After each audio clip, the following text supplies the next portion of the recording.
feel very comfortable living in the city, but I'm more comfortable every day with the kind of discourse that people like Benjamin is saying in social media and in this app.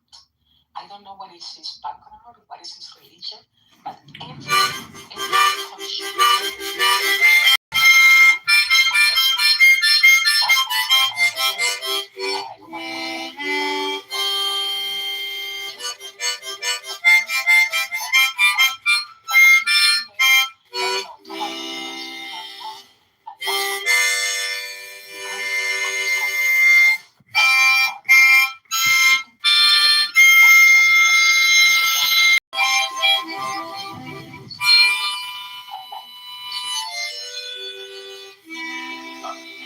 Very much appreciate that.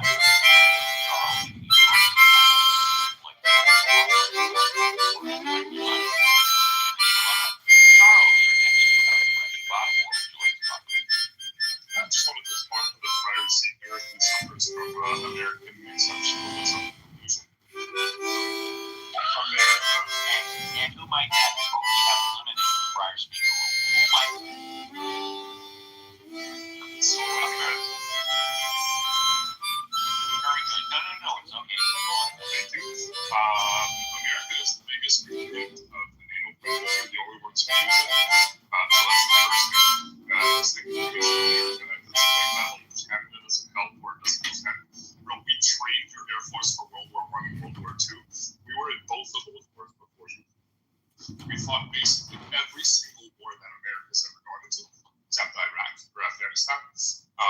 What the fuck has America ever done for Canada? What fucking war has Canada started that we did in America? So this idea, right, that, Canada needs defense from America, you're the ones who are drifting off the rest of the world. You're the ones who are receiving funding from the entire world to start your bullshit wars. So Benjamin, all of your points are bullshit. You're misinformed. Thank you. And before we go to a formal invite, I'd like to have Jason. Wait, I get to respond to that. Yes, you do at the appropriate time, which will be in a couple of minutes. Go on, you absolutely get to respond. Go on, and JCC, if you could unmute, please. Yeah. Gotta tell you, in regards to the show, and Benjamin, agree with him, you may disagree with him, but he drives content like no other niece or nephew. Am I off the rails? No, I agree. He does bring content. You're right. Wow. That is some exciting content. It's so controversial. We're living on the edge, ladies and gentlemen. We're living on the edge of YouTube community guidelines. We are going to get to the Mod Squad. And the audience, you want to come up, but you don't know what you want to talk about. We call this the best 2 minutes on Clubhouse. Tonight, breaking news what President Trump is now saying about the war in Iran and about gas prices in the U.S. Also breaking tonight, the airline here in the U.S. reportedly set to shut down. Alarming images tonight of a nun being attacked. First tonight, President Trump says he does not need congressional approval to continue the conflict with Iran, declaring hostilities with Iran have been, quote, terminated. Wow. The Strait of Hormuz remains closed, gas prices soaring, and the president late today saying the options Iran agrees to a deal or will blast the hell out of them. Gas prices surging across the U.S. again tonight, the national average now at $4.44 a gallon. How much are American drivers paying to fill up their tank, and what it could cost by Memorial Day?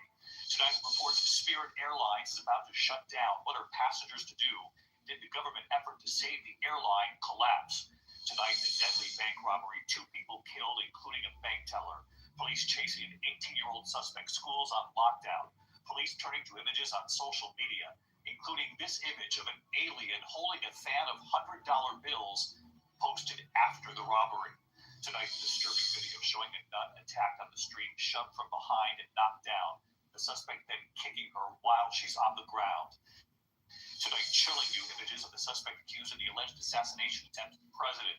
The suspect heading into a doorway, an alert canine, appearing to send something seconds before the suspect sprinted through security. And the video tonight showing him casing the hotel hours before the attack. Tonight, inside Cuba, the massive May Day demonstrations as President Trump increases pressure with new sanctions against the Cuban government. Gas now costing up to $40 a gallon there. What are the Cuban people saying? Matt Rivers in Cuba tonight. Here in New York City, news tonight on that deadly home explosion as the NYPD was answering the call. Officers thrown from the front door. There is a major development. Just do the 6 Deadly months. plane crash in Texas. The images coming in, 5 people dead.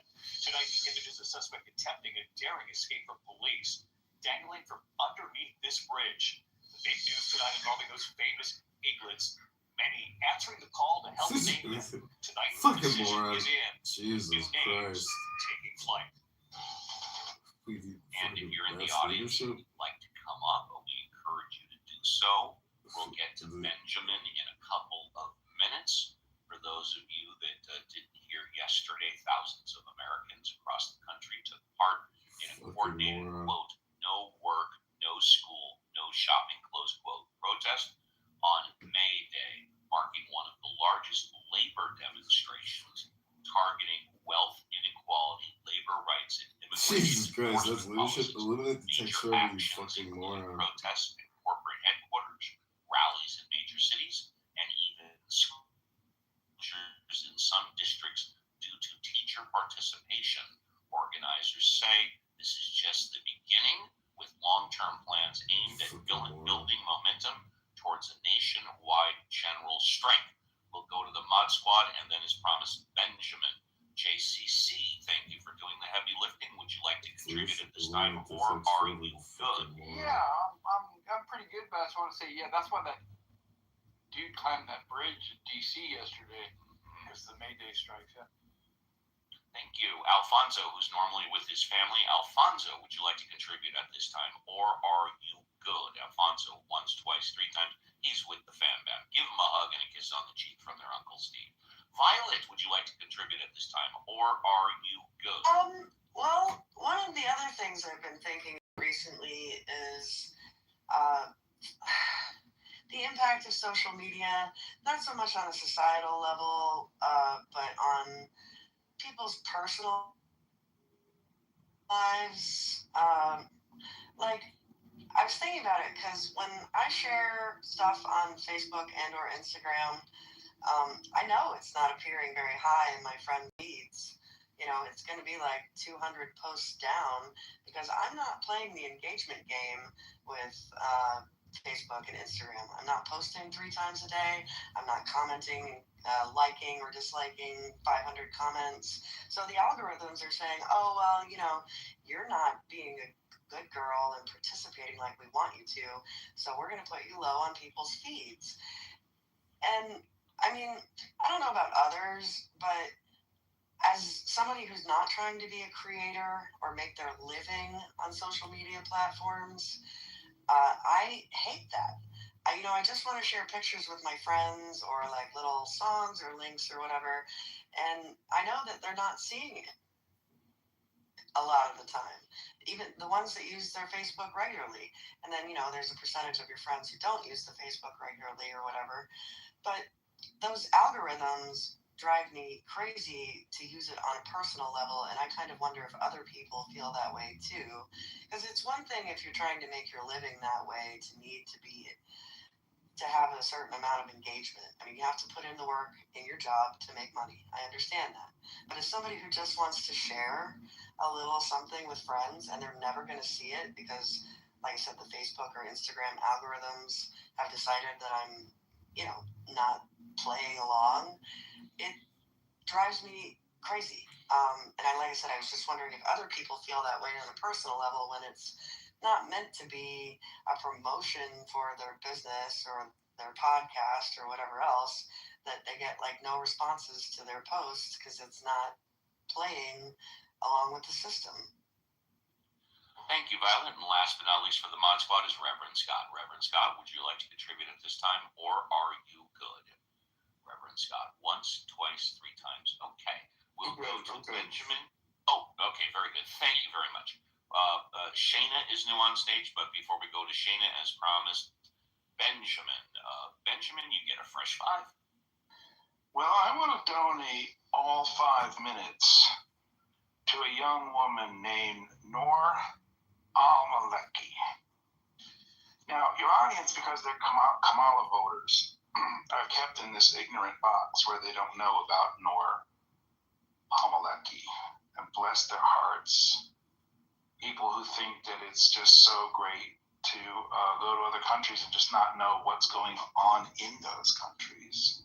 So I just want to read for 60 seconds about Nor Amaleki. Link is in the way. People who say that I only bring bullshit, I also bring receipts. Also thank you very much. As a reminder, we do have a 60-second read rule here, which is still in effect. So anybody can read for maximum 60 seconds. Growing up, Amaleki was expected to cook, clean, and help take care of younger siblings. Following this, Amaleki began to move in and out. The father disapproved of her non-Muslim style dress. Her father sent her to Iraq to marry an older cousin, but she flew back to Arizona in 2008 and began dating someone of her own choosing. On October 2009, Amaleki was assisting her boyfriend's mother with translation at an office of the Arizona Department of Economic Security in Peoria. Outside the office, her father, Falel, struck them with his vehicle, causing a brain bleed, partial paralysis, and other injuries in the case of Amaleki. Then slipped into a collision and injured her boyfriend's mother, including fracturing her pelvis. Falel did not stop and render aid, nor did he call for help. Following the damage, doctors performed surgery, and to make a long story short, she contracted an illness and died. Now, Amaleki is just one of about 5,000 women who are killed every year in honor killings. And these honor killings, link is in the description, happen in countries as varied as Bangladesh, Brazil, Canada, Ecuador, Egypt, India, Iran, Iraq, Israel, Italy, Jordan, Morocco, Pakistan, Sweden, Syria, Turkey, Uganda, United Kingdom, and the United States. Now, these are almost all associated with certain Middle Eastern ideologies and religions. And the point is, they don't stay there. When they come to the United States, they bring this ideology of honor killing with them.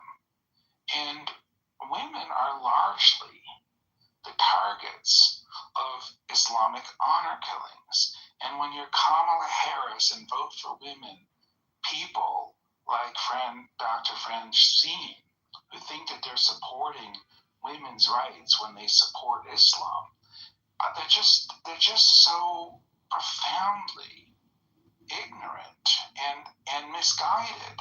When you support Islam, you are supporting violence towards women. And you need to understand what you're doing. And you need to stop doing that thing that you're doing, because it's a bad thing that you're doing when you support Islam. So stop, please. In the name, if you're not going to stop for me, would you please consider stopping for Noor Al-Maliki, who was 20 years old, living in Phoenix, who was killed by her father in the United States in an honor killing. Please, for her sake, will you stop your stupidity and your evil violence towards women in the name of Islam? Thank you so much. You're welcome. David is new on stage. If you're in the audience and you want to come up, please raise your hand, talk about anything you want. Let's go to Shayna. I hope I'm pronouncing that right. You have a fresh 5. What would you like to talk about? Hi, Steve. It's Shama. Shama, I'm so sorry. My reading glasses are in the other room. What would you like to talk about? So tomorrow I have a session that I'm attending on adult sexuality in India. So I was just doing some reading on it, and I was just curious to understand the American culture and American people. I know this is not just a room with people from USA, but just the Yes, we have people all over the world in this room. Yes. Yeah. So I was kind of curious about understanding the American outlook towards teenagers dating, and more importantly, teenage sexuality, because from the country that I'm from, it's still a taboo topic that has a lot of nuance. It's not as black and white as teenagers should not date, and it's not like let's push them all to have sex when they are in their teens. It's not as black and white as that. Well, wait a minute, It's Maria. not. Wait. Are you saying that dating means sex? Can't you date without having sex? Or Yeah, when no, you of date, course that you can. automatically means you're encouraging sex? No, not at all. Not at all like that. So that is why I wanted to understand what does teenage dating in America mean? All right. Well, tell you what. and Hold on. what Hold is on. people's take Stop. on it? Stop. What does teenage dating in the America mean? Fair. Is that was the question you asked, correct? Yeah, more or Oh, less. all right. Okay. Go on mute, and we'll ask the Mod Squad. JCC. What does teenage dating in America mean? JCC. Oh, it varies from household to household, right? However, it does not necessarily encourage sex. It just encourages a relationship building experience with these young teens, and I highly encourage it because it's a good stepping stone to being social in society. And if you are implicating your teen in protection and sexual activity, and that would be the safe way to do it. And I definitely do not educate your child to not force the other, and for the other not to be forced. That's very important, and to be yourself, and not to give in to something you're not wanting to do. And definitely protection. Alfonso, you maybe with the fam bam. Alfonso, are you there? Going once, going twice. Let's go to Violet. And Violet, I think you have a one or two teenage daughters, don't you? Yeah, 16 and nearly 13, respectively. There you go. What does teenage dating in America mean to you? Well, I mean, my oldest daughter has a boyfriend, and what that means at the moment is, they like hold hands in the hall, walking down the hall in high school, and they go kind of on group dates. I mean, it's a group of friends. The other people aren't necessarily couples. They just all hang out together. So, I mean, at the moment, the example I have of a teenage relationship seems to be kind of affectionate, friendly. As far as like talking about dating, JCC was right. It varies a lot from household to household. I mean, you have some people who just don't want their kids to have any kind of romantic, quote unquote, thing until they're above 16 or whatever it is. But in my case, I mean, I started talking to my girls about dating and relationships, around the age of 12, talking about how sharing communication and a relationship is very important to. I'm sorry, I'm like trying to recall what I said to them, and I'm getting screwed up in my mind. But basically, that it wasn't just about what feels good. That you don't just plunge into physical relations. You need to get to know them first. Was my instruction, and then I did have I am not encouraging you to have sex, but if you choose to do so, I want you to talk to me about getting birth control. And I spoke to them of all the options available because you can't stop them per se. And this is actually a repeat of what my mother did in my case. She told me, like, when I was 13, just let me know. When I lost my virginity to my high school sweetheart at 16, I went to my mother. I told her, we've decided to start doing this. I need you to take me to the doctor. And she did without saying anything or any judgment. And that's what I would do if one of my daughters approached me, at least on the outside. On the inside, I'd probably be like, panicking and needing straight jack.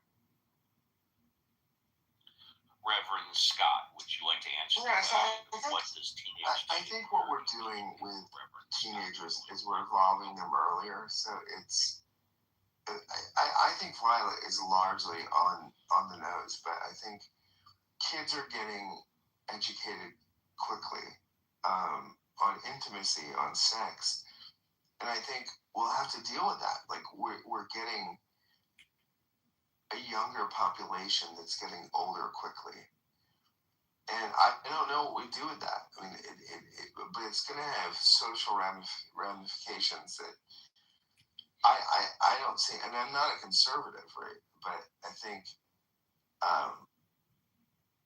we've got to put some brakes on something. I don't know where we put it, but that's what I would say.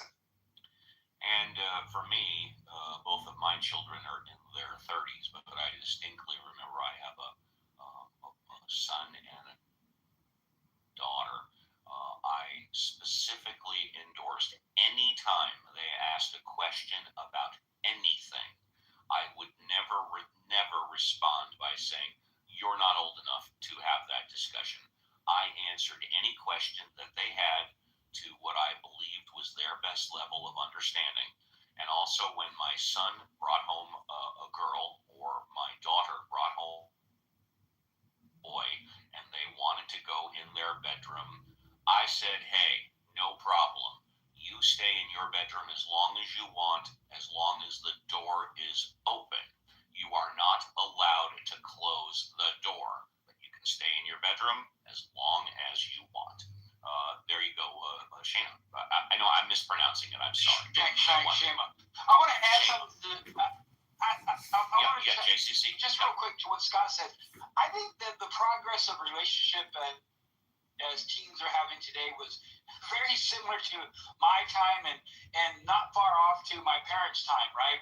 The relationship was the same. There was teens having sex in the 50s, teens having sex in the 60s, 70s, 80s, 90s, and currently today. I don't think anything has progressed any further. Now, their access to data, that's a lot easier. However, teens are going to do what teens are going to do. I mean, we don't need social media to educate teens. They already know what the hell to do. It's not that. Yeah, because I figured if they didn't get the correct information from me, they were going to get the incorrect information from the street. Shayma, you want another minute or two to follow up? Good topic. Shayma.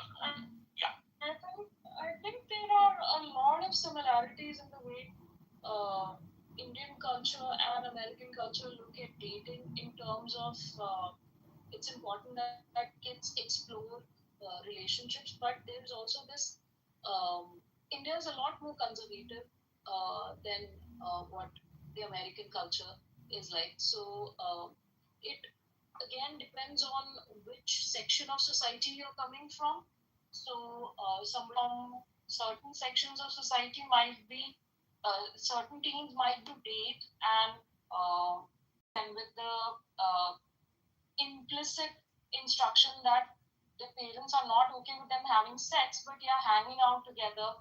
But that is what I was kind of wanting to understand that what is America's take on teens having sex. So I mean a basic idea of what you guys are trying to say. So yeah. Thank you very much. Appreciate that. Let's go to Jim East. Jim, good morning. Welcome to the show. What would you like to talk about? Sure. And my specialty is actually teens in transition. So I appreciate the opportunity. First, most of my peer group does what you did and says you can be in the bedroom, the door has to stay open. So to me, that of the progressive parents that I know, that's the most popular way of dealing with that. Now, my nephew, on the other hand, that's 16 years younger than me, he would go out with groups. He would go out with groups, and I think that was a trend. I don't know. Sounds like it might still be like there's less pressure, but I could also see that if everybody else in the group has done it and you haven't, or you and your city and the other haven't, then there might be some pressure there. But I honestly think He's not on the platform, so I know I'm not going to embarrass him by saying, but I believe my nephew is most likely a virgin when he got married. But our movies, our media, a lot of it, shows a lot of activity and can add pressure to that. But America, as you know, I don't remember the lady's name, and I can't read the screen. So when she asked a big question about America, you have to realize that we're a big picture of the world. We have the most conservative of any faith you can imagine here in the United States, and we have the most liberal, free love people in the world in the U.S. here, and then we have a bunch of us that are in the middle. So the U.S. is big. So to add from a social science background of mine, both bachelor's and master's level, I'll just tell you that I've seen both, but Steve's seems to be what I've experienced with parents and with kids the most popular. Yes, you can spend time in the bedroom, but that door better be open. Thank you. It's my pleasure. Thank you. If you're in the audience and you'd like to come up and talk about anything, you're encouraged to do so. Would anybody on stage like to, who has not commented already, comment on teenage dating? Just unmute and say your first name. We were hearing this last part. I asked GPT, what do you think about teenage dating? This is what Chat GPT told me. Teenage dating is one of those things that can be healthy, messy, formative, and confusing all at the same time. It's not inherently good or bad. It depends a lot on how it's approached and the level of maturity involved. On the positive side, dating as a teenager can help people learn important life skills early, how to communicate, set boundaries, handle rejection, and understand their own values. Those lessons tend to carry into adulthood in a meaningful way. It can also be a normal part of social development, especially as teens start figuring out identity and relationships. That said, there are real downsides if it's not handled well.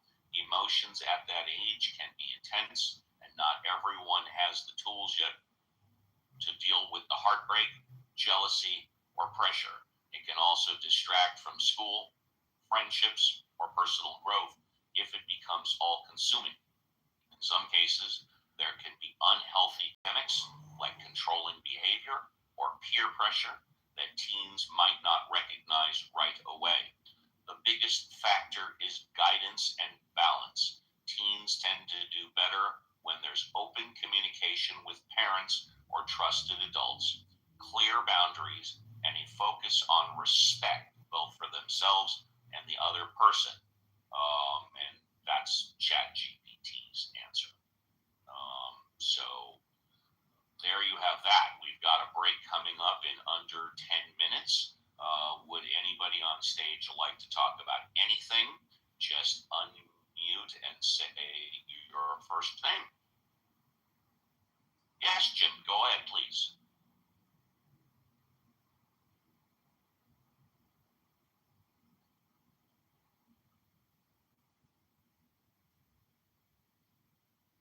That would be Benjamin, yes.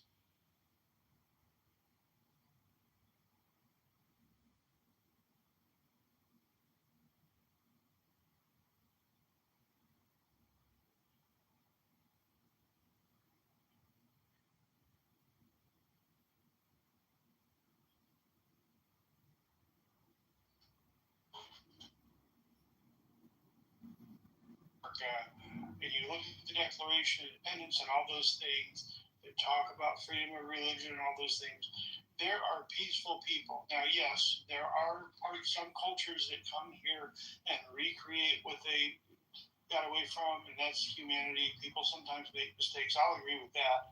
There's parts of Miami that are Little Havana, and you're like, why? Or Little Haiti, you're like, why?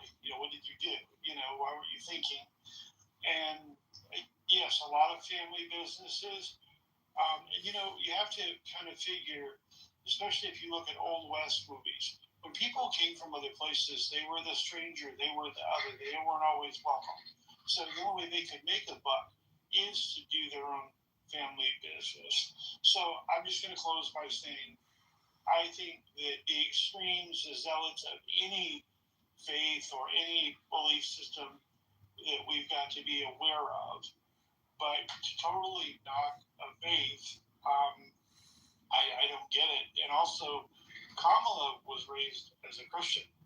From what I understand, she went to church regularly with family. But anyway, that just this whole don't support Islam as a whole. I've met some really wonderful people that have different belief systems, and that doesn't bother me. It's their belief system. They respect me. I respect them. I'm not trying to convert anybody. They're not trying to convert me. So I'm landing. We have what I believe is a new Sam on stage, who's also new on Clubhouse. I see the party hat. Sam, welcome to the stage. It's a pleasure to have you here. What would you like to talk about? Sam, going once. Sam, there you go. Hi. We cannot hear you, Sam. Sam doesn't understand. I'd like to respond to that comment. You can in a moment. Let's see if we can hear Sam. Thank you. Benjamin, go on mute, please. Thank you. Sam, you unmuted. You may have to exit out and come back in, but we can try you. Sam going once. Sam going twice. Okay, Sam is having some technical difficulties. Benjamin, let's see. No, let's go ahead. Let's go ahead and have you respond. Take 3 minutes. 3 minutes. Go ahead. Yeah, sure. I get that everybody wants to be inclusive and turn a blind eye to people's ideology, but the honest truth is people who say this don't mean it. They're lying to you. They're liars. They're deceived. They're existing in a catatonic state of self-delusion. And the way you can test this, the way you can diagnose their delusion, is you just simply ask them, do you do this with your Nazi friends? You just ignore the fact that they're Nazis. Would you be comfortable sitting next to a Nazi? And you ask these same questions, right? And the answer is, oh no, my God, I would never sit next to I'd never have a friend who's a Nazi. And that's how you could diagnose them. You just have to kind of it's very simple. It takes about 4.5 minutes, maybe 2, if you're as smart as I am. But for people who have undiagnosed ideology confusion disorder, this is just a helpful diagnosis. Hi, Jane. Helpful diagnosis. Look, Islam is an ideology which mostly can be thought of as a systematic violence towards women. And if you need the evidence, the numbers, the female genital mutilation statistics, I can help you with all of this. I can Google for you if your Googler is broken. But if you just think you can sit next to somebody who is promoting Islam like Kamala Harris does, like Mamdani, who swore himself in on a stack of Qurans, does, and not understand that what you're supporting is a system of violence towards women, then you are just you're just kind of like an intellectual turd, so to speak. All right, you have made your point perfectly clear. Thank you. Let's try. Let's see. I said 3 minutes. Let's. You'll have a fresh 5 in hour number 3. Let's try Sam again. Sam, are you there? Sam going once. Sam going twice. Sam sold. We'll give Sam one more chance in hour number 3. Let's go to Jane, who's new on stage. Jane, good morning. It's a pleasure to see you on stage. What would you like to talk about, Jane? I'm good for now, Steve. Just listening. Oh, you got it. Okay, cool. Well, let's see. We were talking about yes. I wanted to say real quick. I don't know why this is bugging me so much, but I did not vote for Kamala Harris. I voted for Jill Stein of the Green Party. It's driving me crazy that Ben keeps calling me Kamala Harris. Wait a minute, I didn't hear him say. I didn't hear him reference you once. Did I miss it? No, well, not personally, but he kept saying, I know everybody on stage voted for Kamala, or whatever. These are all I common didn't voters. hear him say I that suppose one that was a either. generalization, but I didn't hear him say that. okay. Well, I just wish to declare that I voted for Joel Stein since, you know, your political And identity. I voted for the Libertarian candidate. But Whoever the hell that to was. Ben's point, though, I mean, I think his point is these are pluralist votes, right? And what his point is that the pluralist sort of multicultural vote leads to a liberal. I think that's fair, right? I don't know that it's right, but I think it's. I mean, that's. I think that's the point he's making. That I got to tell you, I think Benjamin's modus operandi, and I very well could be wrong, is a mixture of truth, satire, and stirring the pot. And like I said, he's a great content creator. I absolutely don't agree with everything that he says, but it gives me great pause to think about things. It also adds content to the show, and that's what I think. But Steve, isn't he saying, what he's saying is that Yes. if you go this pluralistic, multicultural voting tendency, what you're going to get is cultural chaos. Isn't he also saying that if you don't agree with him, you're an idiot, in so many words? I don't know that he's saying that, but I think, okay. but I think he might not be wrong on this point. I mean, which I'm not in agreement with him. I think I'd rather go down. So 75 million voters are idiots. It's because they voted for Aaron. Well, of course, we could all be idiots. But I think what he's saying is that if you want a liberal democracy, you have to police it intellectually. And what he's saying is that we've gone down some roads that are unhealthy for the liberal establishment. And yeah, I mean, I think he's not wrong. Well, I'll give you this, and then we'll take the break. I don't think the extreme on any side is healthy. The extreme on either side, in my humble opinion, is a bunch of mishigash, and that's not how you win elections either. You win elections by coming as close to the center as possible. Most elections are won by 5%. 5% of the undecideds, and as if you're at the extreme of either side, it becomes more difficult to win an election. And with that, we are done. 2 hours in the tank, 1 hour left. I will be back at the end of the break to host all of hour number 3. So don't go away. And when we did a lot of talk about dating, and so let's hear some more from Taylor Tomlinson about the truth about dating. This one's available if he just talks and talks and talks. You fall asleep eventually. This bit right here. Wow, okay. That was fun. We all stepped into divorce. Wasn't that a good time? That's the first time that's happened when I asked that question. Ever done the tour? Never gotten one of those. I didn't take this boring piece of shit home.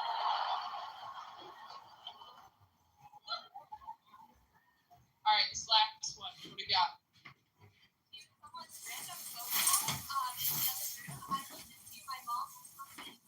You eavesdrop on somebody's phone conversation from the other room. You listen to your mom talk to your grandma. Did you miss the whole part where I said I am alone?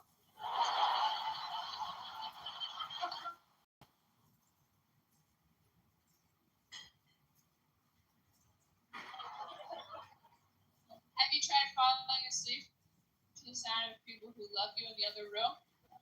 I would that I could! Okay, well, those hurt my feelings. I'm going to tell you the best one I've heard on this tour. That's guess when I heard on this tour, it was a few months ago, there was a woman in the front row. She raised her hand. She goes, I have a weird sleep tip. I said, what you got? She goes, when I can't sleep, I lay on the floor in the kitchen for 10 minutes. And I was like, okay. And then what happens? She goes, then I get back in bed, I go sleep.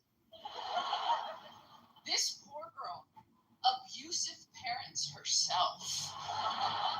She's like, oh, you with the guy she's dating. I was like, really? She goes, yeah, would you ever have a threesome? I was like, oh my God, no. I didn't want to hang out with 2 other people. I've never been in the middle seat on a flight fighting for an armrest, like, wish we were all naked. That would be cool.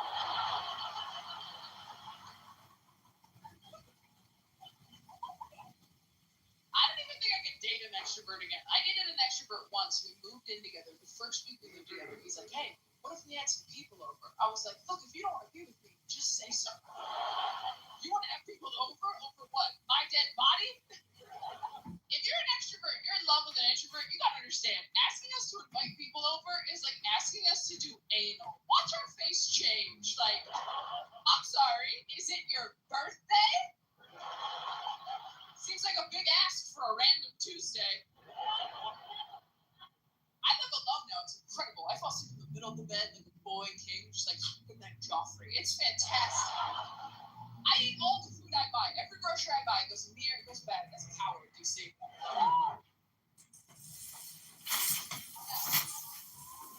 If I clog the toilet at home, I don't have to deal with it right away. That's freedom, you see. When I lived with a man I was attracted to, I was just like, no, please, toilet, don't tell him I'm a human woman. I beg of you. Take my dark secrets to your watery grave. Remember our bargain. Now I'm like, you lose your toilet. That's what lids are for. You want to see the sky? Want to share your point of view? And a little about what's bothering you. Got a question that's on your mind. Be bold, brave, courageous. Come on up and get your fresh fire. What does that mean? Well, listen up. Have a take and just don't suck. Be respectful, make your point in a reasonable way. Come on up. That's what we'll sleep today. And welcome to hour number 3 of Ask Uncle Steve with the Mod Squad. If you're here for the first time, this is how the show works. Unlike other clubhouse rooms, we encourage everybody, especially the new speakers, and that means you, to be bold, brave, courageous. Raise your hand, come on up, and you can talk about whatever you want. We never ever put a restriction on content. You can talk about current events, politics, God, religion, atheism, what's going on in your life, what's going on in my life. Maybe you like the show, maybe you don't like the show. Maybe you have a question to help you, maybe you have a statement to help me. Just have a take and don't suck. What does that mean? Be able to put 2 sentences together, folks. It doesn't matter if we agree, disagree, if we like or don't like you, but just don't come up and say you think the earth is flat, because I will stop you on a dime and I will grill your ass. And so with that, let's go to JCC. JCC, good morning. Yo. Thank you for doing the heavy lifting. Do you have any plans for this weekend? Yeah, man, it's a busy weekend. We got a recital. My daughter's performing at 1 o'clock, 2 p.m. today, Central Standard Time. And then prom night, folks, 2026 prom. I'm helping her right now. I did an errand. I went out to get some black ribbons. She's making her own corsage, so I'm highly involved in her activity. I'm going to take pictures of her and her boyfriend at either a Japanese tea garden or a local museum here that has a very nice landscape area. So, yeah, busy Saturday for today. And so, yeah. So, JCC, if you don't mind me asking, did you say you have to be home by a certain time? Yeah, I'm pretty flexible. She has like a 1 a.m. curfew where we're at. Okay. So, yeah. Thank you for that. Let's see if Alfonso, he's been with the Fam Bam pretty much all show. Alfonso, are you there? Going once, twice, 3 times. There you go. Alfonso, good morning. Thank you for doing the heavy lifting. Would would you like a fresh five, or would you like to talk about what's going on this weekend, or anything else? No, I'm okay. I'm busy with my kids, so I won't be able to chime in much. You got it. No problem at all. Let's go to Violet. Violet, is it prom night where you are? Not for my girls, but it's date night for me. There you go. Well, what are you doing this weekend for date night? Tonight, my husband and I are going to go to a place in our area called The Works. It's kind of a grown-up arcade with like skee-ball and 10-pin bowling and old-style arcade games, but it's a bar. And they're having a cover band tonight. I forget their name, but they cover like 90s alternative. So, it's kind of like if my husband and I had dated in high school, this was the kind of concert we would have gone to. Exactly. So, we're meeting, I got several other couples, high school friends of his, actually. So it's kind of a group occasion. And, I'm trying to decide whether I want to go with a skirt and my knee-high boots because I want to look cute, or actually be comfortable and warm in pants and a cute t-shirt or a cute sweater. Right, exactly. Now, how many other couples are you going with? I believe two. There might be three others, but the third couple, their schedule seemed really, they weren't sure. Right. So, and I presume you guys are meeting around dinner time or so? Yeah, we're going to eat. They serve food there too, so we're gonna meet around 7 and eat, and the show's supposed to start around 9. We're gonna. They have really good food there too. Yeah, no, I'm assuming because it's kind of like a bar grill entertainment thing, you guys are going to do separate checks for each couples. Is that correct? Yeah. Good decision. Yeah. So we're gonna have a good time. I can actually still play skee ball to a degree. I mean, I can't really aim, but I can roll the ball up that little alley. And the last time I did it, I actually managed to hit like the high score thing like 4 times. So I got like 500 tickets for my daughters to exchange at the arcade counter on one game. It was a fluke. That's never happened again, but it was fun. Reverend Scott, I see you're on the phone. Are you on the phone, Reverend Scott? Looks like Scott. He is on the phone. Okay, if you're in the audience, you want to come up, please do. Let's go to Doctor. He's next. Doctor, good to talk to you again. Did you want to talk about anything for our first five, or do you want to talk about what you're doing this weekend? Have you had that cup of I still coffee? need to get that coffee, Steve, but thank you so much. No problem. And I'm gonna mispronounce it. Is it Shema? Shema? Did I get that right? Shama. I'm so sorry. Please forgive me. It's on you now. You have a fresh five. You can talk about whatever you want. I saw the movie Michael, and You mean with John Travolta? No, the one with Jafar Jackson, Michael. Oh, that is with Jermaine Jackson's son, who plays Michael. Jafar Jackson. Yes. That's what I said. Okay. How was it? I liked it. I heard it made over 90 million in its first weekend, which was last weekend. Yes. Yeah, but the only thing I felt was the story felt incomplete. I mean, I don't know, since I'm from a different country, so whatever I know is from popular culture.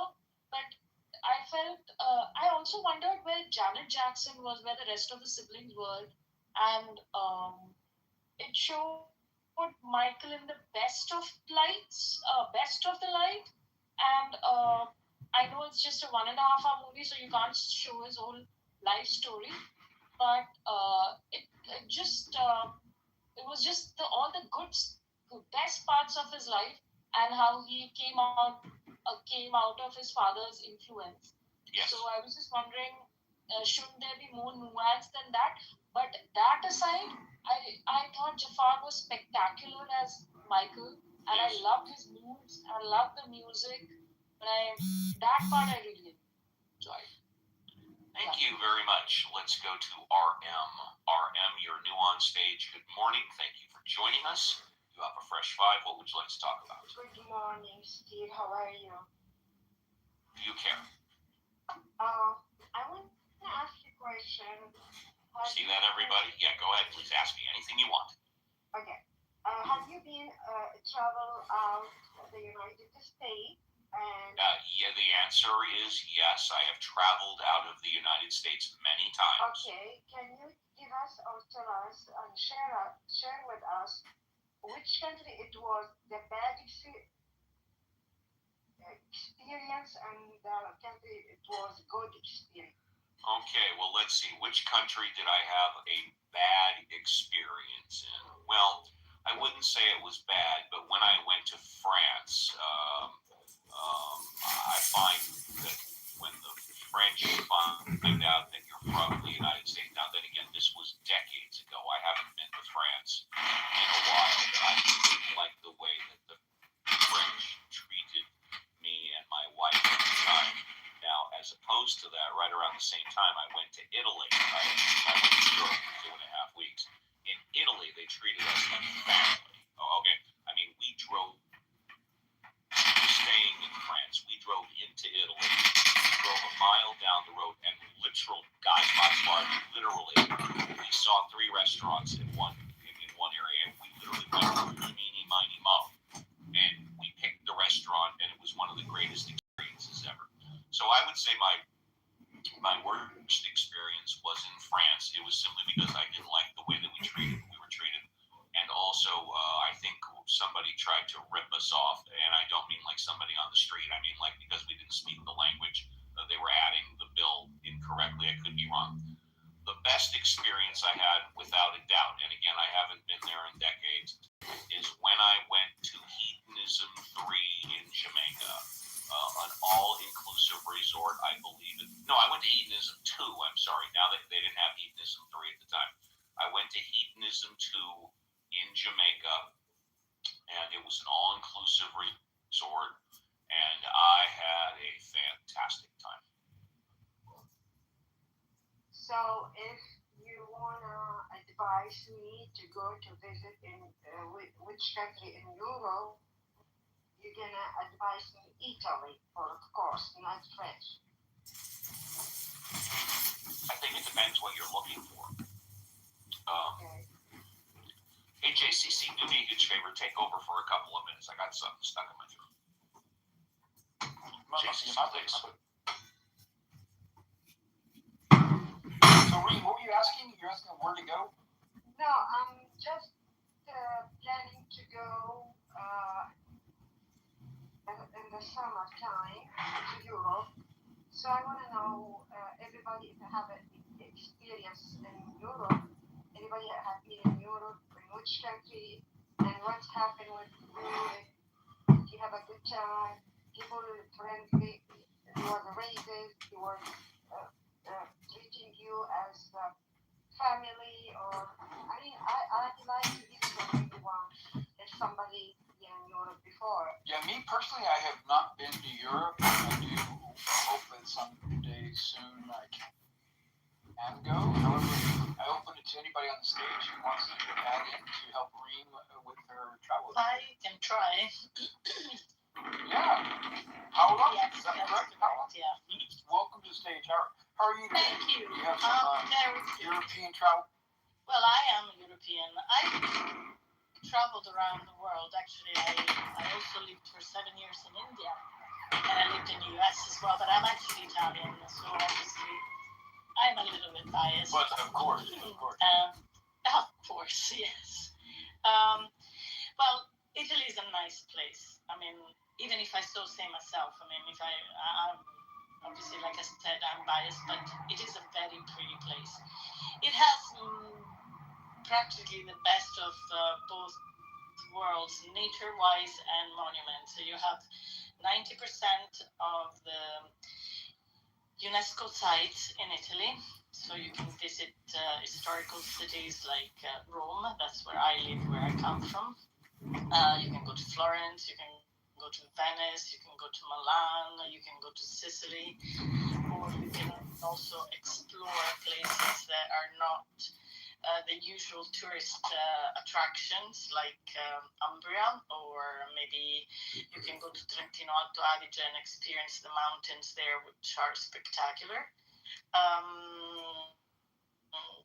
And the food is probably the thing that makes the difference compared to the rest of Europe. Having said that, the food is very good in Spain. It's also very good in France. But again, the Italian cuisine is a notch up, I would say. You can visit other places in Europe that are very interesting. You can go to United Kingdom. I don't know if you've ever been there. You can visit Spain. Spain is very nice as well. I like Scandinavia. I really like Scandinavia because it's so different from what I'm used to. Or even the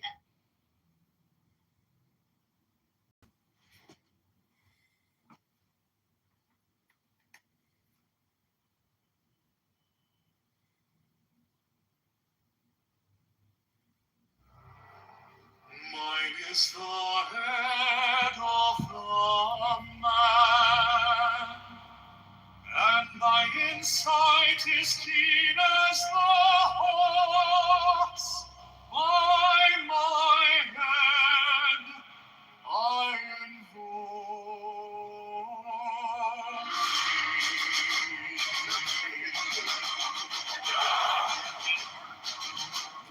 I am the only begotten child of my father and mother. My father is dead. My mother bore me with labor and pain and fear. By my body I invoke thee. About me shine the diamonds of radiance white and pure. By their brightness I invoke thee. Mine is the red triangle, reverse the sign, given unsaving thee of thee, O Lord.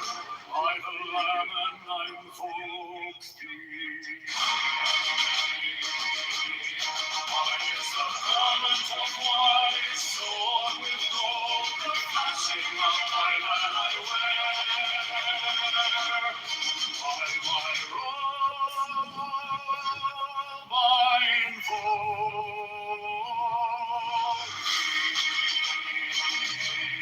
mine is the sign of the prophets and time. By the sign and invoke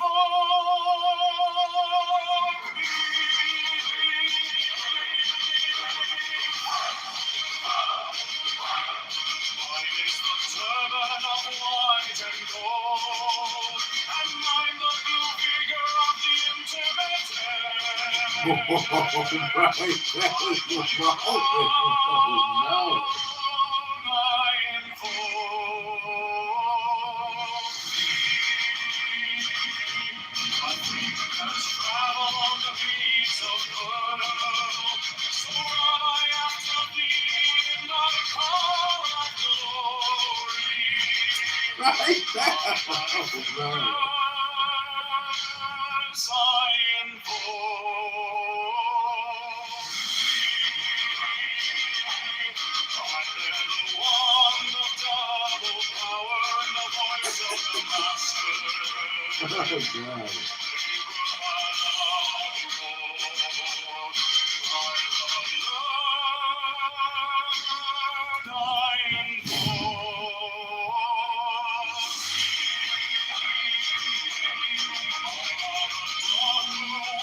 It is the head of the man, and my inside is keen as the hawks by my bed I invoke thee.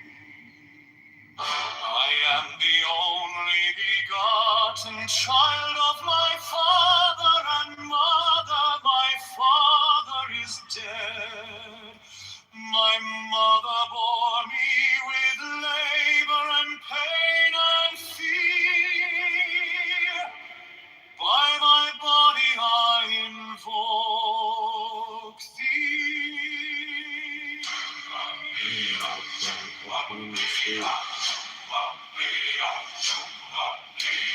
About me shine the diamonds of radiance, white and pure. By their brightness I invoke thee. Mine is the red triangle, reverse the sign, given of none, save in thee, O Lord. By the Lamed I invoke thee. Mine is the garment of white, sewn with gold, the flashing of day that I wear. By my robe I invoke thee. Mine is the sign of a prophet and Typhoon.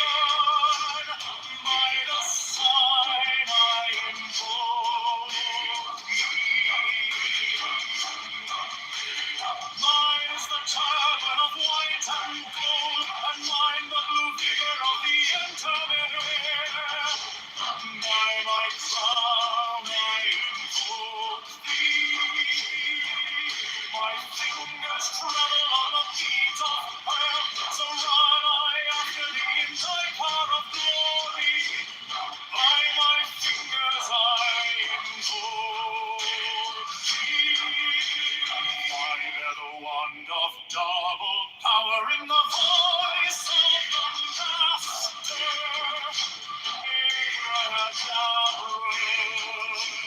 By the word I invoke thee. I know the dark blue waves of music and the song that I made of war to implore thee. Strike the master chord, draw the flaming sword, shout and conquering Lord, Horus Avenger. In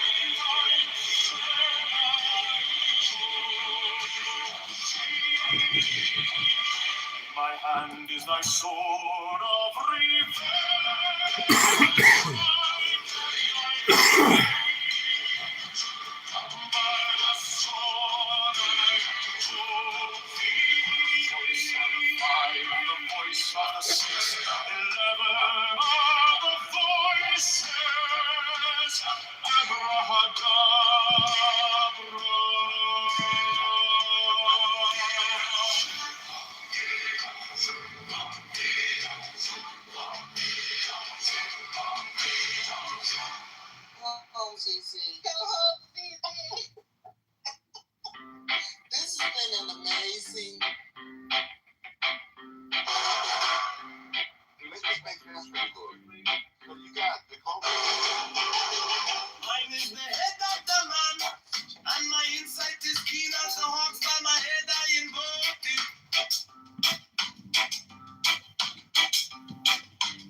abide that I wear by my robe I invoke thee. In mine is the sign of a prophet and typhon. By the sign I invoke thee. Good morning, Dizana. Turban of white and gold, and mine the blue figure of the intimate. By my crown I invoke thee. My fingers travel on the beats of pearl, so run I after thee in thy car of glory. By my fingers I invoke thee. I hear the ones of double power in the voice of the master. Abraham, Abra, by the word I invoke thee. Be mine are the dark blue waves of music in the song that I made about to invoke thee.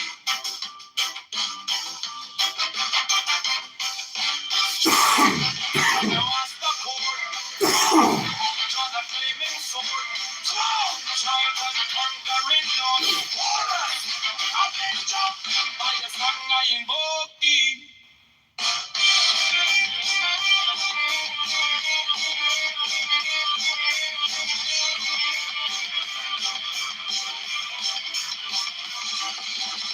In my appetite for the revenge, let it strike at thy begin, by the song I invoke thee. The voice of the fight, the voice of the sex, delivered by the voices. Abraham, Abraham. You know, touch one of your fucking mouth.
Mine is the head of the man, and my insight is keen as the ox. By my head I invoke thee. I am the only begotten child of my father and mother. My father is dead. My mother bore me with labor and pain and fear. By my body I invoke thee.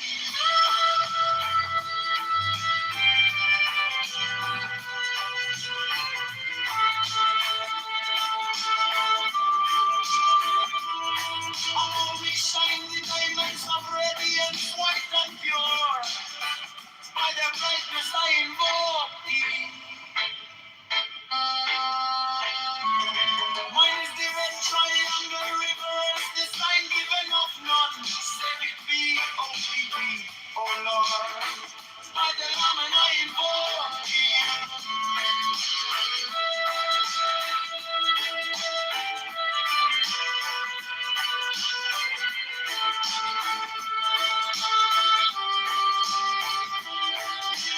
Mine is the garment of white sewn with gold, the flashing of light that I wear. By my robe I invoke thee. Mine is the sign of a prophet and typhon. By the sign I invoke thee.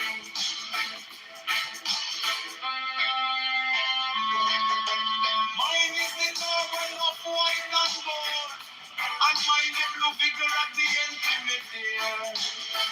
By my crown I invoke thee.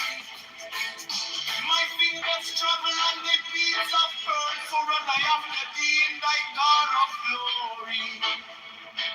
By my fingers I invoke thee.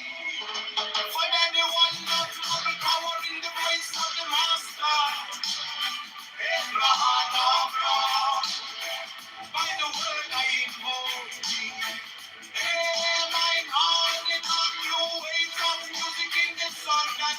fucking moron.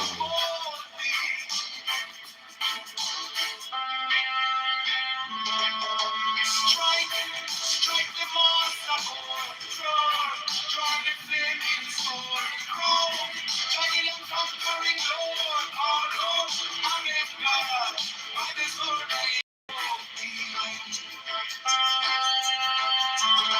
in my hand is the sword of revenge, let it strike, I not believe, by the sword I invoke, the voice of the right, the voice of the six, 11 are the voices. Abra, abra.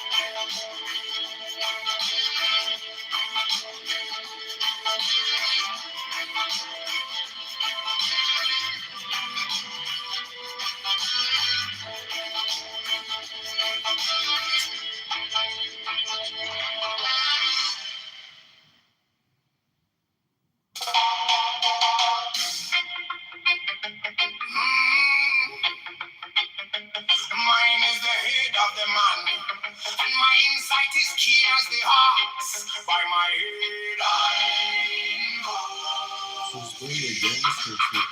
Jesus Christ, what you should do that potentially, you fucking moron. I am the only begotten child of my father and mother. My father is dead.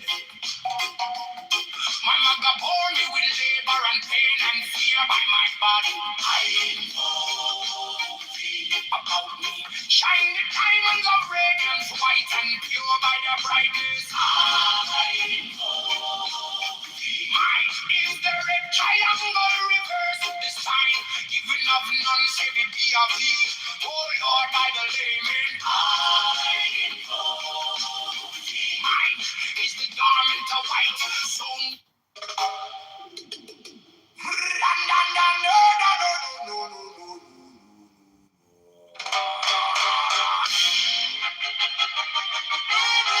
Mine is the head of the man, and my insight is keen as the ox.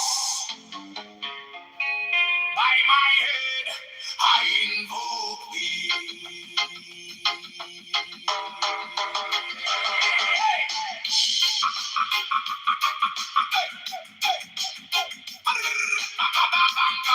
And that one's still calling me, dude. I am the only begotten child of my father and mother. My father is dead. My mother bore me with labor and pain and fear by my body. I know thee. About me shine the diamonds of radiance, white and You do realize to redeem changing life, you have to be more radical to win at the balance.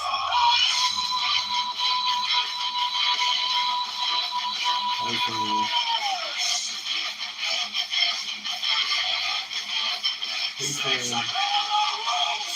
Just a little advice. Since the pose,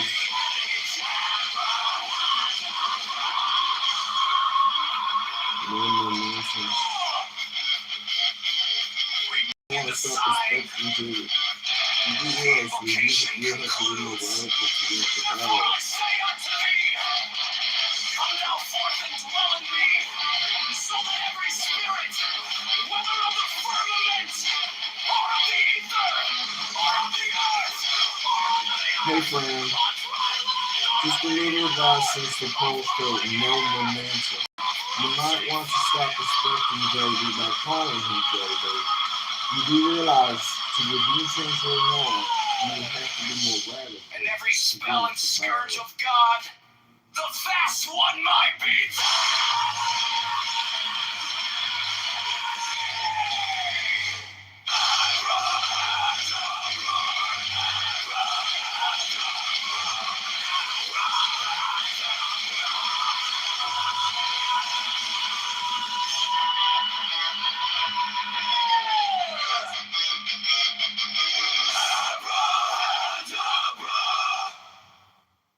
Mine is the head of the Hey friends, this is a little advice session post, so no momentum.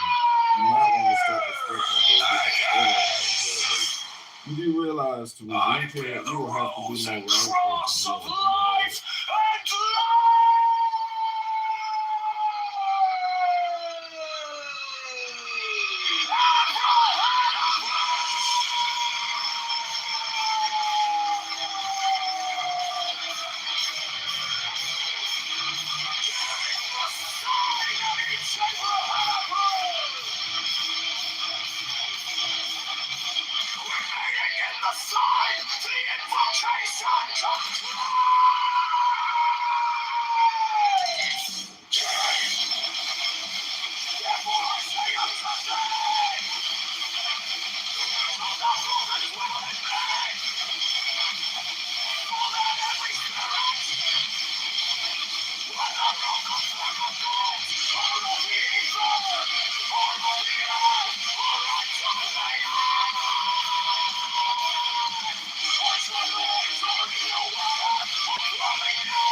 I bear the rose and cross of life and light, giving the sign at each abracadabra.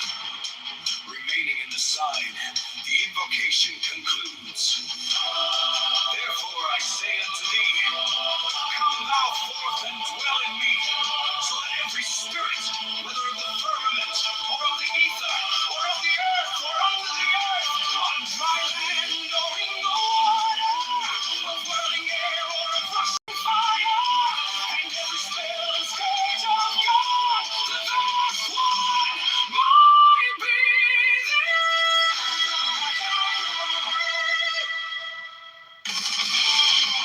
mine is the head of the hawk, abracadabra, and ends in six. I bear the rose and cross of life and light, giving the sign at each abracadabra. Remaining in the sign, the invocation concludes. Therefore I say unto thee, come thou forth and dwell in me, so that every spirit, whether of the firmament, or of the ether, or of the earth, or under the earth, on dry land, or in the water, of whirling air, or of rushing fire, and every spell and scourge of God, the vast one, might be Takes you too long. Oh, just show you fucking water.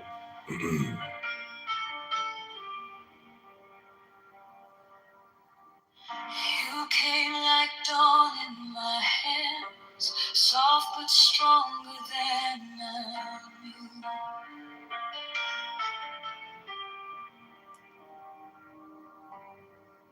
My fear turned gold in your eyes, and my whole night broke in two.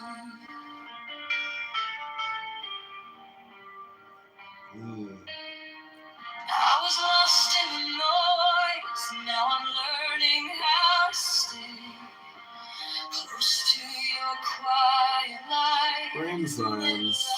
The day. Stop thinking, let it fall. Take the deepest breath of them all. Hold it close. Don't run from the feeling. One more second. You can start believing. Wisdom of God.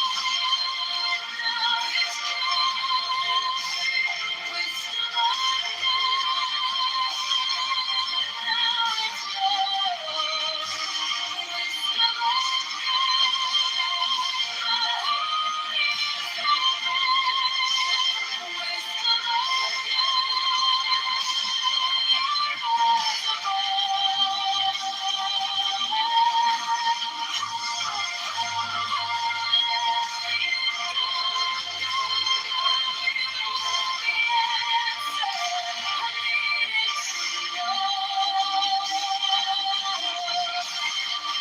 Your touch is a steady rain on the dust of who I was.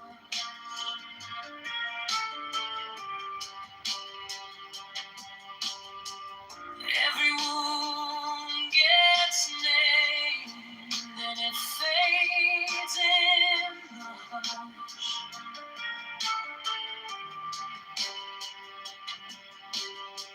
I don't need 1,000 signs when your name is in my chest. One deep breath, one brave step, and the rest can be blessed. Stop thinking, let it fall. Take the deepest breath of them all. Hold it close. Don't run from the feeling. One more second. You can't stop believing. Wisdom of God. Now it's Filibuster was everywhere in New York, Little Holiday.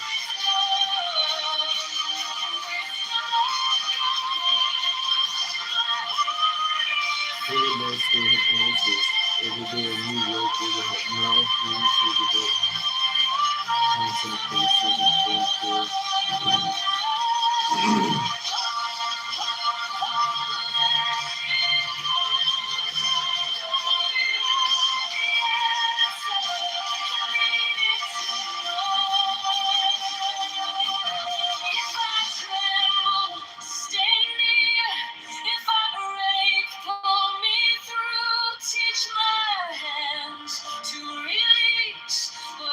Cannot hold with you. 10, 9, 10,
into. I was lost in the noise. Now I'm learning how to stay close to your quiet light. In the middle of the day, stop thinking. Let it fall. Take the deepest breath. Hold them all. Hold it close, don't run from the feeling. One more second, you can't stop believing. Wisdom of God, now it's joy. Wisdom of God, now it's love. Wisdom of God, my heart is open. Wisdom of God, I rise above. Hold, hold, hold, let it go, go, go. You are the answer. I needed to know. Your touch is a steady rain on the dust of who I was. Every wound gets named, then it fades in the hush. I don't need 1,000 signs when your name is in my chest. One deep breath, one brave step, and the rest can be blessed. Stop thinking.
enlightenment.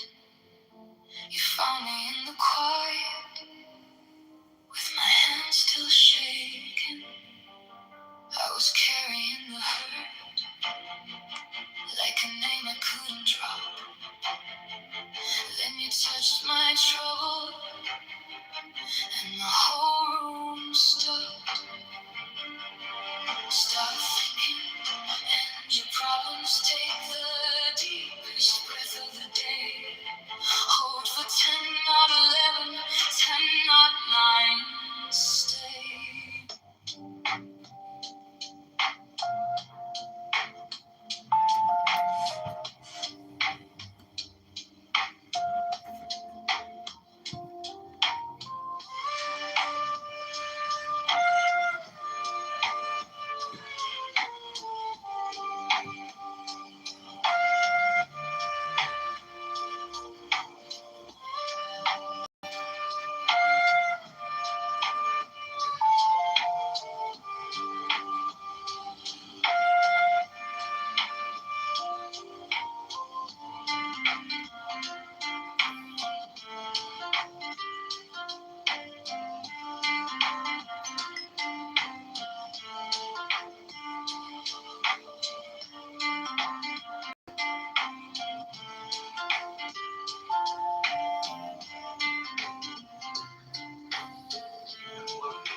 Can anybody say who's actually in,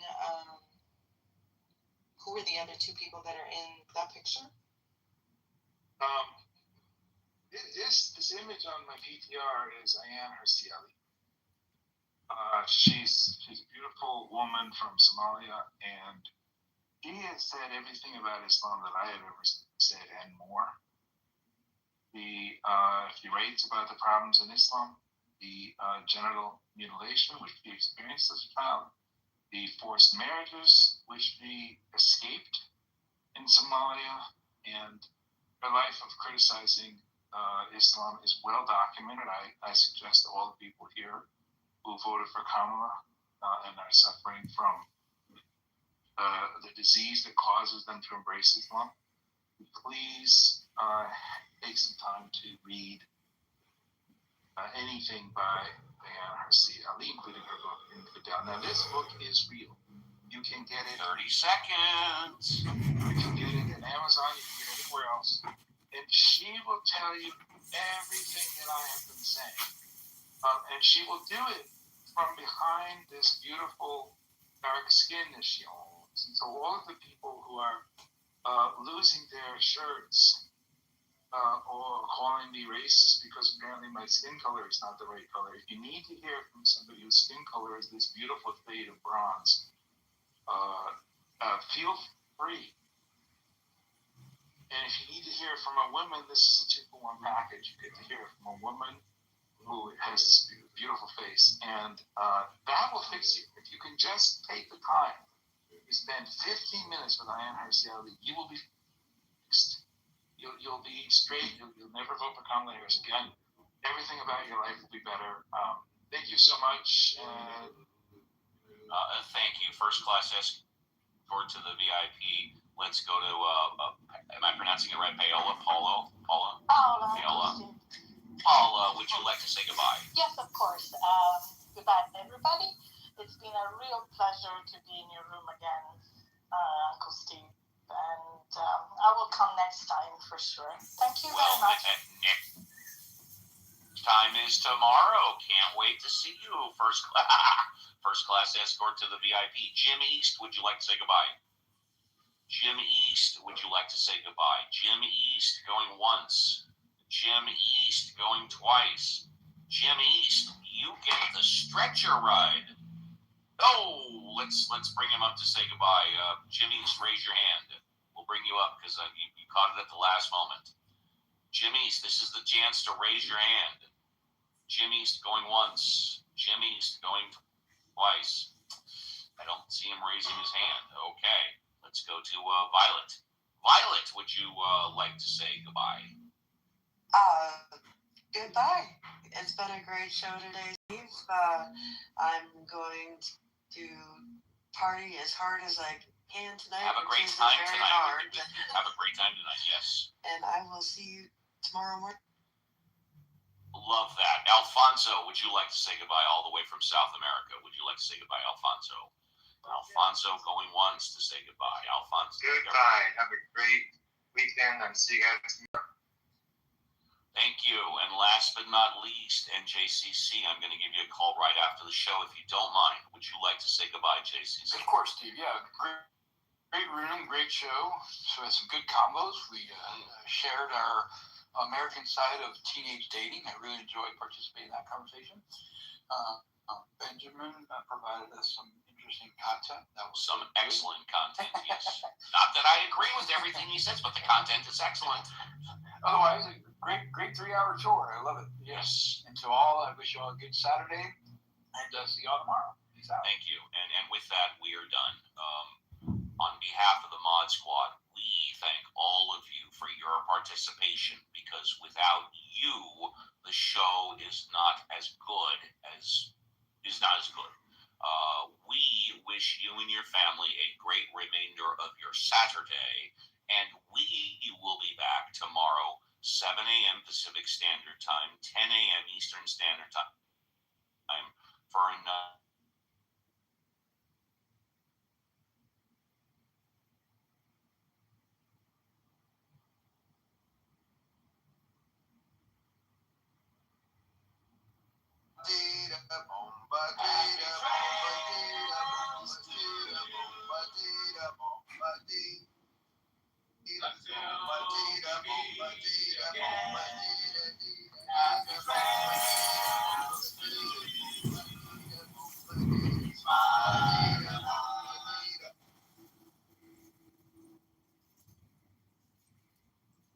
Controversial as funding for immigration enforcement. And that's why actually today there was a statement from Delta Airlines calling on provisions to make this a permanent thing and not tie these together. Well, Julie, how long could it take for them to rehire all of those TSA workers? What's the timeline there? And could there be an impact when it comes to jackass that fucking has to like.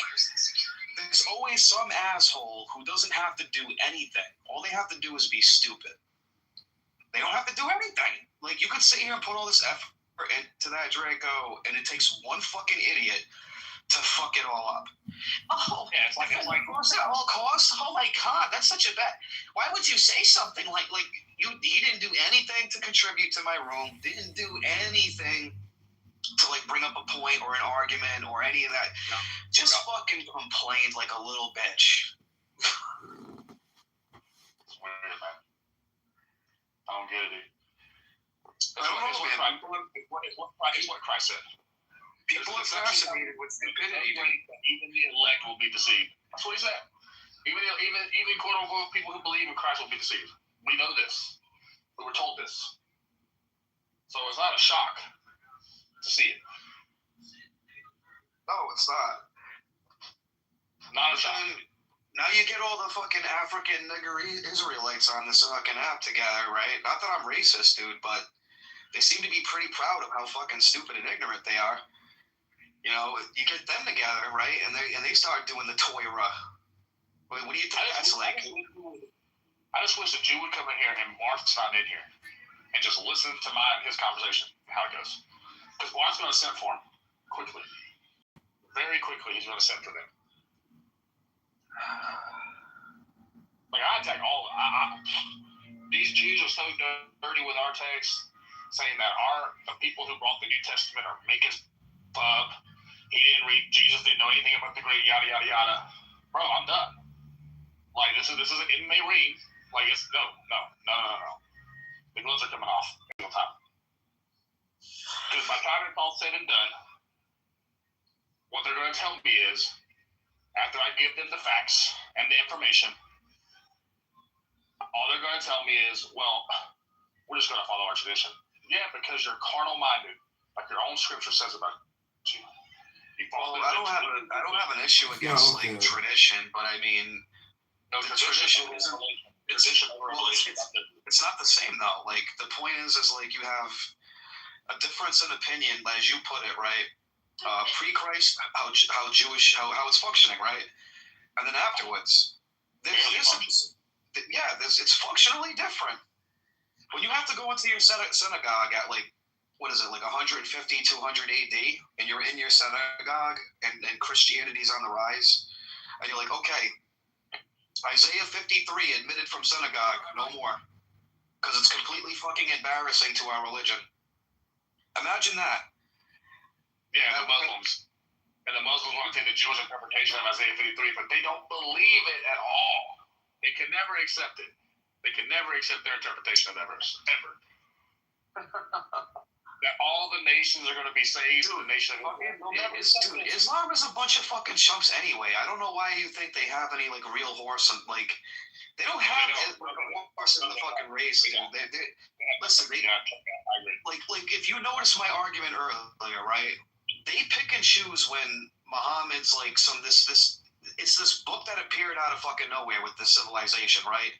But then they pick and choose of how it fucking overlaps with like the prior civilization before it, and Aramaic and all this shit.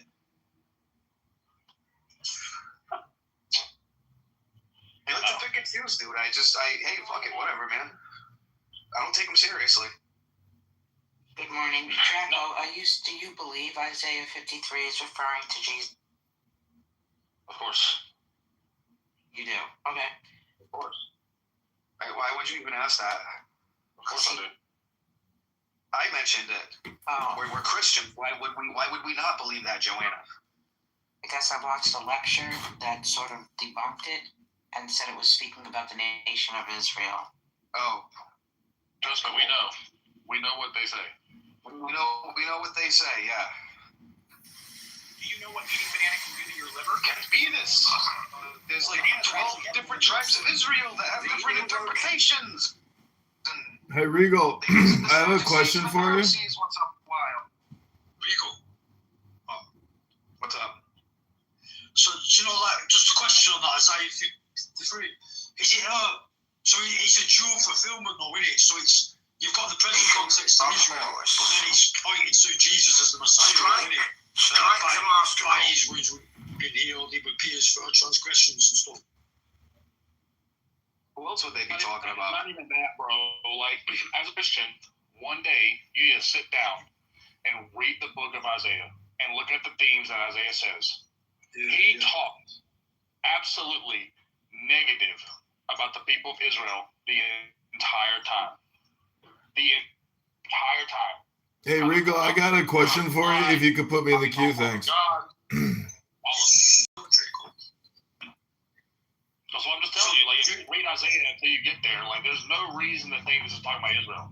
The righteous servant, the whole time prior, like, that term is never used for them. The opposite is used. Hey, Regal, this is Alistair. I have a question for you. I'd like to be put in the queue.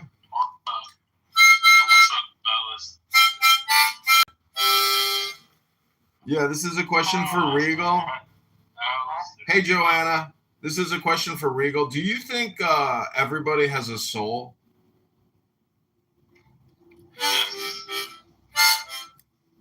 I'm asking Regal here. No, not everybody has a soul. There are people who are atheists. They don't believe in souls. They don't believe that they have one. So by proxy of that, we don't have a soul. Okay, so when you referred to the Hebrew Israelites as N-words, do you think a Christian should refer to other people as N-words?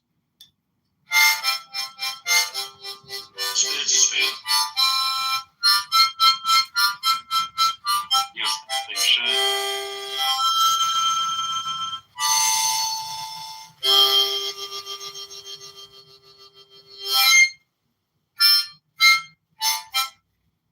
Well, I'm just trying to, point out that I don't think a good Christian should refer to other people that, obviously some people don't have souls according to Regal. So I'm just saying, as a Christian, you might want to reflect on some of the terminology you use. It's funny how we judge Christians or what they say. We're not perfect people, brother. How can you sit there and say it's Regal and Christian or not? Brother, you need to look at yourself, man. You need to examine yourself.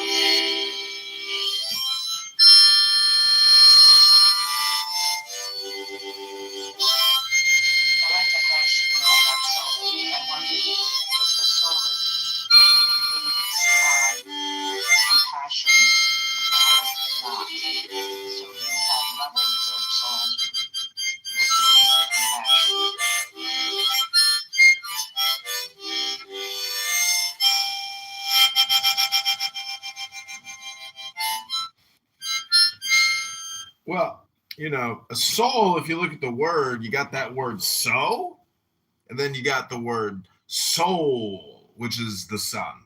So, some people either have the sun or they don't have the sun. And if you don't have the sun, well, you got a melatonin deficiency. And if you do got the sun, well, some of them people, they got melatonin in extremely dense cellular composition. And so they reflect the light at a much higher rate than the white skin that absorbs the light. You could call it metaphor. You could call it symbolism. You could call it a joke. You could call it a troll. But what you can't do is you can't take the low IQ, racist, obnoxious troll out of Clubhouse. And if you do, where is he gonna go? And I heard about Regal. Some people on some other platforms are talking about Regal. They're saying, yeah, I know Regal. He's from fucking Discord. That loser has been on Discord for years. Everybody knows that loser. So I'm just saying, I was surprised that some people in my audience were like, I know that fucking loser, Regal. He was on Discord for years, or some other social audio chat app. I can't remember what they said, but just wanted to share the good news of a happy Shabbos. Oh yeah, and Draco, he got a problem with the Jews. He thinks the Jews are a bunch of like book slanderers or something. What's wrong with you, Draco?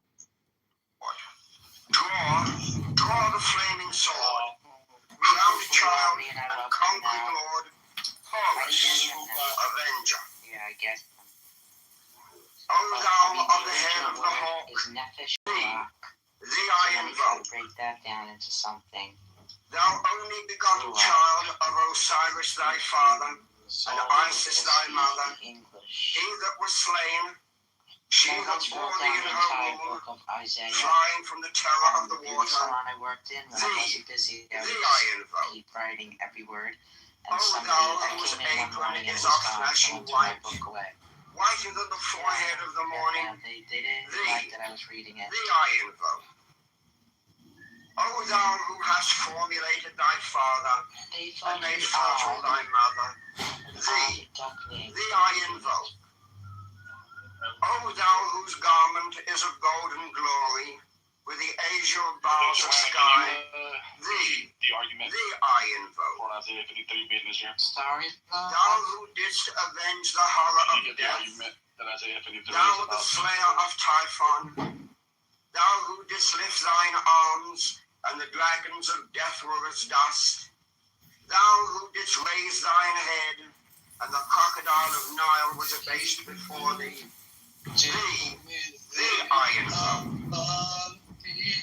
O thou whose nemesis hideth the universe with night, the impermeable blue, thee I invoke. Thou who travellest in the boat of Ra, abiding at the helm of the Ashtet boat, and of the Sextet boat. But you know how you can swing things either way, thee right, I Draco?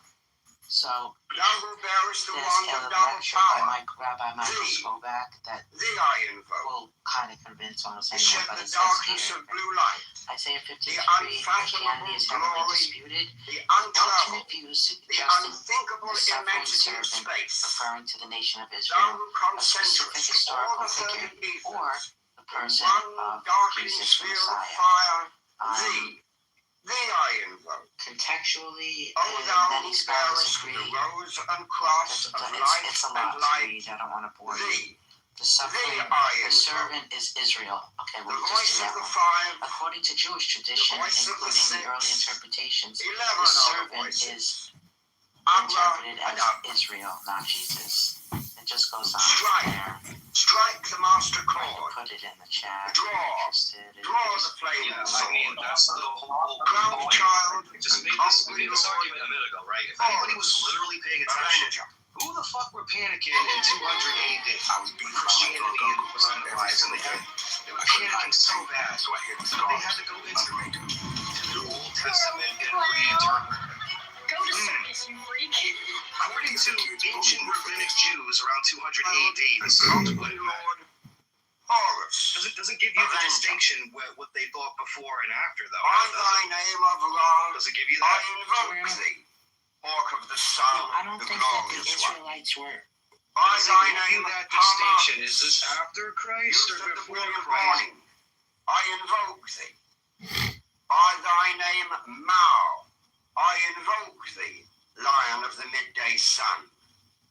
By thy name, Tum, Hawk of the even, crimson splendor of the sunset, I invoke thee. By thy name, Kefra, I invoke thee, O beetle of the hidden mastery of midnight.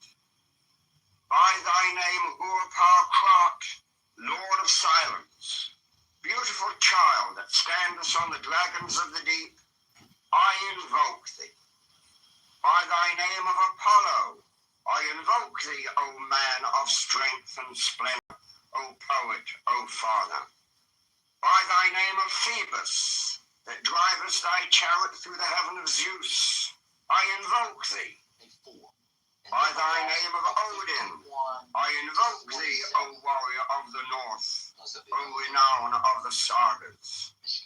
By thy name of Yahashua, O child of the flaming star, I invoke thee. By thine own, thy secret name, Uri, thee I invoke. The names are 5, the names are 6, 11 are the names. Abrahadabra. Behold, I stand in the midst. Mine is the symbol of Osiris. To thee are mine eyes ever turned. Unto the splendor of Geburah, the magnificence of Chesed, the mystery of Da'ath, thither I lift up mine eyes. This have I sought, and I have sought the unity. Hear thou me. Mine is the head of the man, and my insight is keen as the hawk's. By my head I invoke thee. I am the only begotten child of my father and mother. By my body I invoke thee. About me shine the diamonds of radiance, white and pure. By their brightness I invoke thee. Mine is the red triangle reversed, the sign given of none, save it be of thee, O Lord. By the Laman I invoke thee. Mine is the garment of white, sewn with gold, the flashing abbai that I wear. By my robe I invoke thee. Mine is the sign of Apophis and Typhon. By the sign I invoke thee. Mine also is the turban of white and gold, and mine the blue vigor of the intimate air. By my crown I invoke thee. My fingers travel on the beads of pearl. So run I after thee in thy car of glory. By my fingers I invoke thee. I bear the word of double power in the voice of the Master. Abrahadabra. By the word I invoke thee. Mine are the dark blue waves of music in the song that I made of old to invoke thee. Strike, strike the master chord. Draw the flaming sword. Crowned child and conquering lord, Horus, avenger. By the song I invoke thee. In my hand is thy sword of revenge. Let it strike at thy bidding. By the sword I invoke thee. The voice of the 5, the voice of the 6, 11 other voices, Abrahadabra. Therefore I say unto thee, come thou forth and dwell in me, so that every spirit, whether of the firmament or of the ether, of the earth or under the earth, on dry land or in the water, of whirling down or of rushing fire, and every spell and scourge of God, the vast one, may be thou. Abracadabra. Take a seated position.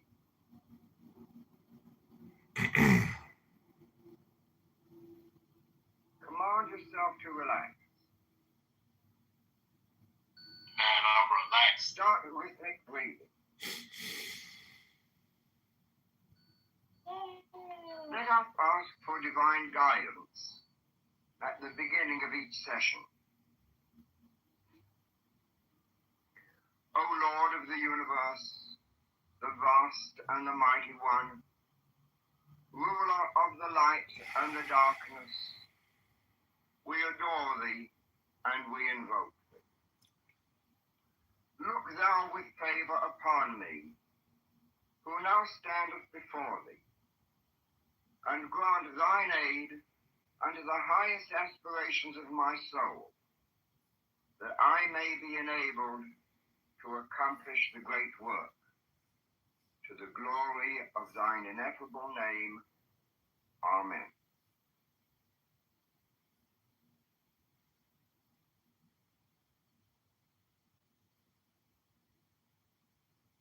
You have achieved perfect relaxation.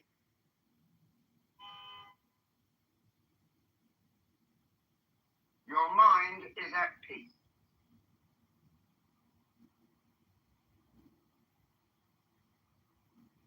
You are now able to concentrate your thoughts, your feelings, your awareness.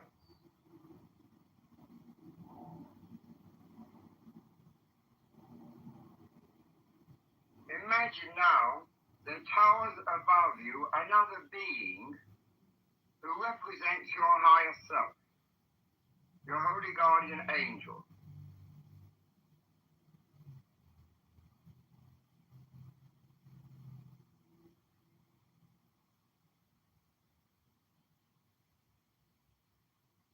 See this majestic, towering figure standing above you, watching over you with his light and love, protecting you, guiding you.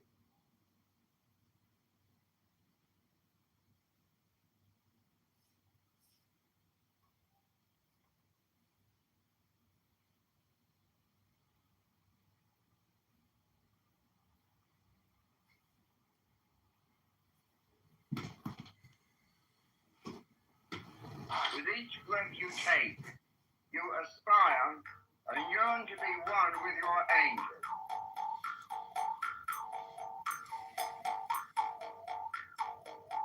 With the exhalation, this great being descends into you.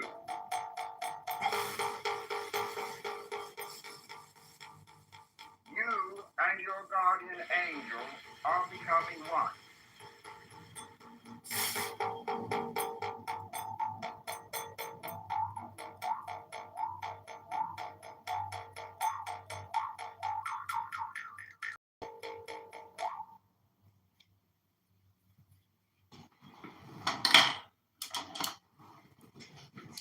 Inhale, yawn towards your divine angel.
They're striking on the strike. Huh? Hi, Carmelita and company. I just want to confirm that Clubhouse is a place where highly obnoxious, low IQ, abusive people come to do what they do. Is that what Clubhouse is all about? I just want to confirm. Hello? Wait, what? Yeah, and aspire towards the great being who is yourself made of. His ass you want to have a technical conversation. I ain't trying to have no topic of conversation. Wait, so Alistair, what are you asking? I'm sorry. I'm just saying that, like, it's my observation that a room I was just in, the moderator was highly obnoxious, extremely annoying, low IQ, and abusive. So I'm just saying, like, that's what it's like. Road raging. They come here to just do their road rage, and you're their victim. You're the bug on the windshield. I'm just wondering, is this the kind of room where I'm the bug on the windshield? Hello? What's the reason? To find out whether or not I'm the bug or the windshield. Hello? It was a game. Why does it matter? Divine occupying your body, your mind, your soul.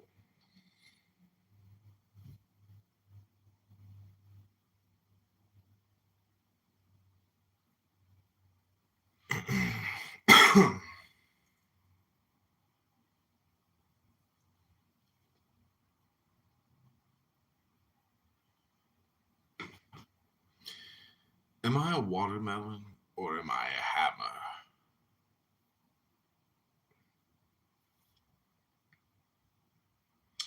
I guess one way of saying it is, am I a watermelon or am I a hammer? Hello?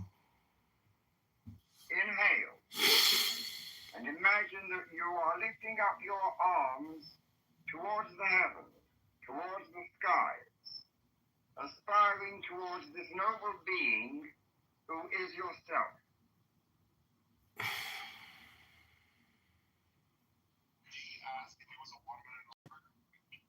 No, I asked if I'm a watermelon or a hammer, like Gallagher's Sledge-O-Matic. Air going out of your body, and your higher self, your angel, descending into you.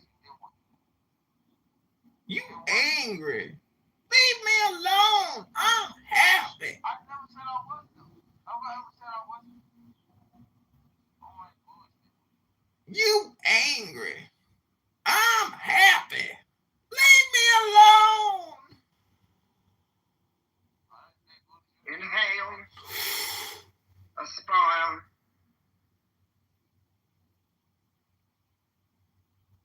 exhale, you are one. I am one.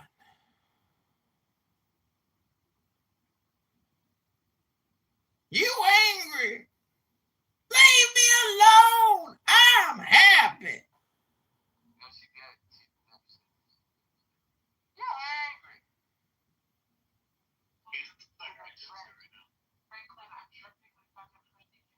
I don't read you.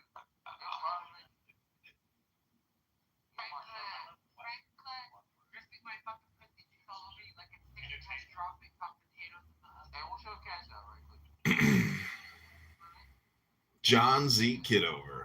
You can Cash App tip me or buy me a coffee at John Kitover.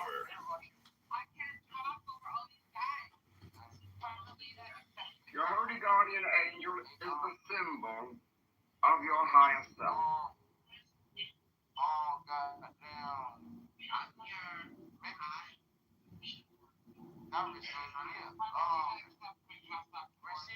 Imagine and visualize him there, as he always is, ready to help you and guide you throughout life.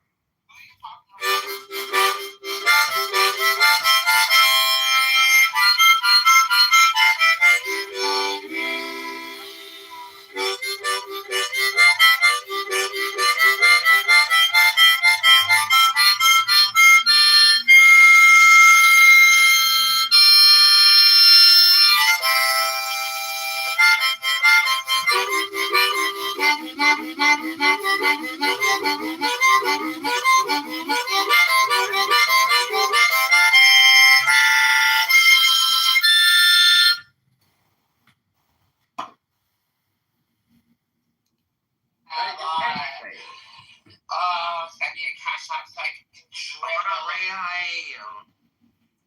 can drip. I'm kicking this guy out of the car.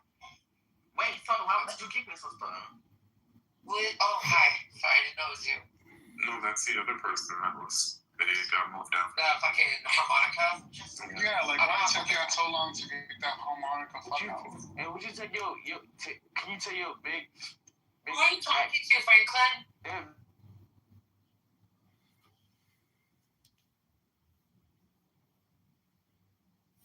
Transition in kindergartens, which is like obviously not. Or abortion or whatever. It's always some other wedge issue. Talking about it all the time, not the Democrats. Democrats want to talk about, economic policy. Well, I don't even think Bill Maher agrees on the economic policy. Like that's the thing. Is I think he's opposed to the progressives on the economic policy. You're absolutely wrong, Frenchie. The progressives don't talk about economics. They just put out filibuster hypnosis. I think Bill Maher is, wittingly or not, carrying water for the right, and that's how angel coming down. Yeah, 100%. And he does actively defend Israel shit, which is I obviously. I haven't seen. Sorry, Sam, but I obviously think that's. But is he basically defending what's going on in Gaza, to that extent, or just generally kind of pro-Israel? It's a more general thing. I don't know. It's a more general attitude that we should be supporting Israel, even given whatever the. I think he's probably going to be resistant to calling it a genocide. Right. Inhale. Aspire. Exhale. You are one.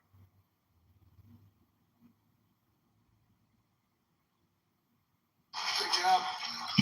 An architect who's really talented, has done a lot of work for him. He's got a flair, a beautiful Hispanic flair in particular. And he comes from originally a place called Cuba, which we will be taking over almost immediately. Now, Cuba's got problems. We'll finish one first. I like to finish a job. On the way back from Iran, we'll have one of our maybe the USS Abraham Lincoln aircraft carrier, the biggest in the world. We'll have that come in, stop about 100 yards offshore, and they'll say, "Thank you very much. We give up." Good job.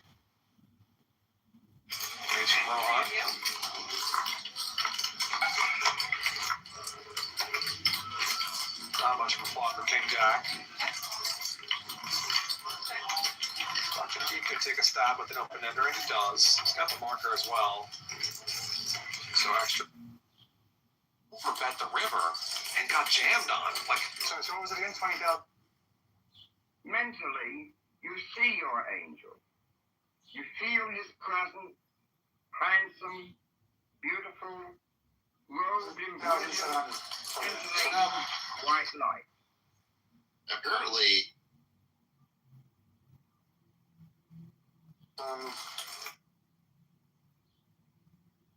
40.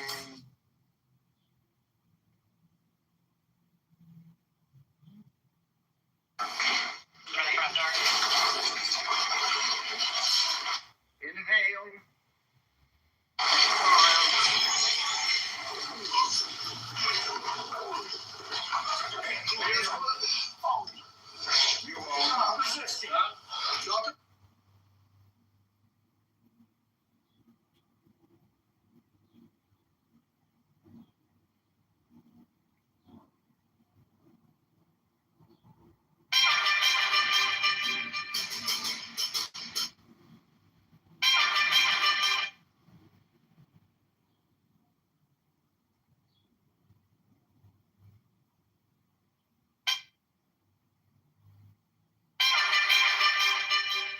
You are gradually merging with a gigantic figure of the angel.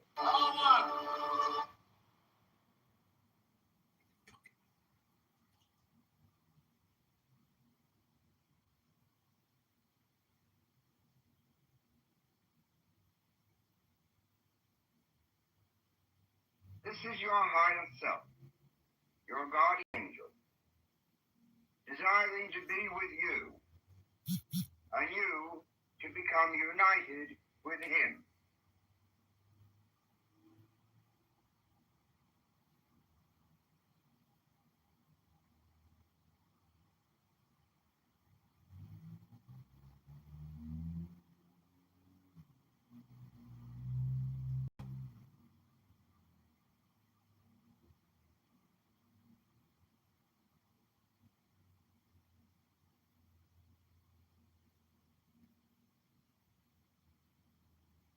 Yearn for your guardian angel.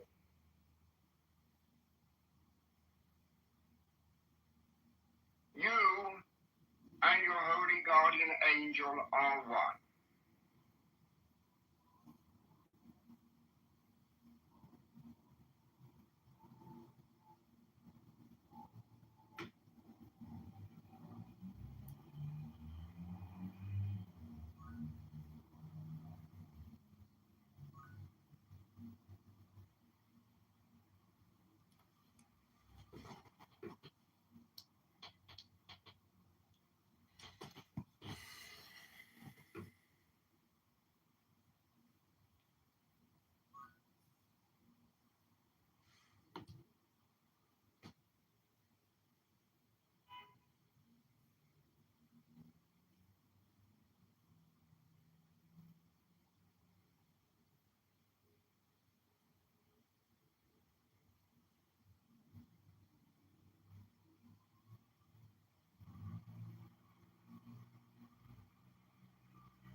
This is the goal of your lifetime. This is the great work, uniting with your holy guardian angel, your magnificent, beautiful, mighty, heavenly self.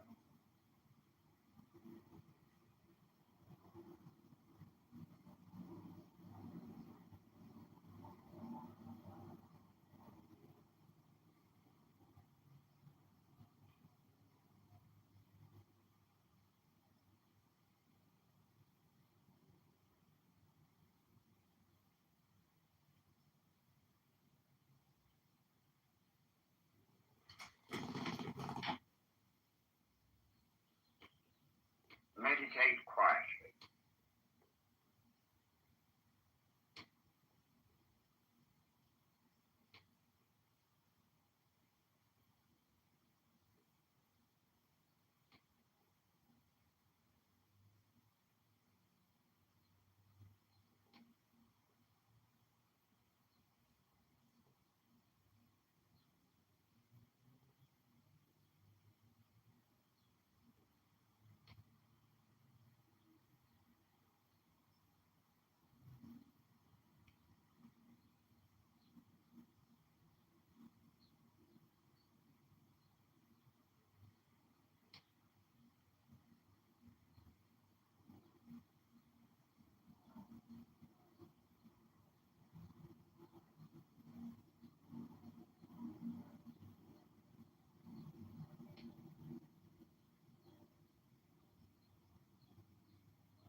If you want to do that,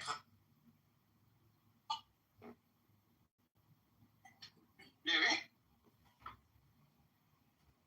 And then you're going on. I have performed puppetry in Budapest. This strikes me as something that I would. Well, it's like that person just literally decided to stay inside the world now. The world that is of a lot of contention, of the world that is like causing having all this war against each other. But You know, so the public, we put the wrong people in charge.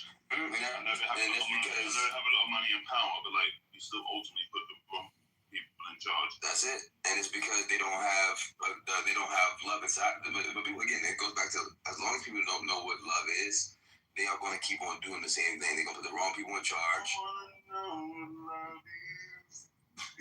What is love? I don't fucking know, mate.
wonderful peroration to an ancient adoration.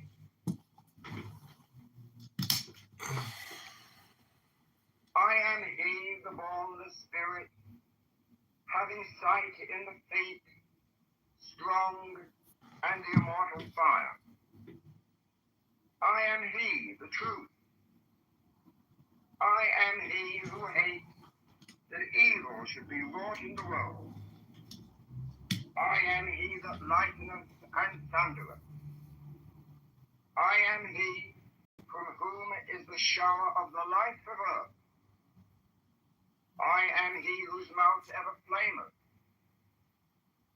I am he, the begetter and manifester unto the light. I am he, the grace of the world.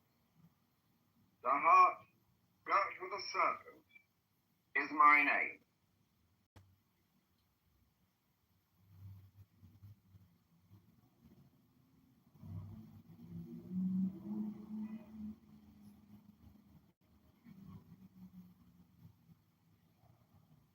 Now take a deep breath.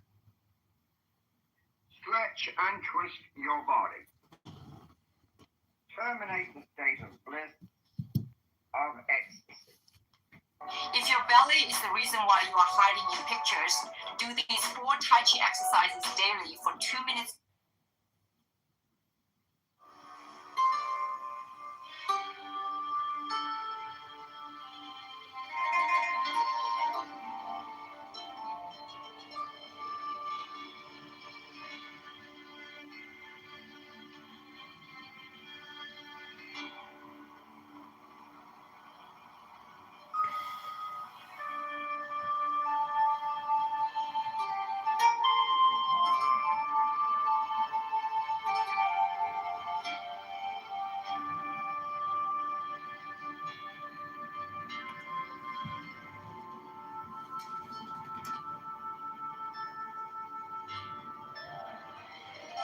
Invocation of Thoth. Procul, o procul esti profani, on lusty, on paedo.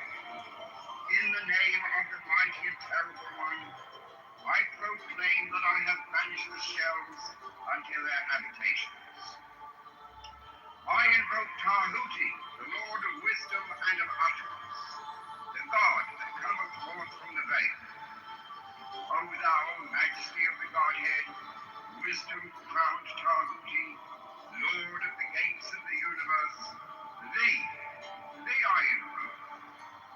O thou of the ibis head, thee I invoke. Thou who wieldest the wand of double power, thee I invoke. Thou who bearest in thy left hand the rose and cross of light and life, thee I invoke. Thou whose head is as an emerald, and thy nemes as the night sky blue, thee I invoke. Thou whose skin is of flaming orange as though it burned in a furnace, thee I invoke. Behold, I am yesterday, today, and the brother of tomorrow. I am born again and again. Mine is the unseen force whereof the gods are sprung, which is as life unto the dwellers in the watchtowers of the universe. I am the charioteer of the east, lord of the past and of the future. I see by mine own inward light, Lord of resurrection, who cometh forth from the dust, and my birth is from the house of death. O ye two divine hawks upon your pinnacles, who keep watch over the universe, ye who company the bier to the house of rest, who pilot the ship of wrong, ever advancing onwards to the heights of heaven, Lord of the shrine which standeth in the center of the earth. Behold, he is in me, and I in him. Mine is the radiance, wherein the palm floats over the foam. I travel upon high. I tread upon the firmament of new. I raise up flashing flame with the lightning of mine eye.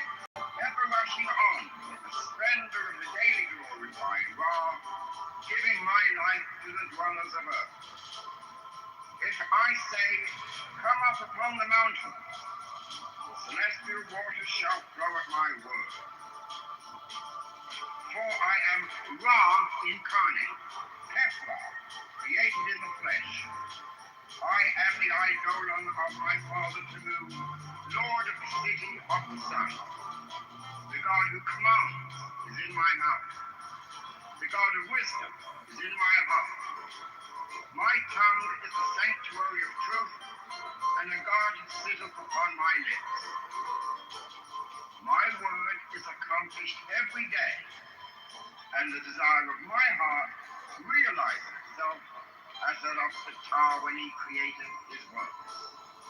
I am eternal, therefore all things are as my designs, therefore do all things obey my word. Therefore do thou come forth unto me from thine abode in the silence, unutterable wisdom, or light, or power. So, Hermes, Mercury, Odin, by whatever name I call thee, thou art still nameless to eternity. Come thou forth, I say, and aid and guard me in this work of art. Thou, star of the east, that didst conduct the Magi, thou art the same all present in heaven and in hell. Thou that vibratest between the light and the darkness, rising, descending, changing ever, yet ever the same. The sun is thy father, thy mother the moon.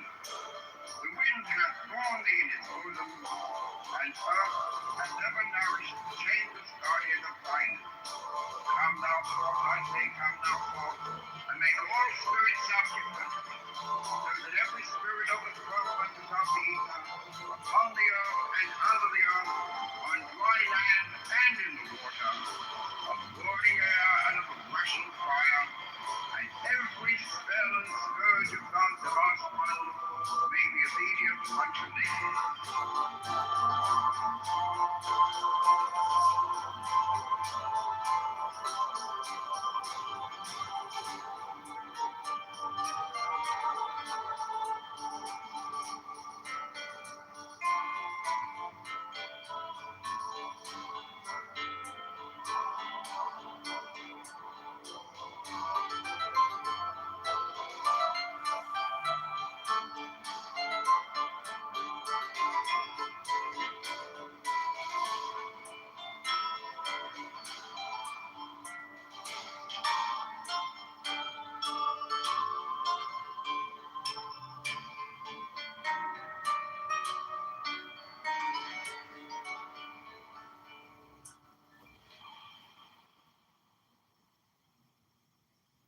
A full cart that's lighter on your wallet. That's a breath of fresh air. Use the code on screen for a $10 bonus on your first purchase. This bra is for seniors who want to get back their youth.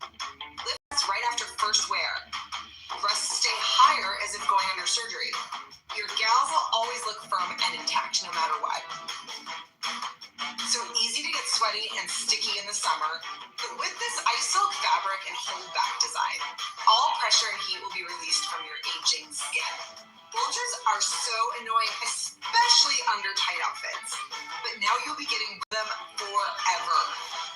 There's absolutely no stitchings, no bra lines. Totally invisible under any type of outfit. This bra is 5 times stretchier than any bra out there. Available to cup F, fit every body sizes and shapes. Gives you that confidence you've always been looking for. Every brace sent to you is the best version of itself. Summer sale going on right now. Don't miss it.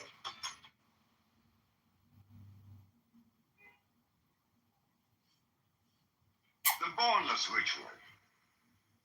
Thee I invoke, the Bornless One, thee that didst create the earth and the heavens, thee that didst create the night and the day, thee that didst create the darkness and the light. Thou art Asa Arnetha, whom no man hath seen at any time. Thou art Yahweh. Thou art Ea, a Ra. Thou hast distinguished between the just and the unjust. Thou didst make the female and the male. Thou didst produce the seeds and the fruit. Thou didst form men to love one another and to hate one another. I am Anchor the consul thy prophet, unto whom thou didst commit thy mysteries, the ceremonies of heaven. Thou didst produce the moist and the dry, and that which nourisheth all created life. Hear thou me, for I am the angel of the tongue, of Ophress Ra. This is thy true name, handed down to the prophets of heaven. Hear me. Array,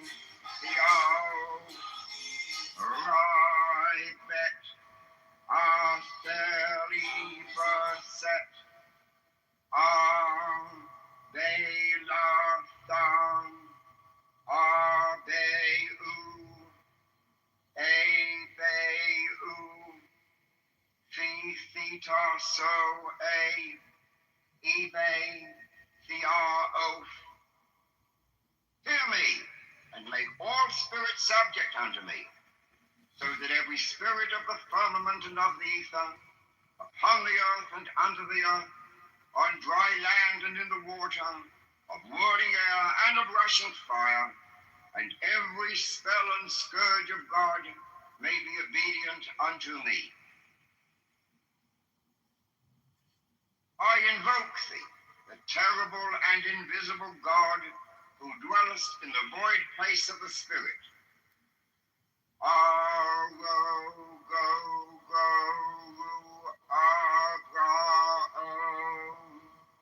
So thou Ludorio fell on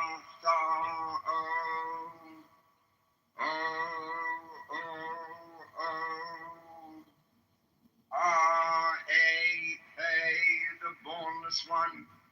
Hear me, and make all spirits subject unto me, so that every spirit of the firmament and of the ether, upon the earth and under the earth, on dry land and in the water, of whirling air and of a rushing fire, and every spell and scourge of God may be obedient unto me. Hear me,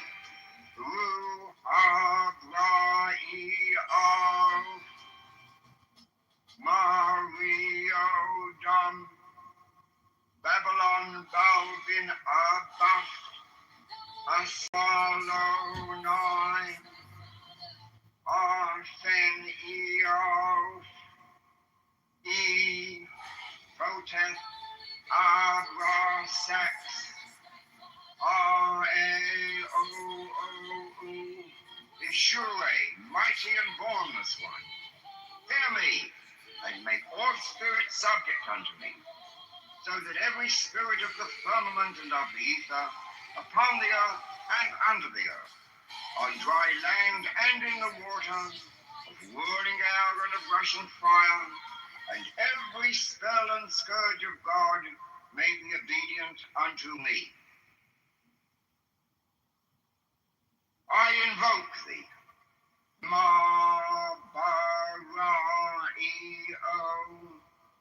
E-O-E-O-L, Kotham, Asori, Balo, Abraf. Hear me, and make all spirits subject unto me, so that every spirit of the firmament and of the ether, upon the earth and under the earth, on dry land and in the water, of whirling air and of a rushing fire, and every spell and scourge of God may be obedient unto me. Hear me.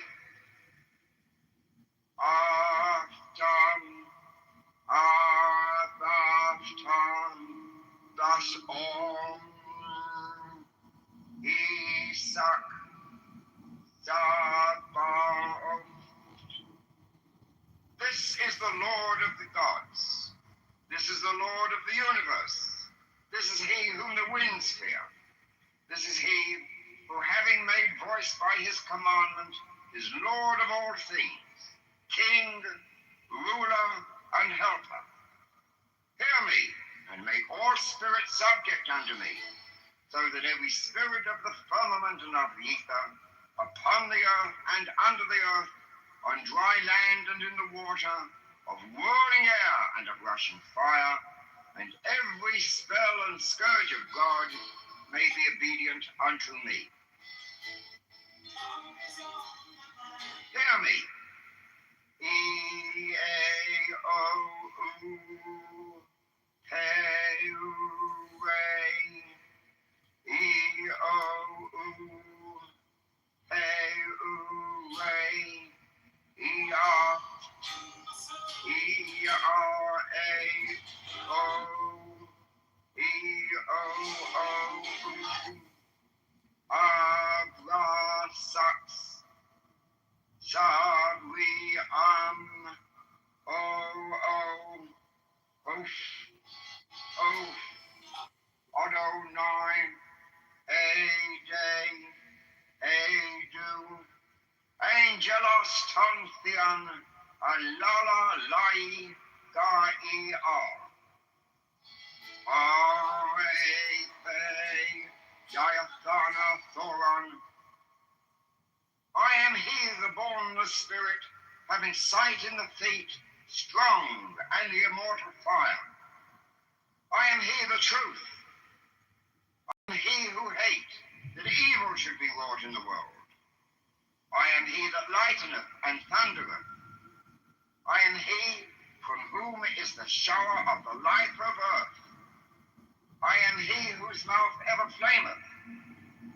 I am he the begetter and manifester unto the light. I am he, the grace of the world. The heart girt with a serpent is my name.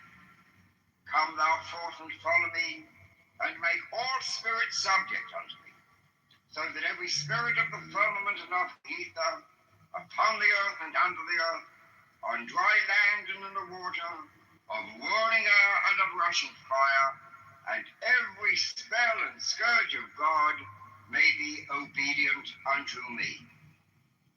E-R-O, Saba-O. Such are the words.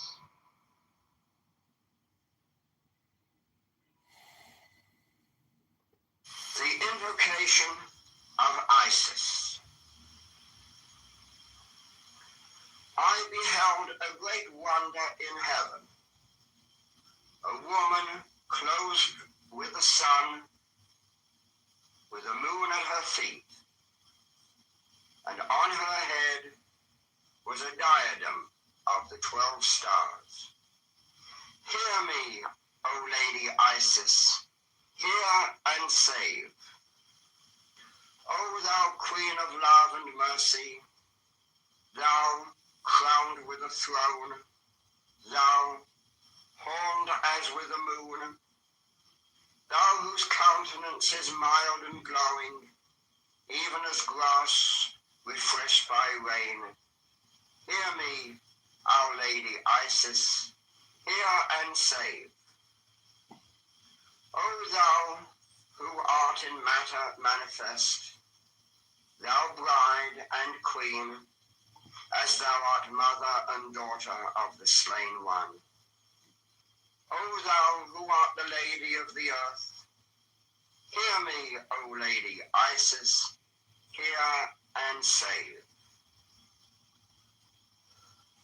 O thou Lady of the amber skin, Lady of love and victory, bright gate of glory through the darkening skies, O crowned with light and life and love, hear me, Our Lady, hear and save.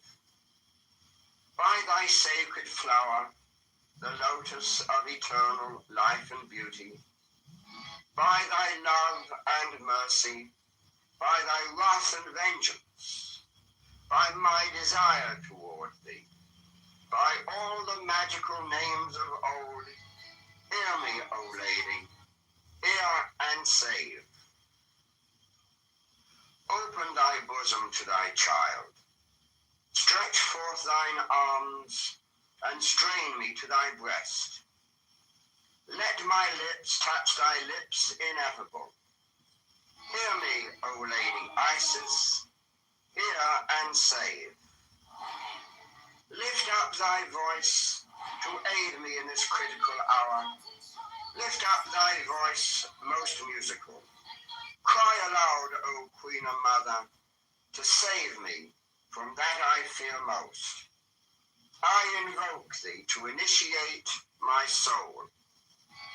The whirling of my dance, may it be a spell and a link with thy great light, so that in the darkest hour the light may arise in me and bring me to thine own glory and incorruptibility. Isis am I, and from my life are fed all showers and suns, all moons that wax and wane, all stars and streams, the living and the dead, the mystery of pleasure and of pain. I am the mother, I the speaking sea.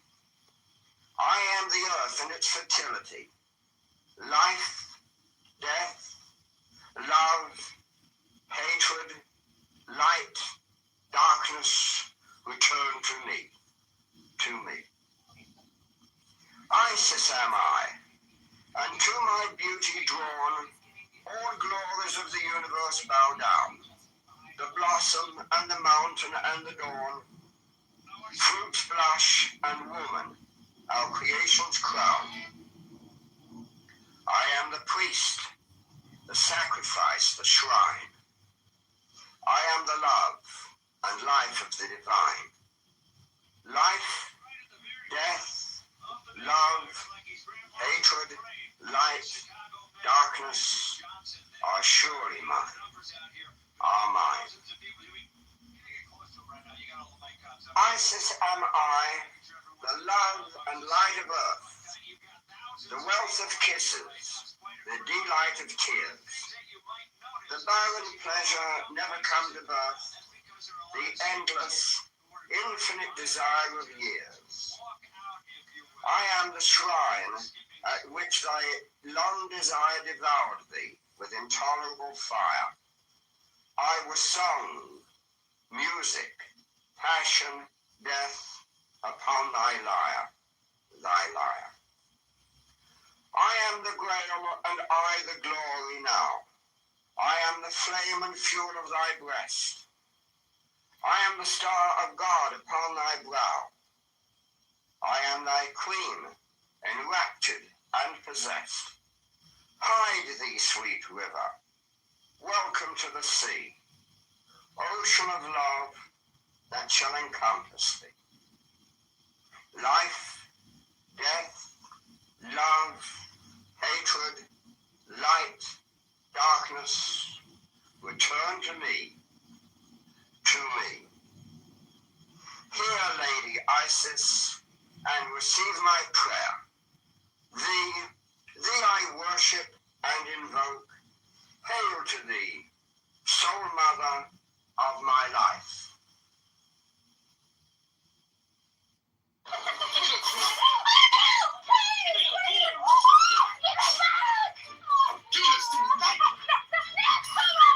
Give me the tablet. What's you yelling at to stop? I got the tablet for just $9.99. If you're gonna take it to school. What? This is a Techno tablet? No way it's so cheap. If you download tech, well, you will see what I mean. This tablet features a 10.1 inch full HD touchscreen with a powerful processor and plenty of storage. It's perfect for work, gaming, and all of your entertainment. All you're gonna do is click this video, download time, and you can grab this tablet for a ridiculously low price. What? I actually got it. Leave it as that. First come, first serve. Even though with all the young people that you see in this crowd, elementary schools have... Boost your immunity the easy way. Dr. Mercola Organic Astaxanthin Gummies. 4 milligrams per serving, natural cherry flavor, and USDA organic. Get 20% off your first order with code EXTRA20. Free shipping available. Take control of your health today. Just started letting Mantra. It is important that all the exercises on all of these tapes be performed regularly. Sooner or later, some salutary results may follow. You might then wish to offer up a prayer of thanksgiving at the opening of each practice session. Use your own imagination and ingenium to compose the kind of prayer that suits you and your own beliefs, rather than follow slavishly some already existent prayer, no matter how excellent it may be. The practice of the presence of God. Let us dedicate this work to an awareness of the ever-living God by using an ancient prayer. Who should not praise thee, O Lord of the universe, unto whom there is none like, whose dwelling is in heaven and in every virtuous and God-fearing heart. O God, thou vast one, thou art in all things. O nature, thou self from nothing, for what else can I call thee? In myself I am nothing. In thee I am self, and exist in thy selfhood from eternity. Live thou in me, and bring me unto that self which is in thee.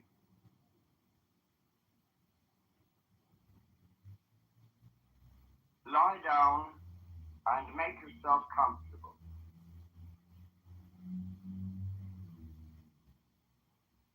Relax completely. Breathe easily and rhythmically. Cook County.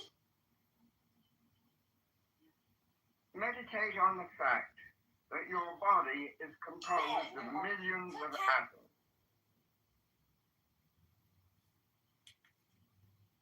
Each atom is composed of electrons and protons orbiting about a center.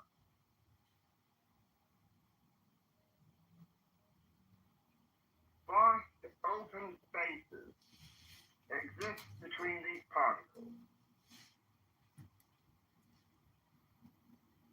These atoms form all our bodily tissue, forming the cells, the bones, the skin, all muscle, and all the elements of the bloodstream.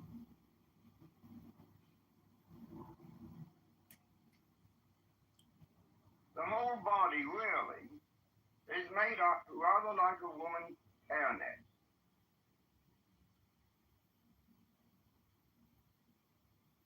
Millions of holes or spaces connected by thin gossamer threads.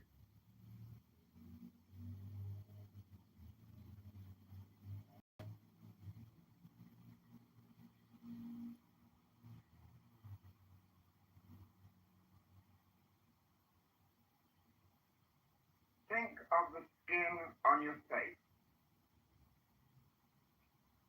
covering your whole head. See this skin perforated by millions of tiny holes, which we call pores.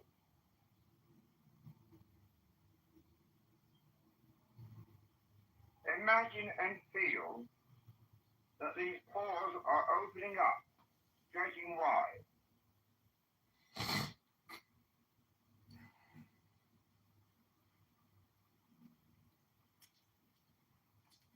Your face has thus become transformed into a network or a honeycomb. Millions and millions of yawning open holes loosely knit together by fine, thin filaments.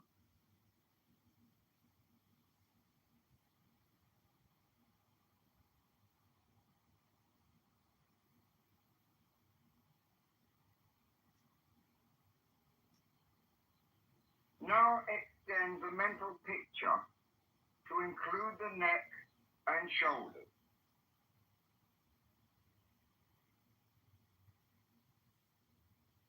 See the skin covering these areas, becoming a fine lacework of holes.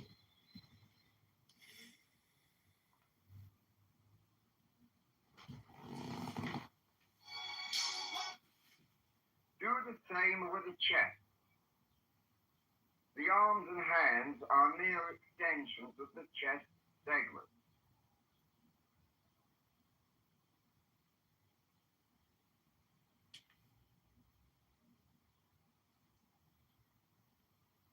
These areas of your body are now largely open holes. Spaces held together by loosely woven thin thread.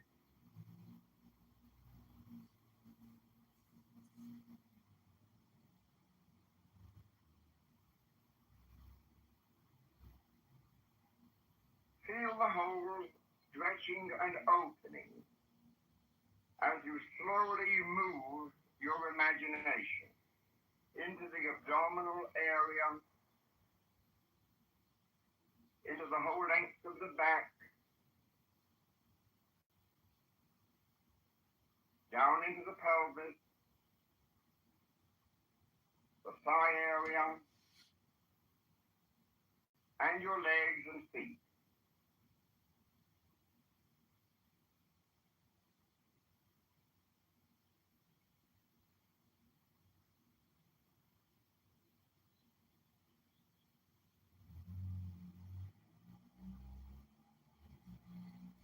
See and feel the entire skin covering of your body as a hairnet or as a honeycomb through which the air around you can flow into you and through you.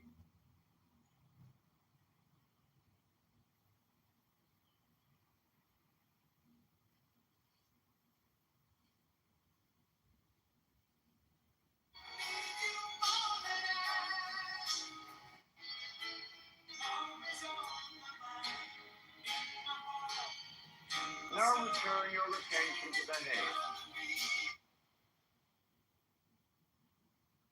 Realize that the contents of your skull and brain are made up of atoms and even smaller particles, all of them separated by enormous spaces.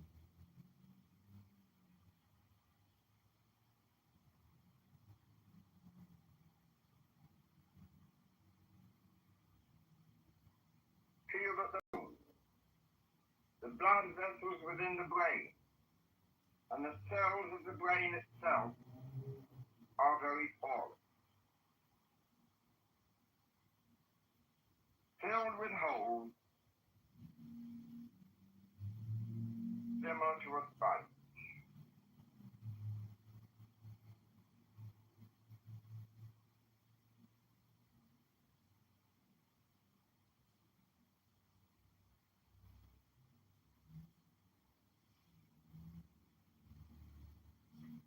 Let your imagination extend down into your neck, your shoulders, your arms, and your chest.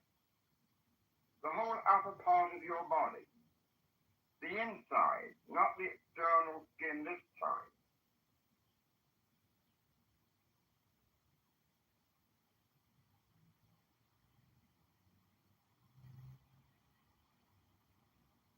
Feel that all this vital tissue within is no longer solid and impervious to the air.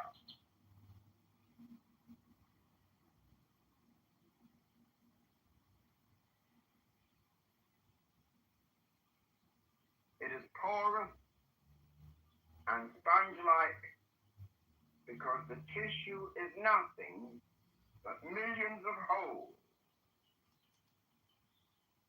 vast spaces lightly connected by thin filaments.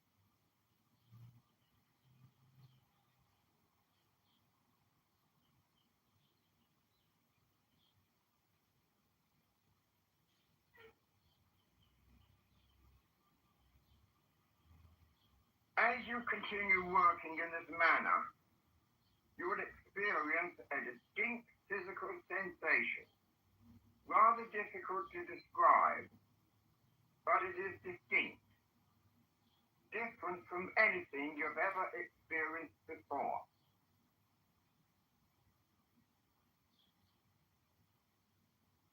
Now go down to the abdomen and the pelvis. Consider them together.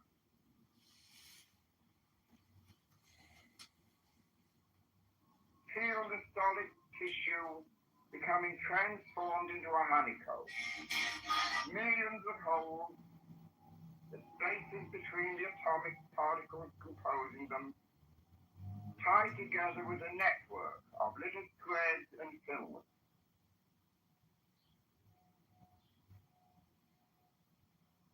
The whole area is seen and feels like a sponge.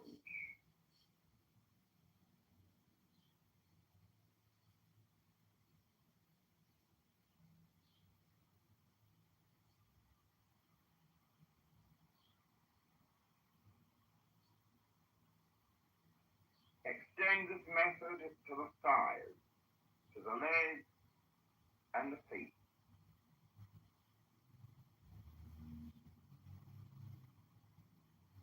Continue your imaginative effort, seeing the bones, the muscles, the vessels, all composed of minute particles between which are vast spaces.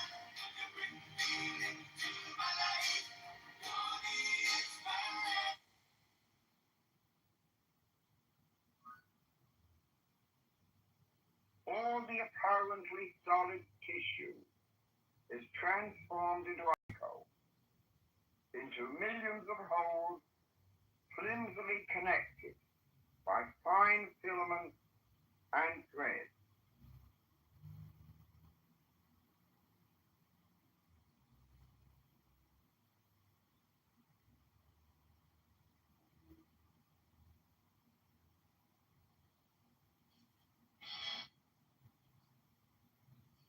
Pause for a moment.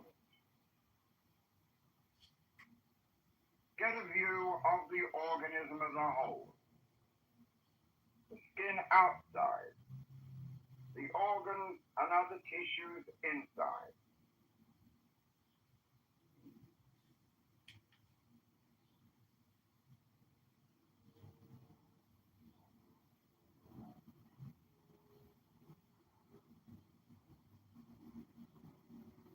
All of you is now a simple mass of holes from the top of your head to the tips of your toes. Did the COVID-19 vaccine turbo cancer?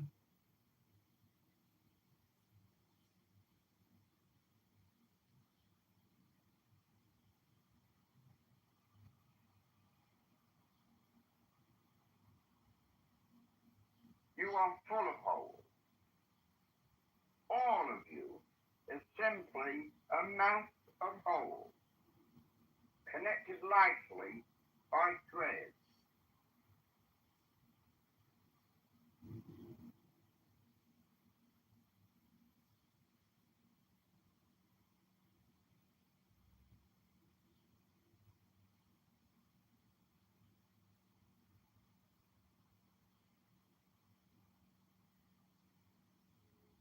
You are no longer solid matter. You never were. As a result, you can feel the surrounding air flow through you.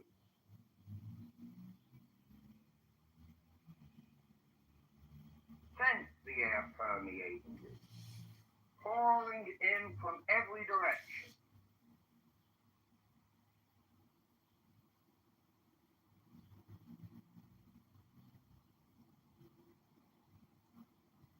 There are no impediments to the free movement of this air. This air, which is life itself.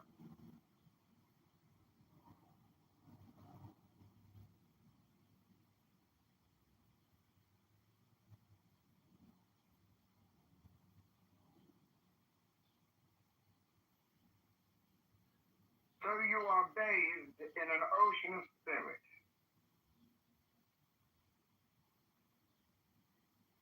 It is spirit which you are breathing in and spirit which you are breathing out.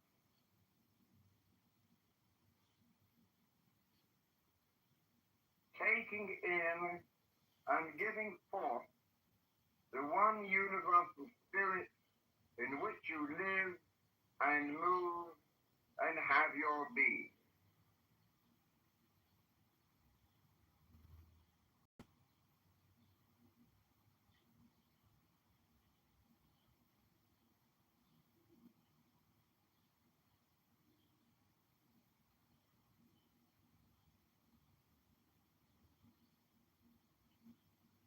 Realize your imagination has transformed all your tissue into sponge-like substance.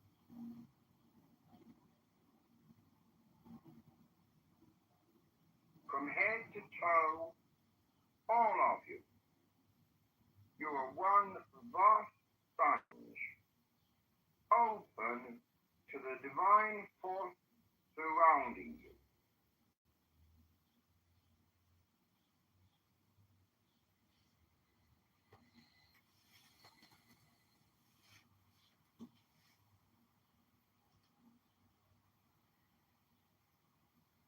Your sponge-like body offers absolutely no resistance to the living air coming in and passing through your body from any direction.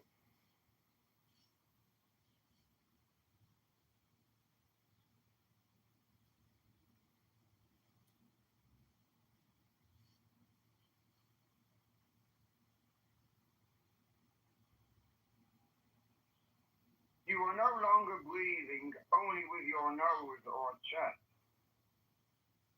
But actually, you are breathing through every pore of your being.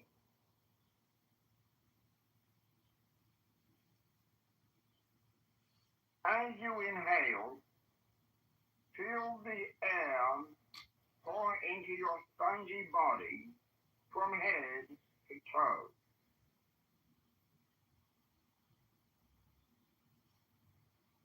As you breathe out, the air passes all the way through your body, coming out through your head, through your back, your abdomen, your legs.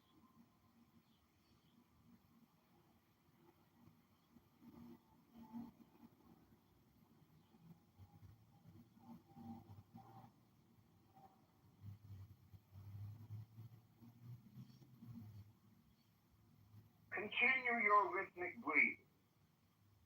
Feel the air flowing in and through your body.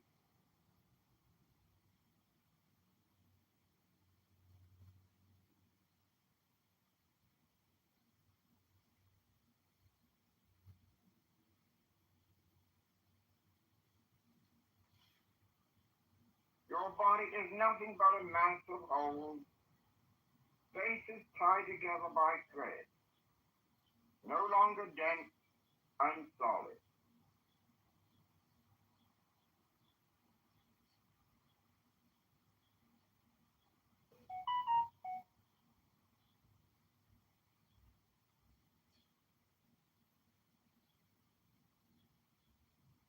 Air pours through you, ascending feet and legs, through the entire body, and making exit through your head and everywhere else.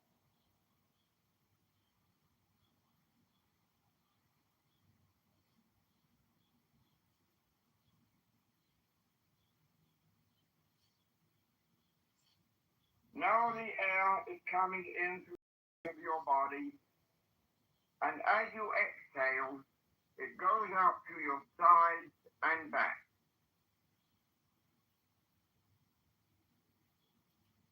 Inhale, and the air flows in.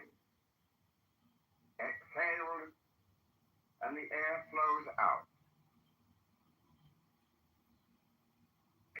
This rhythm, this new and most pleasurable experience of the divine life entering you, this is taking over.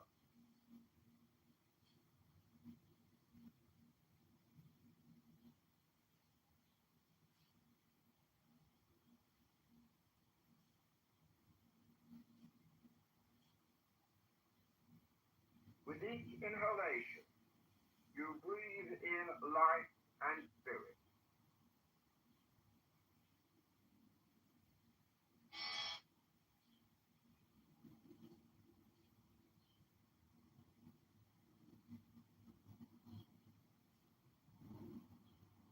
This air that is coursing through your body is the carrier of life.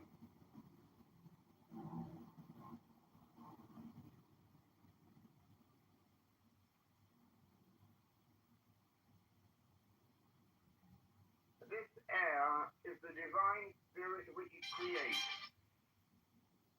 and so can transform, heal, harmonize, and restore our everyday lives.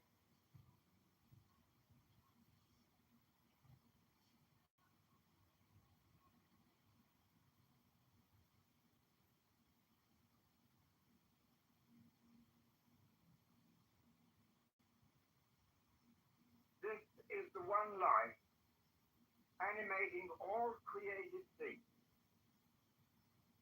God is coming into your life, into your very body, filling it with divine spirit.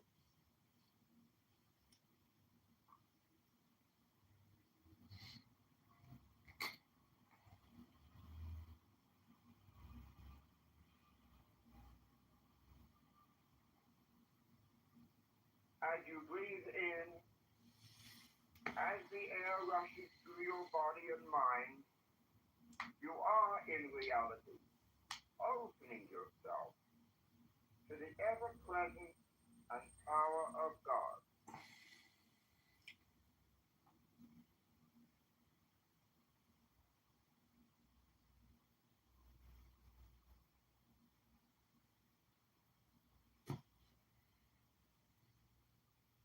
The consciousness of God is pervading every part of your body, every nook and cranny of your mind, conscious as well as unconscious.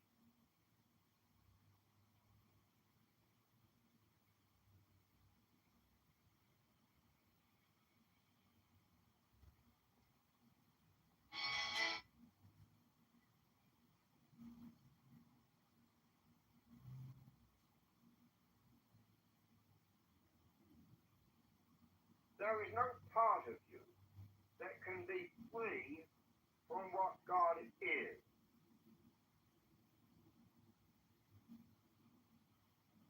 You have opened yourself to God.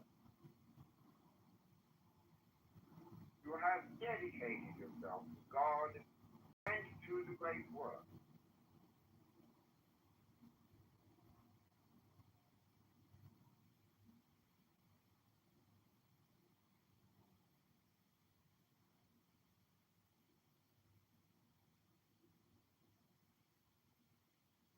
Surrender whatever you are, whatever you have, to the omnipresence of the one life, this one universal spirit.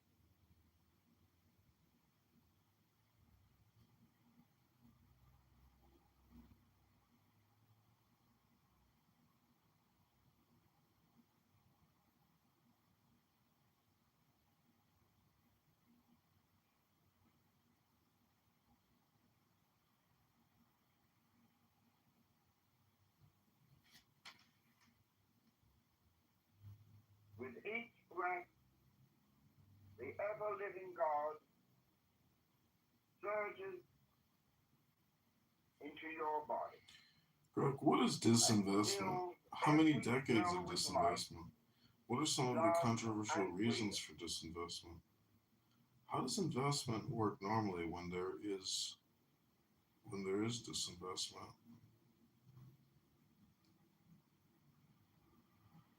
God is in us, and we are in God.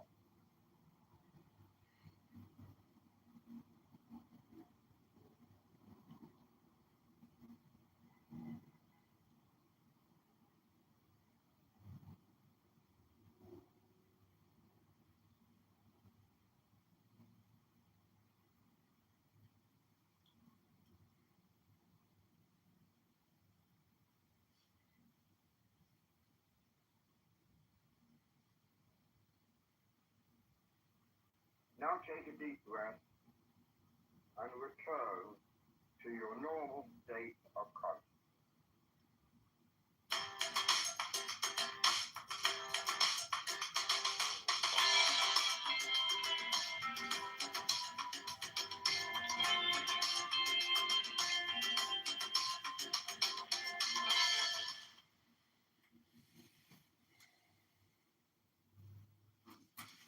Do you mind if I ask you a couple questions?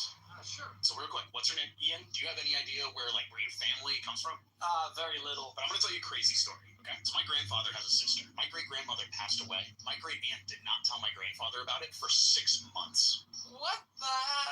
Brutal. After we found out, we got the obituary. We wanted to do a little bit of family history. We wanted to do a little bit of, reflection. Understandably so, yeah. Have you ever heard of Been Verified? No, I haven't. So Been Verified has an obituary tool where you can put in the birth date and death date of people that you're related to, and they'll pull obituary information and look up crazy info that you might have never otherwise known about that person. Oh, well, that's cool. Yeah, and then from there, you can add family to your family history, to your family tree. Oh, well, that's convenient. Sounds easy. So after this conversation, hearing my story, is Been Verified something that you'd be into maybe going home and trying for yourself to learn about your family? Oh, yeah, absolutely. And make sure if you want to learn more about your family, check out Been Verified. Got the link below to access a $1 7-day trial with Been Verified.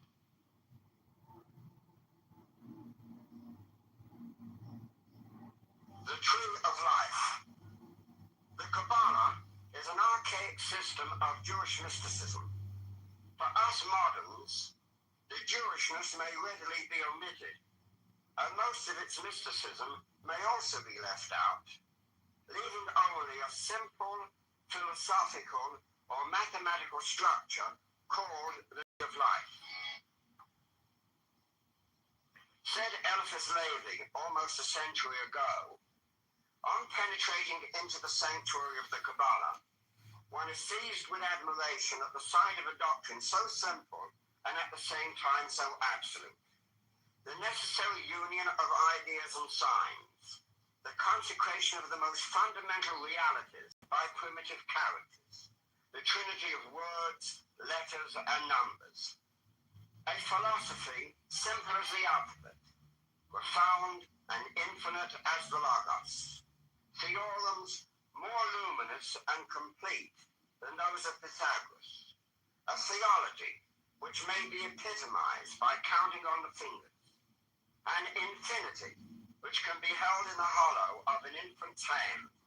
10 numerals and 22 letters, a triangle, a square, and a circle.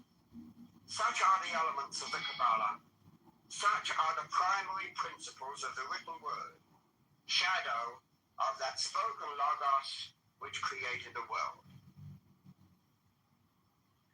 Each student has the task to ascertain for himself, where the Kabbalah is concerned, what must be considered true and reliable, and to set up on his own score a reliable standard of reference.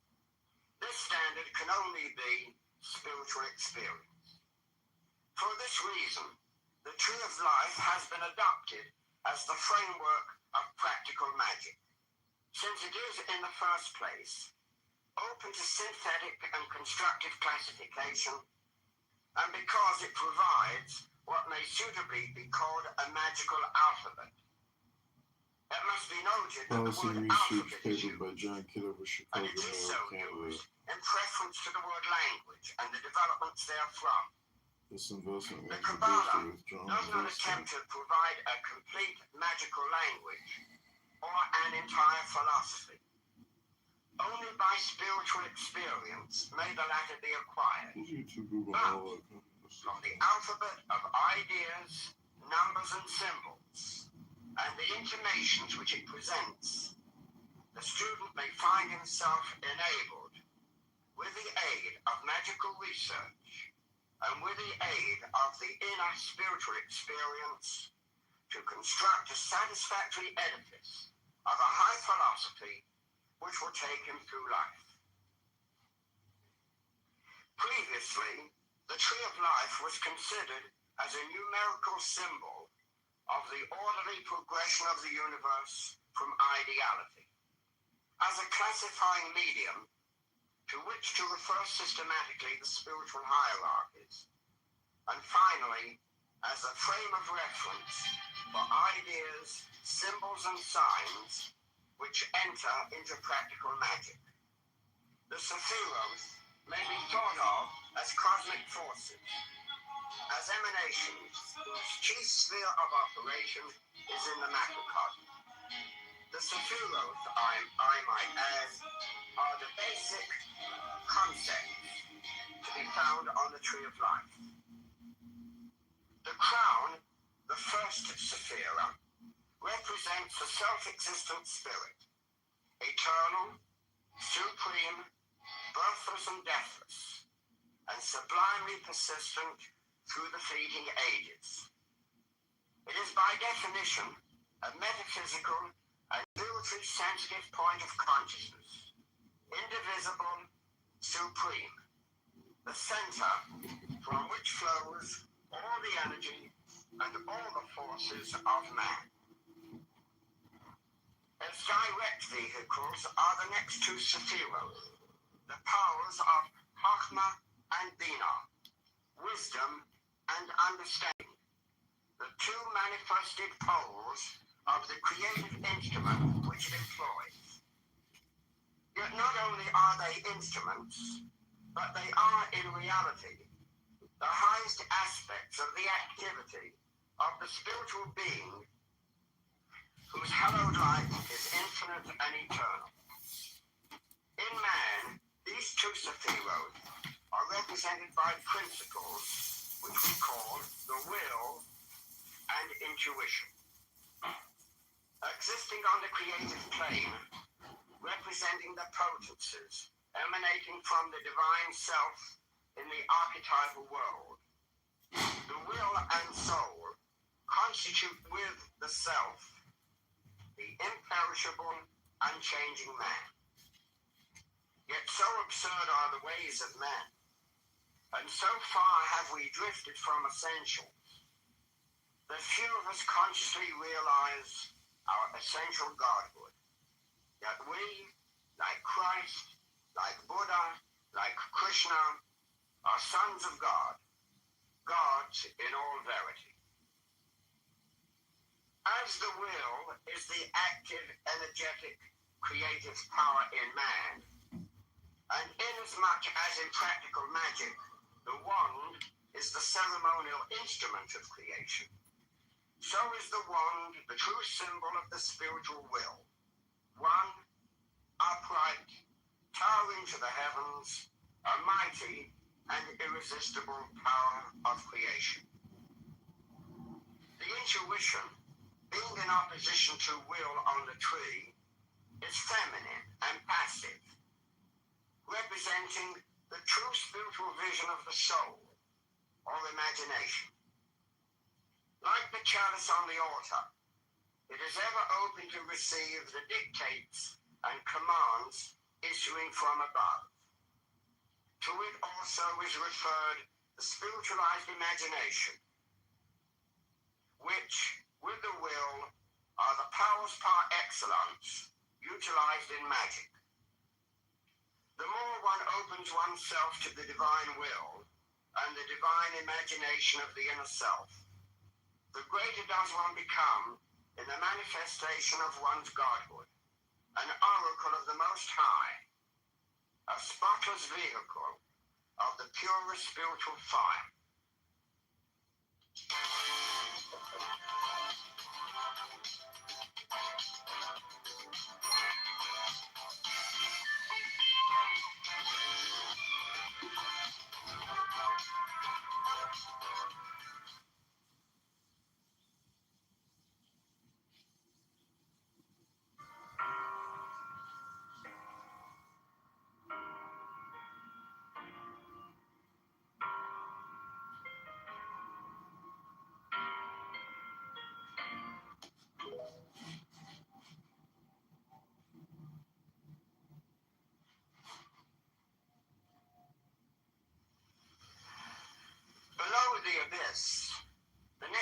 five sephiros are named the human soul, a composite principle of reason, will, imagination, memory, and emotion, centered in the sephira of harmony. It is this mind which is the evolutionary vehicle of the real self, a mechanism, so to speak, created through long eons of toil and suffering, as a means of acquiring contact with the outside world, so that by means of the experience thus obtained, the self may come to a self-conscious realization of its own divine powers and high nature. It is in this mind that self-consciousness is centered. Although the psychological anomaly is true, that this perceptual mechanism, evolved solely as an instrument, comes to usurp the power of that which gave it birth, setting itself on a pedestal as the ego, as that which has real power, insight, will, and the ability to solve the problems of life. In magic, it is this empirical ego, this lower self, which must be offered up in sacrifice to the higher self.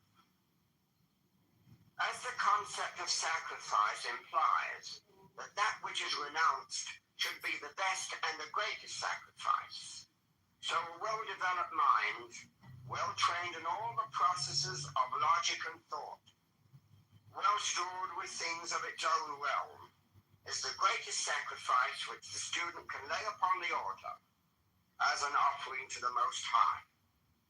He that loses his life shall find it. Lest there be some misconstruction placed upon the words destruction and abnegation and sacrifice of the ego, let it be understood clearly that the principle itself is not destroyed. That, of course, is an impossibility in nature. But the false values of the ego, its complacency, the illusion that it possesses, that it alone is real and permanent, all else being its creations, these are offered for destruction. When the smugness and the false egoism in the mind is rooted out, it is an instrument of the soul than which few could be better. The ninth sephira is the foundation of the lower man. It is the Freudian id, and it is that lunar, vegetative, and instinctual principle which is concerned solely with living. This animal soul is at one and the same time a principle of energy and electromagnetic substance, the totality of the vital life currents, as well as the invisible magnetic mold on which the gross atoms arrange themselves as the physical body. As a substantive principle, it is the astral body, the plastic double built of astral substance, to serve as the basis or design of the physical body.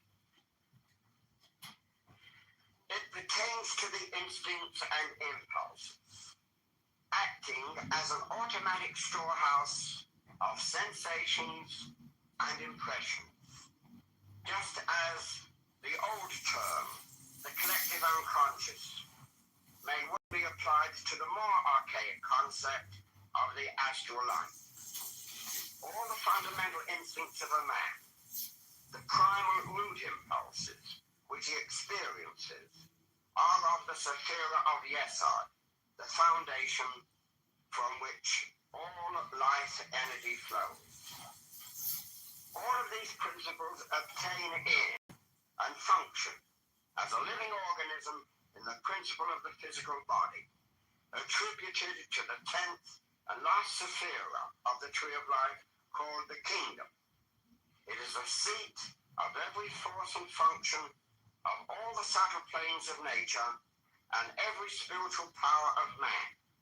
In all truth, and in this fundamental sense, the human body is in reality the temple of the Holy Ghost. I used to be so stressed because kids' tablets break so easily. But then I found this 7-inch Android tablet on TV. It comes with this thick, shockproof silicone sleeve, so it's actually kid-proof. It's got parental controls, educational games, and it's super fast. The best part, during this Temu sale, it's down to just $19.99. Seriously, this price is only for today. Don't wait for the next crack screen. Click the link below, download the Temu app, and surprise your kids now.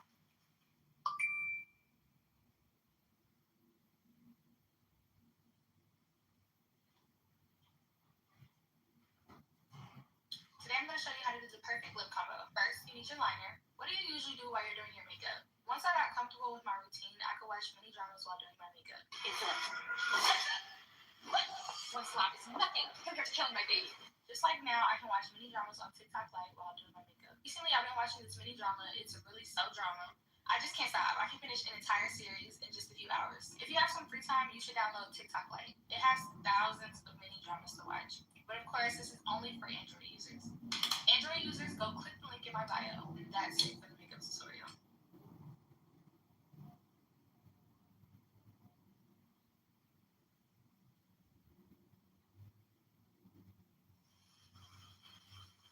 William James, in his Gifford Lectures of the early part of this century, wrote that one conclusion that was forced upon him as a result of certain experiments that he had conducted had forced upon him that it is our normal waking consciousness, rational consciousness as we call it, is but one special type of consciousness, while all about it, parted from it by only the flimsiest of screens, there lie potential forms of consciousness entirely different. We may go through life without even suspecting their existence. But apply the requisite stimulus, and at a touch, they are there in all their completeness. Definite types of mentality, which probably somewhere have their field of application and adaptation. Magic is the name for some archaic psychological methods which, to use James' term, apply the requisite stimulus to reveal other and deeper levels of consciousness which are ever present but remain as a rule totally unsuspected. Once this magical stimulus is applied and these levels are tapped, there occurs what has been labeled illumination, the flooding of the mind with light. Before I was blind, but now I see. This so-called transcendental experience, to be reached by ritual and other technical procedures, is the heart of this archaic, Kabbalistic, and magical system, and can hardly be guessed at, save by some shrewd and penetrating modern psychologists such as Carl Jung and A. Maslow.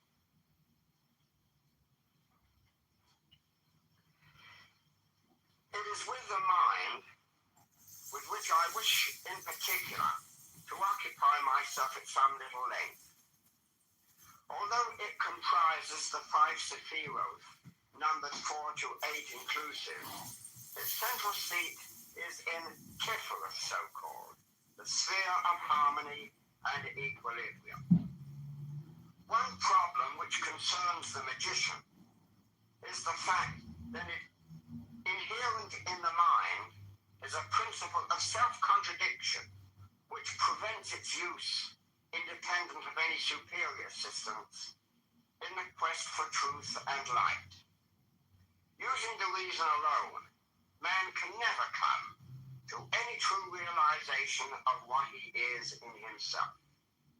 That is, he can never understand by the mind alone that he is an eternal spiritual entity, a brilliant star shining by the light of its own essence within the bespangled body of Nuit, the queen of infinite space. Iamblichus lays the law down quite clearly in the mysteries. that not by discursive reasoning or through philosophic thinking alone does one come into fellowship with the gods. It is through the awakening of the higher spiritual powers by means of the rite of magic that we have already defined that the consummation of the long ages is effected. What we call so casually the imagination in the ordinary man is, according to the exponents of magic, the major faculty of the soul to assimilate the images and reflections of these other levels of awareness of which James speaks. The imagination is the vision of the soul, whereby it perceives directly and immediately ideas and thoughts of every kind.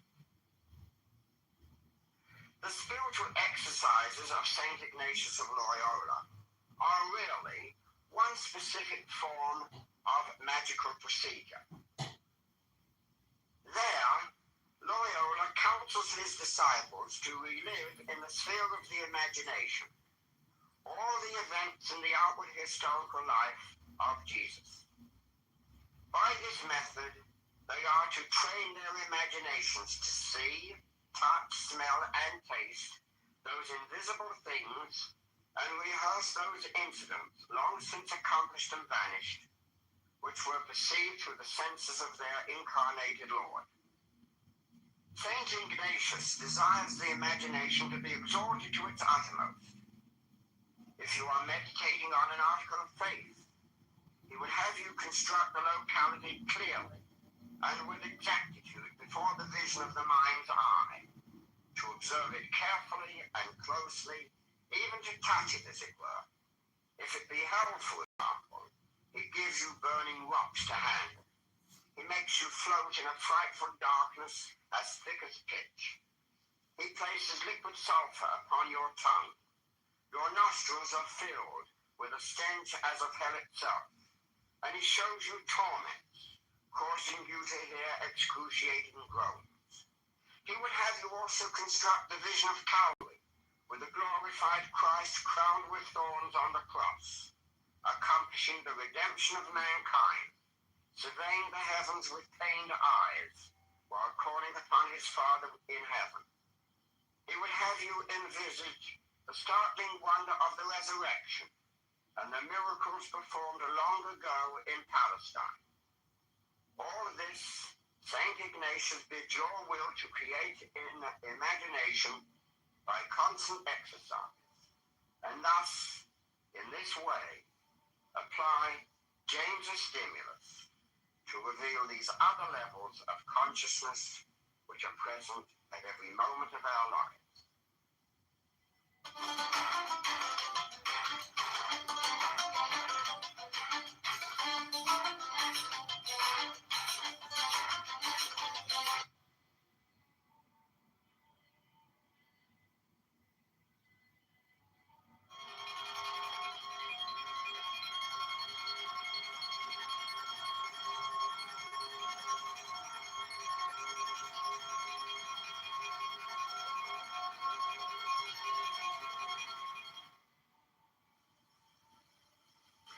Perseverance and constant application will certainly bestow upon the student a will which is indomitable, a mind capable of prolonged concentration, and above all, an imagination which is the essence of creating. One of the exercises that is analogous to those recommended by St. Ignatius is on a more prosaic level.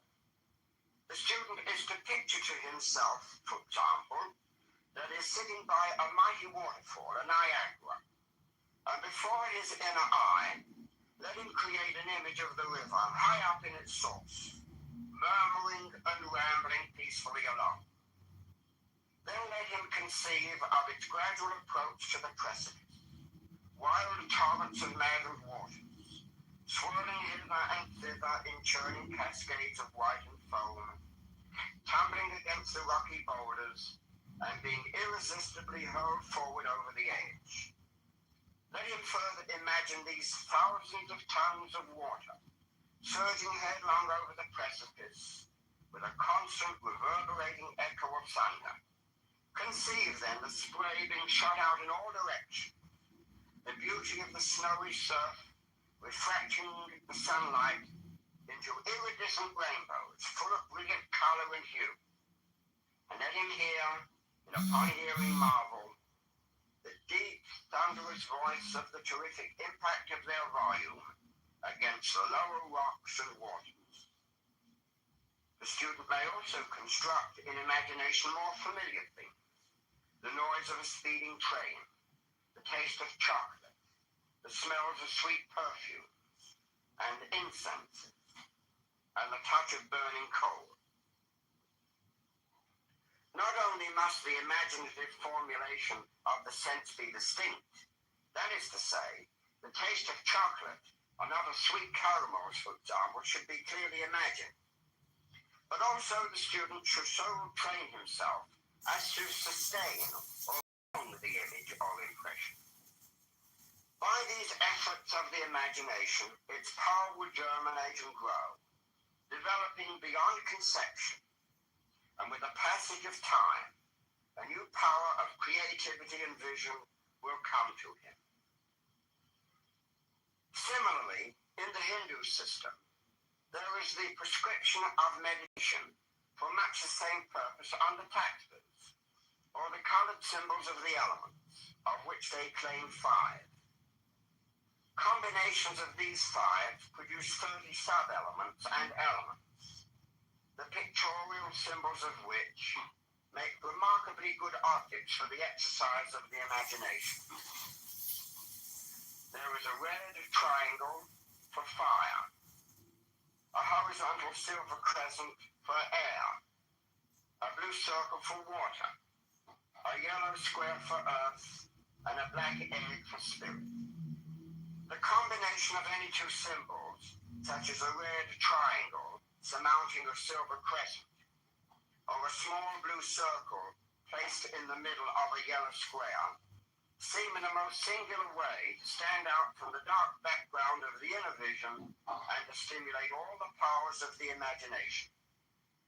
Only a short time suffices to procure efficiency in the visualization of these symbols.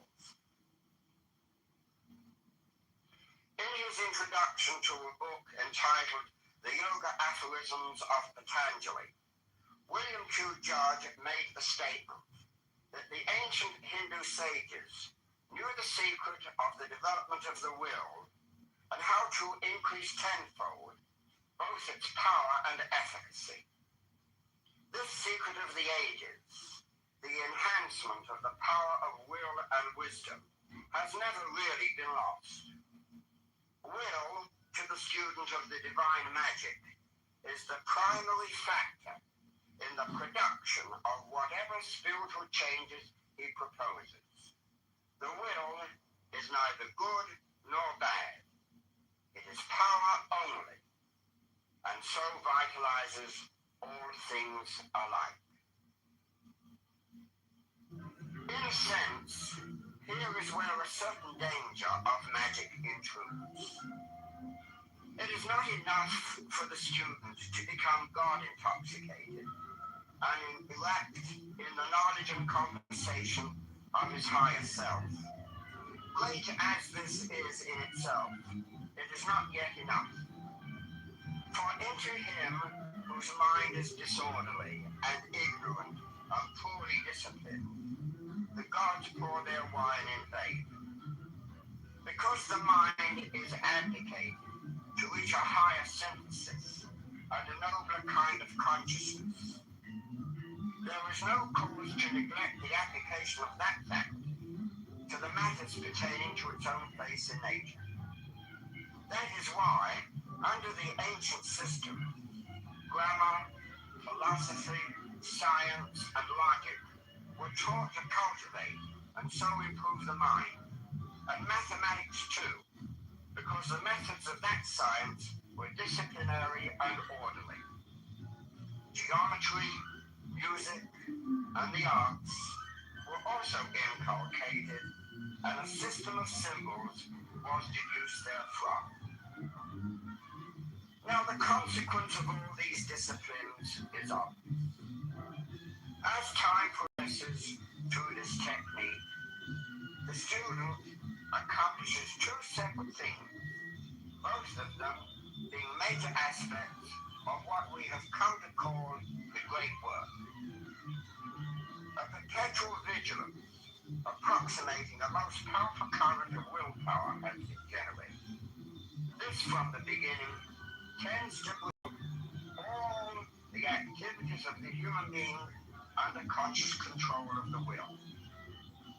The second aspect of accomplishment is that not only does the student find himself in possession of a greatly enhanced will, but that the mind itself, all the faculties comprised in the ego, previously so troublesome and lacking in concentration, has gradually, because of the dynamic will and these various disciplines, has been placed under control. And in this way, the student becomes enabled to fulfill the terms of what James so eloquently wrote. We apply the necessary stimulus, and there we find in all their completeness these definite types of consciousness which must play an enormous role in the future evolution of mankind. Zyrtec presents Zyrtalk with scientist Andy. Did you know grass pollen is one of the most common allergens in the world? But you don't need to let it get in the way of your outdoor activities. To help relieve allergies to grass, you can wear a mask when mowing the lawn, wear hats. The whole process is simple and pleasurable. In, 2, 3, 4, out, 2, 3, 4. In, 2, 3, 4, out, 2, 3, 4. In, 2, 3, 4, out, 2, 3, 4. In, 2, 3, 4, out, 2, 3, 4. In, 2, 3, 4, out, 2, 3, 4. In, 2, 3, 4, out, 2, 3, 4.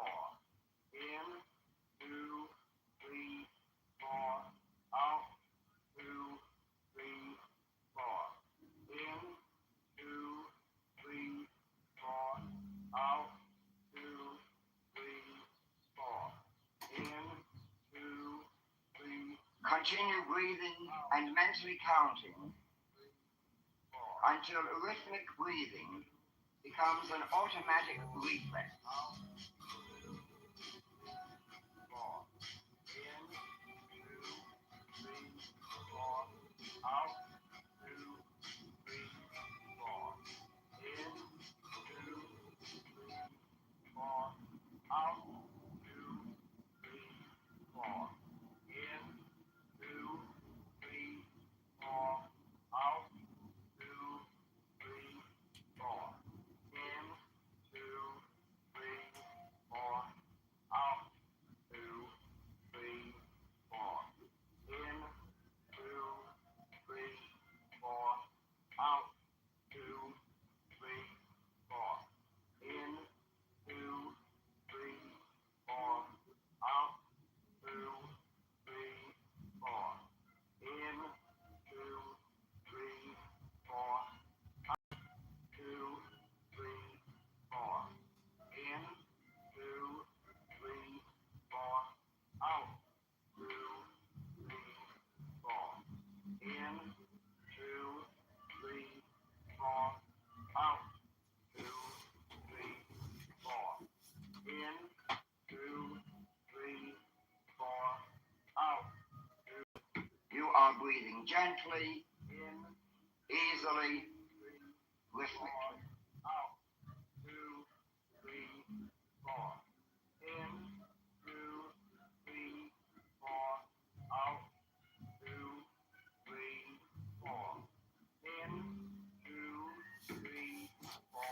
are calm and relaxed.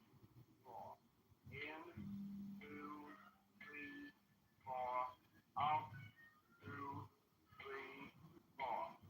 In, 2, 3. Rhythmic breathing has been taken up by your lungs. In, 2, 3, out, 2, 3, 4. In, 2, 3, 4, out, 2, 3, 4. In, 2, 3, 4, out, 2, 3, 4. In, 2, 3, 4, out, 2, 3, 4. In, 2, 3, 4, out, 2, 3, 4. In, 2, 3, 4, out, 2, 3, 4. In, 2, 3, 4, out, 2, 3, 4.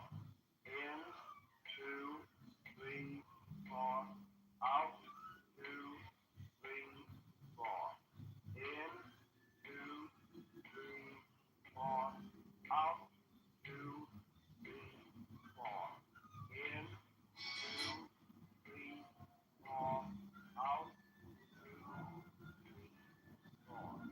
In.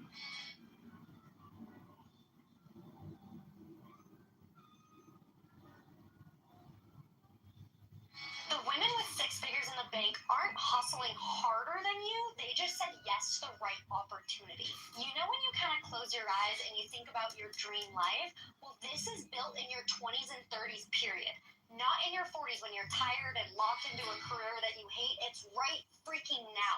And stacking $100,000 is not about grinding doubles or begging your boss for a raise. It's about learning one side hustle that nobody told you about: high ticket sales.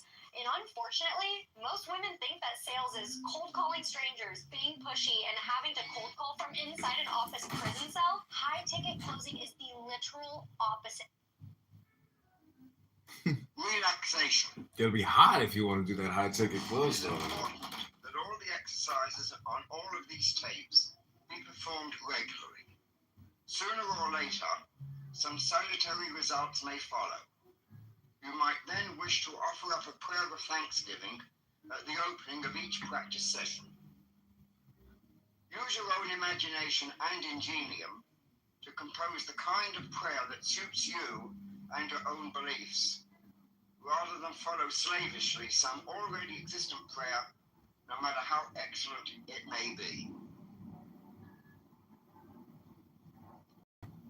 At the root of all systems, metaphysical or occult, relaxation of physical and mental tension is considered a prerequisite. Unfortunately, most systems contain only a rudimentary technique inadequately developed for the use of the new student or beginner, without any assurance it will produce results. I want to present a time-honored viewpoint that is repeatedly confirmed with usage of the newer scientific techniques of biofeedback.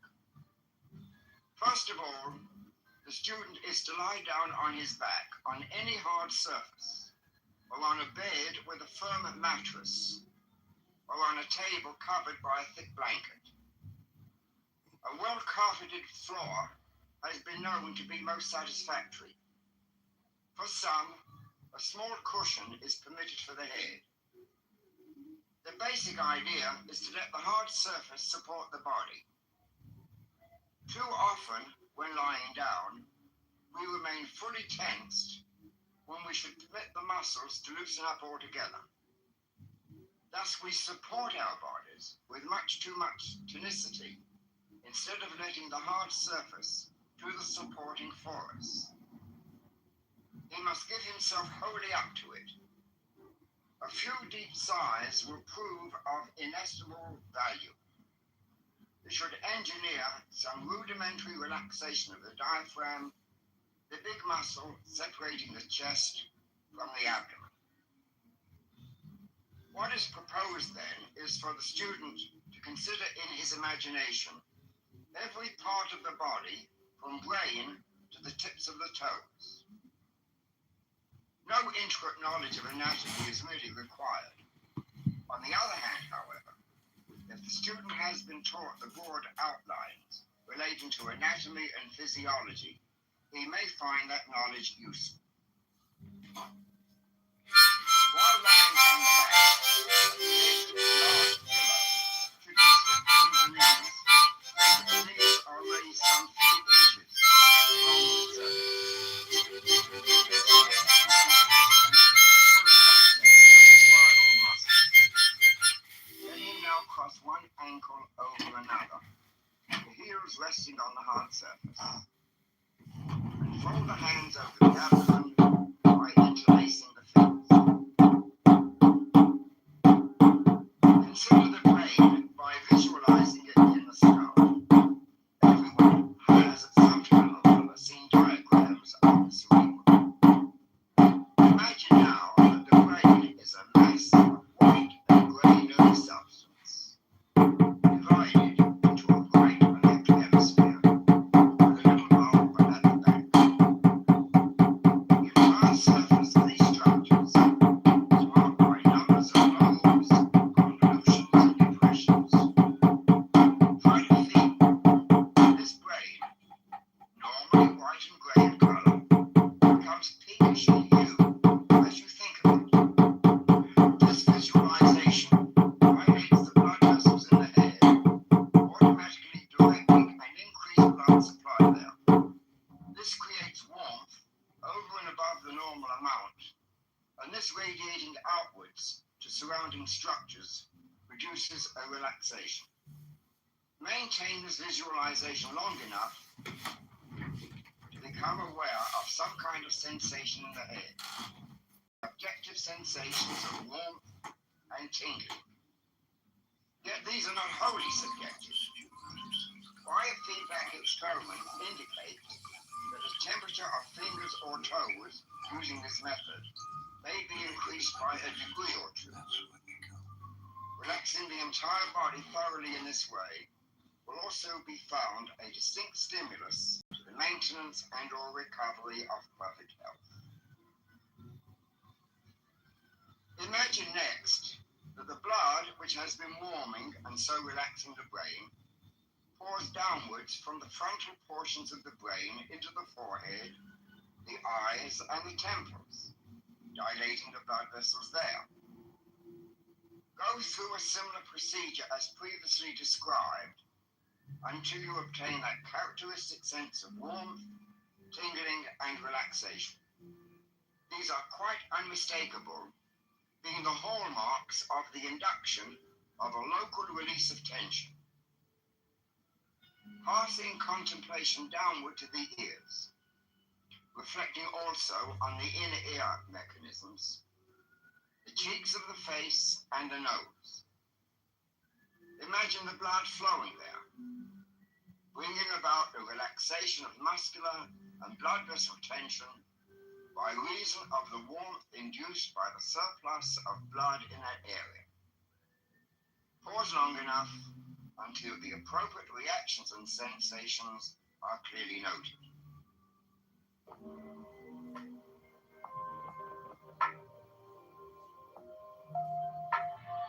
John, Kitover, first you're gonna move here to a tree zone.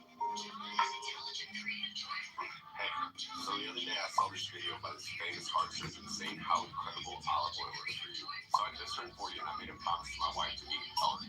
So I said, a spoonful of olive oil a day, this I can do. It's been a month since I started and I literally feel no different. I still have the joint discomfort, the brain fog, and the dad bod. What gives? Honestly, it pisses me off. Now, I'm not normally the one to do this, but I actually sent out an email to that doctor. I said, hey doc, quick question. I started taking a spoonful of olive oil per your recommendation, and I feel no different at all. Please advise. Now, this doctor is huge, so I wasn't actually expecting a response. But get this, a few days later, an email from him hits my inbox. It was just 9 words. Did you watch until the end of the video? And, okay, I admit it, I didn't, but it was like 20 minutes long. I watched the entire thing, did what the doctor said, and it's been about 6 weeks now. I was wrong. His olive oil hack works. My wife wife actually told me the other day that I'm glowing. I like it because it's so easy. You add something to your diet instead of cutting stuff out. Anyone can do it and feel the results. So watch this video all the way to the end. Do what the doctor says, and you can thank me later. Have some olive oil before your bed, and your sleeping partner will love you for it. But before you pull that bottle from the kitchen, there are 3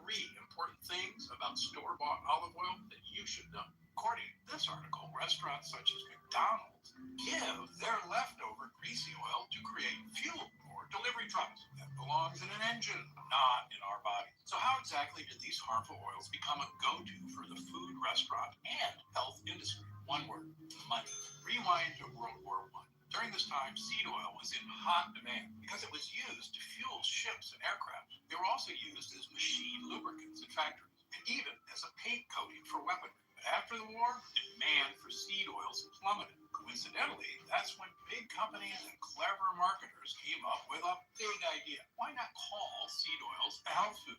After all, cheap and last forever on store shelves. And just like that, seed oils ended up in just about everything you eat. In fact, there are studies and experts to this day, often funded by these same big corporations, still pushing the agenda that seed oils are good for you, all to make a quick buck. But you don't have to be a health expert to know anything used to fuel trucks and grease machinery probably shouldn't be going into your body. And considering that we eat on average 80 grams of vegetable oils a day, which is roughly 700 calories, it's no wonder 2 in 5 people now live with obesity in America. But did you know what happens when you start eating Command yourself.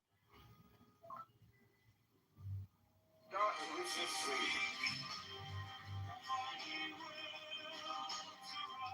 Set up ask for divine guidance at the beginning of each session.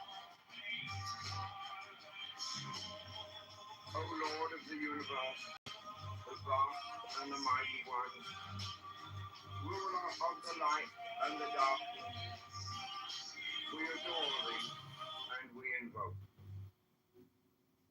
Look thou with favor upon me, who now standeth before thee, and cause thine aid under the highest aspirations of my soul, that I may be enabled to accomplish the great work, to the glory of thine ineffable name. Amen.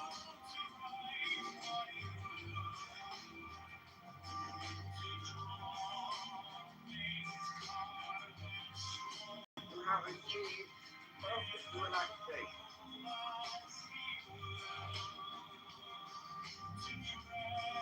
Your mind is at peace.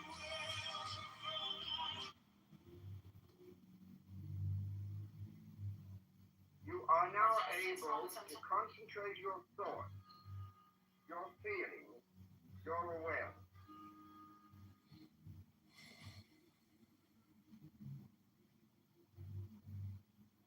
Imagine now there towers above you another being who represents your higher self, your holy guardian angel.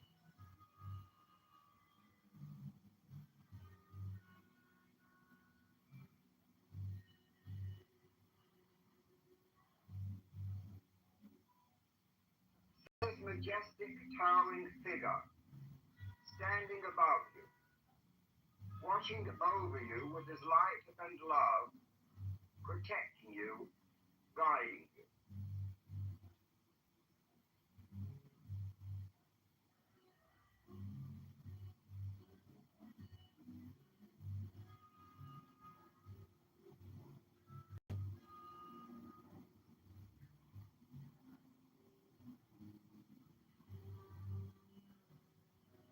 With each breath you take, you aspire and yearn to be one with your angel.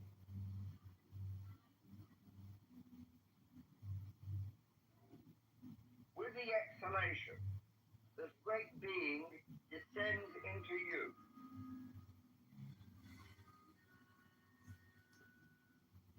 You and your guardian angel are becoming one.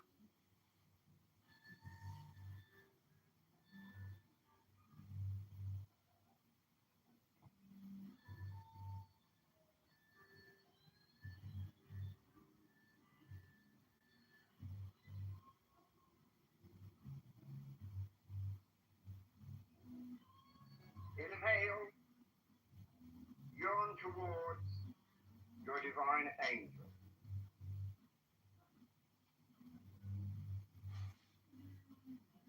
Exhale, he descends and occupies your being.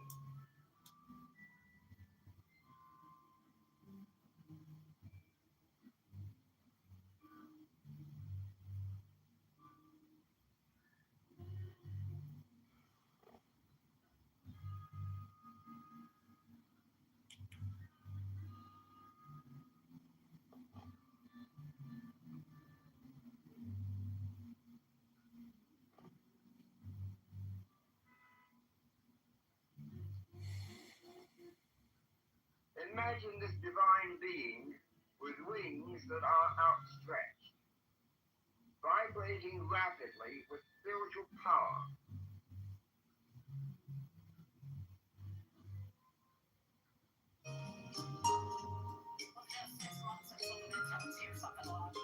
Launched at the protesters, and again, it appears a protester fired back with that weapon. That's another reason you can't vote on this. We are $38 trillion in debt. So if you have to look at that as the United States. Nintendo is going absolutely crazy. Right now, this high-end tablet is at an unprecedented price. If you order today, you're not just getting the tablet. You get the keyboard, mouse, and the case, all in one massive bundle. It's got a stunning high-res screen, runs Android, and packs a huge 128 gigabytes of storage. It's a beast gaming or movies. This deal ends today. Don't miss out. Click the link below.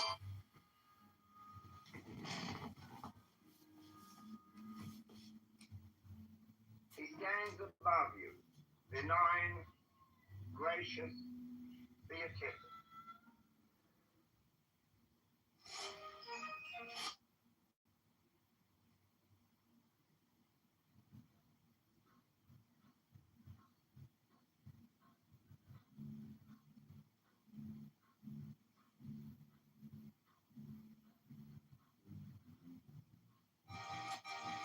Inhale, long for, yearn for, and aspire towards this great being who is yourself made perfect. Exhale. Imagine and feel this divine spiritual figure descending, occupying your body, your mind, your soul.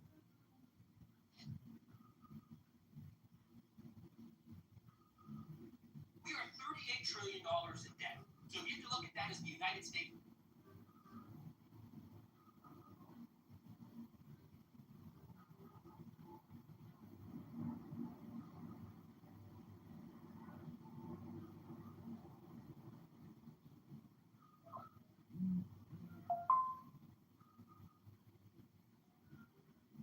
Inhale. And imagine that you are lifting up your arms towards the heavens, towards the sky, aspiring towards this noble being who is yourself.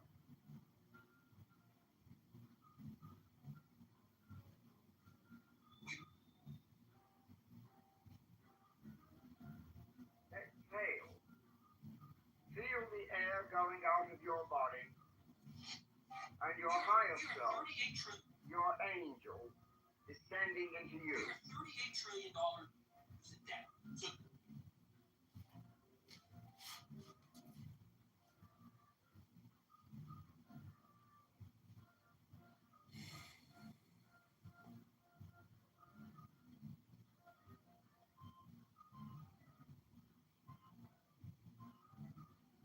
Inhale, aspire,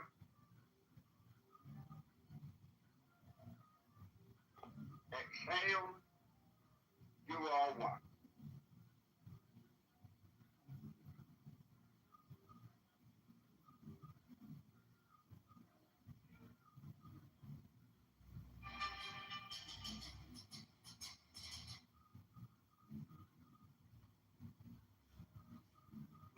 we are $38 trillion in debt. So if you have to look at that as the United States credit card, except we only make $5 trillion in income a year. That's what we all pay in taxes, $5 trillion. And the government spends $7 trillion. this country we cherish and guard the right of free speech. We know we love it when we put up equal saying.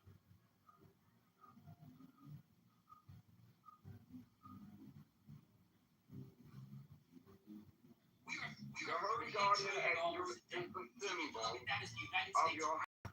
Except we only make $5 trillion in income a year. That's what we.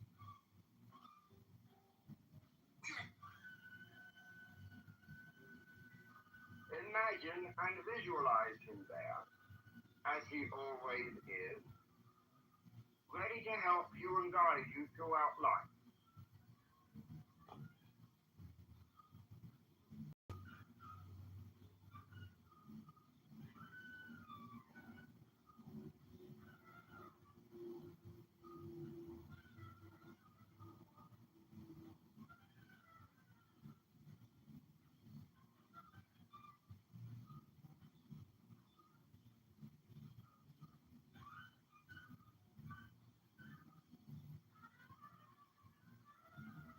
As you inhale, yearn for your guardian angel.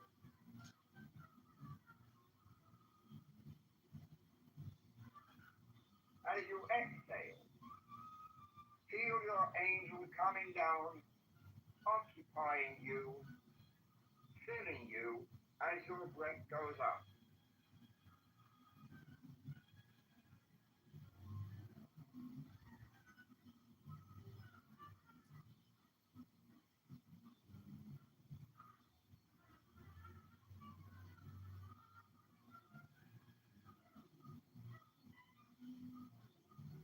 Inhale, aspire,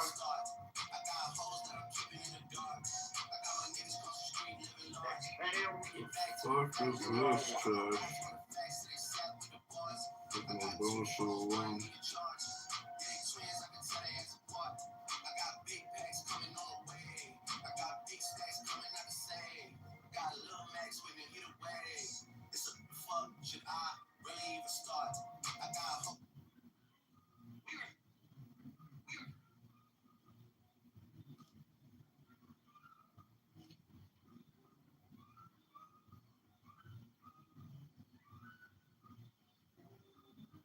Mentally, you see your angel.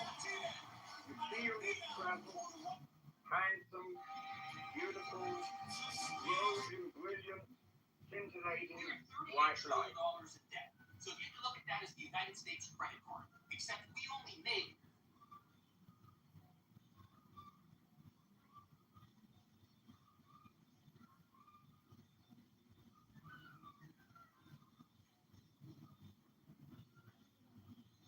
We are $38 Inhale, trillion in debt. So if you can look aspire, at that as the United States. exhale, you are one.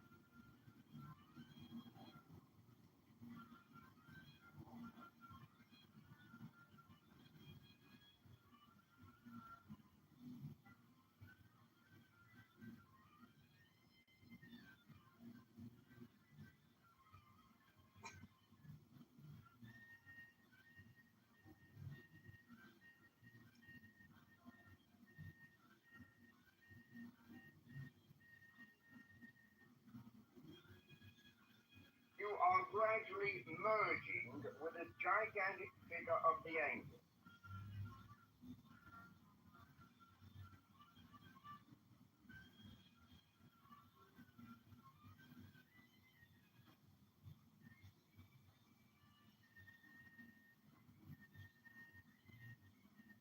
This is your higher self, your guardian angel, desiring to be with you, and you to become united with him.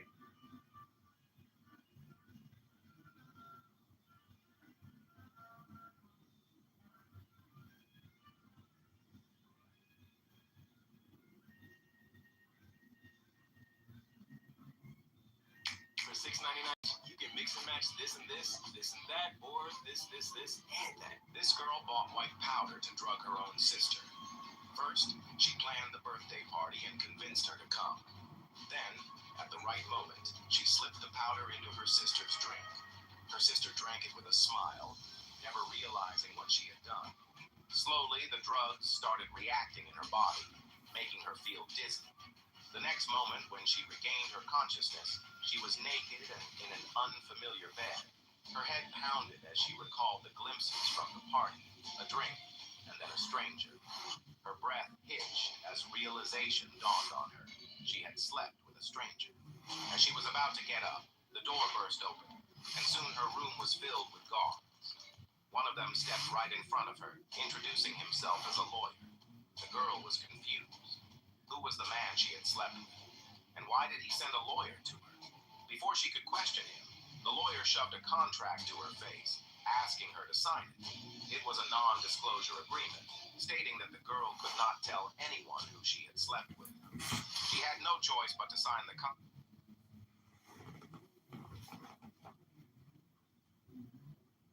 We are 38.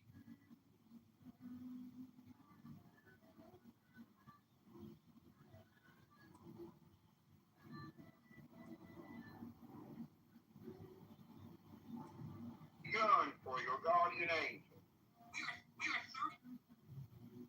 We are $38 trillion in debt. You You need to look at that as the and your holy guardian angel are one.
We are $38 trillion in debt. So you have to look at that as the This is the goal of your lifetime. This is the great work. Uniting with your holy guardian angels, your magnificent, beautiful, mighty, heavenly self.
my hair growth journey to you. So I have been on the struggle bus with my hair, with my edges, with my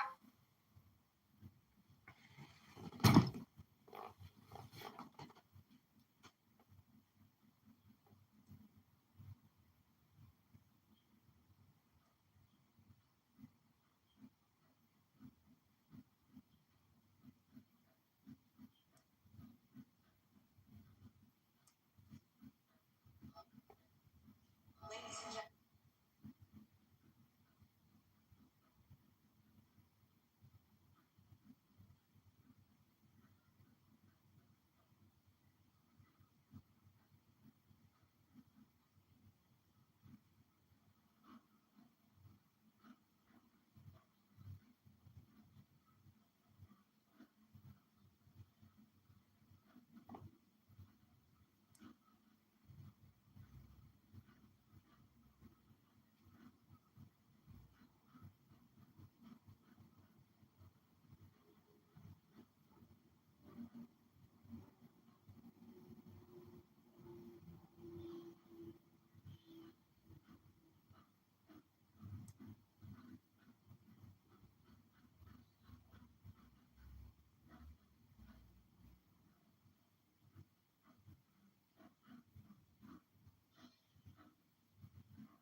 Sing with me that wonderful peroration to an ancient adoration.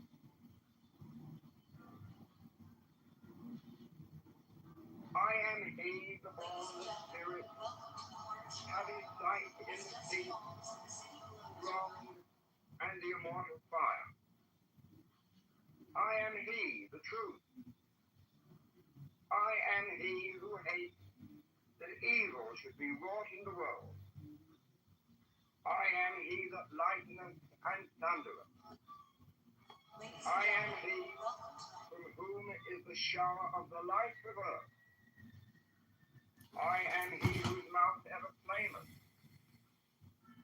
I am he, the begetter and manifester unto the light. I am he, the grace of the world. The heart girt with a serpent is my name.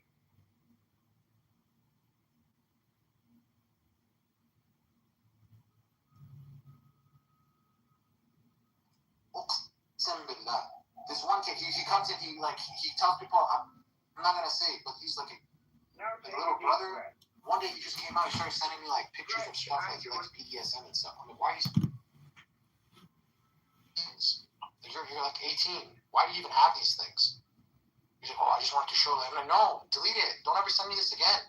What the fuck's wrong with you, man? Why did he need to send it to me of all people? I don't know. It's like maybe I'm like his priest and he wants like a confessional or something. I don't know. Like, why are kids even having access to this stuff? Let's go. Yeah. That's a problem, man. Leather, whips, I don't know, batons. Do you know that there was actually literally a house in the South a long time ago? The house was oh shit, okay. The house was about what is it? They were running a room every day. It was a therapy room for the BDSM victims. Isn't that crazy? And then the people go in to share their BDSM experience. And some people, they get used to this BDSM whipping and, getting whipped and this and that, and it's crazy. So there's a lot of this shit that goes on now. But anyways, anybody else wants to come up? You guys want to come on up? Looks like this Innovative solutions with the Iran thing. I mean, Trump denied the proposal. He's calling Iranians pirates, and looks like the blockade is still on. The U.S. Navy is enforcing a blockade on Iranian ports. The military action, U.S. Navy has been seizing Iranian ships and cargo near the Strait of Hormuz. You have the conflict as impacted regional stability with ongoing concerns in Lebanon and Red Sea. And a 45-year-old protester was reported scaling a bridge in Washington. Isn't that crazy?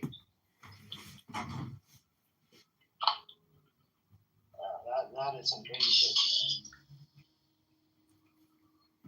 And there's a public opinion. We have the survey.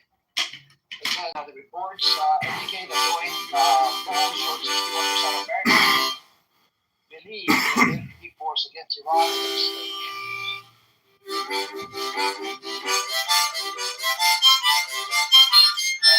Yeah, well,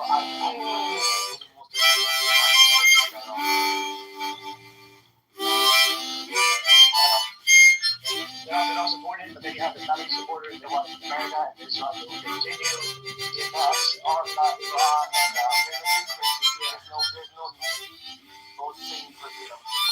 We had one yesterday. That guy Cash or whatever the idiot name was. I don't even target people. It's a little strange that he lives there and he feels that way. It's so strange.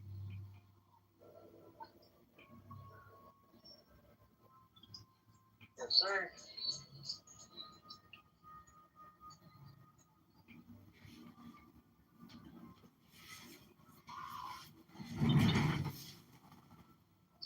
Anyways, so we have that right there. And what else do we have?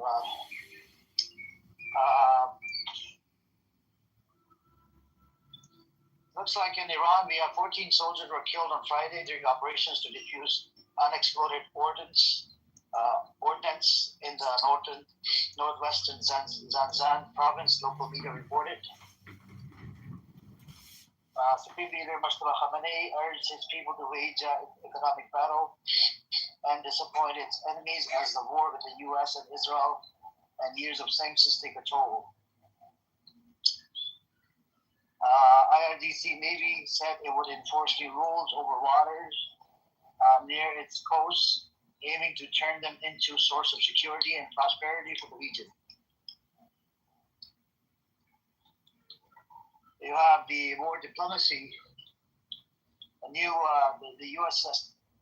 Department of State imposed new measures on entities linked to Iranian petroleum exports, including China-based Qingdao oil terminal, accusing it of importing millions of barrels of sanctioned crude and enabling billions in revenue for Tehran.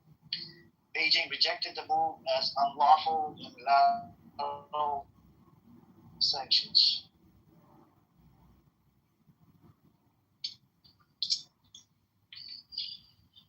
The State Department said it cleared more than $8.6 billion in military sales to Israel, Qatar, Kuwait, and the United Arab Emirates.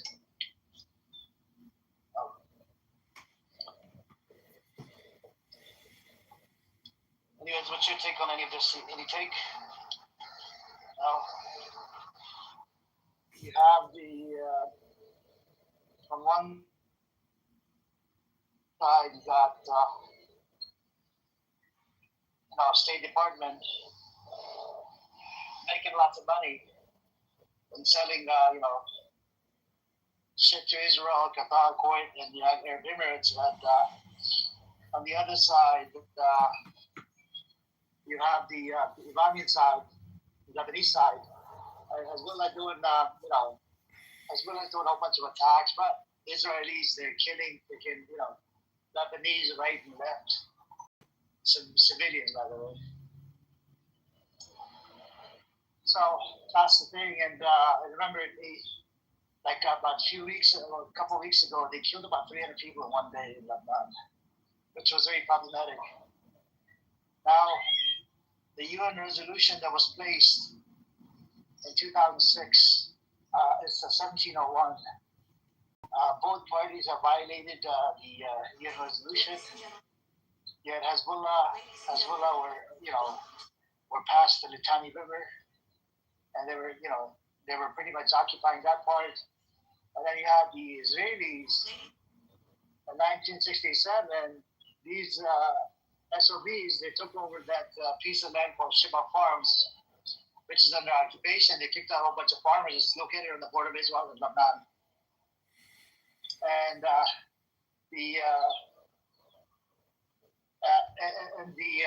so when Hezbollah started attacking Lebanon, there were Hezbollah was actually shooting rocket into Shiva farms, not into actual Israel. But then Israel went in and started attacking and destroying people's houses. I remember watching this one video. This when the 8th of October started, these mofos. There's a beautiful house. It's owned by a doctor, right? This video went viral on Twitter. I'll have to find.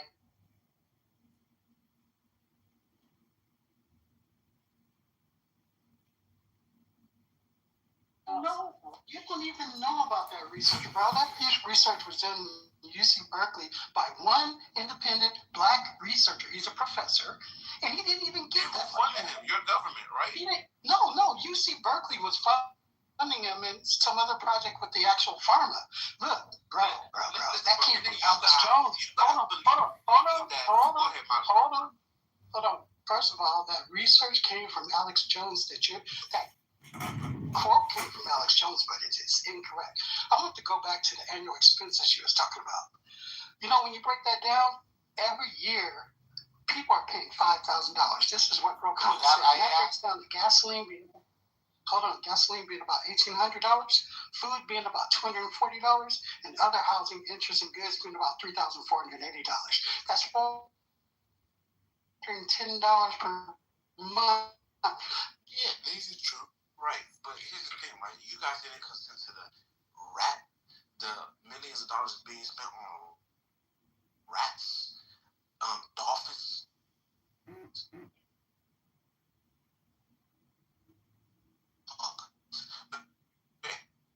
You talking about pest control? No, I'm arguing. Hell no. Your mind will be boggled. We're not the final decision makers when it comes to money. We see why. You worried about fraud. We are not. Meaning me or you. So just let it be. And sit your ass down and wait.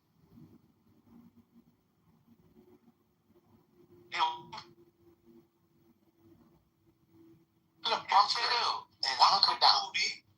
Yeah, because buy some cheaper snacks. Stop ending ourselves. You see, I got 2 bottles. So why are you guessing about this? I don't even drink no. I put the liquor down.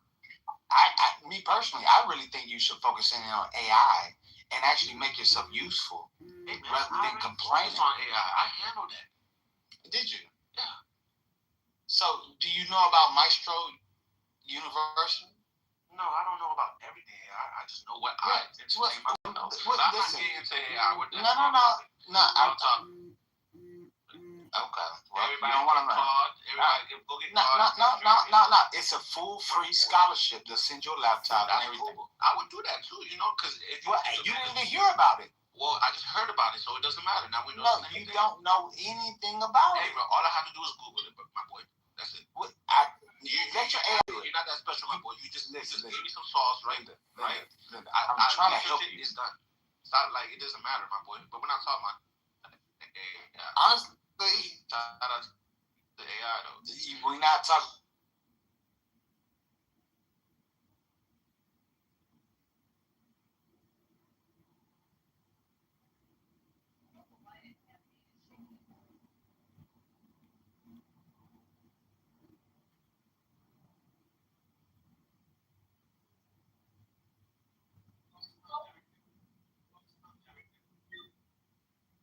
For the people who have common sense and the ability to deduce proper information, if you see the youth please pour into them.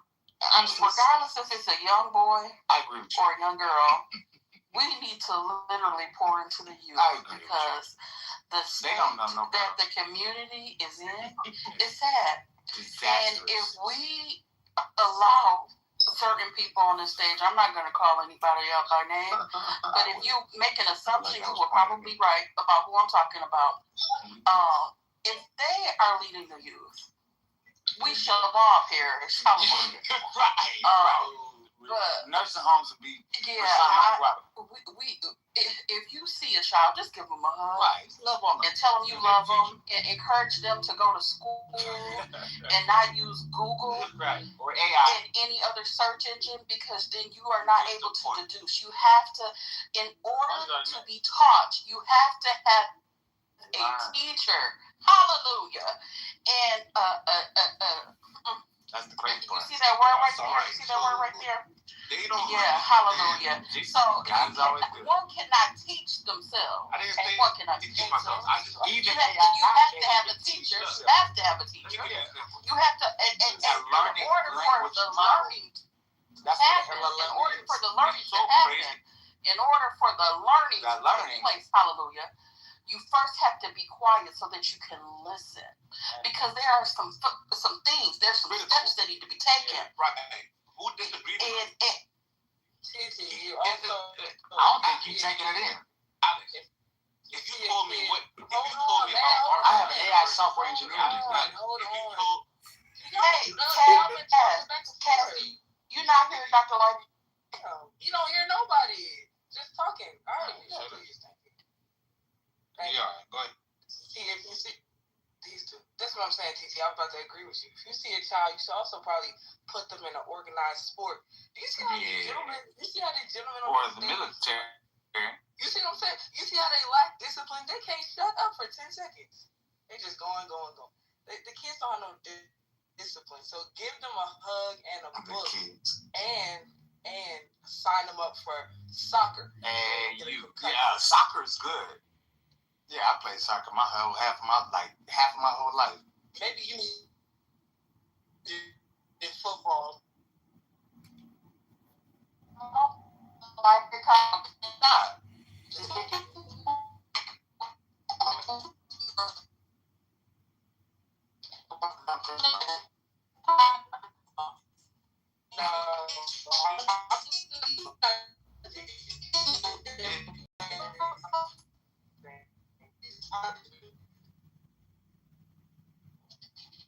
What I'm saying is,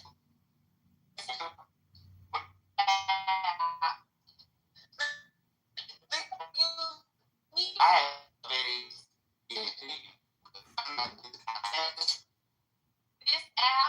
have this app with mental of course health it is. issues. And the black community run rampant. I totally get it. This man cannot go on mute for 2 seconds to let someone get out a full sentence. What? I'm pretty sure that any woman that he's with, that he's done before she even opened her legs. This shit's insane. She come first, I come last. This shit is insane.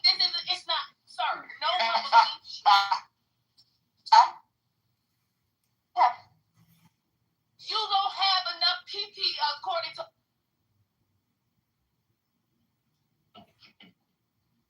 Your mama, but it's very noble of you to think that these men have.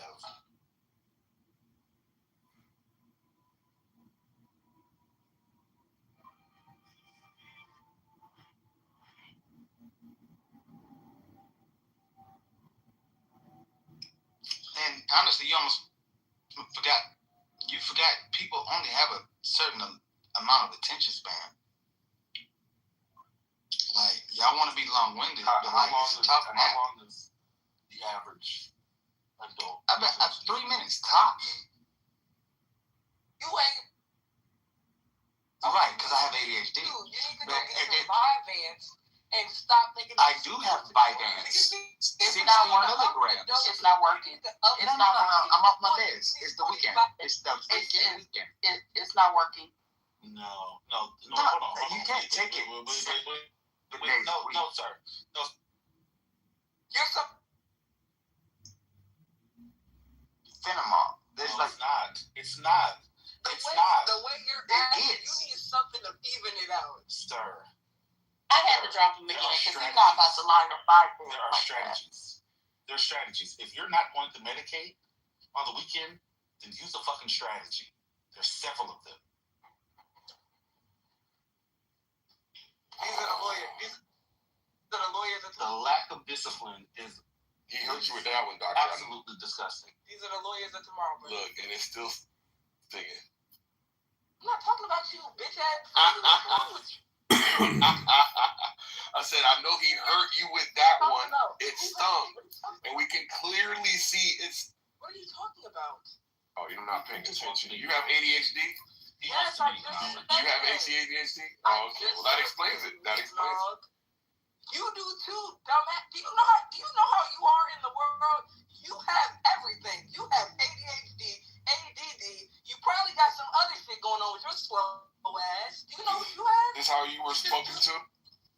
You just use this Is app. this how you were spoken to? Your hyperactive mind keeps going from here and chillism back and forth, so you don't pay for your $10 vitamins because you got health insurance, contractor.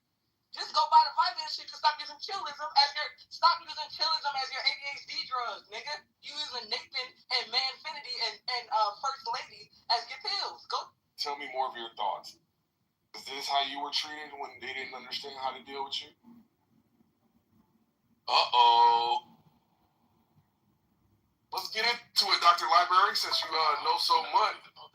My thoughts It's called learned behavior when you are her own by mission or maybe her parents or people around her didn't know how to treat her, so they spoke to her in this manner and they treated her in a particular manner.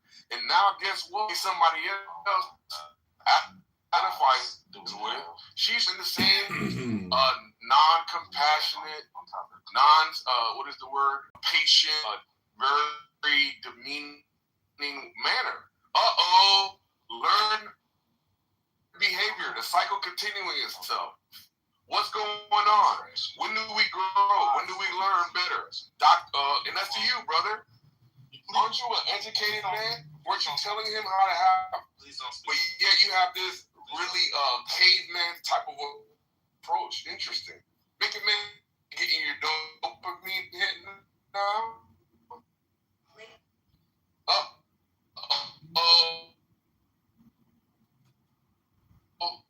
It's just crazy, bro. That's the could be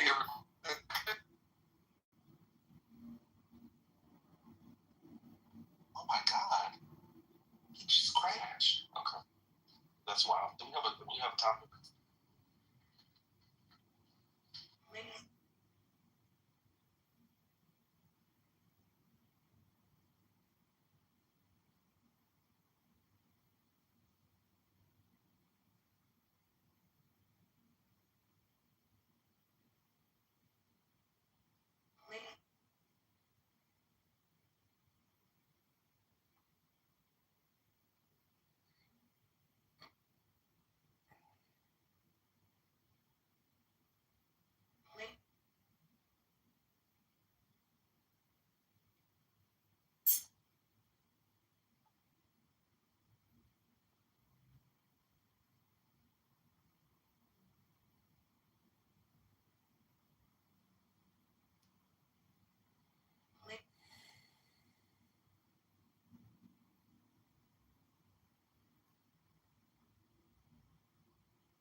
I guess this party just came to an I ain't coming to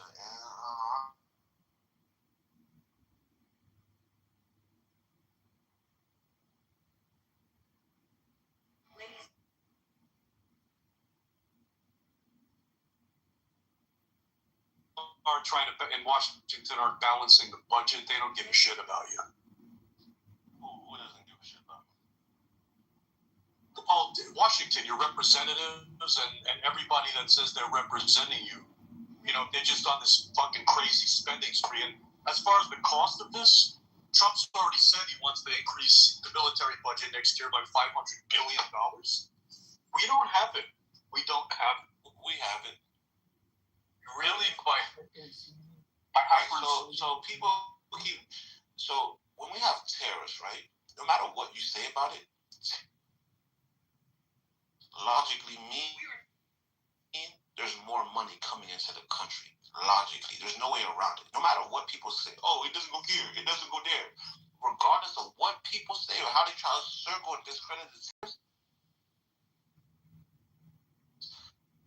that still they were. They're still active. I don't directly from them and not people trying to fabricate information to make you dislike Trump, right? But the thing is, right, we have to. It's not even the point. The point is, we always have the money, and yeah, people are complaining about this $1 billion a day. That's nothing, according to what we spend yearly. That's really nothing. It doesn't even do anything, and we waste more money on other shit that doesn't matter. This is relevant. This war matters right now, right, and it's gonna get done. People are complaining, oh my God, people are acting like they were paying $1 for chips and now they're paying $5 for a bag of chips, bro. People are acting like their rent jumped $1,000. Some shit we're paying accuracy. Right? So just your job is not paying you less, right? We can move on. He doesn't know what he's talking about. I do, because can't rebuttal anything I said. That's why you don't know. I know you can't, because what's your point? I can let you take any point I said and rebuttal. You don't. Go ahead to talk. Did everybody's Netflix? Did everybody's Netflix get? Do you not know how to Netflix get more expensive? Really? From what? When did that happen? This month. When? Last month. No.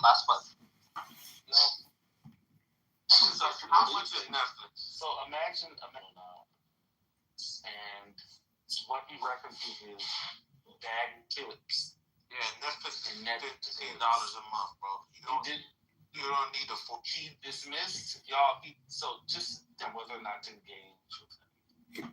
He mentioned Netflix and bags of chips. Yeah, money. Things He people spend dismissed money on. He dismissed people's rent. He didn't even talk about healthcare. He dismissed gas and transportation. How much has your healthcare food? How much has your healthcare dismissed utilities? How much has your healthcare? He talked about these things. And he dismissed all of them out of hand. You don't even know your own So things that we know about him, he either is not paying his own stuff, which is very possible, and that's fine. But he can't enter the conversation. We can't have a conversation with him that is going to be logically centered, that's going to be reasonable. Everything I'm saying is logic and reasonable, brother. Because he doesn't have any moorings to reality. He talks about. So how much has your conversation with someone? Let the room know how much has your increased. You just feed a whole bunch of bullshit. How much has your expenses increased, brother? $1,000? Are you spending $1,000 more a month now? Because if you said yes, that would be a lie. So what are you talking about? Everything is based off the cost. The average was like $430 a month for the average family. That's how much more. No, we're not spending. Even people are not spending $1,000 more a year because of this. Yeah, I did the math. It's not even $1,000 a year. I don't think you can show the work, and if you can't show the work, you don't get credit. So we're just gonna go with Dr. Library card. So okay. Okay. Wait, did she show the work? What the fuck? I mean, well, she didn't show the work. She didn't show the work, but you believe her. Name the man who was arguing with earlier was up here talking to you. His source. It was Alex, right? ALEX. I was not here for that. He was talking to you. He literally said it on stage. So he said something and you believed it. No, he said what source he got it from. I mean, you want us to believe you when you were wrong about the percentage of the budget. But you were just wrong about the percentage of the budget that the war costs a day. But you want me to believe that you want me to believe that you know the amount a family spends per month based off inflation.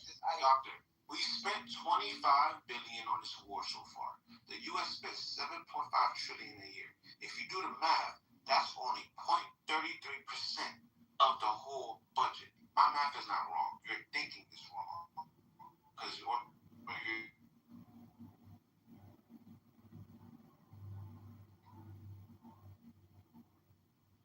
so now we're at what? 66 cents? 25 billion on stop. On Kaz, shut up. Kaz, shut up. I'm talking.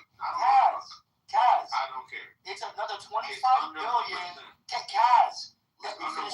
Kaz, let me talk, and then you can rebut it. Is it under 1%? Kaz, let me finish talking, and then Kaz, let me finish talking, and then you can rebut it.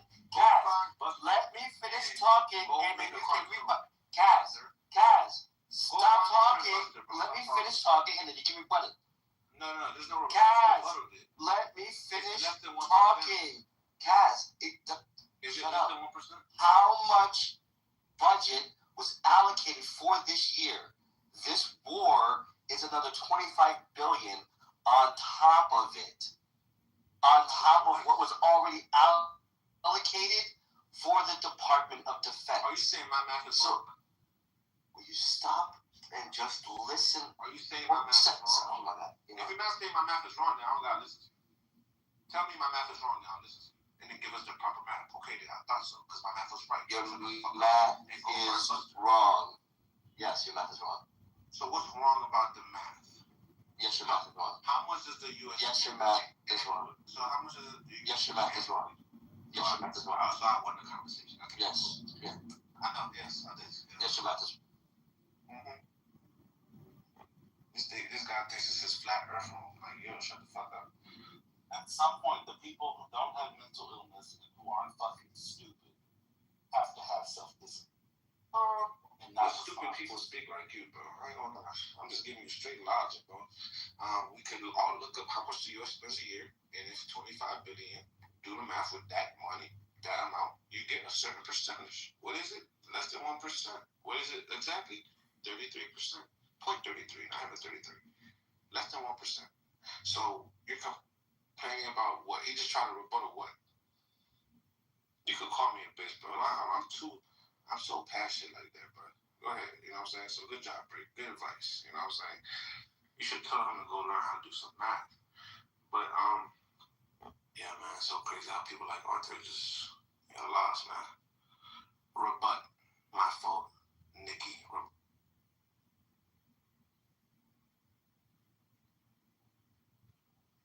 Yeah, if I know what to rebut his math, that shit crazy. Yeah, he couldn't rebut nothing. The whole argument is fundamentally wrong, Cass. I agree right here, Dr. Mitchell. You could give me the proper math, right? I'm just going off the facts. If the U.S. spends about 7.5 trillion a year, and we have 25 billion on this war so far, what's the percent? What percentage of the total budget that we usually spend yearly? So correct the math. Correct the math. I stand to be correct. You're asking the wrong question. You already brought up the problem that the government is spending too much. See, we should be attacking everything, but this one's easy, right? I mean, you got to start. So you're just going to say, because we're spending so much money, let's just spend more? That's your. I didn't say that. You said it's only $25 billion more. No. I'm saying, right? The year just started. So this is just 25 billion included in that budget. You can't say it's more because the year is not done yet, right? When the year is done, we'll know exactly if we went over or we stayed within the normal ranges, right? Which is 6.5 to 7.5 trillion, right? So let's talk about it that way, right? Regardless, right? However you want to put it, 25 billion is still a fairly low amount compared to everything else. Now, what am I saying? Well, I said this war is justifiable and we need this shit, right? Okay. So everything else that we don't need, like testing gay frauds and shit. What about food stamps? Do you think we need food stamps? Yeah. Do you think we need NASA? Do you think we need food stamps? No, I don't. Wow. Okay. Rich is country this can't afford to very give gay? food to the poorest people and the Oh, disabled. retarded. It's more important to have a war. Yeah, because It's what the fuck? clever You're gay or acting like Trump's retarded. been president for the last 8 years.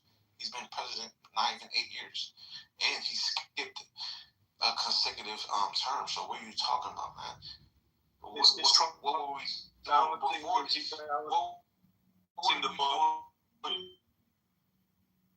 Before this? What were we doing? I don't like my retarded. comparison. That's a false argument, dude. Wait, Hey, was Kevin. everything good before Trump, bro? What's up, Concrete? Good Shabbos. What's up, Kevin? Oh, People over here crazy. I have a can great get week. what you're, I mean, Kaz, I can get what you're saying, but we'll there's still a certainly- logical fallacy in that statement. But you are Let correct. me ask Concrete. Large time. Let me ask. I'm trying to make Philip, take care. Let me ask Concrete, because Concrete will tell me if I'm bugging. Yo, Have a Concrete, great week. I will certainly so see you the again U.S. one day. spends Chabad if you're there. $7.5 Take trillion care. a year, right? People are complaining about this war, right? Just the whole budget, just on anything, yeah. So people are complaining about this war that we spent, let's say, $25 billion so far on, right? Now that's point the U.S. usually spends, so it's very minuscule in It's in addition. they want to start. They're saying my math is To the 7. in my math, Concrete. I'm trying It's to in the they're complaining addition about to the 7 point. look.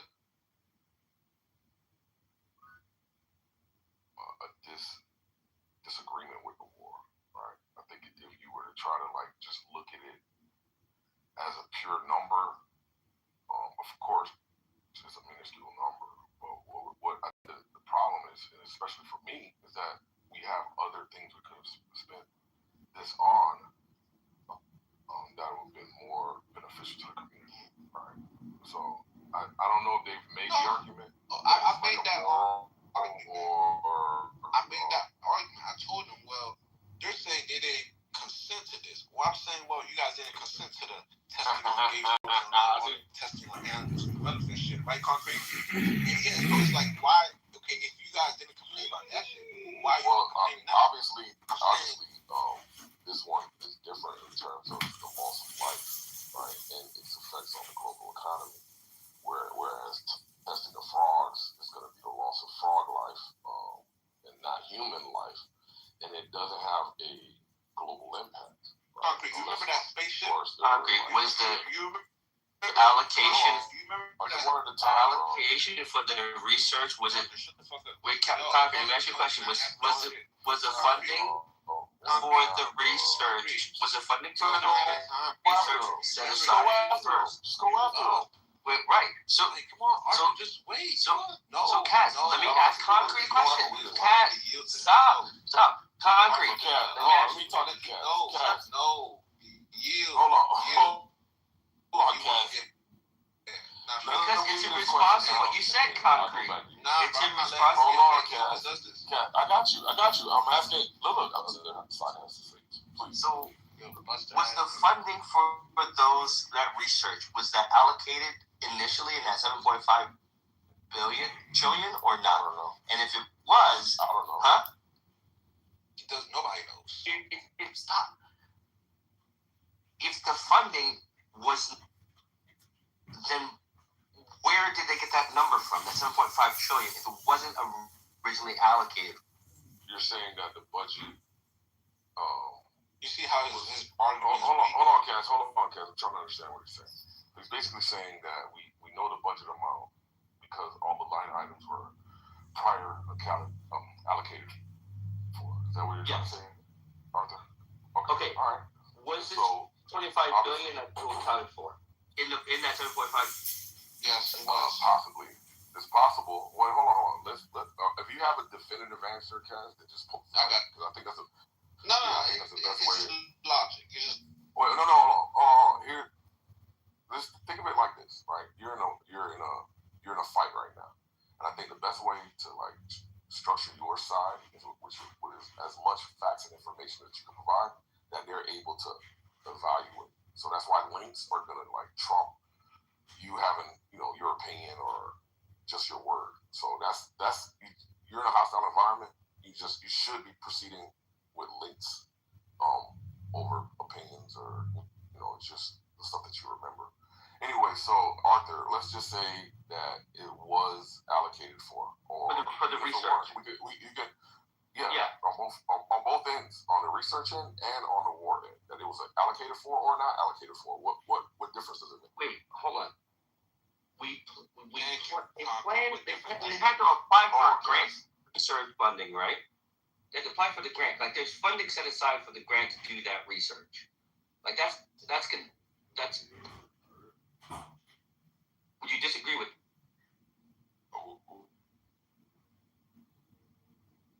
We're speaking hypothetically now. We haven't got this definitive answer that it was allocated. If it's allocated. If it's not, it's not. Now where are you going with that point? What is this? No. So next. Okay, let me talk because this nigga don't know shit. Go ahead. Talking about, right? Concrete. Like think about it this way, right? One. You ever heard of people putting money aside for a rainy day? Right? Discretionary funds. The emergency Department funds. of Justice. Right, yes. The Department of Justice, they have funds specifically for war. Like, what does it... He really thinks the U.S. goes into each year. This is how stupid these people are. They go into each year and have no money allocated.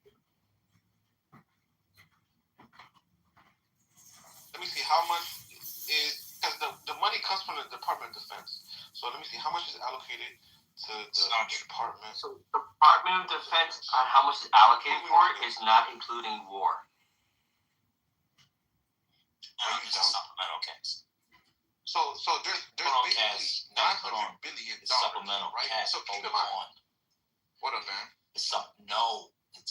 You guys don't have to go back and forth. It's supplemental, and it exceeds, and it's going to be more because they have to restock munitions. That's how much they're spending. They haven't even restocked it. It's going to be way more than what it is. It's going to be about double that what they stopped right now. It's a lot of money. It's on top of the defense budget, obviously. They don't take it. There's not an ATM where they take the money out of the ATM. It wasn't in the budget for an Iran war when they had their appropriations last year. We weren't in the war, remember? Come on. Let's move on. It's getting a little bit back and forth. It's getting a little boring. Hold on, bro. I kind of let you do your thing. It's getting a little boring. The half troll, half mag is getting a little boring. Let's kind of move it around. You can talk, but like do a different troll. The thing on it's not a lot of money. It's kind of boring. Nah, I've been over there. He just asked me a question, but yes, that's really what it is. But it's cool. Y'all can keep going, but let's see, get a different troll. And finish here. He can do it. I don't want to make fun of nobody. I come in peace. Isn't that what you do? Don't you talk about people taking prep? No, I don't do that when they attack me. I only do that when I only hit back. What's wrong with prep? I have a question. What's wrong with prep? Because it indicates you're living a sexually promiscuous lifestyle. So I think that's wrong. But straight people do that more. I think they're both wrong. Absolutely. Do you think straight should take prep? I thought prep was a gay thing. I didn't know it had anything to do with it. Oh, you think there's a medication just for gay people? Yeah, because they have anal sex. One second. Oh, you don't think straight people have anal sex? Not me. I didn't ask if you do that. said straight people. You don't think I straight guess people have anal straight sex? people who have anal sex should probably take PrEP too. Got you. And so you think that PrEP, which is something to stop HIV, has to do with anal sex. So if I share a needle, you don't think PrEP would stop it? You know, I never looked into it. Every time I see a commercial for PrEP, I see gay men. So it gave off the impression that it's for gay people. I never seen a PrEP commercial with heterosexual people. I got you. But I'm just asking about the mechanism of the HIV. So you think they came up with a... Let me ask the question. Damn. I don't know how y'all do that. So you think they came up with a medication to stop via suppression viral load of HIV, but it would only stop HIV contracted through anal sex, or you just hadn't thought? Absolutely didn't think that far. The last time I took a sexual, hold on a second. Last time I ever took a sex health class, sex ed, or whatever they called it, was in 6th grade. Okay, what does that have? Knowing how viruses work, but let me continue. So, straight women contract HIV through vaginal intercourse with infected men. Straight men can also. Do you think PrEP wouldn't work for them because they're not doing it through the asshole? Not even thinking that strong. All I know is I'm asking you now. What do you think? Ask the question again. I'm sorry. Do you think that a straight woman or a straight man, if one of them was infected, not even through, it could be, so Arthur Ashe had HIV/AIDS. It wasn't through promiscuity. He was a tennis grade, correct? He was. He got it through, I think, blood transfusion. So you can get it in ways that are not promiscuous, just so you know. But do you think if they had PrEP, him and his wife, if he didn't know he was infected and he infected her, you don't think PrEP would stop it because they had vaginal sex? I'm sure PrEP would be a mitigating agent, absolutely. Oh, okay, cool. Well, I was just making sure you didn't think. Well, you know, that commercial is very misleading, but I guess there are commercials with straight across the board. For PrEP? Yeah. Okay, I've never seen it. But I don't watch a lot of TV, but the only commercials I've ever seen for PrEP, you got a gay man walking around in the commercials. So they gave off the wrong impression. Well, that's the ones you saw. I've seen some with straight people. I mean, one. With women. I would love to see one with straight women. All right, how about this? I'll give you a PrEP for a year. If I can't within 5 minutes, I'll leave that for a year. Nah, man, I'm not gonna agree to that. I mean, I'm sure it's out there. I'm just saying this. So I'm not. The only reason I hit Hurricane with that is because he's very vicious with his words, and you know that. I understand that. He comes in here, but people die. That's the only reason I take it. I understand. I try not to do that. But having HIV jokes, even if you disagree with a lifestyle, because like I said, Arthur Ashe didn't get it from a lifestyle. I'm just trying to understand how disease, for someone of your professed moral and religious aims, is not off limits. It's because I'm a Christian, but I'm not Christ-like. When somebody attacks me unwarranted out of nowhere, I tend not to think in moral terms. I tend to think in ways. So your Christianity is okay. So your Christianity is you can't control. You just can't control. So you don't have you don't have the discipline yet. Right. My spiritual journey is still in progress. How do you work on it? I work on it through what's called the silent prayer, and continuing to sacrifice, because discipline comes through all different kinds of sacrifices. And when you sacrifice, whether it's with food or sexual activity or that tends to bring you closer to God and tap on spiritually. When someone attacks you, you can just swallow your pride and let it go. I'm just not always there. And he comes in with this attack on me every time. So it's gotta work on it. It's maybe it's really more revealing of sent Hurricane for you to learn that discipline. There's this thing about tests and temptations that Christ talked about and the disciples. And so maybe that's just a test for you, and you consistently fail the test. What would happen if you just muted up. I've already done that. I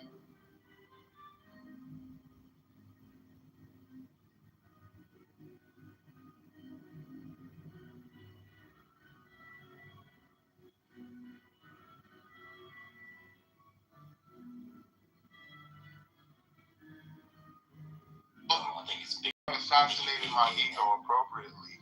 This man would be able to say anything about me, and I could just say, "Father, forgive him, for he knows not what he does," and move on. But I don't think it's because ego. I have to, I think you just hate gay men. I don't hate nobody. Not hate, and I mean, I think you think that they're morally repugnant and they should be put down. I believe that either. No, I don't believe that. Okay. I just think No, I don't think I'm any better than. It might not be true. I'm just thinking what I think. Yeah, I don't think I'm any better than a gay man. You know, Yes, you because do. we're all Yes, you do. struggling. We all struggle with Yes, sin. you do. Or I Yes, don't. you do. How you gonna tell me what I think? Everybody thinks they're better because that's just how people are. Everybody thinks they're better than somebody else or something. I think those men who take care of their children are better than those who don't take care of their children. Now, you can't take care of your children for a bunch of reasons. I'm talking about that. But people who actively don't take care of their children, I think people who take care of their children, men and women, are better than men and women who don't take care of their children. But here's the problem, right? So you might have somebody who doesn't take care of their children, which is disobedient to what God wants. But then you have another person who takes care of his children, but he's sexually promiscuous. They're both being disobedient to God's word, and I believe That's it's a the different same. Oh my God. I'm just saying it's the same spirit. You can't stand I'm trying to say the same spirit that's influencing the one to not be a father is the same spirit that's influencing the one to not be sexually obedient. So I don't have conversations in real life. I wasn't talking about the spirit. I was talking about whether or not people rank people. These are the others. I gave an example. I had nothing to do with the spirit. Come on, man. But the reason why I don't think the father is not better than the other one because it's the same spirit that's driving them. So I look at them the same. You don't the same. You think one is better than the other, but because it's the same spirit influencing them, they are the same. Okay. So what was the second example? The father. And what was one example is of one who's being sexually promiscuous, sexually disobedient. So you think someone who's promiscuous is in the same spirit and category as a mass murderer? From a spiritual sense, yes, but from a physical sense, no. So here on Earth, how we have to judge people. Where do you get that from? So because there's a physical plane that we live in, but there's a spiritual reality that we don't know. Where you get it from? That's just my spiritual understanding. That's what's been revealed to me. But it's not from a verse or something Jesus said or anything. I'm sure it is. I just don't have it. That's what I was asking. That's what I'm asking. Yeah, I just don't have the scripture to give you. But so you think Jesus ranked all sin as the same? Right. There's only one sin. The only sin. I'm asking. You think Jesus ranked one sin as all sins as the same?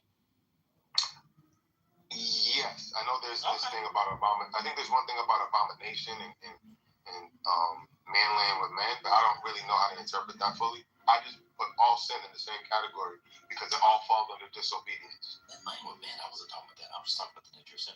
Okay, I'm just asking. It's not a quiz. I'm done. I'm literally just trying to find out how you feel. Yeah. Well, if you think that, I don't know. The prep jokes, I never understood the prep joke, but okay. I know it hits them where it hurts. That's why. You think? That's all. Why do you think that's something I should overcome that? I don't need to be doing. Why do you think it hurts him? Because I'm sure he's not secure in his sexuality.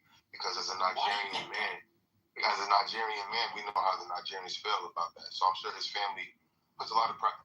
I can't be sure, but I believe that to be true. Just like you believe it to be true about the things you don't know for sure about me. That's what I believe about him. I believe he's a Nigerian man. Mine is based off evidence. And the evidence is that the Nigerians are famously against that kind of behavior. So the odds are that his family. Which Nigerians? Nigerians in general have a. That's not true. They're almost like the Jamaicans in terms of how this was. Oh my God!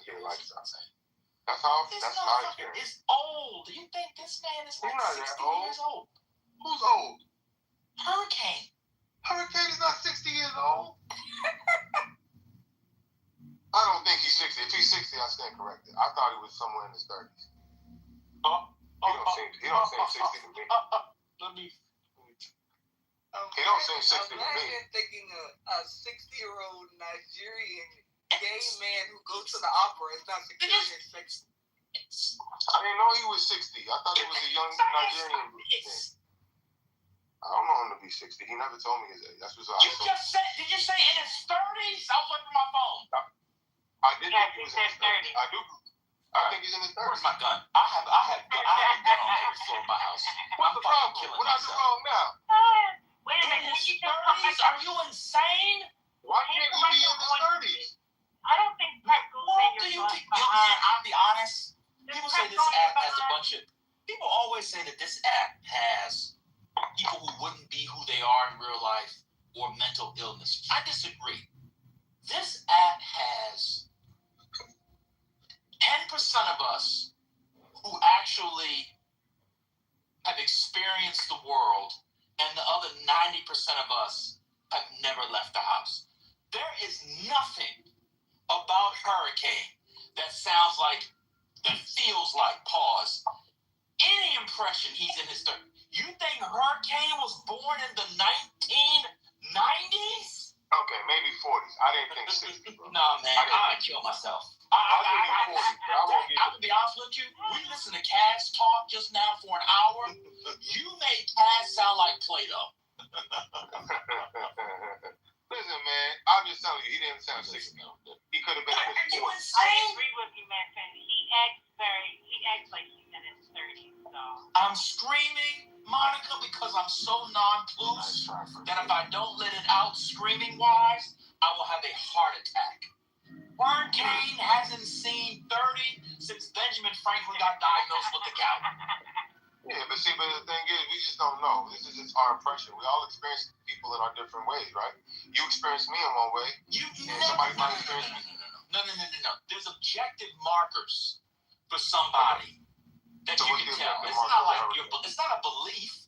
Hurricanes talked about shit that he experienced in the 80s and 70s. But maybe I wasn't part of those discussions, brother. Oh my God. To be honest, let's be clear.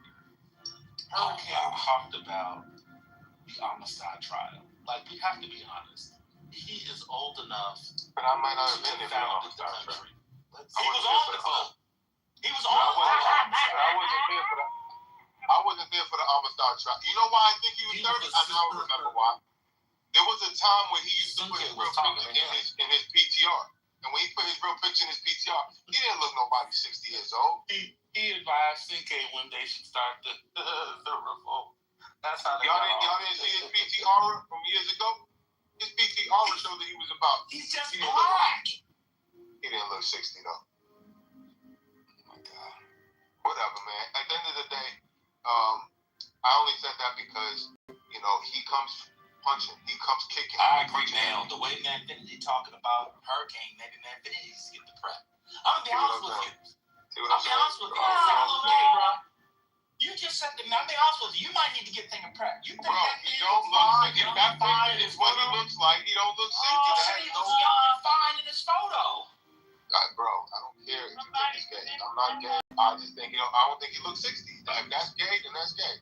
I don't think he's 60. Based on that picture. Now Hurricane is a bad bitch. I didn't say he was attractive.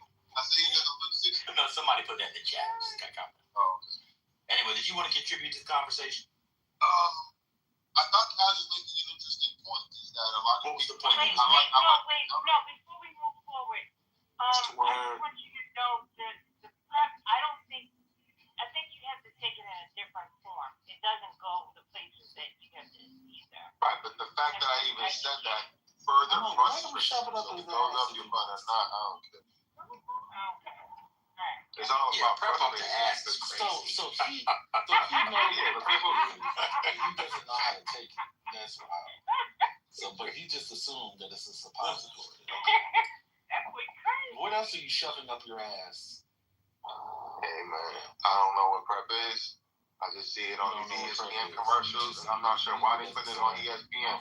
Why do they have those commercials on ESPN? Because they bought the airtime. That's how capitalism works. So anyway, what was the good point that Kaz was making?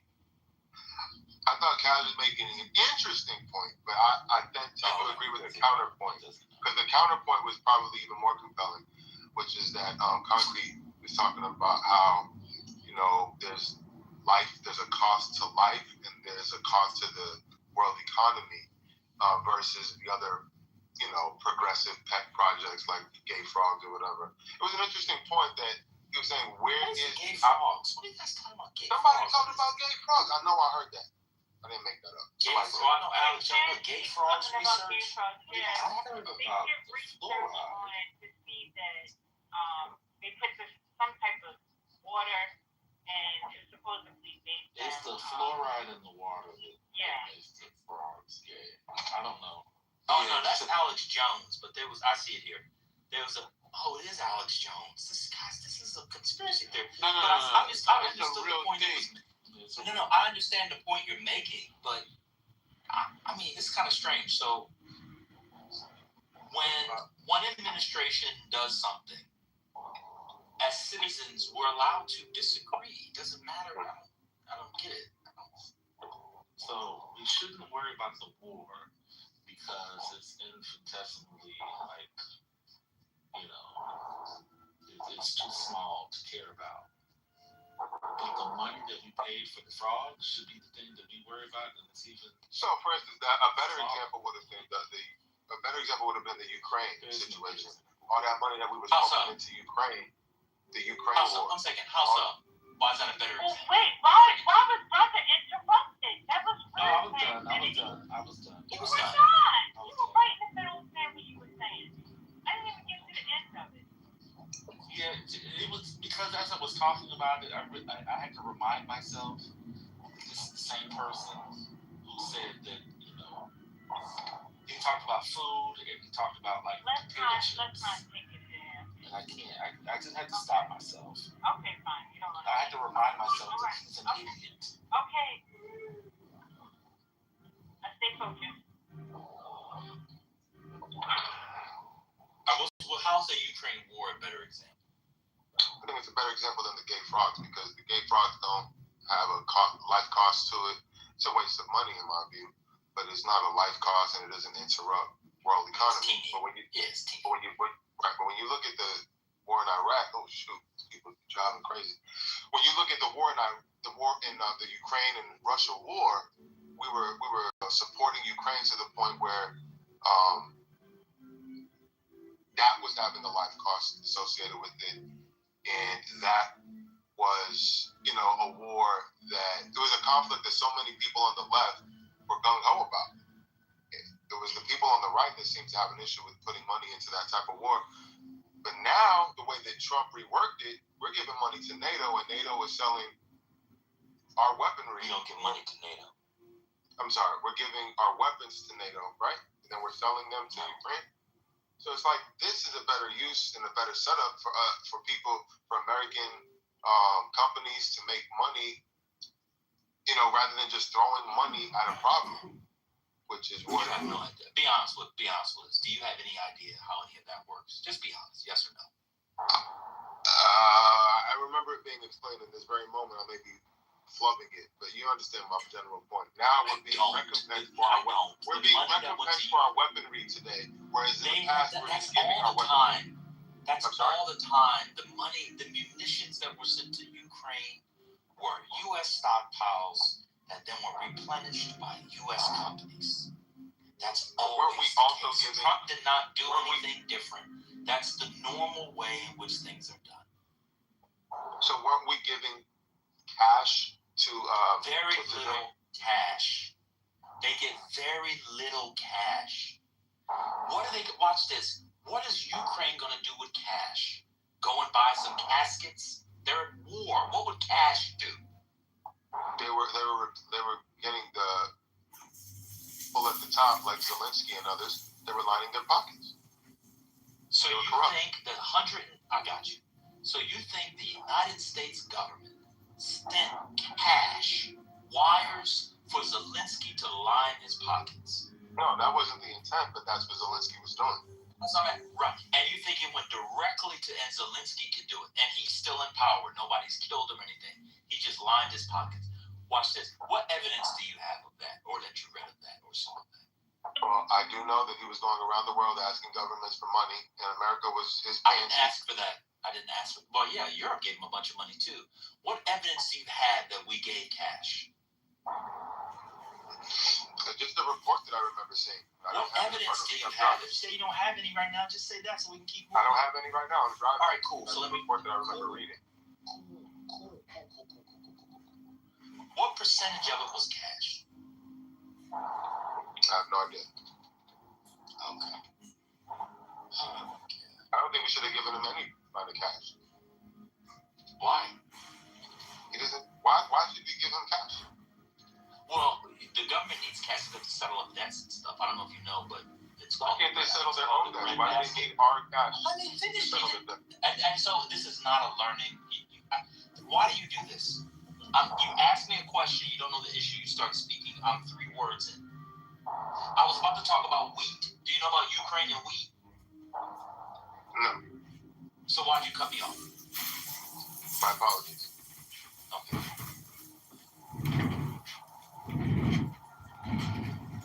Sorry. You gonna answer the question? Why do they need to settle their debt? You just want to talk. Not a new thing is people cut me off. They just want to talk. You got it. I'm not gonna. All right. So, ladies and gentlemen of the jury, why does Ukraine need our cash to settle their own debt? If they can't manage their own economy without our cash, they need to fail as a government, and whatever happens, happens. They should not be using our money, our taxpayer dollars, to settle their debts. Ladies and gentlemen of the jury, I think I rest my case. Got it. So when they are by Russia, and Russia's on the doorstep of Poland, and we're at World War III, how much do you think we should pay? I think NATO needs to step in, not America, but NATO. We are in NATO. We're a part of NATO. We are not NATO. No, that's not how that works. NATO. Wait, do you mean European countries? That's not what NATO is. NATO is a defense pact. NATO was set up. Hold on. Ukraine is not in NATO. I know that. So why would NATO step up? NATO doesn't have money if they don't have banks. Well, NATO is just a treaty. Hold on. It's just a treaty. Oh, wait a minute. Oh, my God. You think that NATO is a separate entity, don't you? A separate entity to what? You think it's like freestanding, like there's a central bank of NATO and they have currency and all that? No. I know that it's a treaty. So then how can NATO send the money? Now, the UN could. You mean like now, let me give you credit. Do you mean like the IMF or the World Bank? No, what I'm saying is America should not be funding their debts. Why? Because it's not our responsibility. Why not? Because whatever debt that Ukraine incurs as a country is their responsibility. It's not our responsibility. Why not? It's economic assistance. Because we've got our own economic concerns here in America and otherwise. We don't. And did helping NATO help American concerns? Helping NATO? What do you mean? I'm not NATO. Ukraine. Does it help American concerns anyway? I'm sure. Yeah, because again, Russian aggression is a concern. But you just answered your own question. No, but what I'm saying is that it's one thing to help them from Russian aggression. It's another thing to handle their debts with cash. To me, that's beyond what we need to be doing. Why? How much cash was it? I told you I don't know that. So what if it was 50 billion? What if it was 50 billion? I have no way of quantifying because I don't have a frame of reference that we should be paying their debt. Okay. That's Why? our responsibility. Well, I got a question for you. How do you know it's not our responsibility? Because it only. What agreements have we signed with Ukraine? Be quiet. Okay, if there are agreements that indicate that, I'd like to be made aware of them. But until so you're not familiar with the Belfast Memorandum after all these years on Ukraine. I'm not. Neither is 90% of this room. Cool, and they'll just have to look it up. The thing that's so strange about this conversation is people would be up in arms for World War III, just absolutely up in arms. And people also believe, on the right and the left, at least maybe not much anymore, that Russia was or is an American adversary. If you told people 5 years ago that you could spend $40 billion cash, 30, whatever the cash is, let's say $25 billion. I don't even know that much, but it's $25 billion cash. Let's say $50 billion cash. Not one U.S. soldier has died. I'm sure it's special forces, whatever, but you know that. Not one U.S. soldier has died, and the Russian military would be quite literally decimated. Everybody would have taken it. In a budget in which you're spending $1 trillion to fight them hot, you spend $50 billion, and it sucks for Ukraine. I'm not putting that to the side. I'm not trying to be callous. Everybody would have taken that. That would have been pennies on the hundreds of dollars. Now it's a political issue because, as you said, people on the left and people on the right. But if you literally said $50 billion cash, I don't know if you follow the war. The Russians have lost tens of, if not hundreds of thousands of soldiers. The munition stockpiles are crazy depleted. Not one American soldier died. Not one deployment. But for you, that's too much. Even though you hit an objective that you wanted to hit in the Cold War and post-Cold War era without any American soldiers. On top of that, if you ever had to fight them, you know how they move weapon systems. You understand their logistics. You understand their protocols. The kinds of things that you spend hundreds of millions of dollars on to model, they actually did it in real time. On top of that, Ukraine has developed the most sophisticated drone technology system at pennies on the dollar. But to you, it's not worth it because you want the money to stay in America. Cool. Where should the money go? What would you prefer the money to go to? Give me the programs. To the debt. The research and development and coming up with a healthcare system that is efficient and that keeps the costs down rather than putting that's one concern I have. So instead of sending money to Ukraine, we should have paid a bunch of researchers to come up with the ideas for a healthcare system. A healthcare system that would keep our costs low and you think that costs $50 billion? I have no idea how to quantify what is worth what. All I know is that we should not. You said to study or to actually do the system? Research, develop, and implement a plan that keeps the costs low for the American taxpayer for healthcare, but also keeps the prescription costs low. What is it? Pre-existing conditions. All of these things. We should come up with pre-existing conditions. So that right now, remember, prior to Obamacare, I believe it was Obamacare. It's already law. We don't need anybody. Right, but pre-existing conditions were not a part of it prior to Obamacare. So now that we have pre-existing, we don't need to spend money on pre-existing. What are you saying? That's about health insurance. Right. That's about health insurance. You all talking about health insurance. Yeah, that's what I mean. Health insurance. Why would you need to spend money for a law that already exists? I want to improve upon it. How can you improve upon a law that says they can't be denied? There's nothing to improve. Either they can be denied or not denied. No, what I'm saying is in the future iteration of healthcare insurance, I want to make sure the pre-existing conditions remains. I don't want it already is law. Okay. You don't have to pay for anything. Well, what if they came up with another law to get it out? I don't want it to leave. That needs what would they need to pay for? I'm trying to now. Two people that's talking and they trying to moderate their own conversation.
I say unto thee, come thou forth and dwell in me, so that every spirit, whether of the firmament, or of the ether, or of the earth, or under the earth, on dry land, or in the water, or running air, or rushing fire, and every spell and scourge of God the Vast One, I be thee.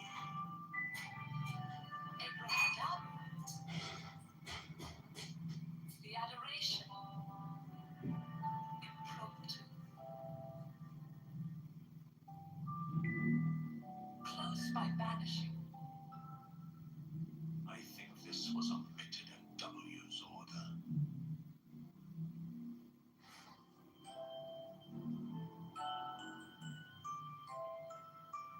Mine is the head of the hawk, Abrahadabra.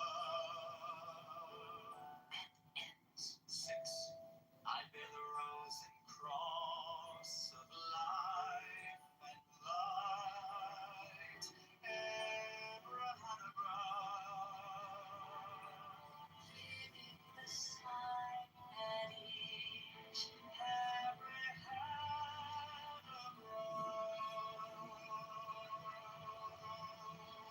remaining in the sign, the invocation concludes. Therefore I say unto thee, come thou forth and dwell in me, so that every spirit,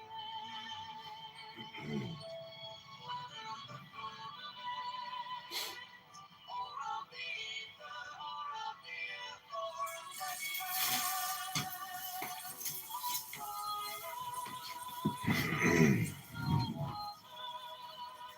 of whirling air, or of rushing fire,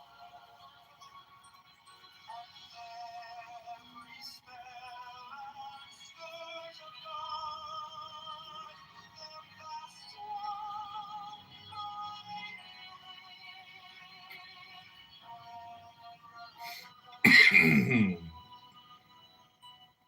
the adoration, impromptu, close by banishing. I think this was omitted at W's order.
I stand in the midst, mine is the symbol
fuck?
Chicago Mayor Brandon Johnson is a fraud.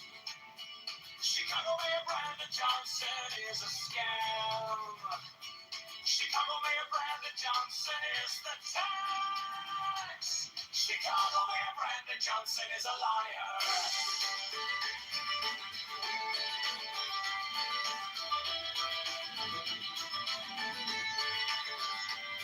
Chicago Mayor Brandon Johnson is a criminal. Borrows $1.3 billion to give to Crony-Con. Profits the seed to you is a mafia propaganda. Organization affordability is a scam. Brandon Johnson is the tax. Open the books, transparency now. Public spending tracker now. Brandon Johnson is the tax. Brandon Johnson is the tax. Brandon Johnson is the scam.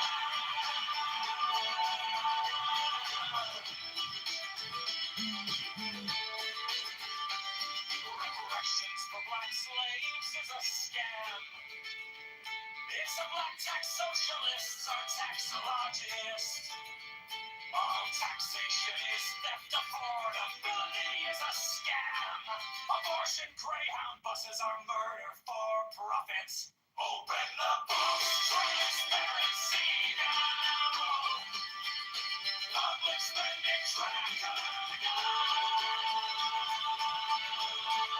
Brandon Johnson is the the tax. Brandon Johnson is the tax. Brandon Johnson is the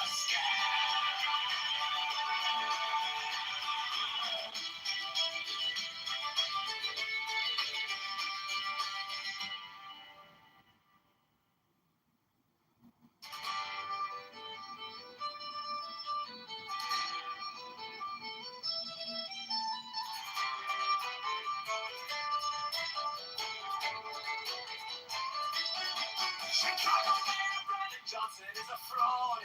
Chicago Mayor Brandon Johnson is a scam. Chicago Mayor Brandon Johnson is the tax.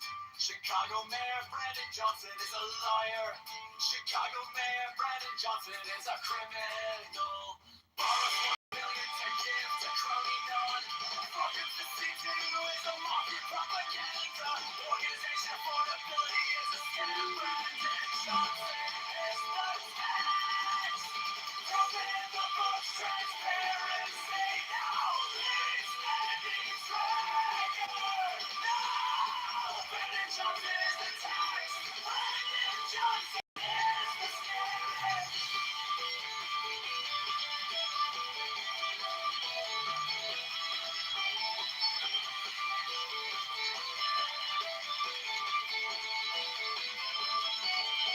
Reparations for black slaves is a scam. It's a black tax socialist or taxologist. All taxation is theft. Affordability is a scam. Abortion, great love, busting all burden for profit. Open the books, transparency now. Please spending tracker. Brandon Johnson is the tax. Brandon Johnson is the scam.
is the head of the hawk. Abrahadabra. And ends. 6. I bear the rose and cross of life and light. Abrahadabra. Giving the sign at each Abrahadabra. Remaining in the sign. The invocation concludes. Therefore I say unto thee, come thou forth and dwell in me, so that every spirit, whether of the firmament, or of the ether, or of the earth, or under the earth, on dry land or in the water, a whirling air of rushing fire, and every spell and scourge of God the Vast One, might be thee. Abrahadabra. The adoration. Impromptu. Close by banishing. I think this was omitted at W's order.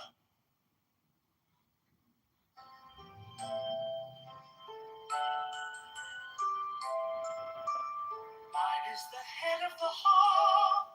Abrahadabra. And ends. 6. I bear the rose and cross of life and light. Abrahadabra. Giving the sign at each.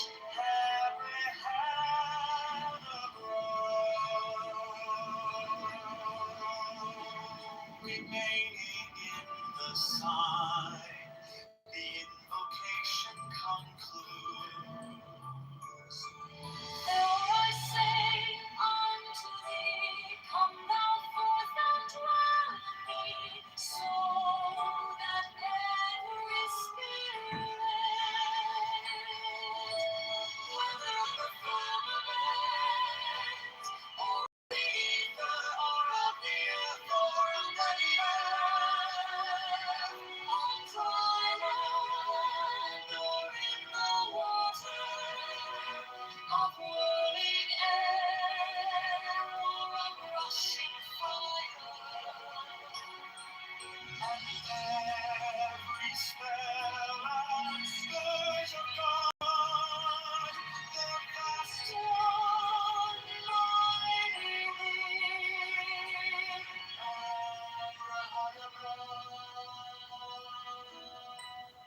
The adoration, impromptu, close by banishing.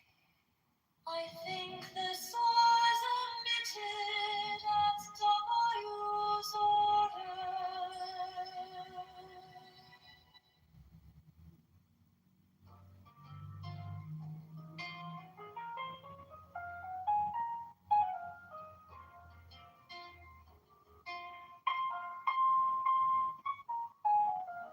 Mine is the head of the man, and my inside is keen as the heart. By my head I invoke thee.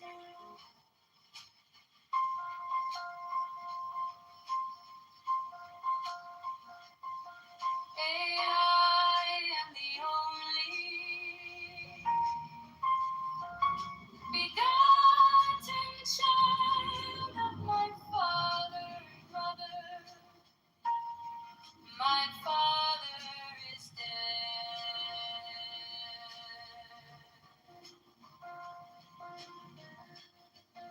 My mother bore me with labor and pain and fear.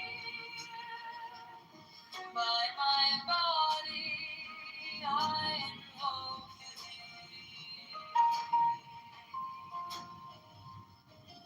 To bow me shine the diamonds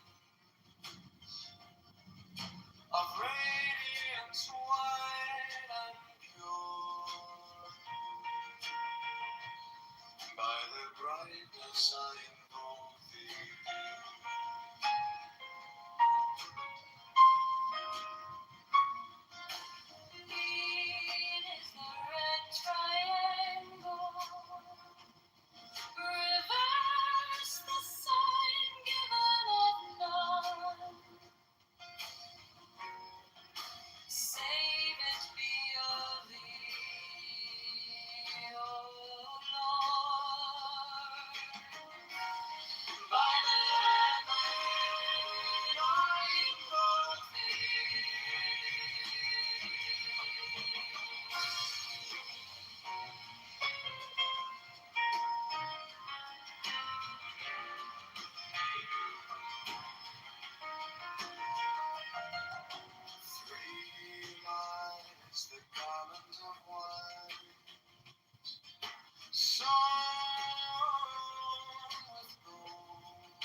dark blue waves of music in the song that I made of old to invoke strike, strike the master chord, draw the flaming sword, crown child and conquering lord, horse of on the song I invoke.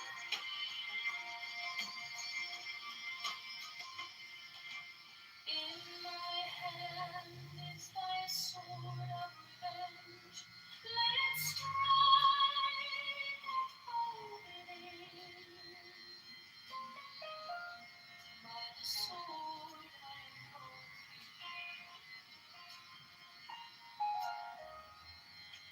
the voice of the fire, the voice of the six, 11 are the voices.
Mine is the head of the man, and my insight is keen as the hawks. By my head I invoke thee.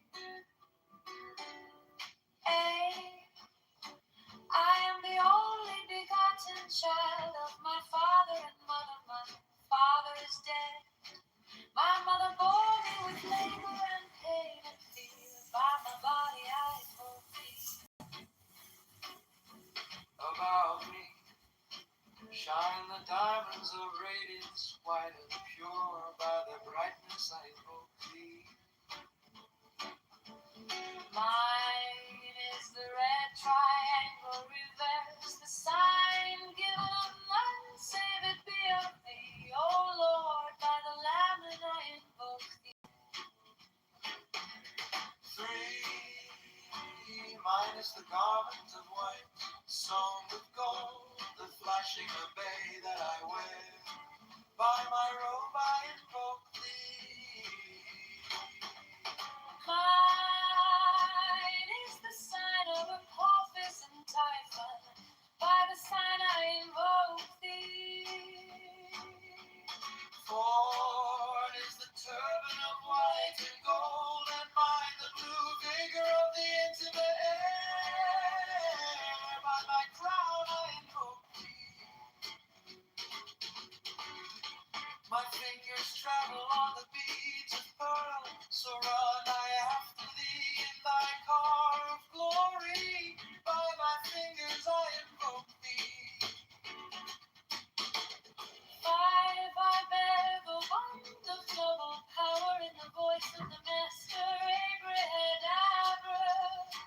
By the word I invoke thee. Mine are the dark blue waves of music in the song that I made of old to invoke thee. Strike, strike the master chord, draw the flaming sword, crown, child and conquering lord, Horus, avenger. By the song I invoke thee. 6, sword of revenge, let it strike at thy bidding. By the sword I invoke the voice of the fight, The voice of the fight, the voice of the sick. enlighten all the voices, abracadabra.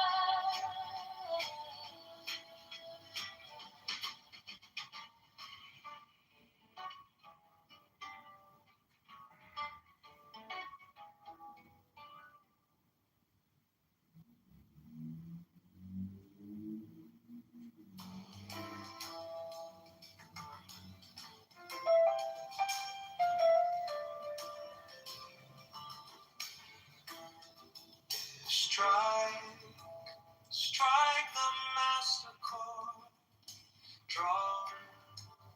Draw the flaming sword. Crown, child and conquering lord. Horus, avenger. By thy name of Ra, I invoke thee. Hawk of the sun, the glorious one. By thy name, Harmachis, youth of the brilliant morning, I invoke thee. By thy name,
Strike the master chord. Draw the flaming sword. Crown, child and conquering war. Horus, Avenger. By the name of Ryan Volpe, hawk of the sun, the glorious swan. By the name of Archies, youth of the brilliant morning.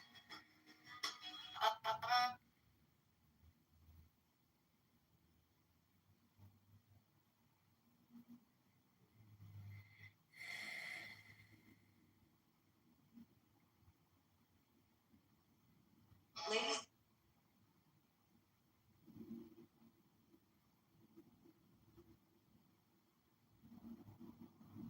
Ladies.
خیلی آهنگی احساسی و لذت بخش بود. خدا چی بودم صبحم عشق منو راه انداخت، ولی کن واقعا آهنگی زیبایی بود. من ازش بردم.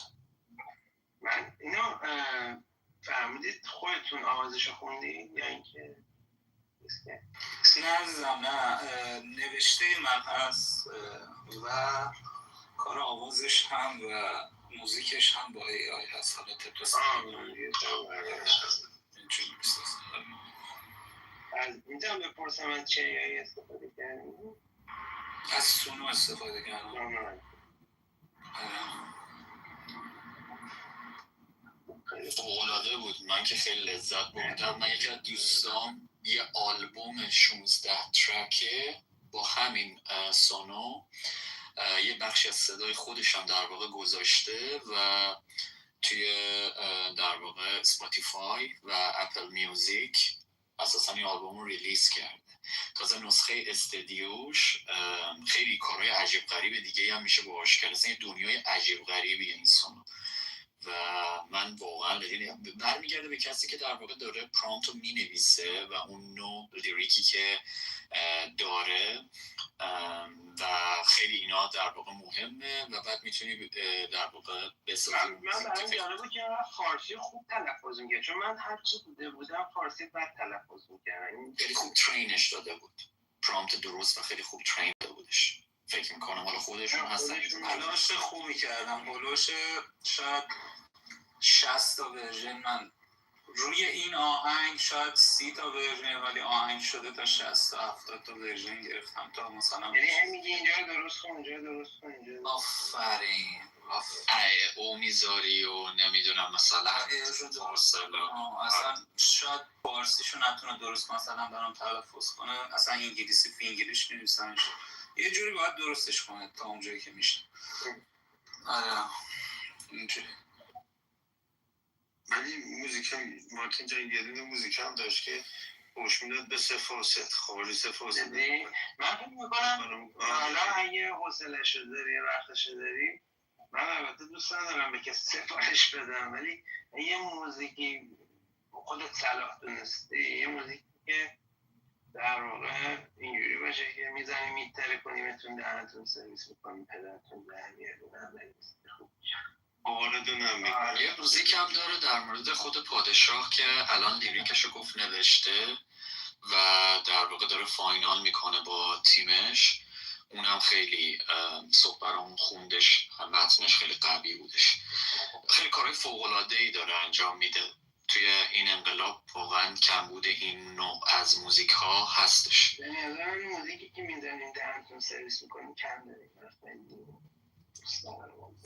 نظر من آره اون موزیک، نوع موزیک من دوست دارم اون کارا رو توی رپ بشنویم یا موزیک های راک هم میشه راک. آره راک و اینا. آفرین. نایکیس رو داریم. نایکیس هم موزیک های فوق العاده ای. نکست خبر فوری همین پرزیدنت ترامپ میخواستم بحثش من به زودی طرحی را که ایران همین آنو برای ما ارسال کرده رو بررسی خواهم کرد، اما تصور نمی‌کنم که قابل قبول باشه، زیرا آنها هنوز بهای کافی برای کارهایی که طی 47 سال گذشته علیه بشریت و جهان انجام دادند نپرداختند. از توجه شما به این موضوع متشکرم. بذار ویدیوش هم بذارم.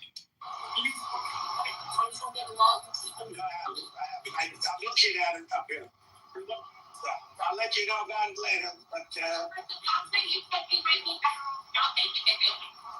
well, I wouldn't have to. I didn't say that. I said that if we left right now, it would take them 20 years to rebuild. But we're not leaving right now. We're going to do it so nobody has to go back in 2 years or 5 years. They told me about the concept of the deal. They're going to give me the exact wording now. بله حالا مصاحبه‌های دیگه هم هستش، میتونم اونهای دیگه هم پخش کنم ویدیوهاشو اگر میخواین بشنوید. فکر کنم میخواین بشنوید. 85% of Iran's missile making capabilities has been eliminated. Correct. 80% of the United States being eliminated by. I'd like to eliminate. I'd like to. It'd be a start for them to build up again. And yeah, I would like to eliminate it. You can't tell that to a report. You start military strikes. Well, I don't want to say that. I mean, I can't tell that to a reporter. If they misbehave, if they do something bad, but right now, we'll see. But it's a possibility that could happen someday. بله این مصاحبه‌هایی که امروز پرزیدنت ترامپ انجام داد. در خدمتتون هستیم.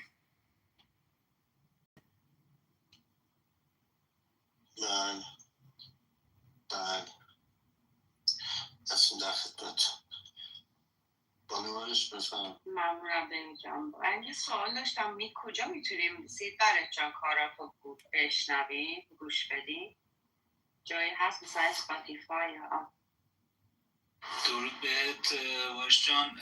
موزیکا رو من هنوز پابلیش نکردم، رو همون پلتفرم AI هست فعلا فقط و لینکش هم روی پیج اینستاگرام همه. در واقع من میتونم حالا لینک برات بفرستم اگه خواستی، ولی هنوز پابلیش نشده که بذارمش روی پلتفرمی. حالا توی برنامه هست، من یکم تنبل هستم دارش. ولی سید جان این جریانی که مارتین عزیز گفت که میایم میزنیم نسل در میایم همزاده یه همچین چیزی هم اگه زحمت چی بکشیم یا تو خوش خارون ما داری خوبم بشیم که چند خیاطه میکنیم تو فلانه و هموانه نمیدونم بزنیم توش که فقط همین مراد امروز تا یک همچین شدت داشته باشه میام یه دونه داشت مارتین عزیز در رابطه با همین سه فاسد فوش میداد به سه فاسد اینا یه دونه دیگه هم بود در رابطه بود به داس و چکش و امامه اینا داشت فوش میداد ولی که هم صبح جادون خالی بود دوره هم دیگه نشستیم 4 تا موزیک گوش دادیم عزیزی دنیز سید جان بسیار خوش آمدیم فدات شم بیاین پیش ما بیاین برای اون موزیک بزنین لذتشو ببرین عزیزی دلی من میسپارم بدون دست موی سپاس از شما بابت دعوت دیوید جان در خدمتتون هستم هر موقع هر تایم من می اومدم هر از گاهی می اومدم اون پایین یا تو آدر می نشستم لذت می بردم از واقعا و هستم در خدمتتون فعلا هستم توی جمعتون هستم سپاس از شما لذت بردیم من یه خبرم بگم و بعد علی جانو بشنویم پرزیدنت ترامپ گفتن رقم نهایی خروج نیروهای امریکایی از آلمان بسیار فراتر از 5000 نفر خواهد بود با سپاس علی جان درود بر شما بفرمایید درود نه اومده بودم من اون پرزیدنت ترامپ زد اومدم بالا سری خبر فوری بدم که گفتیم و عاشق اینشتم که اینجا تو مصاحبه ها میگه که ازش میپرسن میگه من به خبرنگاران نمیگم خیلی باحاله تو یه رو پس بالا میکسی چرا همه الان گفت ببین کار بدا ببین علیه من همون موقع دکتر اومدم بالا دیگه بچه داشتن حرف میزدن نپریدم وسط حرفش فدات من فکر میکنم که یه چند نفر هم داریم انگلیسی زبان هستن در سپیس به خاطر در واقع تایتل اسپیس حالا نمیدونم که ادامه میخوایم بدیم اونو یا نه چند تا از دوستانم در واقع توی کامنت نظرشون نوشته بودن بانو فرناز نوشته بود که بحثالیه تقریبا هر هفته با یه نفر درگیرم مخصوصا سر کارم من میگم اینا به مردم خودشون رحم نکردن به برادر خودشون رحم نکردن فکر میکنید با تجهیزات زیرزمینی که ساختن و سلاح هسته‌ای میخوان مهمونی بگیرن به تک تکتون رحم نمیکنن برای آینده روشن بچه‌هاتون اینا باید از سایه زمین جهان محو بشن صلح و روشنی و امنیت بعد اینا بر جهان برخواهد گشت تو این راه سبود بانو فرناز در پاس مای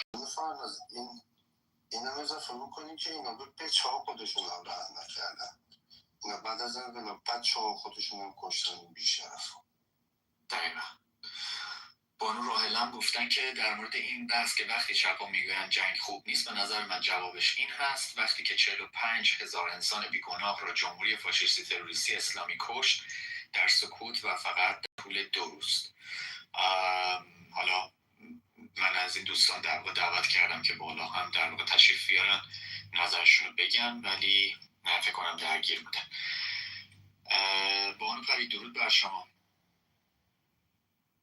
درود بر شما من یه ذره کار داشتم نبودم یعنی نبودم نشدم دید خبرش شد ترامپ داشت صحبت کرد بله صحبت کرد تمام شد رفت من اومدم رفت سلام رسون درود به شما دکتر خوبی سلام رسون دلم برای تنگ شده دلم برای صداش لگی میزنه آره تو میاد شاید اینجا دیشب که موین گذاشته بود من واقعا روده بر شدم و من خنده خیلی با نمکه من واقعا دوستش دارم جدی خیلی خوشم میاد داشت واسه این سومالیه میگفت که میرن توی برادرز جرم میرن توی ترس خدا بدون کنم خیلی با من دارم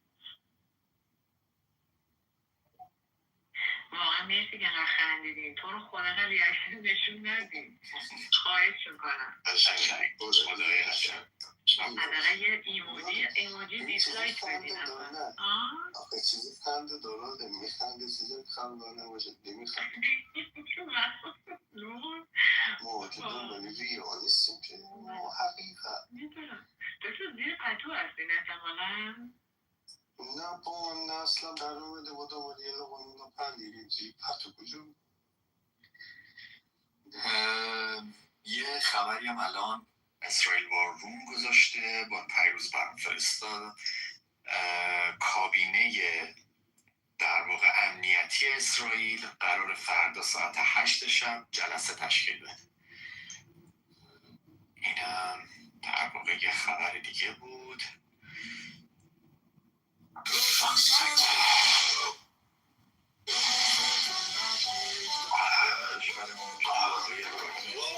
Who's memorable now?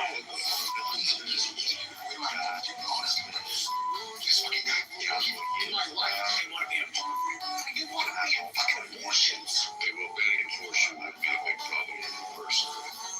He's a 26 which is against most of the sense I will be asexual. There's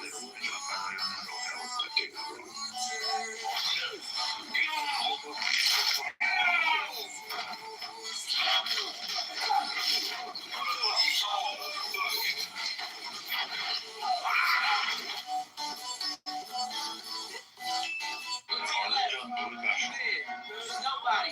Look to the right. Look bigger. Nobody. Close to where you are. And you get the fucking world. Everybody. You know what I'm saying? Like, what the fuck is you doing? Really love yourself. Believe in yourself,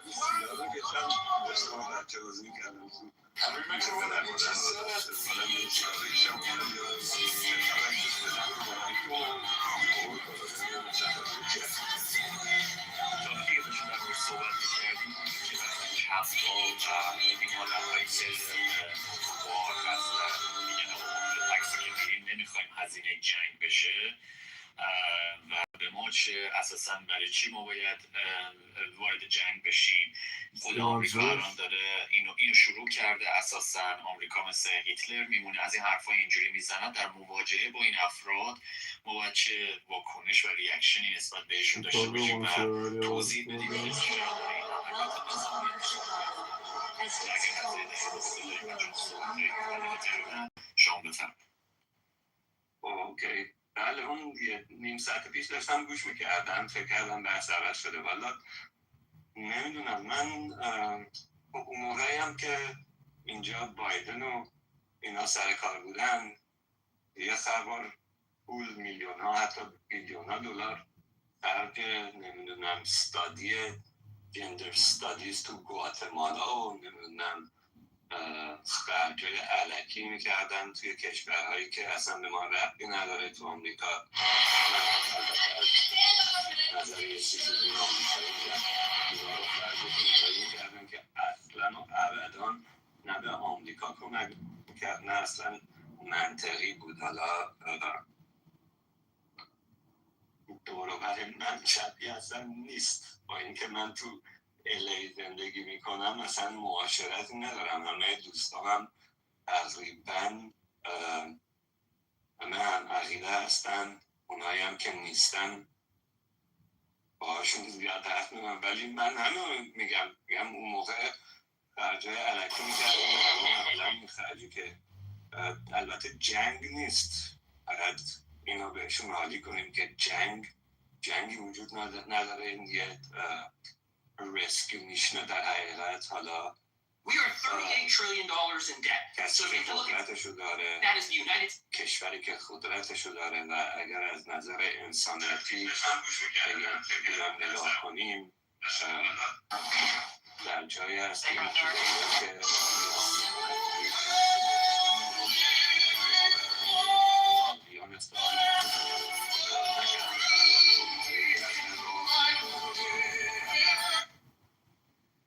دلیل این که جمهوری اسلامی جفت داد به اینجا رسیده همینه که هیچ عمل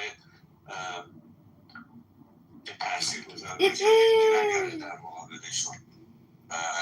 من یه چیزی که خیلی تأکید میکنم اگه با یه نفر که زیاد اطلاع نداره صحبت میکنم، میگم شما با یه حکومت یک گاورمنت طرف نیستین، اسمشون گاورمنته و به مردم حکومت میکنن. اینا یه مافیای بزرگن، مافیای تروریستی که نظیرش تو دنیا نبوده و امیدوارم دیگه نباشه و یه مافیای تروریستی افراطی دینی هستن با چند تا مافیاهای کوچیک دیگه که همشون یه مافیای بزرگ رو تشکیل دادن و این مافیا بعد از این بره. سپاس از شما، ممنون. خبری هم که الان در واقع خوندم اینه که نام ابراهام لینکلن الان 250 مایلز فرام ایران، این در واقع در موقعیت حمله قرار داره، تو رنج در واقع حمله قرار داره، حتی شاید یه ذره نزدیکتر. خب کسی دیگه ای از دوستان اگر بالا هستن یا پایین نظری در این رابطه و تاپیک دارن در خدمت هستیم، بشنویم نظرتون. من دستی رو فعلا بالا نمیبینم.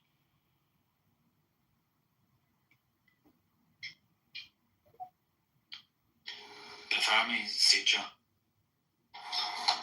مای جان، من سوال رو درست گرفتم که شما سوال پرسید در مواجهه با کسایی که دارن طرفداری میکنن از موج ضد جنگ ما چی بهشون بگیم؟ به همچین چیزی گفتیم. درسته، بله. افرادی که چپیا، در واقع افرادی که میگن که اساسا این جنگ چیزیه که خودت ایرانی ها نه خارجی ها، اینش به پشت ما چپی ایرانی ضد جنگ تغییرش مشخص، خارجی ضد جنگ بیشتر. واقعا سوال اول باید بپرسیم که دلیل مخالفت با ترامپ هست یا نه. اگر مخالفت با ترامپ باشه به نظرم مثلا بحث بیهوده است باشون، چون اینا فقط اتفاقا من مخالفت با ترامپ هم زیاد برخورد کردم اتفاقا و اونها هم من به این نتیجه تونستم برسونم که تو این مورد ترامپ کار درست میکنه. من به بقیه مواردش کاری ندارم، میشه میگم آقا من تمام موارد کاری ترامپ رو بهش کاری ندارم، این موردش رو راجعش بحث میکنم، اونجوری باش میتونیم بحث کنیم. آره این راه درسته و واقعا هم باید بگیم که شما باید وضعیت خاورمیانه رو ببینی و کالت هایی که اونجا هستن یک کمی از مدیای چپ اینا دور بشن، هرچی تو مدیا بهشون یاد میدن و اینا میان دوباره بلغور میکنن بیرون. هم زیاد بحث نکردم بالا، فقط سوال شد بپرسم. ممنون مارتین جان، یه چیزی یاد گرفتیم ازشون، یکی رو دیدیم حداقل شاید بتونیم ما هم به راه راست هدایتش کنیم. خواستم یه بدرود بهتون بگم ولی قبلش اگر دوست داشته باشید موزیک که یک لعنتی هم به سفاست داخلش هست من براتون پلی کنم قبل از رفتنم، یا میتونم برم و بعدا هر موقع برگشتم برمیگردم بهتون دوستان. سپاس ازت، سپاس. اگر که هستین یه دقیقه بانو پرسیس هم بشنویم راجع به این موضوع میخوان صحبت بکنن. اگر که سپاس ازت. بانو پرسیس درود بر شما، بفرم. درود به همگیتون، وقتتون بخیر باشه. در مورد اروپا یا تجربه‌ای که من دارم اصولا بهشون یادآوری میکنم که جنگ جهانی کی اومد کمک شما که به هر حال تونستین آزادیتون رو به دست بیارین و از در واقع هیتلر نجات پیدا کنین و خیلی هاشون وقتی این جواب بهشون میدی کاملا سکوت میکنن دیگه، هیچ حرفی نمیزنن. و در مورد متاسفانه توی اروپا برخوردهایی که من داشتم همشون ضد ترامپ و خیلی مسخره‌اش میکنن. نمیدونم خود مارتین گرامیم که ضد ترامپ هستن. من شخصاتی به سوال میزنم، میگم شما فرض کن یک پلیسی وجود داره که به هر دلیلی شما ازش خوشت نمیاد، دلایلش هر چی میتونه باشه و برای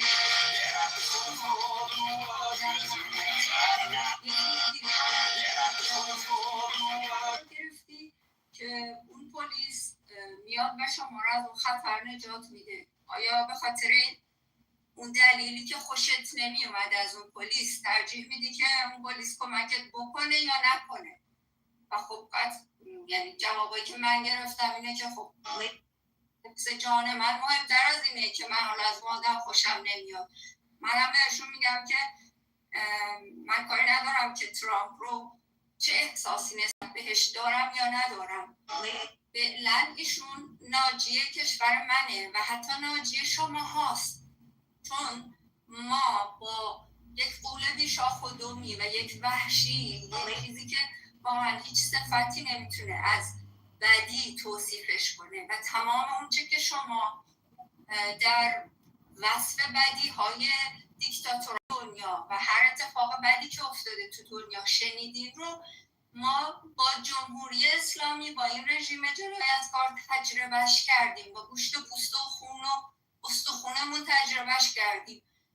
آقای ترامپ الان ناجی ماست و حتی ناجی شما هاست، چون این رژیمی که به من رحم نمی کنه، چنانچه بمب اتم داشته باشه قطعا به شما هم رحم نمی کنه و دنبال زورگیریه، دنبال اون ایدئولوژی کثیفشه. من حتی اگه فرصت داشته باشم یا اون آدم ها به من فرصت بدن، در واقع ایدئولوژی شیعه که اومدن مهدیه و معتقدن که مهدی باید دنیا رو ظلم فرا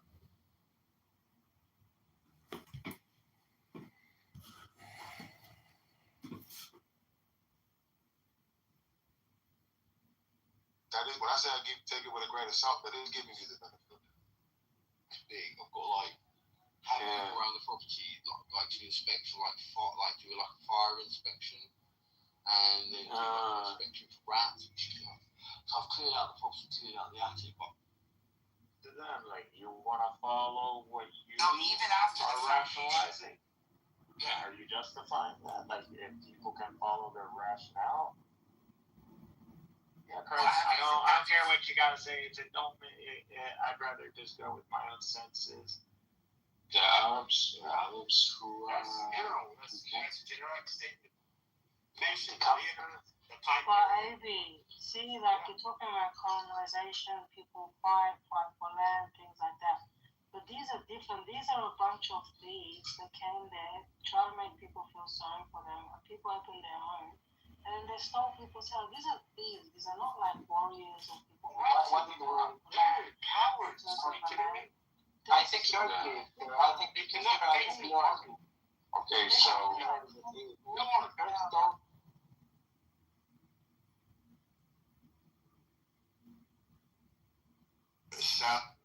nature, all those types of things are not gonna really take you that far away from the story. Hold on.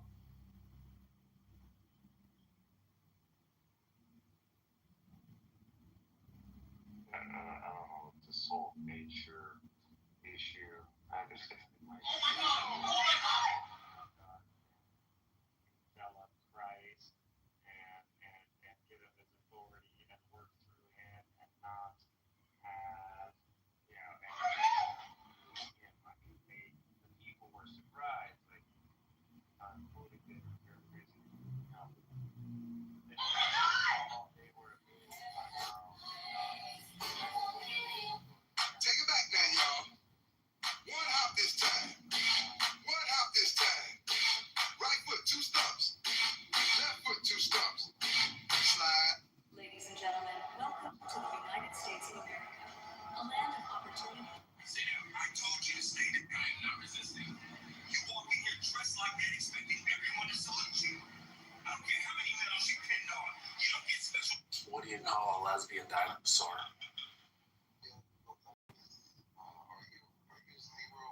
Zero's disciples. I like Zero. I want to say I was his disciple, but I definitely like the way he thinks.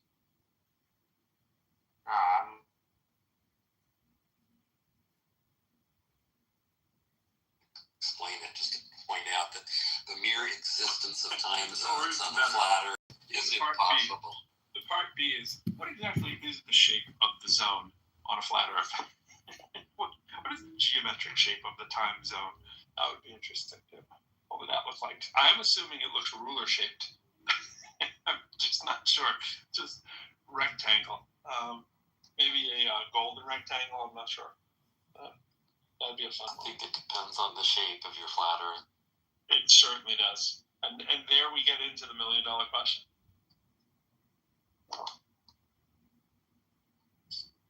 What's up, Davey? Pleasant to have you. Hero! What up?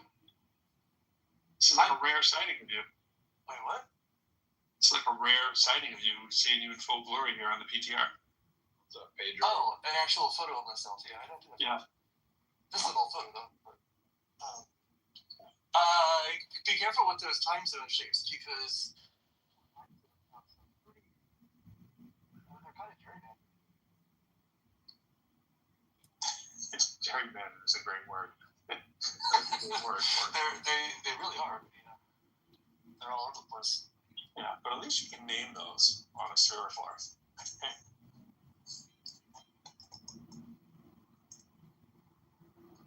You can name them. And you of all people, you can draw them. I should. I mean, I could draw the actual. I could draw lines of longitude. That's right. You could cut them out. You do a 3D printing. You'd be like, here's a cutout. You know, I was thinking of making a globe. Like, you know, literally making a globe and like printing out the little pieces of the globe and gluing them on, and you can make whatever funny country names you want. That's fun. I thought that'd be a fun thing to do. A little DIY project. Yeah. Look at all the people chilling here. None of them are bots either. This is crazy. We have no bots. It's buffer zone. We have one anonymous. Yeah, I mean, that's par for the course, but nothing crazy in the title. That would show we have to attract nothing crazy to attract like 50 to 350 bots, you know? My conspiracy is that John Kitover is involved. I think that's everybody's, and I don't think that qualifies as a conspiracy. When you have physical evidence that the man has like 100 phones in his YouTube video, all turned on to Clubhouse, what point does that cease to be conspiracy?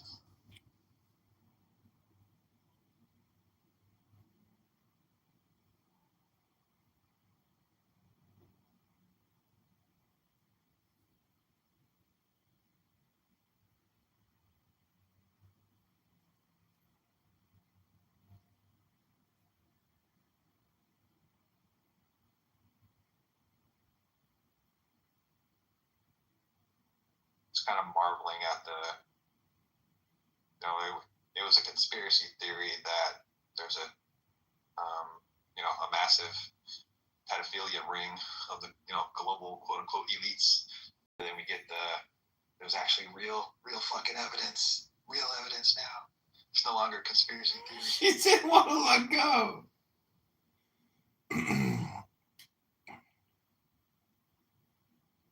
Yeah, the Pizzagate people were like vaguely correct in the most abstract ways. Because now we know that the Epstein class exists. Yep.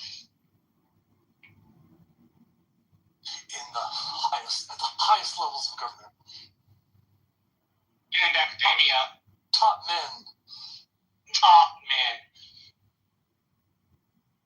Who's the guy who wrote the People's History of the United States? Howard Zinn. Howard Zinn is useful, but only when you pair him with another historian. Otherwise, you get a filtered version of U.S. history, which leads people down this road that we're always evil. I'm not advocating that we somehow go out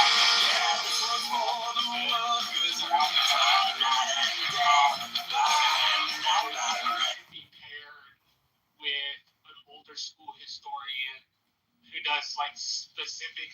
You could use Howard Zinn as the overarching goes through the course and then injects specificity with like other documents, and then, at least in my mind, as somebody who loves history, Howard Zinn becomes useful. But Howard Zinn on his own is not useful. Maybe Howard Zinn and Thomas Sowell. No, hey, look, I've read Thomas Sowell, and I find Thomas Sowell to be smart, but I think of like including other like first-hand documents in it, right? So when he talks about, say, the Native Americans, you would include Native American speeches to both the Congress in, say, Georgia at the same, like when they were being forced to leave, at the same time as you would include like the administration at the time's rationale for like why they were doing this. So you get part of Howard Zinn, and then you get both. My friends because I don't possess the book by Howard Zinn, but I've looked through it at Barnes & Noble, and it does do some nice quotations. But I would prefer it heavier on the first-hand document side. But I prefer all general studies coursework to be more heavily detail-oriented personally. Well, he was one of my biggest disappointments of someone who was friends with Jeffrey Epstein. Like they were buddy, and seeing pictures of him hanging out with him, it's like that just made my heart sink a bit. It's like, oh man. And then finding out that there were, some top academics that were even part of the sort of new atheist movement that were also buddy with Epstein. It's like, oh man, the level of disappointment. Klaus Hagersheimer, G-section, just checking on radiation shields. We'll be through shortly. Yeah, that's why they say meet your heroes. No problems at all. Oh man, I'm so fucking disappointed with Chomsky. Everything I need to see. Sorry about it. Yeah, no Chomsky showing up to all that shit. Tell me again. I hate being on the defense of people as heinous as this guy. And I don't want to appear to be on the offense, but I do have a problem with the very loosey-goosey stuff that people do. Like, oh my gosh, there's these files. Like, I'm not naive enough to think that a lot of them aren't seriously like more than implicated. But we have very few people who we know did anything, right? Chomsky doesn't seem to be somebody that we have something that we even close to know that he did anything, right? So when you say that, like, what is it exactly from the transcript that you see in there that would allow you to even think that he did anything, like when we say, approaching the P word, right? Oh, I'm not saying that he did anything. It's just the how the friendship itself is enough to be like, ooh, right? Because it seemed like a lot of people knew who he was and what he was all about. And yeah, maybe Noam Chomsky didn't know, but it's just like it just leaves a bad taste in my mouth. Yes, exactly. I mean, me too. But it's like we get in these rooms, and it's almost like believing the Benjamin hype. It's like because a bunch of academics enlisted in there, do you really think academics should fly down on the weekends and like order me up a 16-year-old? I mean, that doesn't seem to be anywhere in any of this kind of stuff. It seems that this guy had his own Benjamin-ish kink on top of his many kinks for inviting academics and being able to say that he was talking with the big boys about academia. And I'm not saying that they weren't trying to, entertain themselves in the way that his access may have allowed him to do, but I don't think it's a one-for-one immediately. That means kids, because he did much more than just kids. Oh, for sure. Why are young black men? It's also weird when people say, like, someone was in the room the other day, it was somebody being afraid that it was and Why are young black men still wearing face masks? in the Epstein files, and he said like Clinton's all over the Epstein files. They started, he went down the list, whatever, just a bunch of people whose names we know, and but didn't mention Trump. And I was like, I want a bunch like, okay, wait a minute. And so I did a little Google, and I'm like, how many times was Clinton mentioned in the Epstein file? And, hundreds, right? Like, for sure. And I, so I was sort of asking, like, well, the people who are mentioned, like, what's the sort of frequency? And all the people who were mentioned this guy mentioned were all like relatively low number. I mean, not nothing, and still demands an explanation as far as I'm concerned. But Trump was mentioned 38,000 times. It was like a couple orders of magnitude more than anybody else. 38,000 times. Yeah. Wow, I should know that many times. He shows up. Christ. Like way more than anybody. His name shows up in the Epstein files more than Harry Potter's name shows up in Harry Potter, more than Jesus Christ shows up in the Bible. And this is the same argument we do. I was going to say it's the same thing we do with when we're trying to explain how far away it is in space to the next, star. It's like, bro, we're talking trillions of miles, like 30 trillion miles away, in every direction, by the way, from the Earth. Think of that speed. 30 trillion miles every direction. Yeah, there's nothing. Oh, except over there, there's this little thing. And it's like, oh yeah, I totally believe in aliens because it didn't. And it's like, all right, make that make sense for me. Like, because you're doing the same thing when you talk about 38,000 compared to like someone was mentioned 6 times. Like, yo, he's in there 6 times. He's got to be guilty. It's like, but nothing to the 38,000 times. I think some people were just so surprised. So you just got no Chomsky. No Chomsky. Yeah, I went in there and read I went in there to the DOJ website and I typed in Chomsky, and I read like a lot of stuff. There's actually quite a lot of material to read through there. The most damning thing that I found was Epstein was I don't know if it was like public record at the time or anything, but if Chomsky and Epstein were good friends back around 2008, then Chomsky would have known that Epstein was convicted of let me see here, procuring a person under 18 for prostitution, solicitation of prostitution in the state of Florida, 2008. So Chomsky should have known about that by then. And yet he still maintained his relationship with him afterward. So that's like the most damning thing that I can find about There's a little more. I mean, Chomsky was, I think, trying to figure out like how to make problems go away in his own life that had to do with his marriage or something like that, in terms of like PR or something like to that extent. Which you could argue if that's worse or not. Yeah. I read a bunch of other emails between Epstein and other people, and like Epstein seems to have this like pattern of behavior of like ingratiating himself like a little weaselly little scumbag with all different kind of people, powerful people, influential people. That's kind of his thing. It's kind of trusting. Yeah, right. Exactly. What's called I think that 38,000 figure in the files is not just directly like Trump himself. It's like a mixture. It's like a couple, or what's the word I'm looking for? I don't know. It's like a Mar-a-Lago. It's like Trump properties. Yeah, it's like a bunch of Trump sphere stuff. That's the 38,000 mentions, but we don't. But of course, like how do we know like what else hasn't been released yet? Like we should trust the people who are the very people who are named in the fucking files are in charge of the files' preservation and their release to the public, and we're supposed to take their fucking word for it that they released.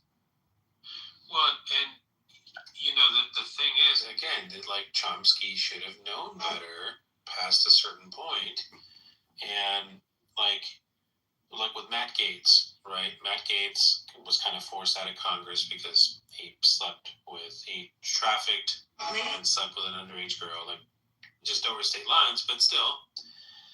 And after he's gone, everyone was like, "Oh yeah," everyone knew he was a fucking pervert. Everyone knew like he would show us pictures of him having sex with like these women, and he would talk about how he'd take Viagra and Red Bull, and that makes me angry because it's like, so you fucking knew. All these people in Congress knew and did nothing. right? And so the kind of anger that I'm feeling at Chomsky is in line with that. You knew and you did nothing.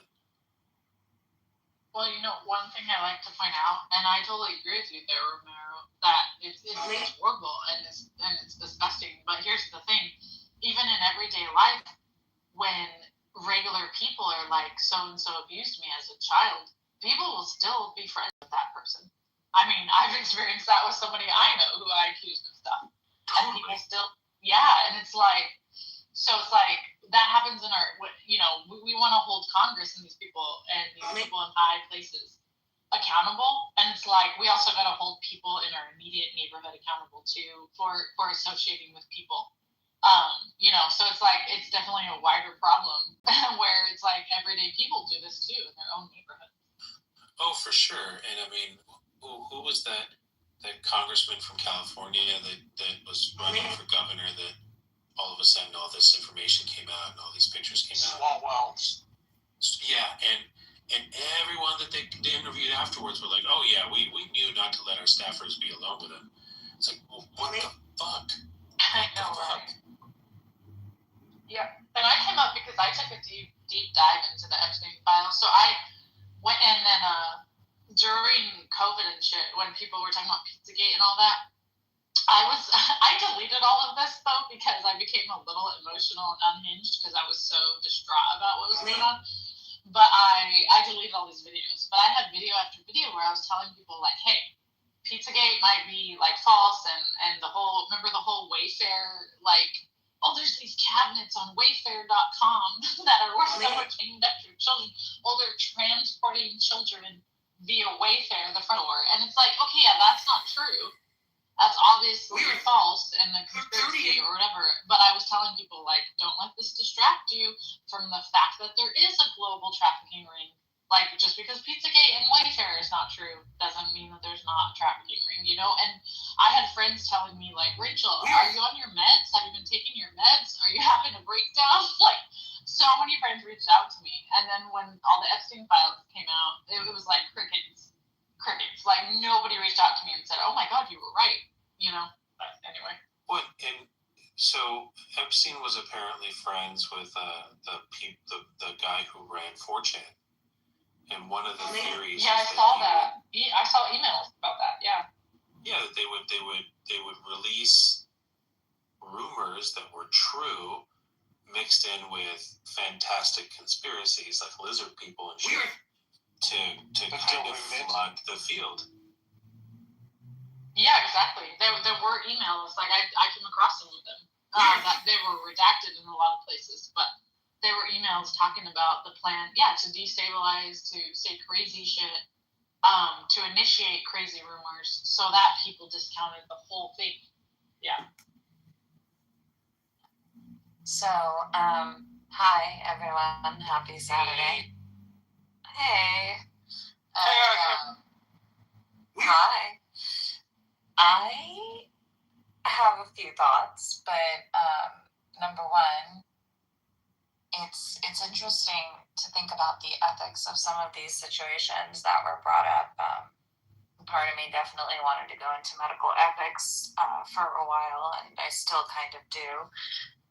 But and on the topic of Epstein, let's not even get into the women physicians whom he had on speed dial to deal with all of the young girls that he abused. You're not the one I want.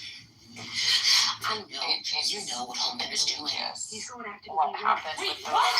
But I love that. I think Elliot, he brought up Chomsky, and I read this really great op-ed. And I put it into the chat. How do you know about this and I don't? I thought this was really well written, and if you care to read it, it's an MS Now op-ed about how Noam Chomsky tainted his legacy with his relationship with Jeffrey Epstein. Okay, and then the subheading is "He claims scholars better than to work and side with the shadowy financier and sex offender." I mean, this was written in February, early February. It's a really, really good read. So if anybody wants to read it, by all means. Chomsky's relationship with, like, this author alleges that Chomsky's relationship with Epstein should certainly be considered a significant part of his legacy. There is one aspect of this writing where I really resonated with that part. So here's one paragraph that was good in general. There is a perennial debate about whether a public figure's misbehavior in their personal life should influence how we receive their public worth. There isn't a fits-all answer to these questions because the circumstances vary so much. But here's a rule that can help us navigate the question. In scenarios where someone's private behavior is in direct contradiction with their public mission, then that is a compelling reason for rigorous scrutiny and criticism of life. And I found that to be one of the best paragraphs that I read with regards to public figures and their actions. It was a good article, at the end, he writes, to guard against the kind of reverence that has made these revelations difficult for some of Chomsky's supporters to process, I suggest a rip on an anarchist slogan that I've heard on occasion. No gods, no masters, no heroes. I found it to be an excellent read. Not sure if anyone else would like it, but in case you'd like to.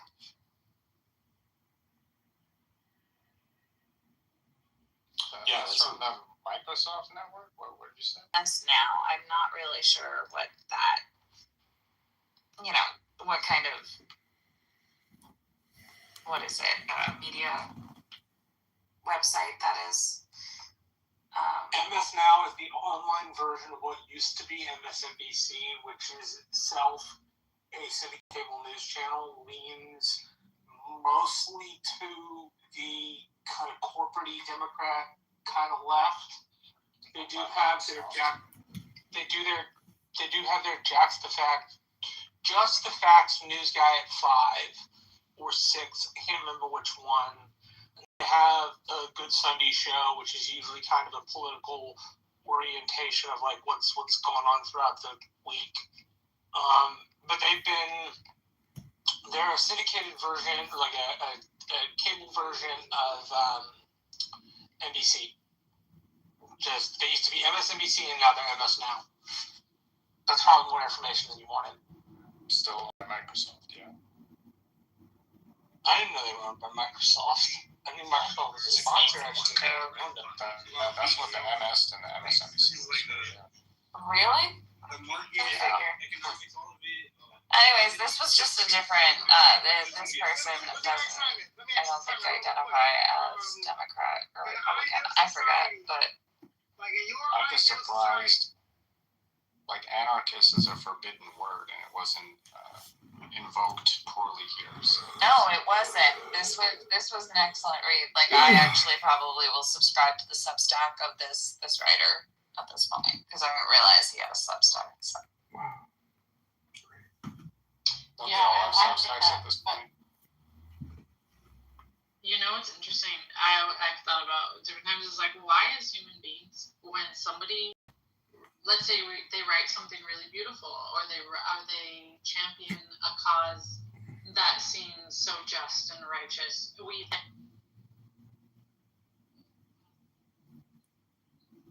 known monsters who have written the most beautiful words you could hear, have said the most kind things to me, yet at the end of the day, they were horrible people.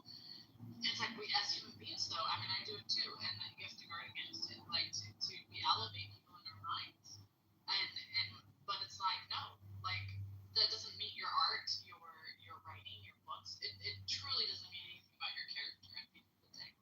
But it's so easy to get caught up in having these heroes because we think it means something,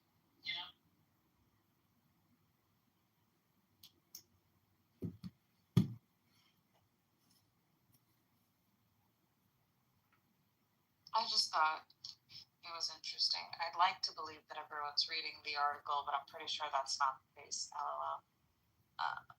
But yeah, no, my tab on the door. I'm reading today. Cool. Worries.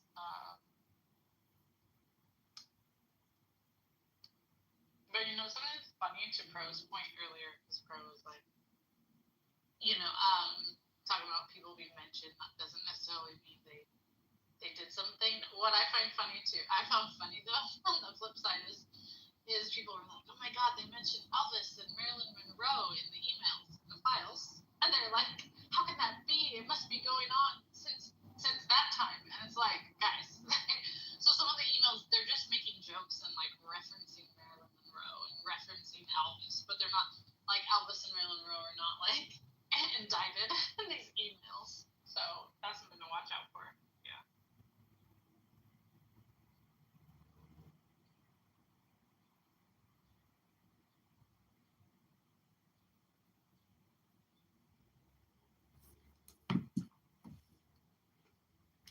Sorry for killing the room, y'all. Room kill. I was reading the article. Oh! So is Elvis Presley alive? And is he going to come back to save the Union and proclaim Donald Trump's presidency as God sent? Oh Lord.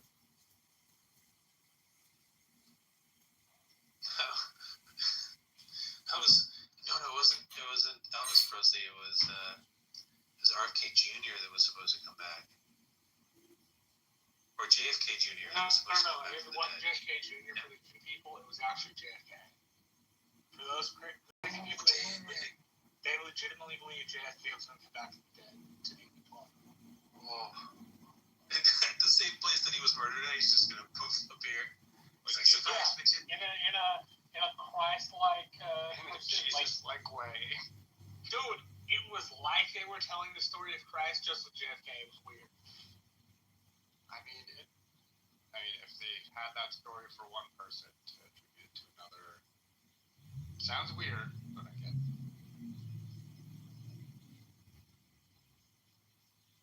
Oh, I get it. I know somebody who, on their fence, has this, and they're crossing, which is the weirder part of this. And they have on their fence, this sainted Charlie Kirk. Literally, an 8-foot tall thing that's 4 foot wide, and it's Charlie Kirk wrecked in an American flag with, the sun shining down on him. It is the most, and he's a religious person. He's a Christian. And it's the most, ungodly thing I've ever seen. Way to tell the Lord you're venerating an idol of Charlie Kirk. The idol of Charlie Kirk is being venerated all across America by all sorts of weird people, and they're Protestants, and they don't see they're making a fucking idol out of Charlie Kirk. It is disgusting. Yeah, I thought the Protestants were all about not being idolaters. I thought that was their whole shtick against Catholics. And Greek Orthodox, pretty much. That is their entire shtick. Hey, they worship idols. Kind of a thing.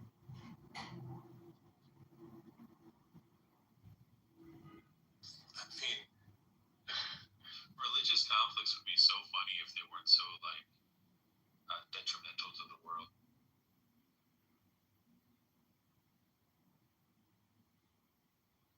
That's true. If they could stay purely academic and they didn't tend toward actual violence, they would be really funny.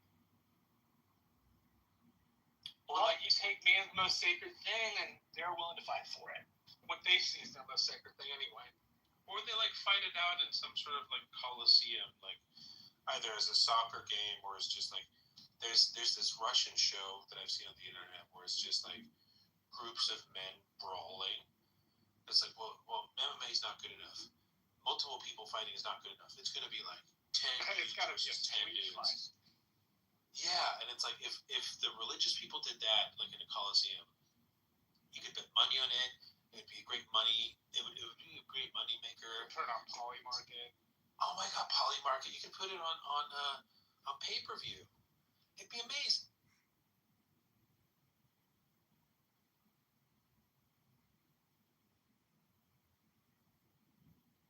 modern gladiator. It'd be great. We get back to the Bronze Age and each select our own champion for the faith, and the champion fights for the faith in front of the assembled audience members, just like Gladiator.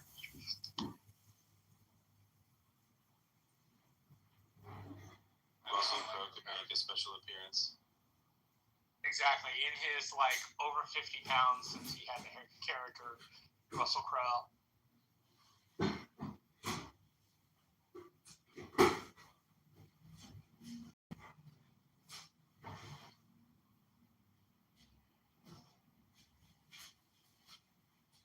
It's a walk-off.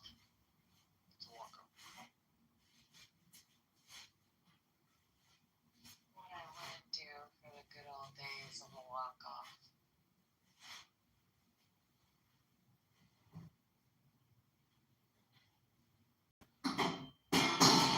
Why don't you just do what you can do?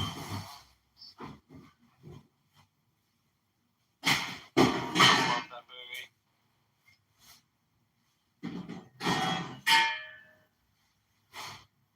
Is this a center for ads? Has to be at least 4 times bigger.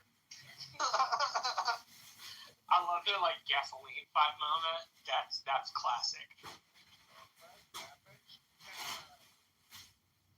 Hey, I was gonna do that part, Dennis. Sorry. You should be. Can I make it up to you? Please, please. I would love an orange mocha frappuccino right about now.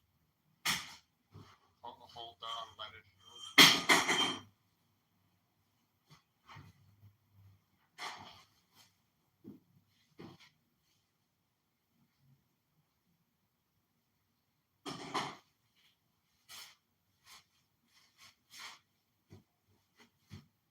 I could not get through the second one.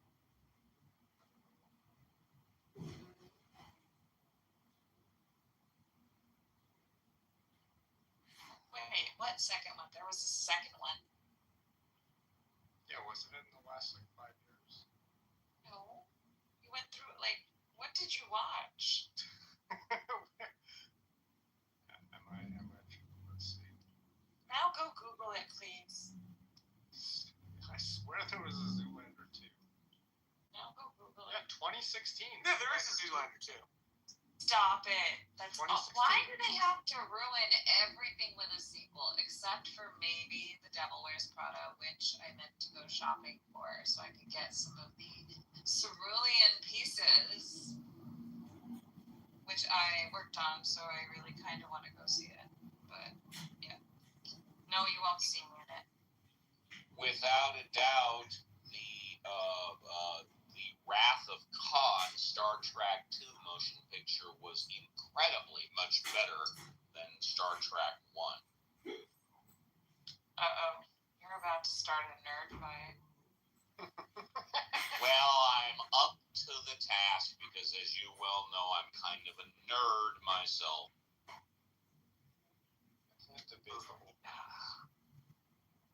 Wait, I heard nerd fight. What are we fighting about?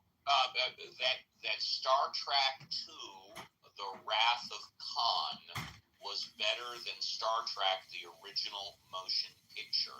It's not even a disagreement. It's accepted throughout the galaxy. I mean, when I was a kid, I was like, what is this? What is this bullshit? But then as an adult, I appreciate the first one. Although, yes, it is slower and all that. It's not as dramatic and fun as Wrath of Khan. But I like the philosophical stuff it gets into in the first one. So, yeah. Yes, whether or not, I guess, AI or a computer can join with a human, right? Yeah.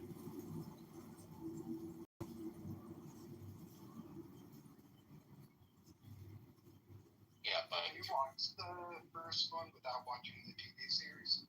Does it stand alone or connected with the TV series? The first Star Trek motion picture stands alone. Thank you. Without the series, yes. Is it from the 60s or 70s? I want to say 65 to 68, 65 to 69. Awesome. Yes. Wow. It's like as Apollo is being developed. Yeah. But the Wrath of Khan, come on. I mean, Kirk, my old friend, do you know that revenge is a dish that is best served cold? It's very cold in Spain. I like when you said Around what year? Last breath I was spitting. Yes. Around what year was it? Well, I know the motion picture was 77. I don't know the date of the Wrath of Khan. I'd have to look it up, but you always have and always will be my friend. Live long and prosper. Is Wrath of Khan where he also says, in all my travels, in all my encounters, and he's talking about Spock, and he's like, there was never a person who was more human. Well, you forgot the pause. It's very important. There's never been one that's been more human. Yeah. Yes, that's right.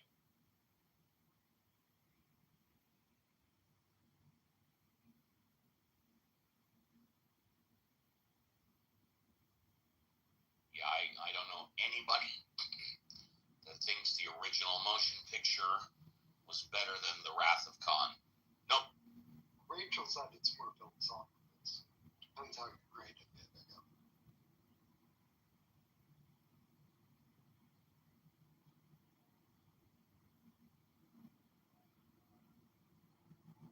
Would it be a good idea to watch the movie before the first season? Star Trek. Well, you can totally watch the movies without ever watching any of the series. It's just more rich, and there's little callbacks to the series. And especially with Wrath of Khan, you don't have to know the history of Khan, because it kind of really quickly runs it down in the Wrath of Khan. However, if you want a richer experience, then watching the TV show first will give you a lot more context to Wrath of Khan. Yes, what she said. Yes, what she said. Thank you.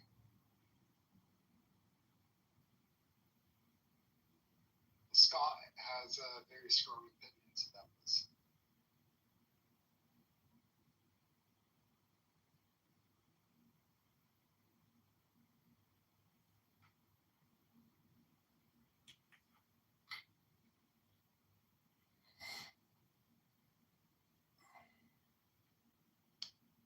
I definitely like Star Trek.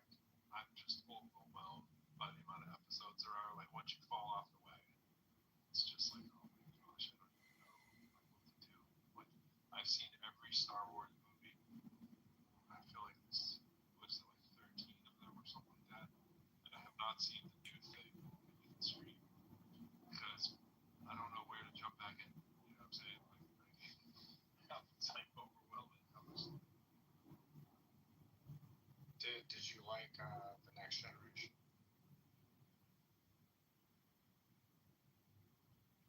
There hasn't been any Star Wars I haven't liked. Parts of The Next Generation I like less than I would have hoped, but then I'd watch a little bit more of it. Okay, this is cool. Wait, did you mean the Next Generation of Star Trek, or I did. the latest generation of Star Wars? I meant The Next Generation Star Trek series. Considering there's no such thing as the next generation of Star Wars.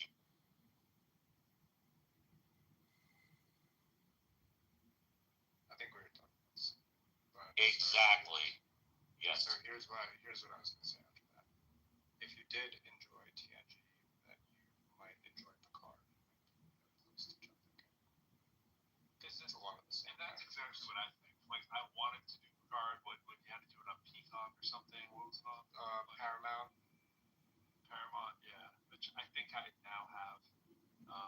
So I'm like, okay, maybe that is worth watching. But I haven't seriously invested in a series on TV in so long.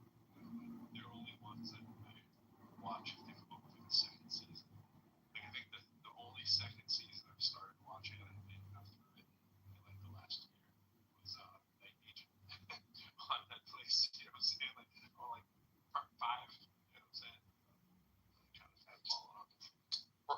did you ever see The Pit? No.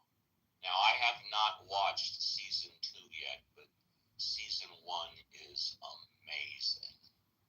The Pit. It's a medical drama. I love Noah. Yes, Noah. Yes. I love him from the. ER.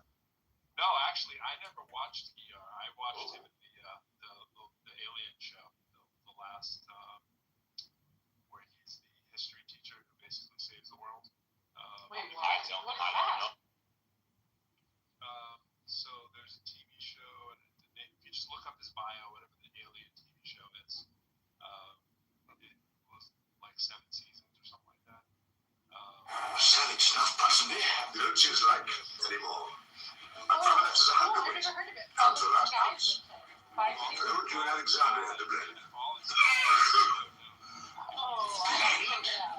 My father bought it up, failed by the French. Never should have happened. Someone's got bogged in a plowed field and the brute just gave up. 7 damn lances had him like a tiger in a pit. Bad luck, they actually. Damn bad luck. Yes, particularly bad luck. He had 400 bit of horses at his stables at Hatton. Highlands Brigade is broke. Plug the gap, if you please. Now's the time for the heavy cavalry, I think. By all means, up.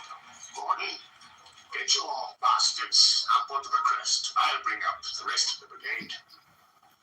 Don't hurry yourself, Pick. My lads will hold them. Die till you come. Get forward, damn your eyes. The 92nd will advance. He's like really smart. Gleason, McClellan! Savage stuff, possibly.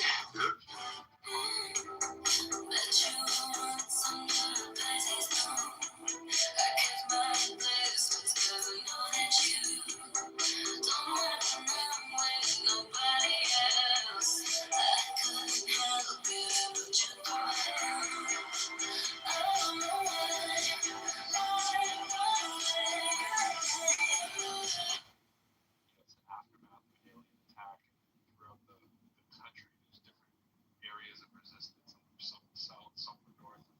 Obviously, comms are all down. They're trying to communicate with each other. So that's kind of enough of it to get into it really well. He's just a super star of that show.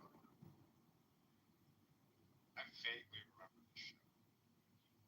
Cool. I've been spending less time on Clubhouse and feeling like, what should I fill my time with? And so I was like, I want to get into a good TV show. Get into that. I want to say it ended in like right before COVID, maybe, or a little bit. 2011 to 2015. Yeah. Okay. I thought it went a little longer, but 2015. Okay, cool.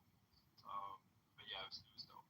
And I started this show on called The OA on Netflix because I really like. Okay, there's this dope show called Undone, which I'll get to in a minute. That show Undone is fantastic, and so I wanted to look for similar shows, and ChatGPT tells me The OA. But you ever watch something and then just one piece of bad writing in one episode is so stupid? You're like, I can't get over this one little faux pas. Like, I can't watch this show. That's what happened. So I'm getting into it, and I'm like, I like the premise. This is cool. Okay. Yeah. It's barely. Like Clubhouse Room. You try to go to a room.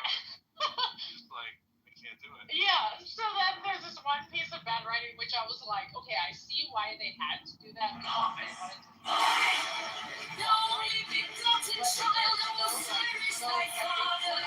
With a very, like, made the character do something totally stupid that no grown-ass adult would ever do, simply to fulfill this, like, new plot line they wanted to establish. And I'm like, that was so stupid. I can't even watch the rest of this show. Right. Noah Wiley's so good at that. He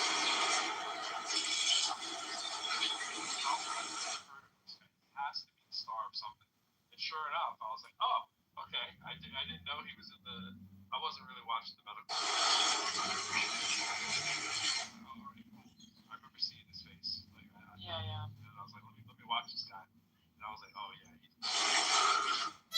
It kind of sneaks onto the ecosphere. And you're like, wait a minute. This guy was too good for this just to be his first major role. You know, like he really makes the show.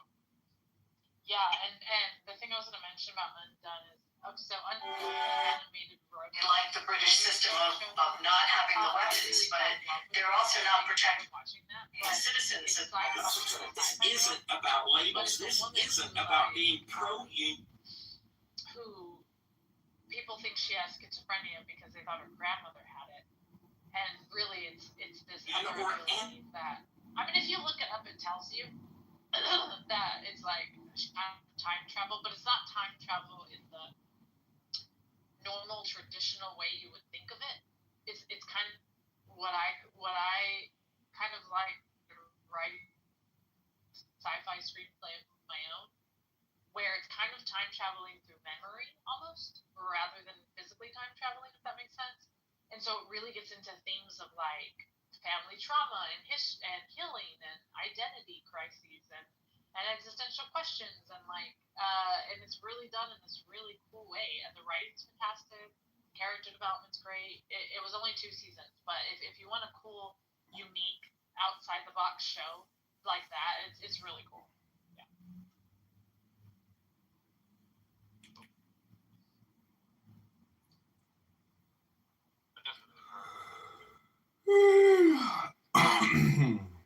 Yeah, of course, you know the reasons I related to it, but yeah, but so there are moments where she like has to go in the hospital and stuff.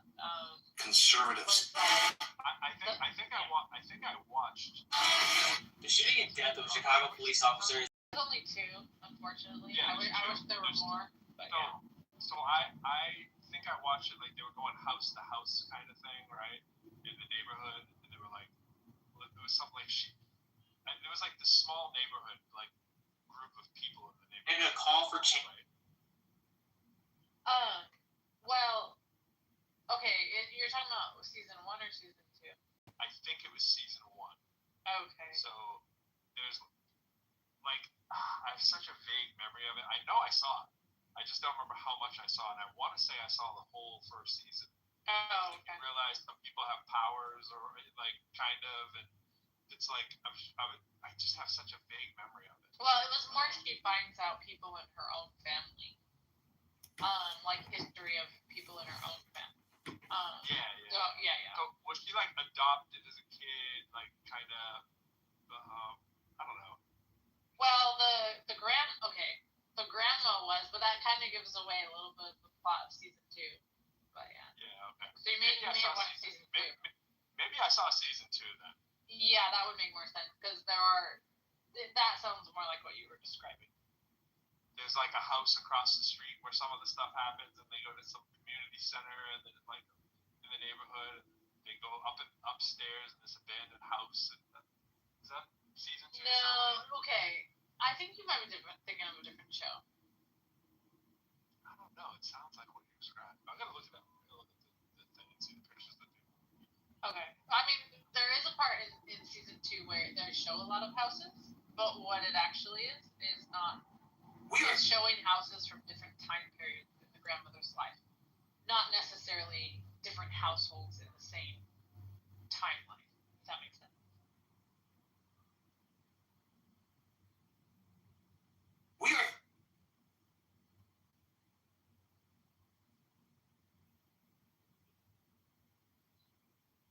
Yeah, now there's a current film project that I'm like, I want to use rotoscoping in, but I don't know, but I'm trying to reach out to a lot of my film friends, and I'm asking them, like, do you know how to rotoscope?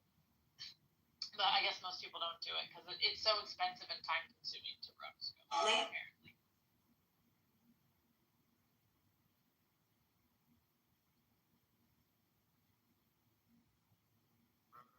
Okay, I did see this.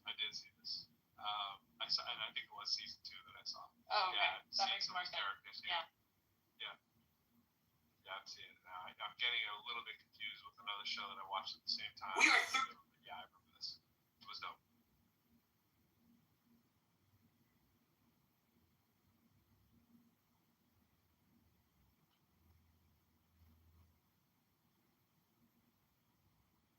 Now I remember the grandmother thing. Oh, okay.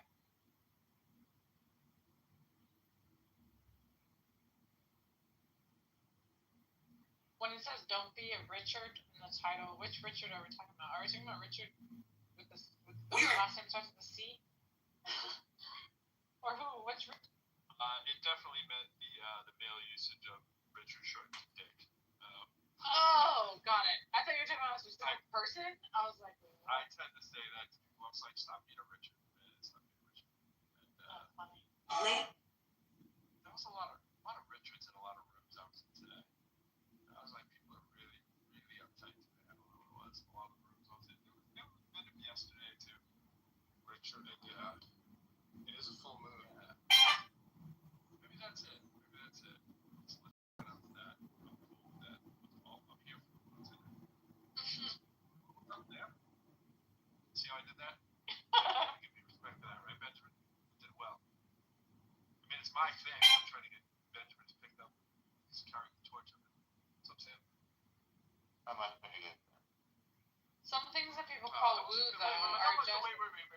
That was not the reception we were looking for, Sam. What were you looking for? I was looking for, hey, what's going on, man? Like, you were just like, When have I ever done that? I suppose you have a valid point.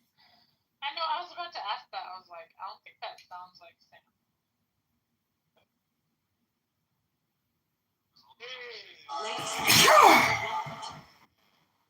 Thanks for asking my show. What's up, Austin? What's up, Benjamin?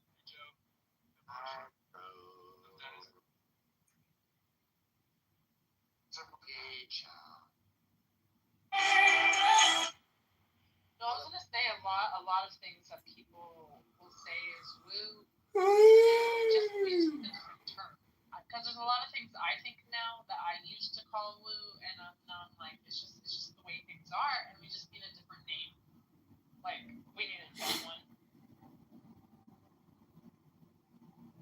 I align strongly with Benjamin on this one. I don't think I necessarily align with that. I mean, it depends on what you mean, but whenever I hear someone say something close to that, I normally think they're going to give me a list of things that I need to reconsider that are. And I will say there's something there. Like, I go to this example. This may not be what you're talking about, Rich, but I go to, like, when I think of all the unexplained kind of stuff that's there, I just think of a bunch of unexplained stuff. I think like ball lightning. Right? Like ball lightning is weird as hell. I think that is one of the few things that is over in this category. It's like mind-boggling. I don't know what to make of this kind of. I don't even want to comment on it because I come for a loss of words for it. I'm like, all right, I just leave it alone. But I find when I'm in clubhouse rooms and people say, oh, well, you know, this is a thing. And I'm like, is it really a thing? And every time they give me an example, I go, no, that's not a thing. Well, I'm still not convinced. I wasn't talking about things that are like unexplained, but I also would never give you a list of things to reconsider because the only way that I've come to this conclusion is through personal experience, and nothing I say will make any sense to you or change your mind. So I used to be that person to try to convince other people like what I'm saying. And now I'm like, no, you can figure it out for yourself, and it may not align. So I don't even want to waste my breath because it's like not out of malice or something, but more like, hey, it's true for me and it's worked in my life and it's actually improved my life, but it's very personal and it's very experiential and it's very unique to my life. And so I would never deign to like speak on your life. And so it's like, if you don't agree, it's like, I don't even care. I'm not even going to try and convince you, you know? Well, that's no fun. That's no fun, Rich. I beg you to reconsider.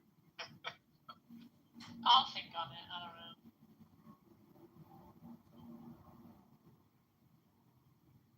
Leaning into Keanu Reeves. Wait, who, me? Yeah, well, anybody who's doing that.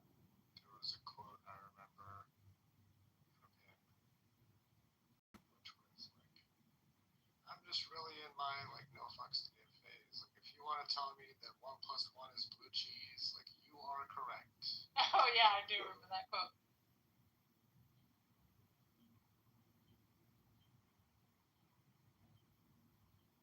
What was that quote before or after 1 × 1 is 2? By our friend from what's What's his name? I was thinking of the name. The Marvel character guy. Can't remember his name. What's his name? I'm not sure. You know, one times one. John something, is that his name? He played Terrence Brody. Howard. Terrence Howard. Yeah. When Terrence Howard was on Joe Rogan, was it?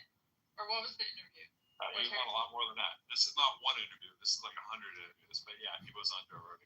I think I only heard of the Joe Rogan one where he was saying about he did the New Age 1 times 1 is really easy. And I was just wondering, did that quote come out because of him? Or was that just a general quote before?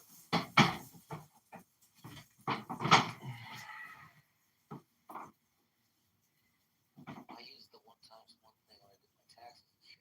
I paid a lot of extra money.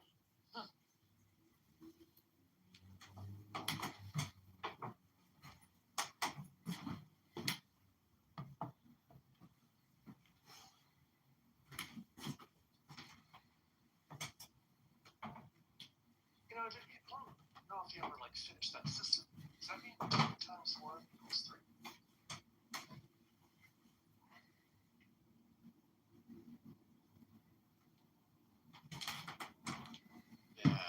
What's the difference between addition and multiplication? Did we have a name for it? This is a kind of conceptual name for this theory. It's like teriology or something. Yeah, I forget what it was. No, it was that would have been a good one, but it was something else.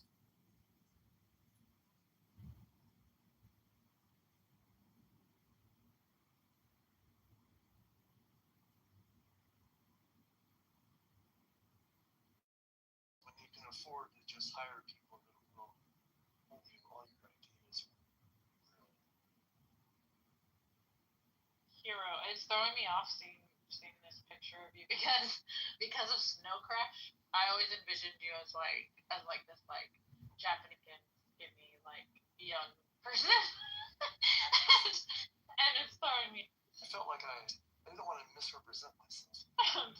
No, I just throw out an actual photo every once in a while. No, I've been trying to get certain people to read Snow Crash. Like for me with Snow Crash, the writing was a little bit hard for me to get into at first because I feel like he spent so much time and details on things that I just, as a reader, was not interested in. But then when you get to that middle part where he just all of the threads just tie together and it's all about language and myth and like all that programming and all the shit that combined towards the half of the book, I'm just like, it's so worth it to wade through the story. And I'm just so because at first I kept stopping reading it, and then one of my friends was like, "No, Rachel, you got to get to this part of the book. You're gonna love it." And he was right. So yeah. She's gonna death. You got your head all the way up in it. All the way up in it. Right, here's my impersonation of Al Pacino trying to look for his cat. Okay, ready? Where's my motherfucking cat? It's pretty good. It's pretty good? Thank you. Where's my motherfucking time? Where's my motherfucking I'm sorry that the chicken got cold. Who? You fucking owl? It's like, not my TV. You can watch my wife. You can't watch my TV. That is such a fucking. That's exactly what I would say in that situation. I'm taking my RoboCop Blu-ray special edition. You can fuck well. Sorry for ruining your room again. I don't know if my rooms are capable to be ruined, but appreciate it. Well, you put time into it. You've been building the room. You have a lot of listeners now. I can see the work you put into it. I kind of feel bad sometimes. I mean, I just like poo all over everything, like a fucking I didn't know if that was a statement of hubris or just that like nothing can derail your room because you allow all things. It's hubris. That's what it's called.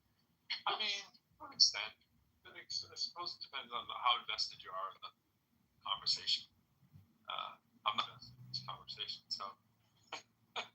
Dude, you got fucking hero.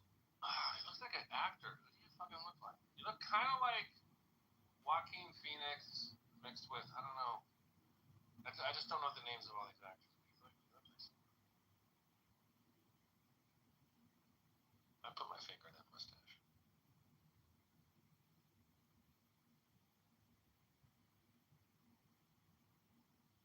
Okay, no more being weird. Everyone's we're normal. Okay, Benjamin. No more being weird and you call him Benjamin? I'm just kidding.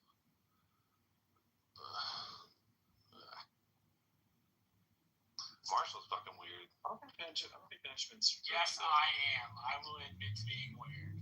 You're kind of weird, yeah. Sam's weird, but he's fun to party with. Sam's like a lot of fun. I think Sam's like one of the coolest people. I kind of like thought he was like kind of boring at first, but he's. I'm gonna do my weird ranking. Wait, partied with? Can I do my weird ranking of everyone in the room? Yes, you can. But yeah, he is. No, there was this night recently. All right, top. Oh, Austin just came in and changed the whole dynamics. All right, to bottom, weird. We have. I can't do top weird. I have to least weird. This is a tough room for least weird. I'm gonna go with Ellie's weird in the whole room. I'm gonna give it to my number one spot. Yeah, I stand by that. That's why I bought Elliot.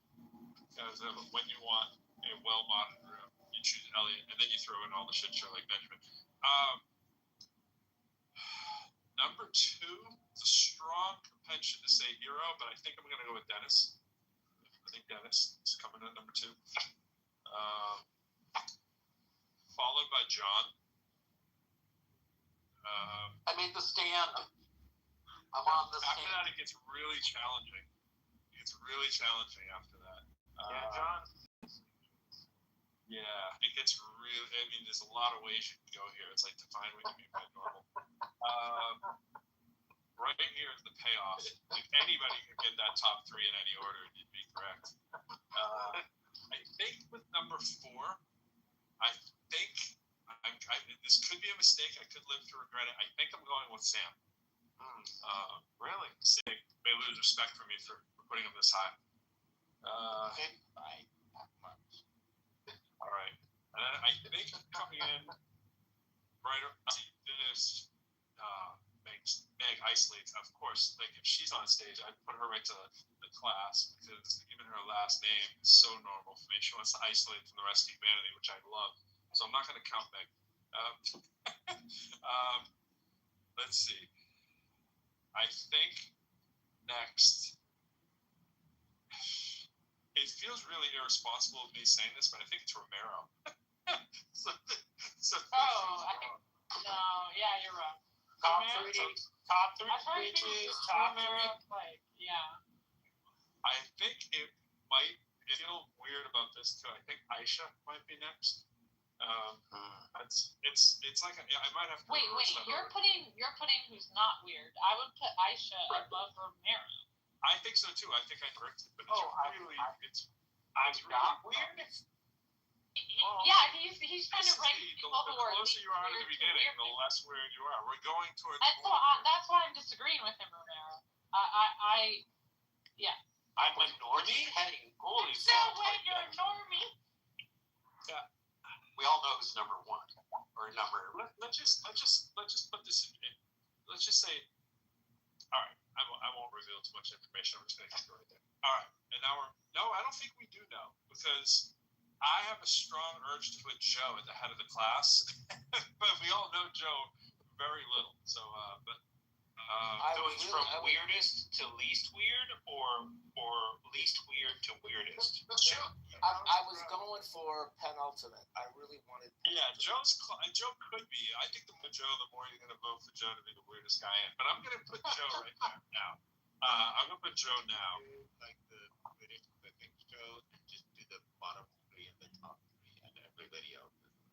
Nah, I'm still building. And then I think this feels. I feel dirty saying this too, and I think Uncle Steve is next. You feel dirty?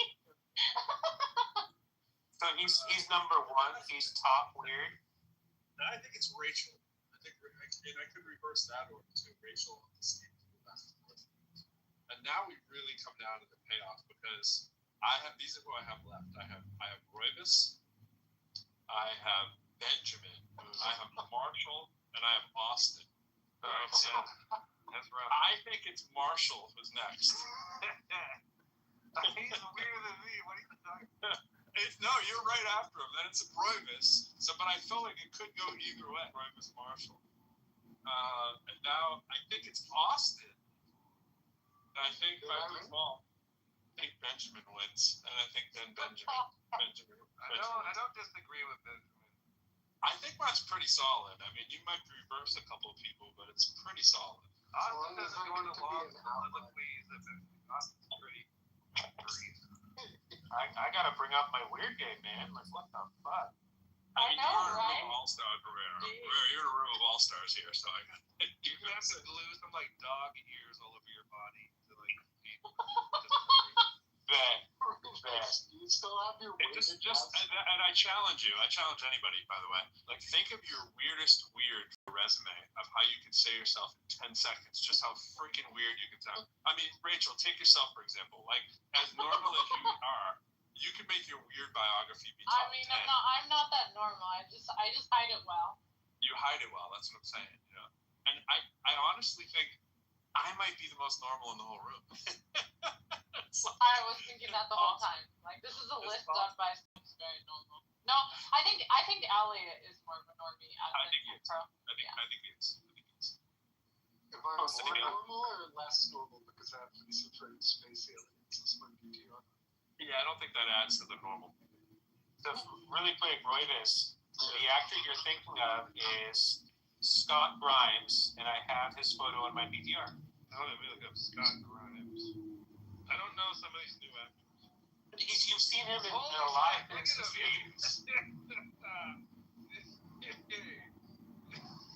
Hero looks a little bit like Luke Grimes, the guy who plays in Marshalls. They're just like, he needs more muscle tone and shit like that, but like, he can pass his hands a little bit. Hey, he just needs like a private like trainer, you know, he'll get there. Like if you had to like play like Jason Bourne or shit, like you would, you know, they'd fix you up real quick. They give you $1 million just for your personal trainer. I mean, whoever you look like, Hero, it's a nice face. Yeah, it's a nice face. No, it's just pleasing face. Yeah, he's one of the stars of the Orville. He's been in a lot of movies and TV shows since he was like a little kid. You know him if you see him on screen.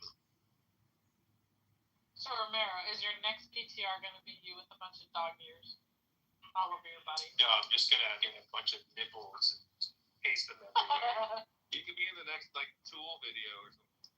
Yeah, it'll be like chicken pox but nipples. I definitely have to edit my I know that I'm not gay, but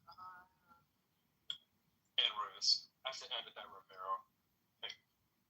Roybus, did you ever meet Trent Reznor? No, I met Marilyn Manson. Oh, that's cool.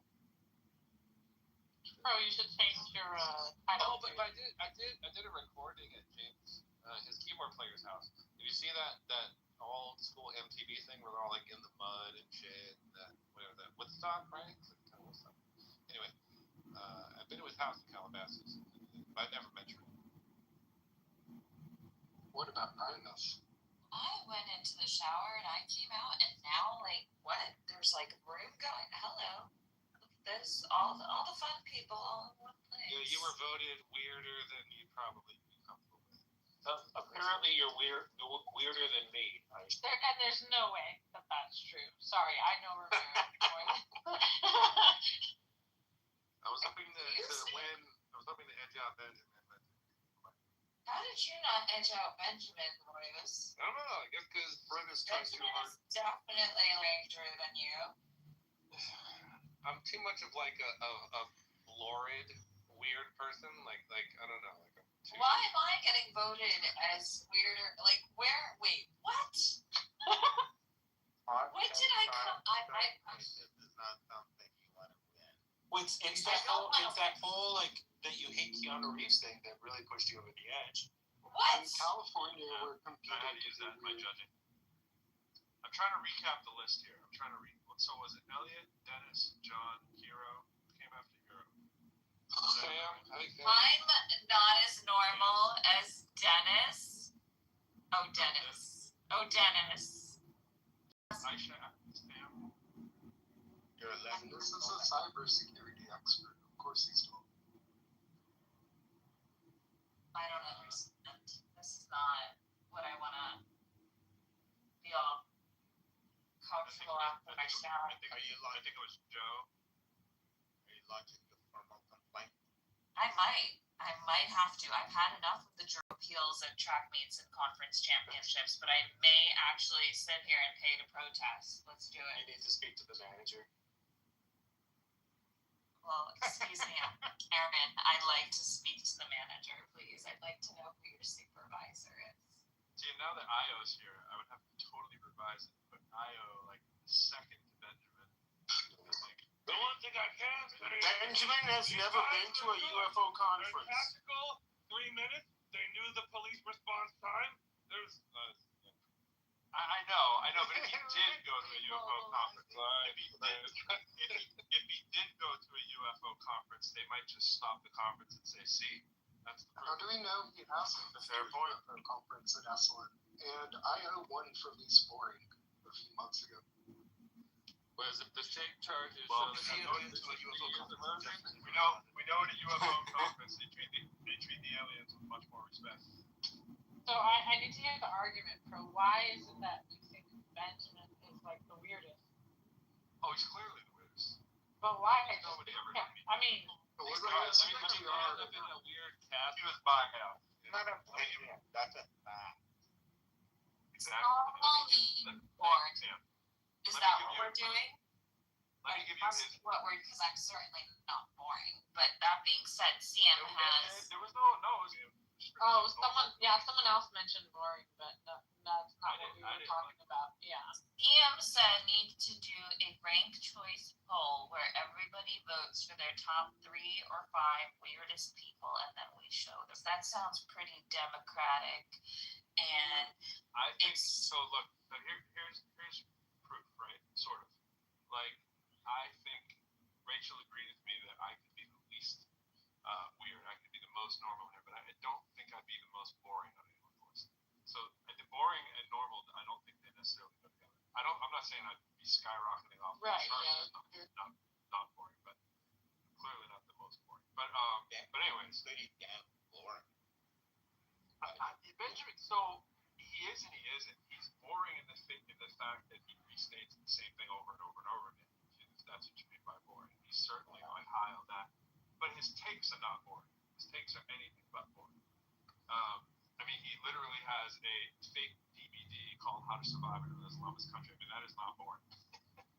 That's just, it's boring as he says it 600 times. Yeah, his ideas are just really off. I can't. Yeah, it takes the cake. So yeah, Benjamin is definitely a one of a kind. I mean, nobody knows anyone like Benjamin unless you know the star of Stranger Things, who's the pilot on that show. Then you know Benjamin.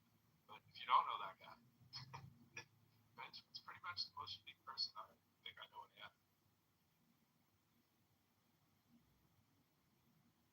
I don't know about that. You're skipping over Uma, right?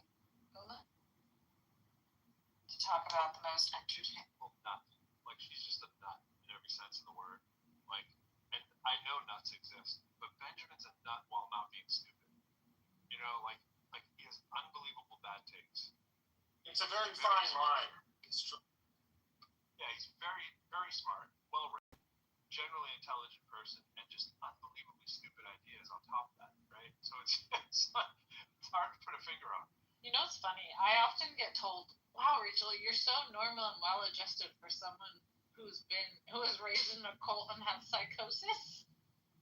So like, okay, like I don't know how to take it. Well, now that you went there, I was thinking that I did that. Like if I wanted to create that bio I was talking about. I know if you go purely by bios, I think I might win the odd weird game.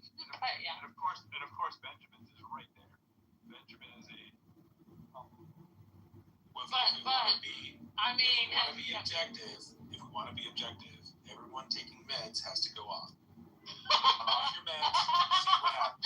Oh God, Romero. I'm not going off my meds. It's not happening. I mean, unless you want to see me like. I get really sad when I go off my meds. I don't want to do it. I'm good. No, I was gonna say, bro.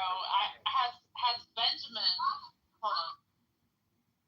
You sound like an REM song from the 90s, Marshall. This one goes down to an E.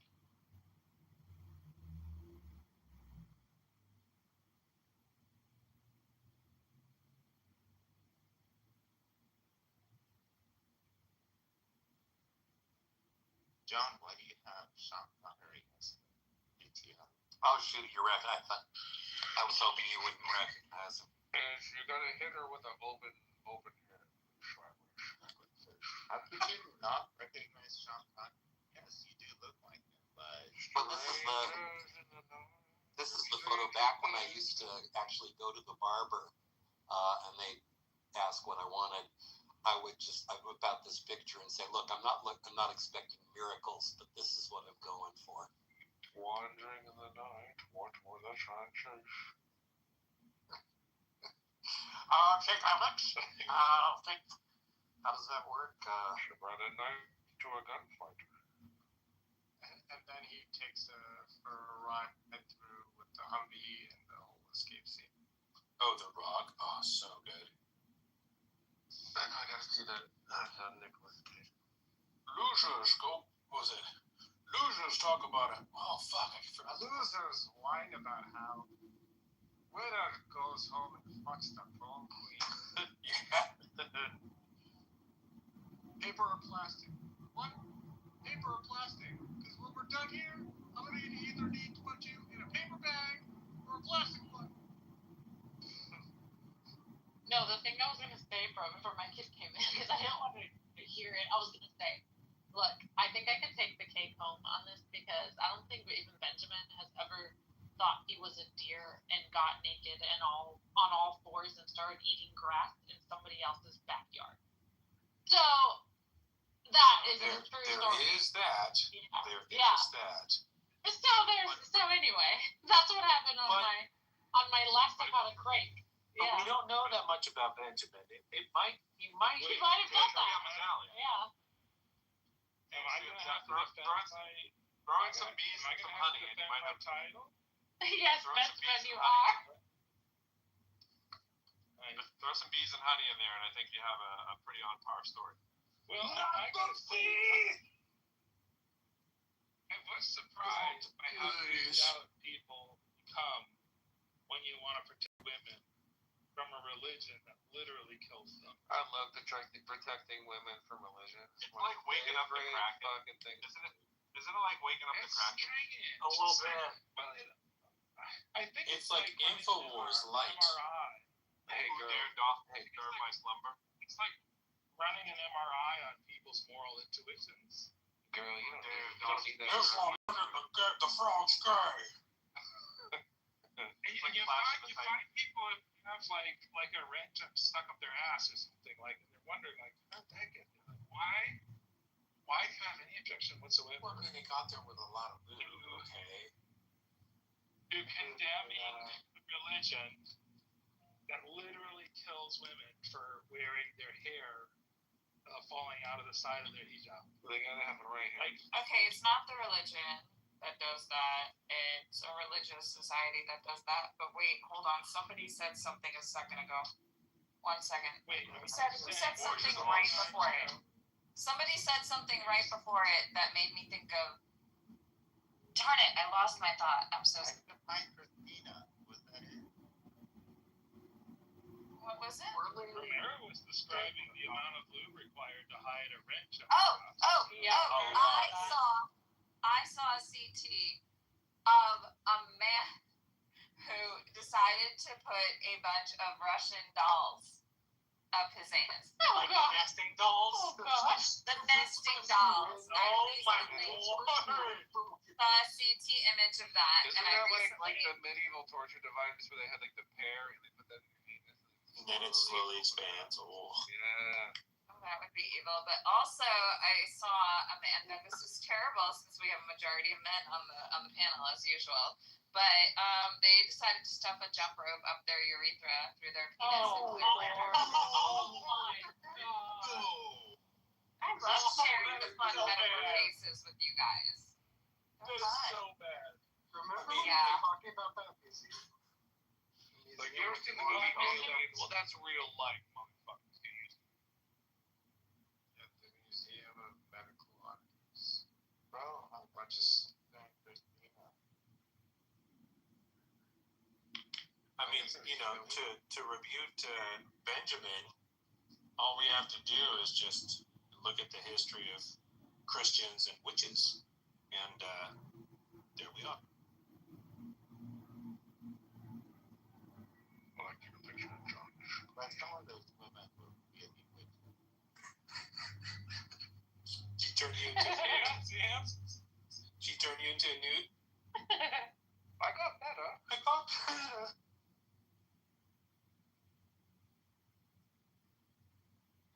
Just like witches.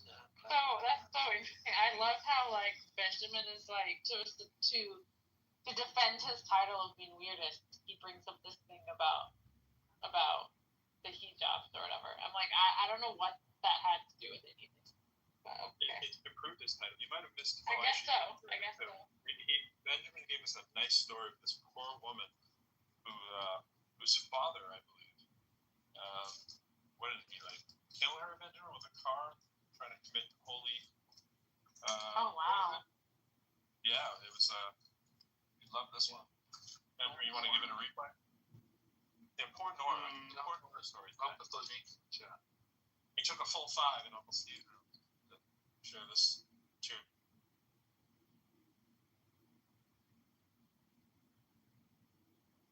So let me skip to the highlights. Who's shaving? Girl doesn't want to get married to her cousin. Father insists. She said no. That's John. What is shaving? So recently, the joys of listening to John Hot Mike they know about. I'm shaving my chest right now. I'm grooming myself to look more like Sean. That's better. are you? I'm shaving the letter R into my chest for voices. So recently, a MAGA Republican got into an argument with his 20-some-year-old daughter, and then he proceeded to shoot her to death. So. Oh yeah, I saw that one. Yeah, I heard about that too. So are we gonna denounce the Christianity part of that somewhere along the line? No? Yes. Not Benji. No, Benji should.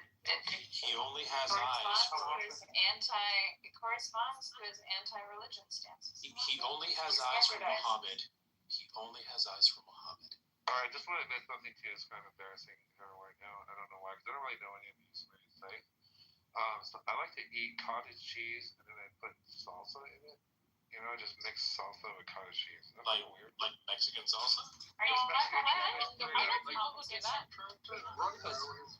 Well, it's not even a guy over, like, I'm trying to out-weird Benjamin. My thing is Thai green curry and cottage cheese. It's the that best. sounds good, too. It's really good. Damn it. You just dropped a notch towards normal. I don't know, Navarro's is kind of basic. I don't know, this cottage cheese. I mean, I know people who do that. Cottage cheese and salsa. White people love cheese. Well, cheese drops. I know Romero. I'm in Oklahoma. So that tells me something. Alright, what else do I eat? I gotta go really weird. I eat fucking cricket tacos. I go to Oaxacan restaurants. Cricket? like with crickets in it. Gosh, and I thought I was weird for French There you go. fries with honey, salt, and pepper. Yeah. I've done that in Oaxaca. So I've good. eaten grasshoppers. I've eaten codfish gonads. I've had anglerfish liver. Excellent like that. I ate a liver. I ate a lobster when it was still alive. Let me see. Abalone. You recovered your spot. Sea squirt. Let me see. Sea squirt's fucking weird. It's a coral reef animal. I don't think I would do that one again. Let me see. I've eaten otter vaginas. Like a big bowl of those. Are you making this up? Otter. Are you making this up, word? Is that complex? And you all were just like, That's pretty funny. that was funny. But I ate crickets and all the other things are true.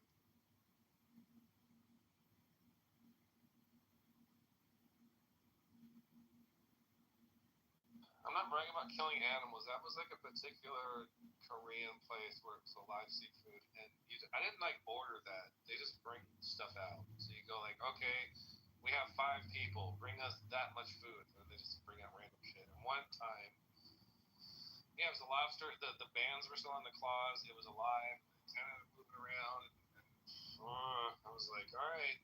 It was like watching the second Indiana Jones movie, Temple of Doom. Like eating the monkey brains and the bugs and shit and the snake babies. And when I was a kid, I was like, I hope one day I will get to actually do that. Well, You know, you eat one otter vagina, and then everybody thinks you're. yeah, that's weird.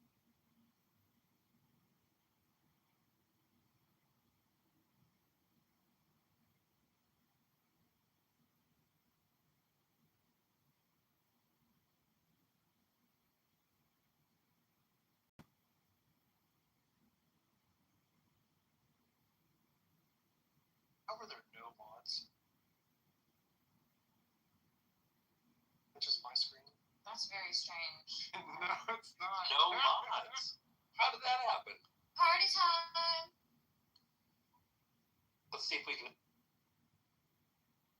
Experimentation and anarchy. I can't leave. I can't even leave the room. Where's You can never leave. You thought you could leave, Mr. Bond. Oh, this is very weird. Sure, you thought you were good.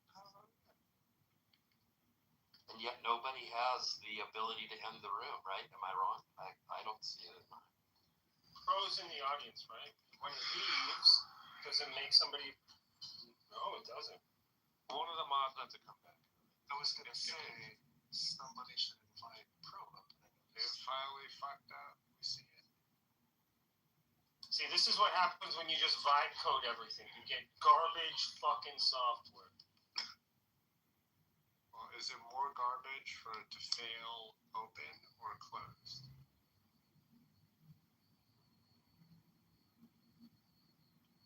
Stop with the razor sound. This may be the first permanent room of Clubhouse history.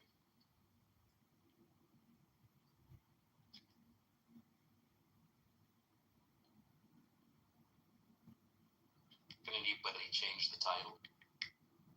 Because that'll be wonderful if the first permanent room in Clubhouse history. Don't be a dick. No, I can't do anything. That was interesting. Okay. I only have my own audio quality controls and certain settings that. Yes, fucking.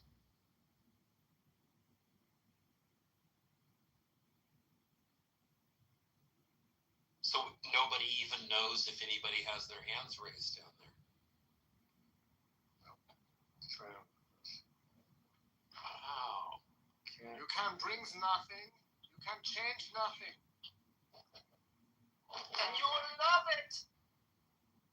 What's my father? Why?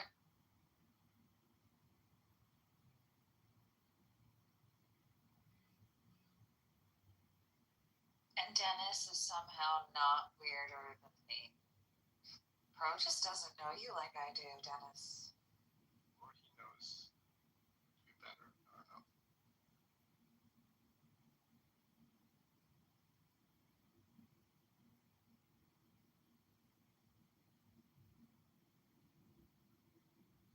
I don't know whether gratified or triggered by being crowned a basic bitch king. I mean, your photo's kind of weird. Like, what are you doing here? What are you trying to? Literally left us in this permanent room to sit here and fester about who's the weirdest. It's like, are you looking like directly into the sun? Like, I think that was his whole plan, was to sit here and let us fester in a room talking about how weird we are when he's really the weirdest one of all. And all I have to say to that is, wah, wah. Are you trying to do an Al Pacino though? I was doing it more like, like more out of it. It comes up the other day. It's like, why? He's kind of tired. You know? Do what you got. Do what you got. Be there.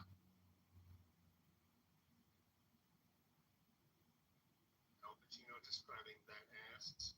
One of the funniest things I've ever seen. He's got it. What's funny about the thing is, you know, he's about to say something else, and they changed it. I don't know if it's like ADR or something, but he almost said a different line, but they kept it anyway. I think he was gonna say like, she's got a great something, and he went to big ass. I've analyzed this movie like 50,000 times. To be fair, there wasn't as much content back when that movie came out. Yeah, we didn't have a choice. It's like, what are you gonna do? I'm gonna go home and watch Heat. For the 15th time on cable or whatever. For the 45th time this month. I'll probably jack off for 2 hours and then I'll watch Heat 36 times. That's what you do. When you're weird. Okay, so what you just mentioned that whatever Al Pacino line. What is the best compliment you've ever gotten about you? From Al Pacino? Sure. The best compliment I got from me. Wait, say it again? Aisha. What's your question? I said, what's the best compliment you've gotten? You can keep it to a part of your body if you really want to. Can you answer that? What are you talking about? Because you were talking about Al Pacino. He has a great rooster. Oh my god. Oh, I know you'll answer, Roy. That's why do you think I asked you? I'm not. With these people in the room, maybe you and the different after hours room. No. Okay. I'll ask you later. Thank you. Okay, what's but then yeah. The night is still young. We must venture forth. Honest question. I wanna hear from two people what the weirdest take is that I have. The weirdest take? You gotta calibrate this. We gotta figure out what's weird, what counts. I don't know. I can't figure it out. I'm just trying to reverse engineer the algorithm. Your weird thing with science, your weird thing with Zoroastrianism, religion's kind of weird because you're not like a typical atheist. You definitely. Wait, Benjamin, do you describe yourself as an atheist? No. Yeah, I don't. Atheism doesn't make sense to me because people make up shit all the time. Money in countries and all this stuff. No. If money is not real, okay, then God is not real. But if money is real, if it's make up things, people made up 10,000 gods. Like those 10,000 gods and unicorns are at least as real as money is. Money is not everything. It's the only thing, Benjamin. You got it back. Depends.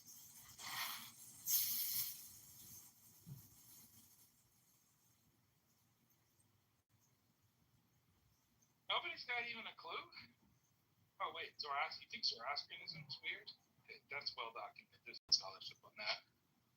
They'll even come up and explain it 15 times if you need that.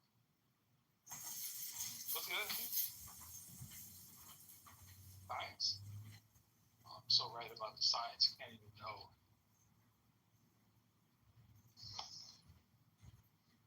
Bro, we decided you're the weirdest one while you were away.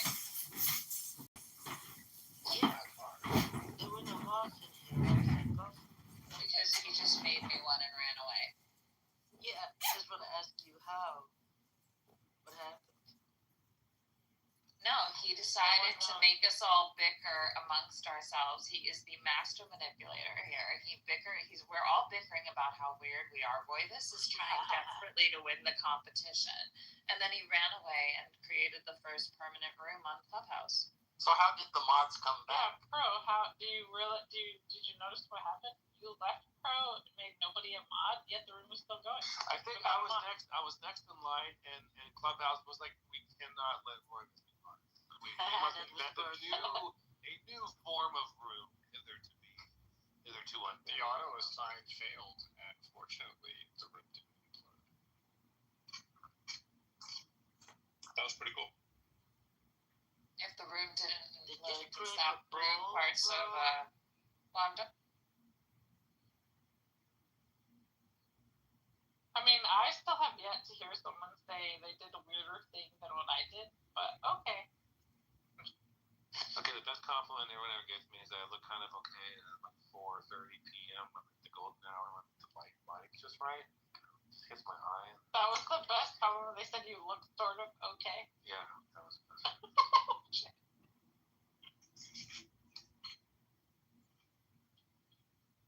I think if I should moderate, we should have Royvis moderate. That seems like the only. The universe must have balance. It is true. The Aisha Royvis duality. It's a good one. It's not you scraping your ball, bro. Really. Well, in physics, we call it the AR paradox. I dig it. I'm gonna put my weight vest back on. That's my piece. Like that one, Bethesda? How's it going? Sorry, now I remember it. I'm so proud of it when I got it, and now it's like it's fucked fucked my shoulder. I have like a bruise on my chest. It's fucking weird. It's wearing this fucking suit.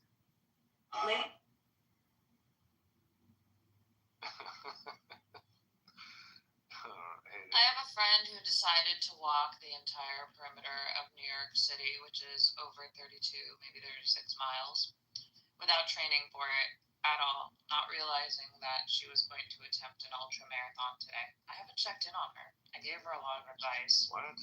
We are 38 trillion. Thinking of your late night hiking reminded me that that's what they tried to do today, and for people who haven't trained, that's going to be a 14-hour day. I get it, but I do my crazy hikes all the time. I've been doing this for like 20 years. Oh wow. I would have more money bet on you than a random person who never did a big long walk. Did I tell you that a mountain biker hit me a few weeks ago? He hit me he ran right into under my ribs. He's like, "What are you doing, man? God promised me this mountain." He kind of tried to pull that shit. We're like, oh, I'm sorry, is this a bike trail? I didn't know you could just fly around without any kind of bell or wing. And I'm just supposed to no. The thing is you're gonna eat shit. I'll be fine, which I was. All scratched up. And I'm like, yeah, that's what you get for being a fucking dipshit. And I don't let a bunch of dumb yuppies on e-bikes dictate where I go or what I do or where I hike. So I swear to God, if I see one of them, I'll make them wait every fucking time.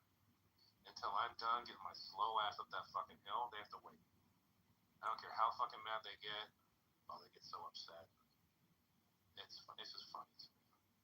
It really has to it. Don't worry, I'm an asshole in real life too. That's okay. You're just apparently not the weirdest.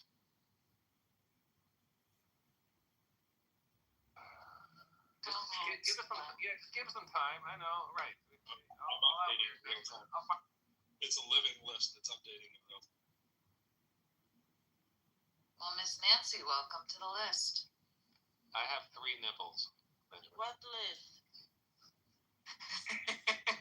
What did I do? Jamie should slow her to spot for that comment. What?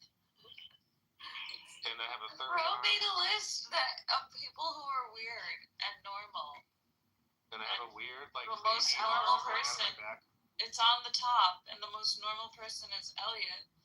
And who is the weirdest? Oh wait, my name's there too. Yeah, you're in the middle. You're not that weird, and you're not that I'm normal. in the middle. That's right. I'm in the middle. Miss Nancy. Bit weird, bit normal. Yeah.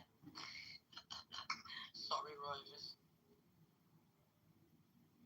I think there's an argument to be made that Io and Austin. Yeah, I'm kind of offended by this. I'm like, yo, how did Austin? You're not getting the Benjamin title. I don't see that happening. No. Yeah. He's an older gentleman who's more accomplished in his weirdness. I have yet to reach that present. We all have goals. Sam, the after show, Dr. James, your raver outfit. You will be thoroughly impressed. I should. I swear, anytime somebody says the words "I should," I'm like, what? Who's talking to me? It was really hard in school as a kid. I do think Joe could possibly dethrone Benjamin if we knew more about him.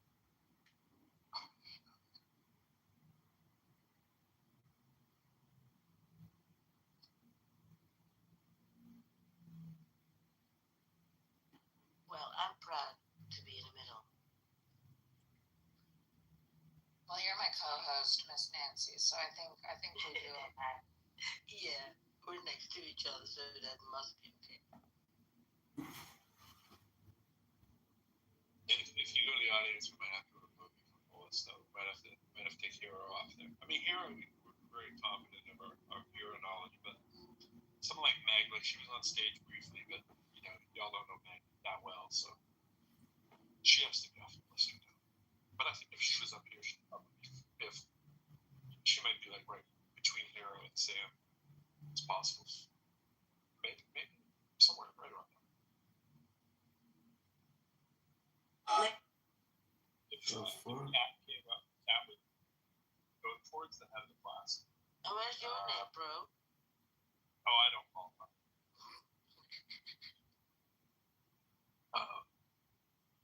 I think truthfully, if you guys did the list, I'd probably be like second or third from the bottom. We are. You're top three. You're top three for sure. Don't even fret, boy. I think Elliot. By virtue of organizing a community of weirdos, that puts you in the top three ranking, bro. So I'm sorry. You are guilty as charged. So what happened to your mini mic? What happened there? Couldn't hear shit. He's eating.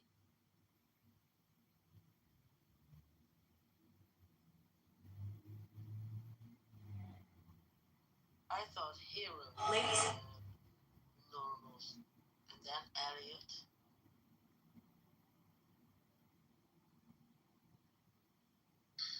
I was walking home from taking my car to get work done.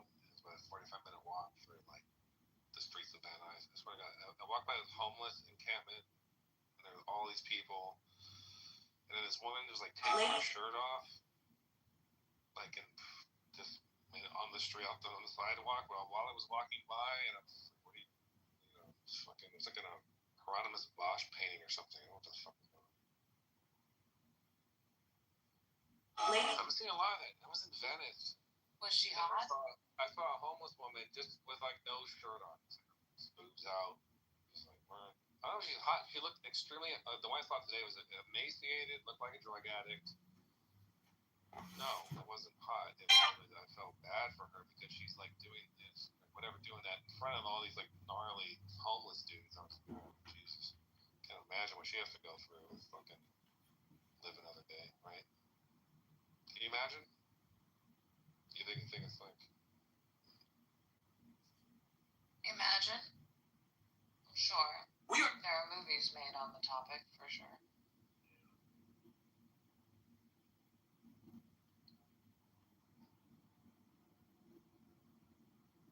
I mean, she's brain damaged at this point. She's done. I mean, the trauma she's been through, and like she'll never be. We are.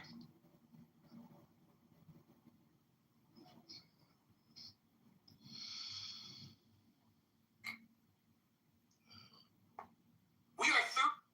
Got new tires. I hate validating Benjamin every once in a while. I really do. But I might have to at this point. Why? What do you do? Because he's not the only one who probably fantasizes about going to like a psychiatry, conference and going there and asking every psychiatrist and psychologist that exits the building, hey, so how many patients have you cured? I watched a video compilation. Cured or killed? I'm not sure. I broke up. Cured. I watched like an old video compilation, like from like 1990 or 2000 or something. And it was just this compilation of all these psychiatrists who said, I haven't cured anybody. I'm sorry if that makes me somewhat insensitive, but I remember seeing this random video pop up on my feed and thinking, wow, Besta really loved this topic. Make these compilations.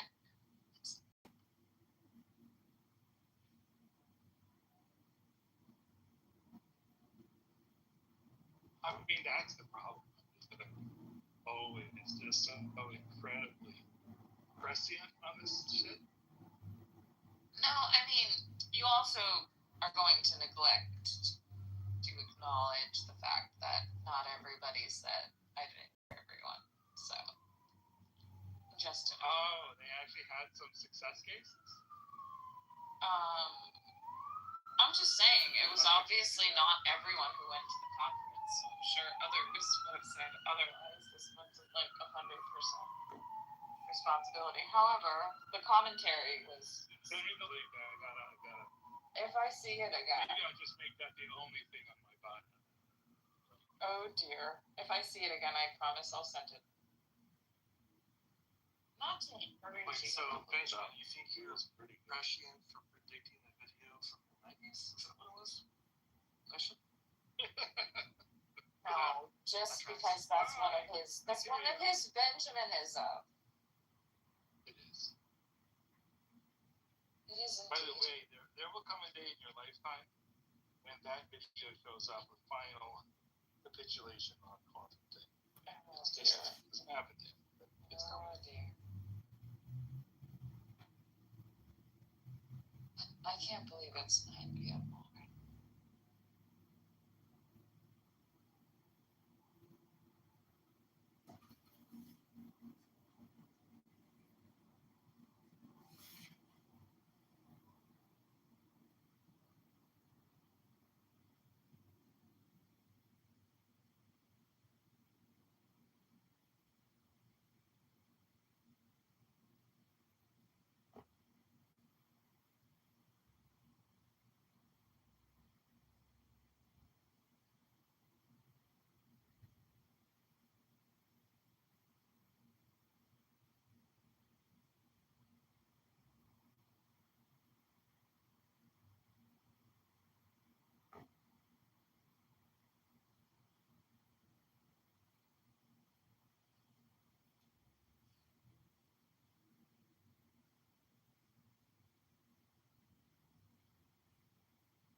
certain cases there is bipartisan support for certain legislation.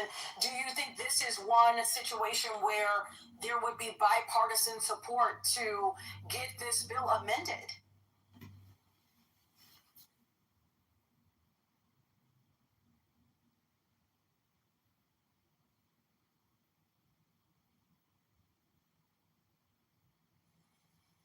Well, we've heard rhetoric from Governor Pritzker that he is open to some sort of changes. What those changes are, I don't know, but I know myself and colleagues on the House Republican Can't do it. And that's why Santa Monica suffered for so long. Yeah, what's up? You play metal, you said. Yeah.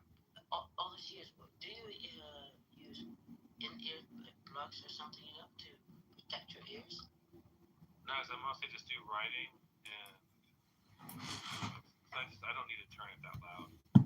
Like, if I'm recording things that take a break, for some reason I like to feel the sound about it. The groove going, but I usually don't listen too loud. Once again, don't call me Don. Please call me Don. That's right, Don Quixote. Oh my God. Don Quixote. Everybody, so once again, if we look at Joe's PTR, look at my PTR, I am not able to message you because she has me blocked.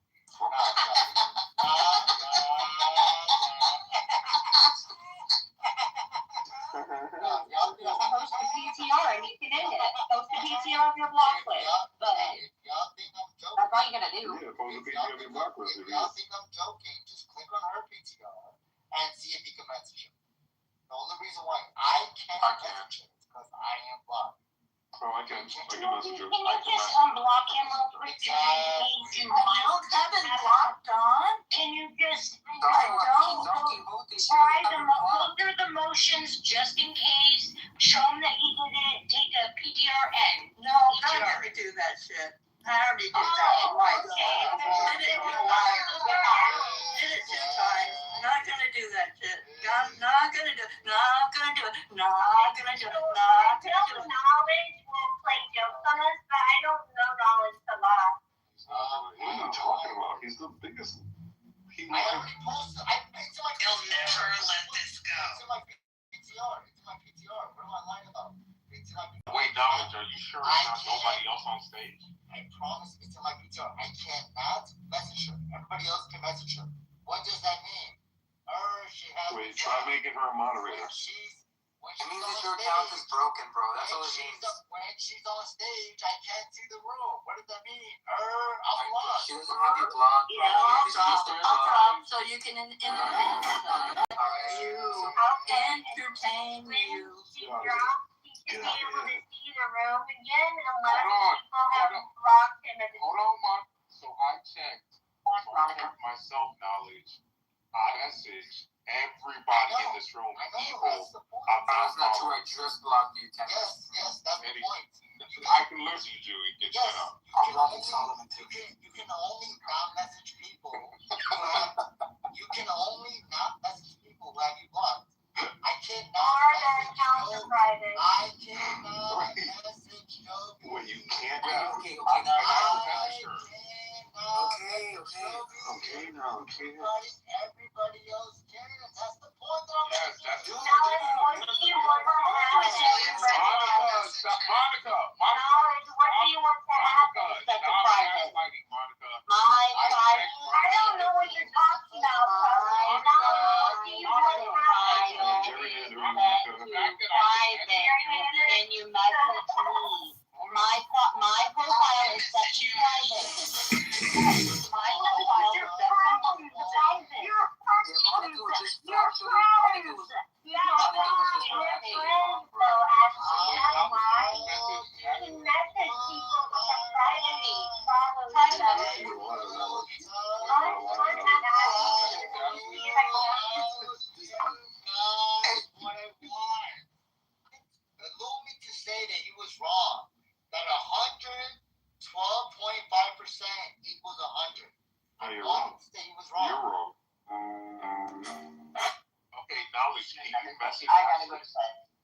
check and see. Oh fuck.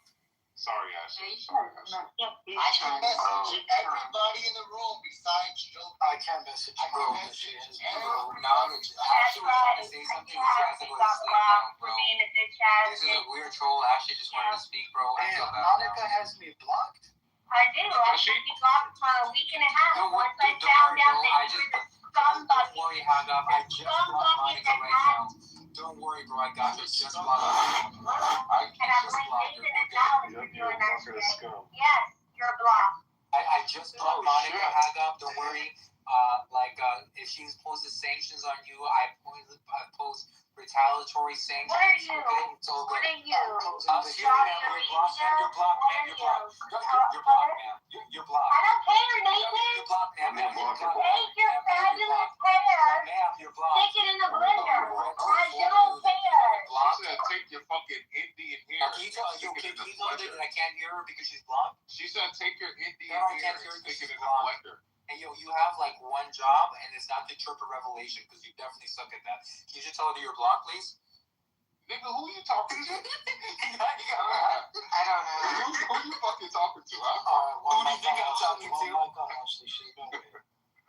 Go ahead, Ashley. Now, we should have done this. I have to go to bed. I have to be up at 2:30 in the morning. You see, Knowledge? You fucking see, Knowledge, we could have done this. Everybody's conversations in this room. I am fucking up everybody's conversations from now on. I don't give a fuck anymore. I will fuck up Twilight. I don't give a fuck anymore. I don't give a solid fuck anymore. I have information. I don't give a fuck. I don't give a fuck what anybody says anymore. I don't give a fuck anymore. I'm just gonna come in and I'm just gonna crash out every time I come in here. That's a I'm gonna fuck up the room every fucking time. And then you'll get moderated. Yo, Monica, watch your fucking mouth, Monica. I'm gonna help her too. I'm gonna fucking help her. I'm going to help her. Whoever she... Calm down. What? Have the same two natures as Jesus. And what would that be like? That's what I was thinking. Pardon? But I fail to recognize gender in the, and that's Friday. I think just giving a gender sort of collapses the model.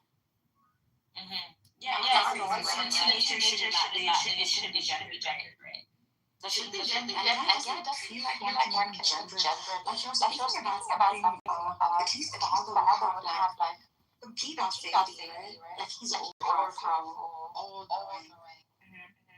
And I'm using he for the lack of a metaphor. Yeah, for sure. Yeah. But I think people confuse that and say that it's actually a he. They do. I mean, I think it would be patriarchal. Yeah, so I think like in my ability to talk about God, I try really hard not to say he or she. Excuse me, Jedi Zabu, I'd like to point your attention to a link in the chat. It's regarding Islamophobia. It's actually not Islamophobia. It's the fear of the Muslim or Islamic constitution, not the actual religion, because we all know that it's ridiculous, but the constitution, the law is what is really upsetting to me personally. Oh, I agree. Notice. Because basically every religious person is just a Jedi warrior, but when it comes down to the law, that's where the complaints start to come in. Sure. I'm the white light, not the green or red. Nargis, can we get a balance? Please. Thank you. No, why? Greg. Zabu's been harassing me. Like she's really been. No, he follows me into every room. Nargis. Greg, what happened? This has been ongoing since he came onto the app and him and Congressman and conversation. And he couldn't handle it. He couldn't handle talking about neoplanism and he freaked out. And he got so jealous that I'm not interested in Zabu. Like I'm really not. I fucking can't stand this guy. I haven't blocked Nargis. Of all the But Greg, she has a septum piercing. She's a powerful Jedi. It's a fucking horror. Greg says the N-word all the time. He does. Greg, that's why do you accept that? It's horrible. So you should kick him out. Greg, should I kick you out right now? No. Was that? Megatron, what are you singing? Your favorite jazz number? What's going on over there? Are you getting ready for dinner? Are you on meth right now, Megatron, or are you smoking cannabis? No, I heard that deep inhale. This was a fucking whistle. Nothing but the past is done. Jesus was a fucking. Anyway, Nargis, I want to share my passion with you. When are you guys gonna make a room about Hegel?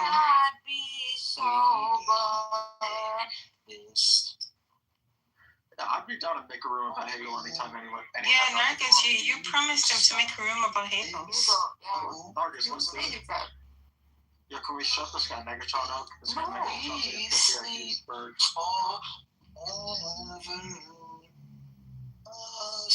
Oh, there are two things to be so for a while.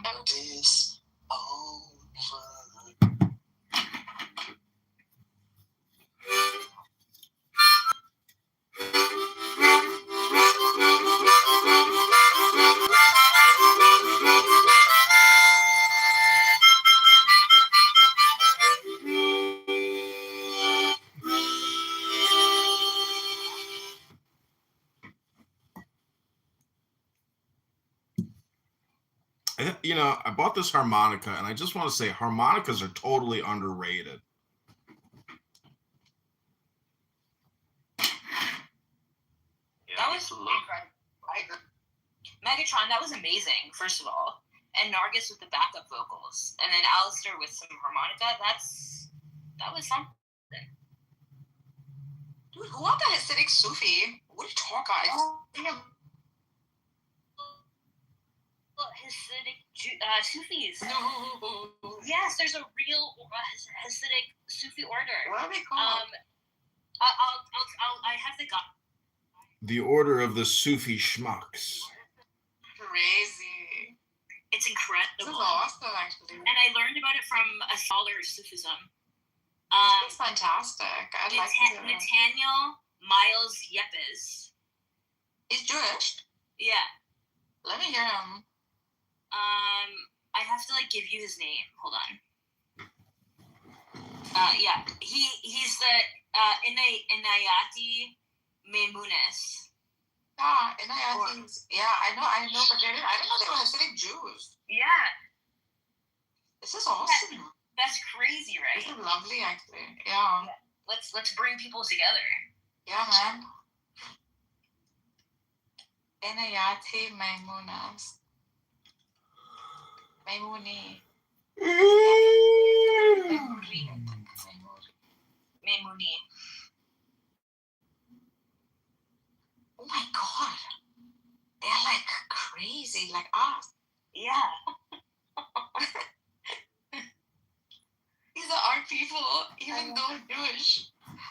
Yeah. My god, this is so cool.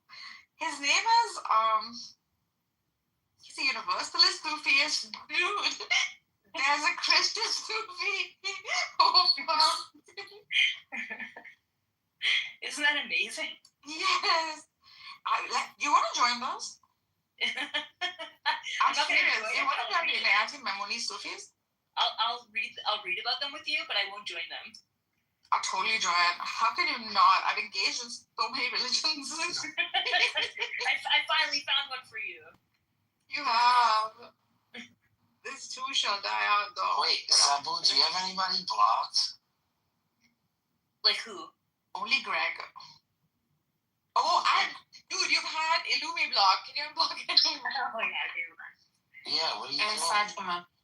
Well, because he was talking shit to me. He told me to go to hell. Don't block anybody. Okay, I've unblocked. Do you have Abby blocked? Can you unblock Abby?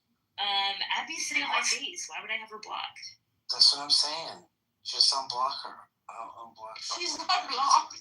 She's not blocked. Okay. Dude, I should block Regal, and I haven't even blocked him. I blocked no one. No, but also Fatima. Fatima who? Oh, our Fatima? Yeah. Crazy one. Yeah, I love him. Regal is just such a polite young man. He's just so nice to, spend time with and, explore the deepest, religious and philosophical.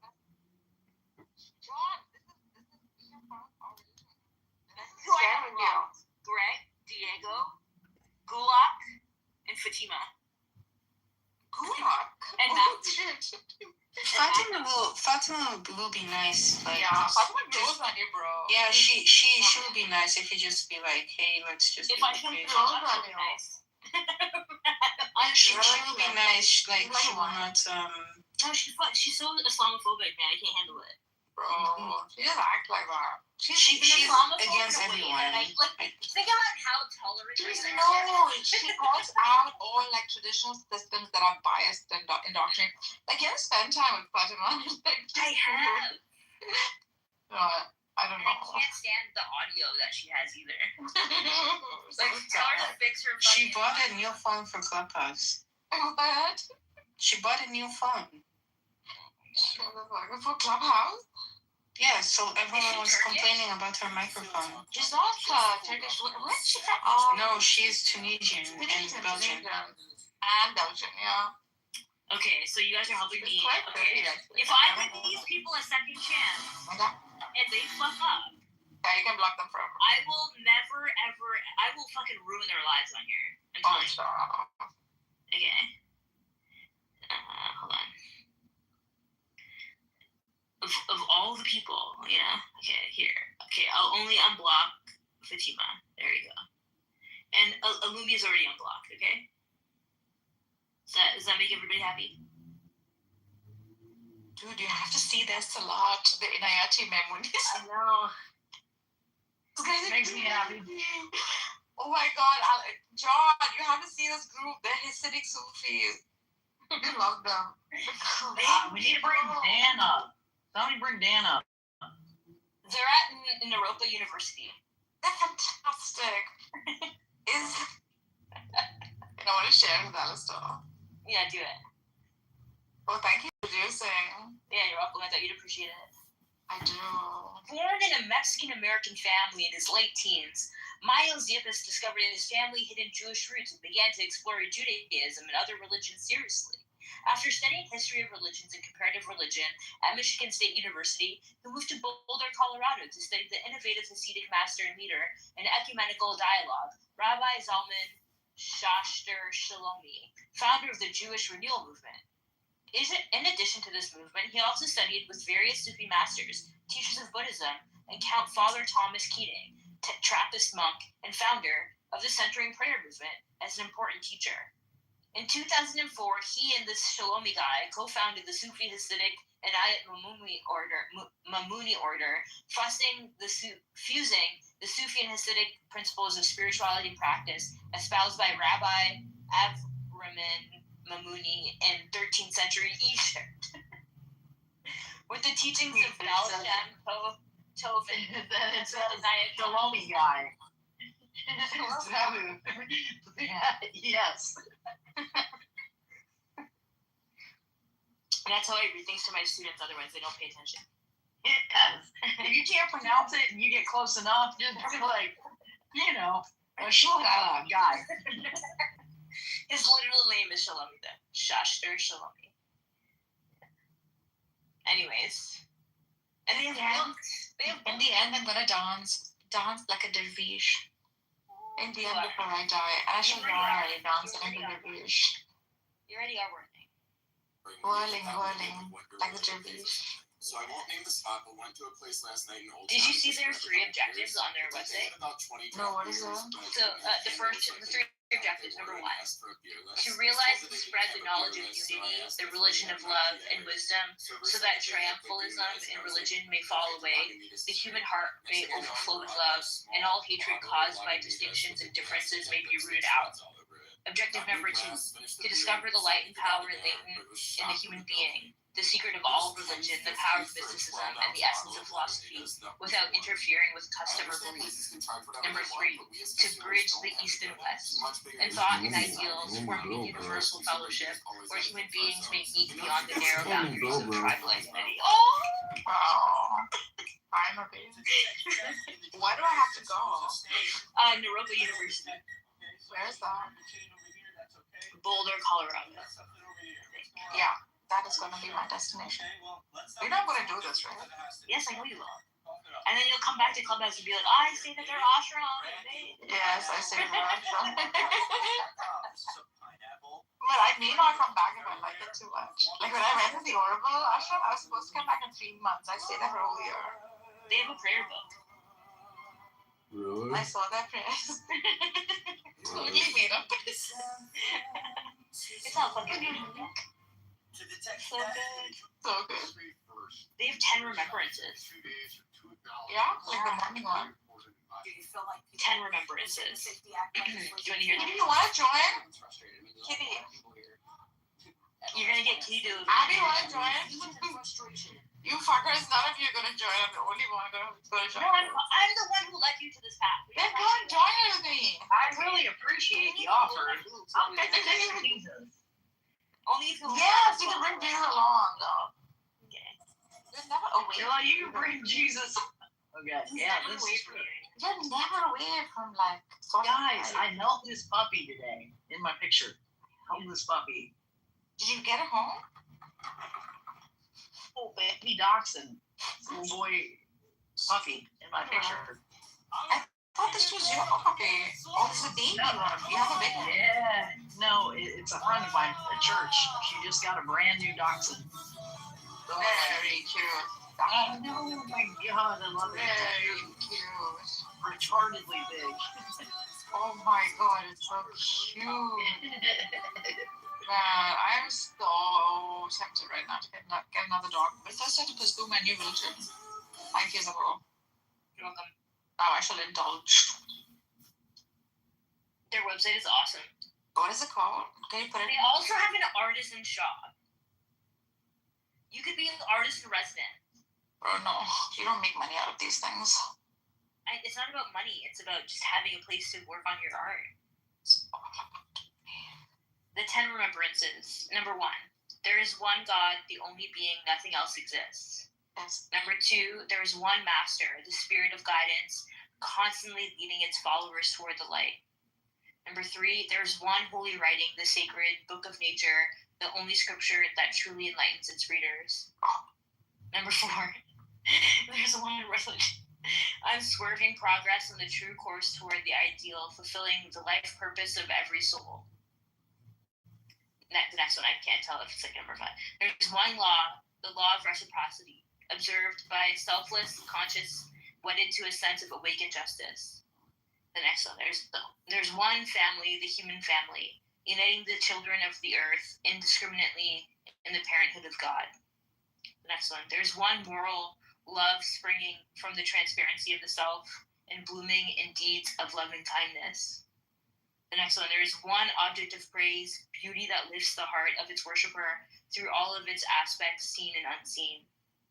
Next one, there's one truth, the true knowledge of our being, within and without, the essence of all wisdom. There's one path, the path of making the self transparent to the real, raising the limited beyond limitation, the dwelling place of all perfection. My God. Are their disciples like cool? Are they good looking or what? They're hot, 100%. Are you His sure? hair, he has a full head of hair and it's long and you just want to put your fingers through. Alright, I'm gonna go see it. Like, He's a babe. who do they get their funding from? I have no idea. We need to make this movement rich. Go for it. Dude, even before joining it, I'm thinking how I can treat it as a business venture. I know, but Don't drop by my bro. hopefully they'll heal this from you, you know? This is not leaving me, this hedonism. How's it going? Clap it up there. Fatima. Fatima, what picture is that, you fool? Hi, Rachel. Hi, Boo-Boo Rachel. How you doing? See, gorgeous. She's doing blackface. It's so cute. How is blackface? It's crazy. That's not her. That's oh my god, this is not blackface. This is literally a skin product. This impection. We'll just ask Regal to call you the N-word. That's not you. You don't have green eyes. She has a. Regal, is she an N-word, Regal? They make voila with the kafir. Oh my god, it's Papa, do you have boyfriend now? It's Kitover. What did you say? You have boyfriend now? Yeah, a Nigerian boyfriend called Moses. Are you serious? No, I mean yes. Wait, can you hear me? I think he's sleeping. She makes voila with a kafir. Wait, what's his They're a very cute couple. Like you know he's about to make voila with me. We're not a couple. What are you talking about?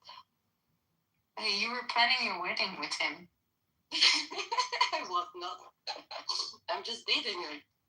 What? He's on Clubhouse or what? What? He's on Clubhouse? Yes. Nargis, they have a YouTube channel. He's not online, by the way, so he's not gonna come. Let me go check it out. Man. Okay, I'm about to declare my new religion. Oh, my thing was glitching. What do they call themselves? Pardon? What do they call themselves? Hasidic, the Inayati Mumuni order. Memuni. They're a Jewish, Hasidic, and Islamic Sufism order. What about Christian? They don't particularly reference that, but they mention. Unity, I forgot. Sorry, not Trinity. I'm looking them up. They have a YouTube channel. What is it called? The Inayati Memuni order. Oh my god. What have you introduced me to? It's going to be like the obsession of my life now. I'm so excited for you. Inayati Sufi order. Oh, it's started by Inayat Khan. They have a 60-minute zikr meditation video. Oh, that's long. On the river. He's in a boat. He's in a boat. There's a Patel in the boat. It looks like Southeast Asia. Like it looks like some kind of Pakistani Inayat Khan who introduced the order. Yeah, and it's influenced by that time for sure. Oh, great.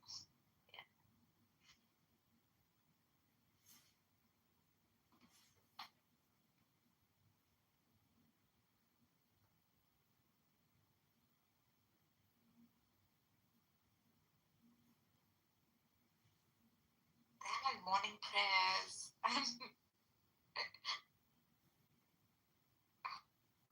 Isn't Boulder, Colorado, like really beautiful? It is. Oh my god, I'm looking at it right now. It's so green. Yeah. My boyfriend was there for a month. Well, time to get back together. No, he's back. He's back. He was there, yeah. Did they have songs? Yeah. In your YouTube channel.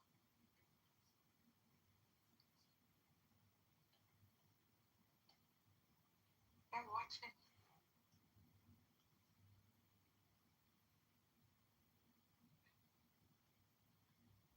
What, I have to go live amongst them or what? You have to.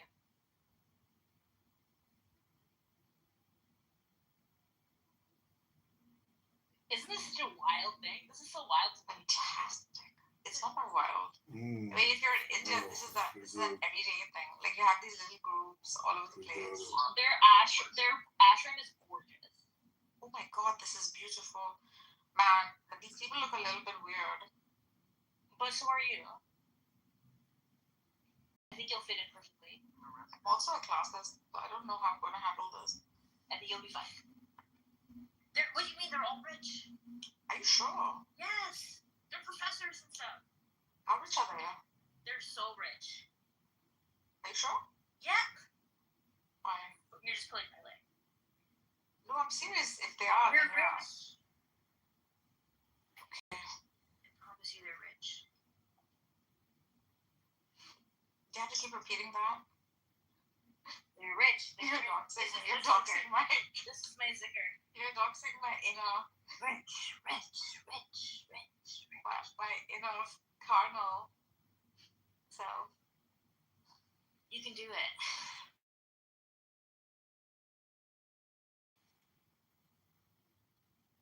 Like, that is the What the expression. fuck? So right, so we'd like to introduce the new religion of Inayachi's theme Can you order. has it done? March introduced by my much beloved friend Zabu. This is the path to freedom, salvation, and oneness. When was this religion developed? It Has was the always Down been. syndrome man ever been jailed for It breaking has just the been law? discovered by a few very good-looking English people. Correct. What's wrong with old-fashioned Hinduism? It is. It's a combination of all. How to Well, why add to something that's already perfect? But it is. Yeah, it is perfect. This is just different, like maybe meditation techniques, I think. Is your accent German? No, it's yeah, it is German. Yes. Oh my god, that nigger is here. Oh my god. My best friend, CM. Hey, CM. I heard CM declared himself a flat earther. CM did? Yeah. God the fuck up. I swear to God. It's important to accept the truth. Fuck you, loser. What, you're a flat earther? Stop. Yeah, he declared himself a flat earther. How long ago? This is like a day ago. Less than a day. CM, you found the truth. Indeed, I found the truth. You know, there's quite a few paths to getting in touch with reality as it is. Which one did you take? I think I took some mushrooms to realize the truth. Oh yeah? I had to take Ibogaine. What is that? Ibogaine? Yeah, isn't that like what Joe Rogan told the president to legalize for research? Yeah, it's very powerful. What is it? It's sourced in the middle of Africa. It's a drug, you know? What is it? What is the It's a psychedelic? Yeah. What? But what? MT or psilocybin? It's its own molecule. My depositions never surface. My depositions never surface. Regarding my Cousin! Mycelia. So I tried a microdose of mushrooms. It definitely does something to you in a positive way. Hey, breaking why would you do a law. microdose when you can do a heavy 7 grams? I was I testing. like a microdose. 7 grams. I like microdoses because you can still function in the forest without freaking. The force is with you when you're taking the 7 grams. The force is already with us. Oh, it's gonna be May 5th in a couple days. We already are the force. Evil cartoon. We experience the force in its full potential. Facial balancing him so nicely. Like my facial structure is perfect now. What's up? Spaceballs was a satire It should be. parody of Star Wars in the 80s or 90s, and Mel Brooks acted in it and rated it, and he's like 100 now, and he's releasing a second one. And it's May the 5th in a couple of days, or May the 4th is Monday. May the 4th be with you. May the 4th be with you. Oh my god, it's 2nd of Mayo. I have to go to what's that called? Old Town. Hudson, why do you keep dunking on him? Ooh. She likes me. Sorry. Yeah, Oh my it's, god. I don't like, you know what this motherfucker did? He posted on Instagram and he tagged me in his story. I'm not your girlfriend, yeah. And you know, so Fatima's sister's getting married. She asked me to be her date for the wedding. I asked you. Oh my God, you invited yourself, and I said no. I have screenshots. It's not at all what happened. All right, show the screenshot. Show them how you were begging me to No, come to my because sister's last time people got mad at me. They're like, you shouldn't show the screenshots. It's private. This that. I never said that. So if I show screenshots, show whatever if I screenshots don't you show want. screenshots, people are like, Oh my God, show whatever fucking screenshots you want to show. I don't care.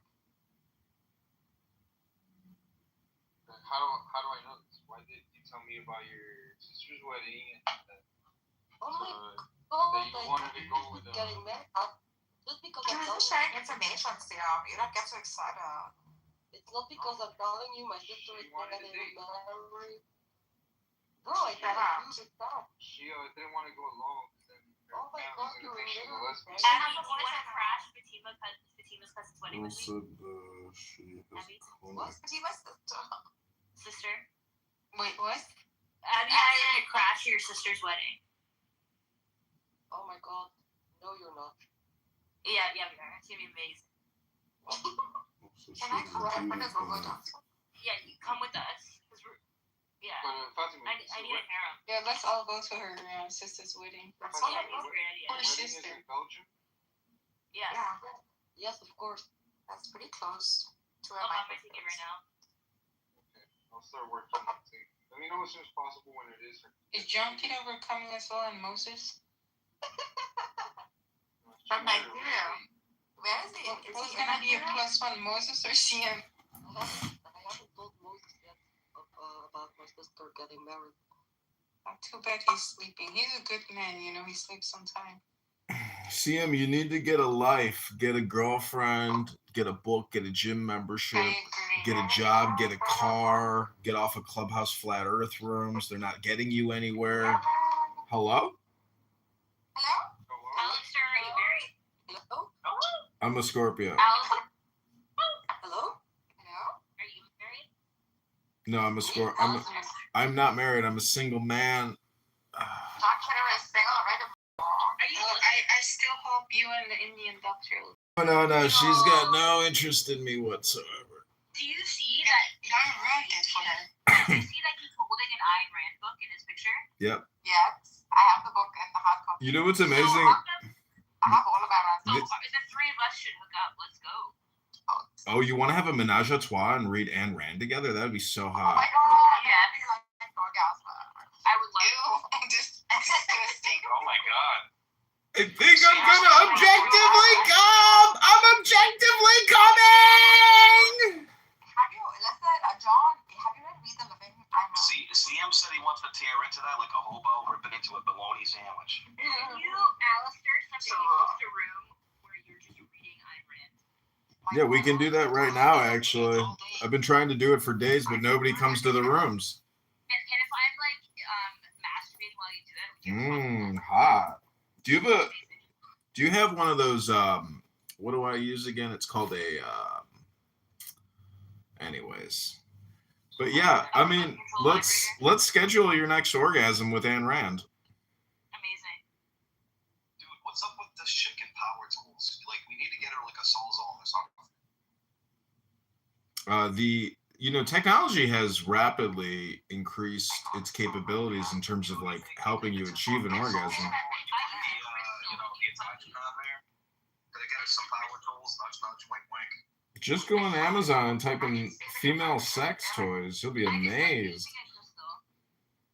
Ooh, we should come out with an Ayn Rand branded dildo. Vibrating dildo. Do you think Simon will buy one? Simon will buy one. But Simon, guys, I became an architect because of Iron Man. We know it's based on Iron Man. I love her so much. You see the tattoo of her face on your ass. Totally. And then have an arrow down saying "Way to fun." We are $38 trillion in debt. Way to fun with Ayn Rand. She could have gotten her teeth fixed, I think. That would have been nice. What's up with that Muslim princess in your photo there? Which one? The one that looks like a dude, like a big. Dude, the Persian queen. Hold on, I put it on. Yeah, dude, she fucking looked like a bowling ball, dude. Like, I'm like, Guys, what the hell is 9 that? guys committed suicide. She's from the Qajar dynasty of the Persian Empire. Some 7 or 9 guys committed suicide because she rejected them. Hold on, let me put a picture on. That's goals right there. One sec. And this is proof that men are the better species. No, we're one species. There's 2 genders. Abby, can you see the bottom? ETR. Amazing. She's gorgeous. In certain cases.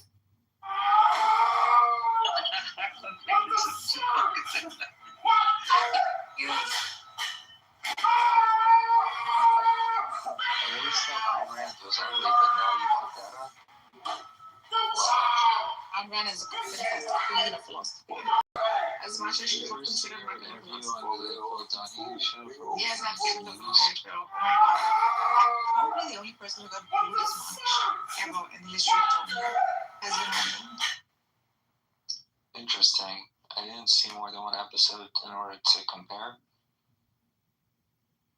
A philosophy. Daniel, are you there? Daniel. She started as a screenwriter, right? She did. She wrote The Fountainhead. And then Atlas Shrugged. And then We the Living. And then Selfishness, The Worship of Selfishness. All those novels are infused with objectivism. Objectivism, yeah. See on my profile, I have myself as a ranting objectivist. I thought like with age, you'd sort of lose interest, but she's really a Dude, she has a fucking mustache, man. What the fuck is that? What do I? Look at her socks and heels. I'm pretty sure I can rock it out.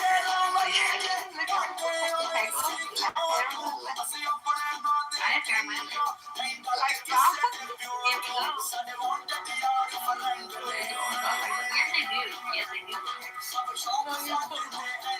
Yes, I do.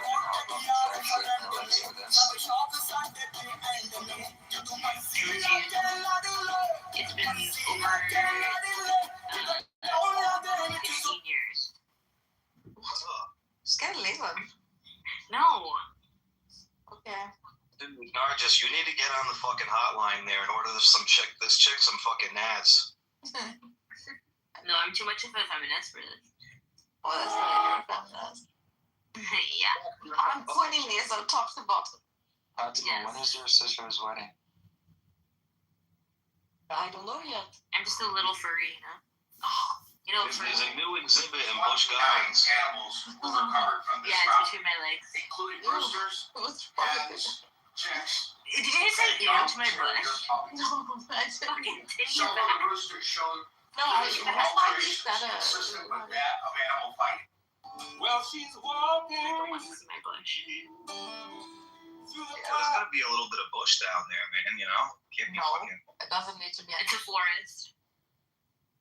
If There's you, a lot. If you don't have a bush and you've waxed it completely, you're trying to be a little girl. It's fucking stupid. You can laser it. Like Ew, that. let's just ew. I don't want to have a. I'm a woman. I'm not a child. But I'm a clean son. It's attractive to have like a, I don't know. A little something. Yeah. Yeah, something down there. No. Yeah. Yes. We need something to land on. You don't need a line. I've seen the Mine's various a forest, so it's okay. I looked through quite a few like landing spots before. You need something to land the little soldiers on, the little paratroopers. Yeah. But even that needs maintenance, bro. Like it's a lot of work. Like if you laser it off, then you have nothing. It's comfortable. It's comfortable for me. Mine's nice and soft. Regal should pet it sometimes. Ew. Regal.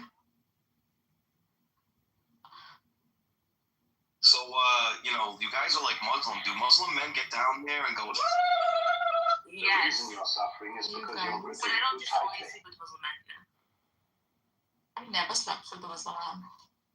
Never married one. I've never dated one. Who would be the better lover? Illumi, Regal, Daniel, Megatron, CM, or me? Could you repeat the question?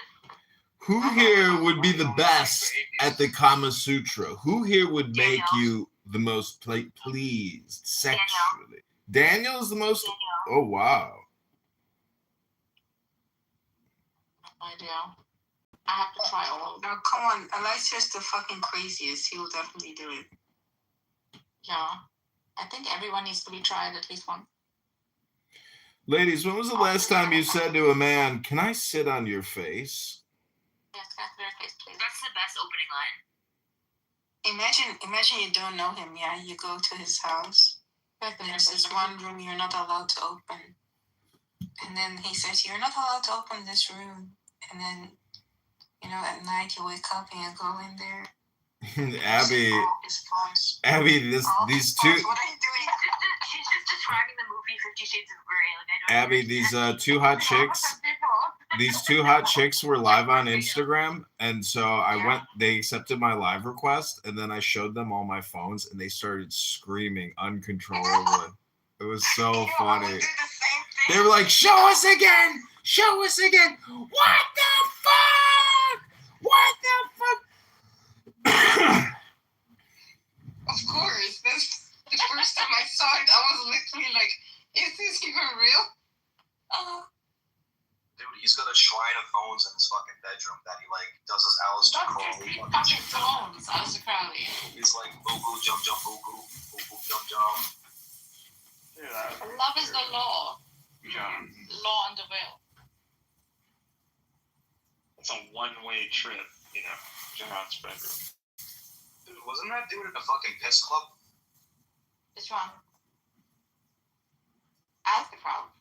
Mr. Crowley, he was like in the whole dog thing where they think the Philosopher's Stone is like crystallizing fucking urine. Yeah, they're fucking crazy, dude. They're lovely. They just went downhill because of their excessiveness. What started off was pretty much quite beautiful.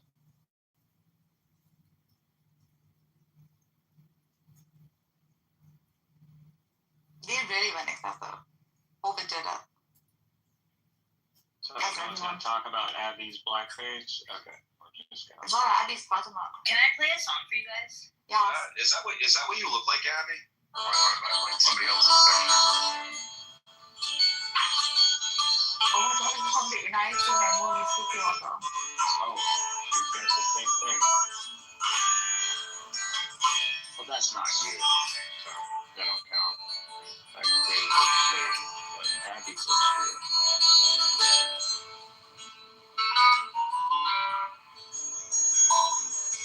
What is this gay shit, bro?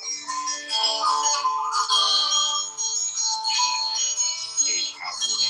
Fucking guy.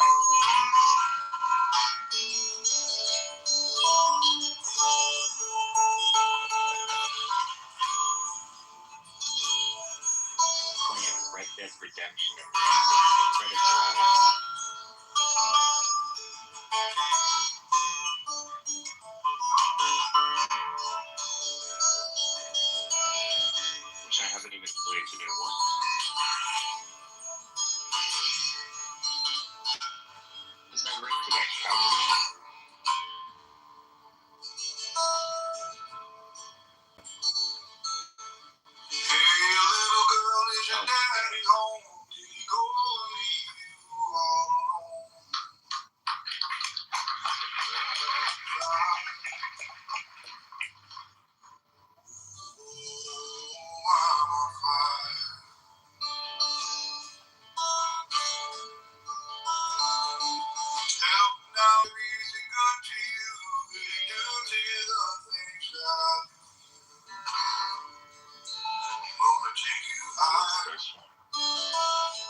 I'm next to you.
Amazing.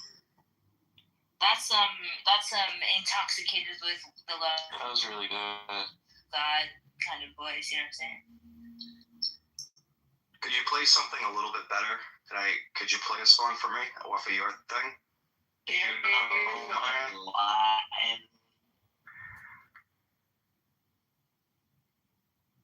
Boo boo snap boo. I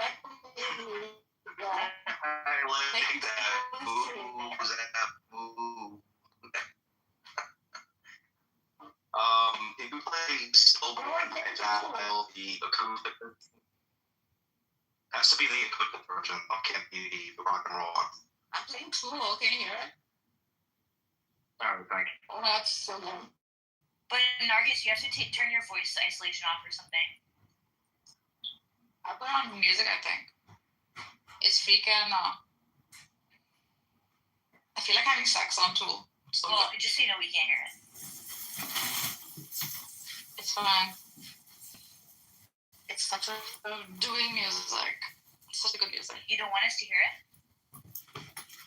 Which one do you? Which one? Whatever you're playing, yeah. It's Tool. Kitover. What Maxons are playing and singing.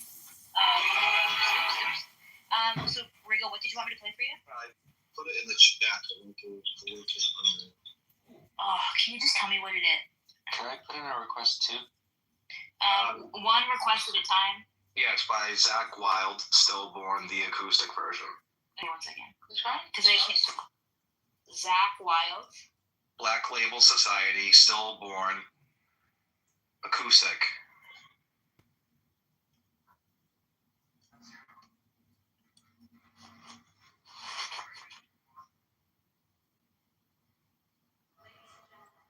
Babies during episode. Fucking hate you too, Brad. Goddamn commercials. Yeah. If anybody needs some Pampers, there's new Easy Off tabs.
So where's this report that says it's 40,000 and not 3,000?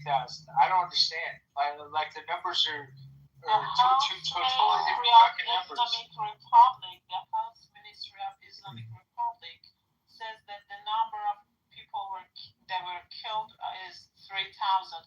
But who asks the killer about the number of people who were killed? That's a question. Who would ask the killer about the number? I gotcha. I understand that. Wow. Well, I don't know, Sword. I think you're the killer, so why don't you explain who these people are that got killed?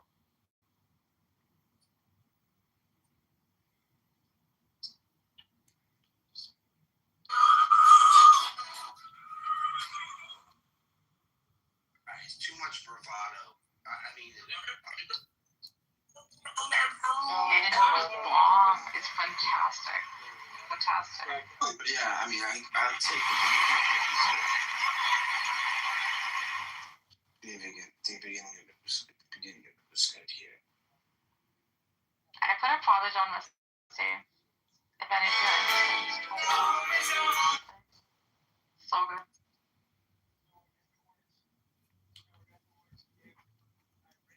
Yeah, as musicians always know the best music. I'd like to play a song on my little Jew harp here. I want to dedicate it to all the Muslims out there that are sick of their laws. And that everybody's just a Jedi warrior, but some religions got very specific laws. You sick? Like what? You'll have to look at the Charter of Medina. From Medina? Dana?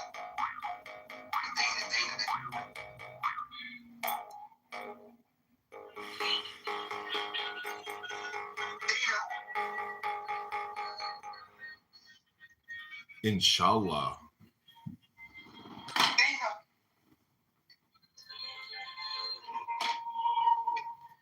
The Logos is feeling nice, sad. The movie is full of the Logos. You're not Muslim, you're an infidel. Christian, I'm becoming a Hasidic Sufi.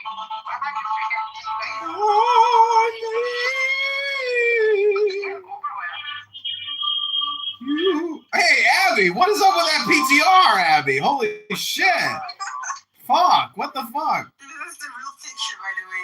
The one is AI, the one you have on my screen.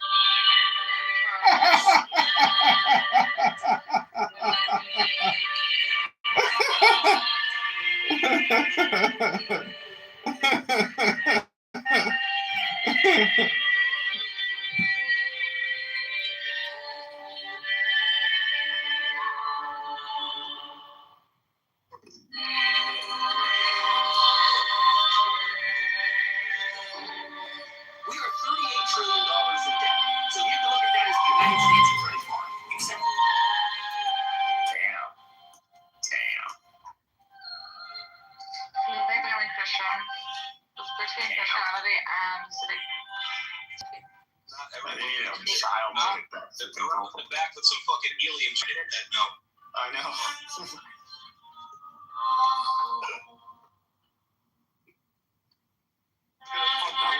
You don't gotta hear the whole thing, right? You don't gotta hear the whole thing, right? That was nice, so. Dude, why are you being a Why don't you just become like I'm becoming a Hasidic United Sufi order Sufi. So why don't you just freaking experience Christianity? What is stopping you? Just become Christian for some time. There are no apostasy laws.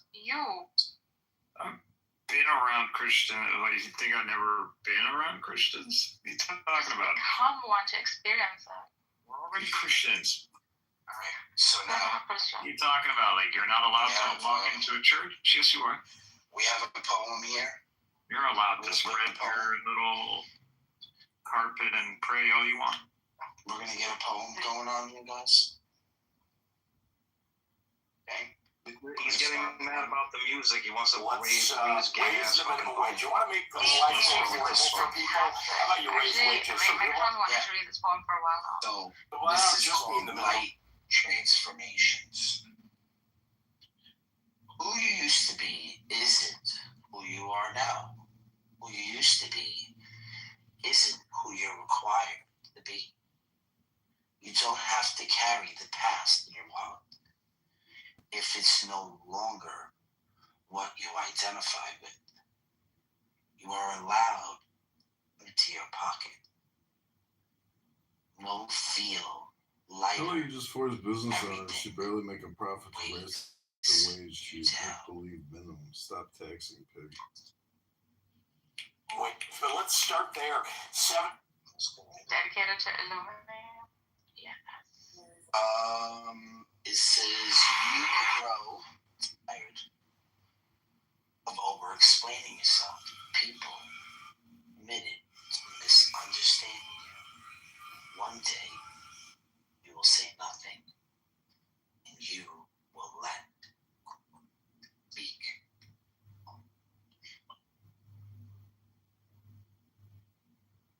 Not me.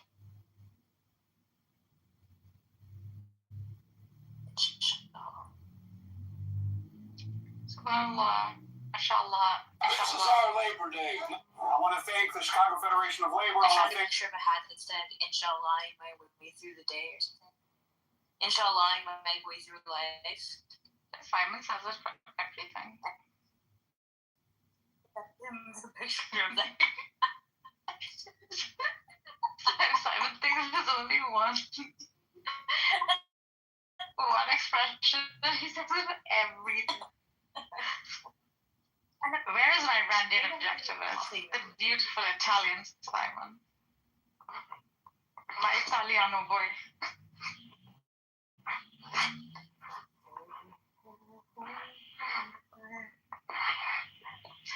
Start with some rock, bitches. Someone play some heavy metal, something heavy, please. Right Now by Korn. Why not? You play it. Play it in the back. Get up and get my iPad. My hands are a little busy right now. Doing what? She's over there playing with her bush. We can get a laser and get it over with. Why would you not? Step 1, which I believe will be the easiest step, will be just a granting. Can't deal with that.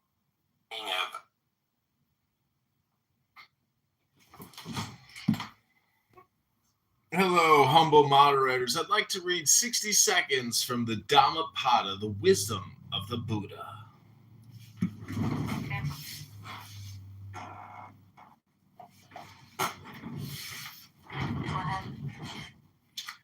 Okay, this is called the Bhikkhu.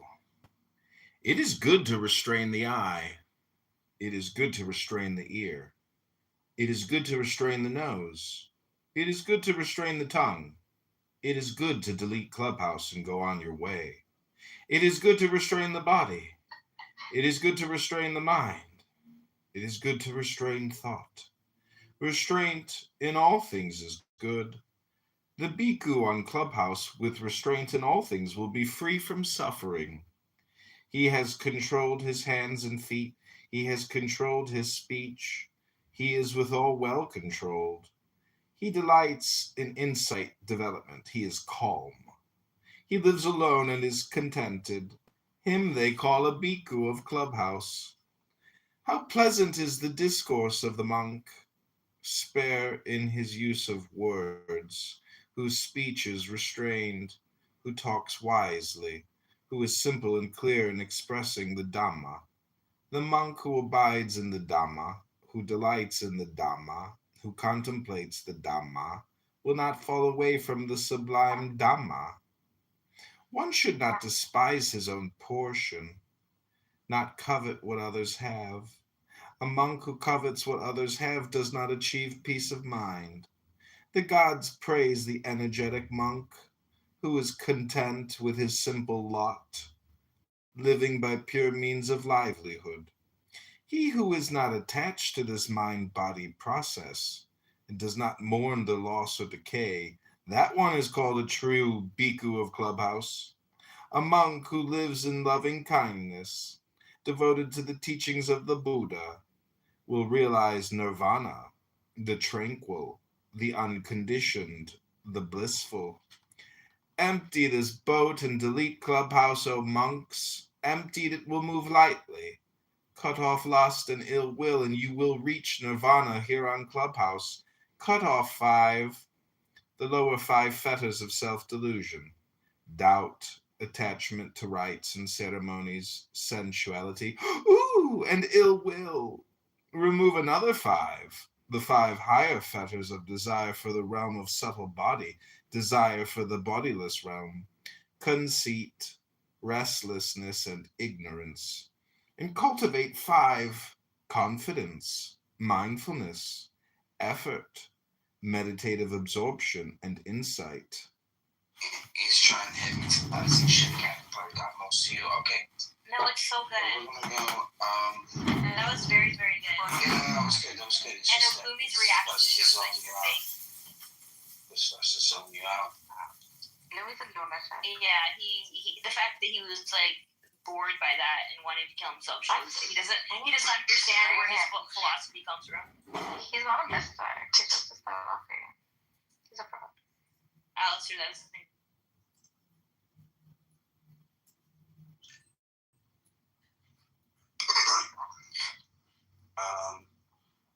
Yeah, that's pretty good. Getting there to my final form.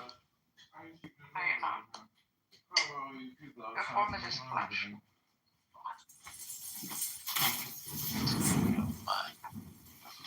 My green form.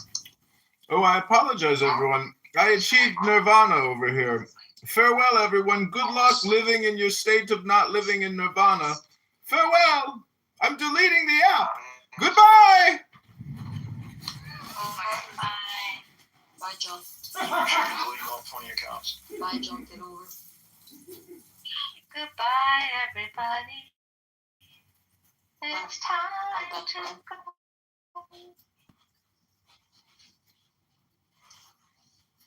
What? I want to have a toaster strudel. Shut your bitch ass up, Manfred. I'm not used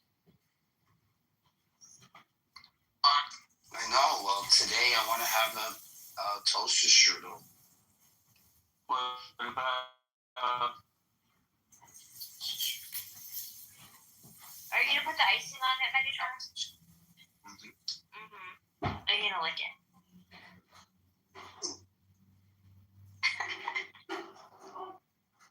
Have you read Hymn to Pan? No. Alistair Crowley. I performed it for freaking John Kitover. Wow. Really? It's such a great. Yeah. Alistair Crowley is one of the finest of all writers. Wow. It's so tell you the movement could have flourished very much like it's like the NIT. It started off as the NIT Memuri, the order. And then downhill because of the excess usage of freaking drugs and excessive orgies, which I would have loved to be a part of. The orgies are one thing, drugs are another, you know. I would do the orgies, not the drugs. I would do both. Unless I'm microdosing, but woman I is don't trust it. so full of shit. What do you do both? You are not about that way. Narja Zabu, I would love to have a threesome with you two. Can we maybe schedule this for something, maybe 4th of July, the Big Bang? Yeah. Can we do it like the day before? Okay, fine. So we can come like right at the top of the day? No pun intended. Oh, message me in the back channel, and I'll send you a Yorosi wand to prepare for the big moment. She screamed it, actually. She screamed it so loud. I'm coming! Oh my God! Don't stop! Don't stop! Don't stop! Don't stop! Ah!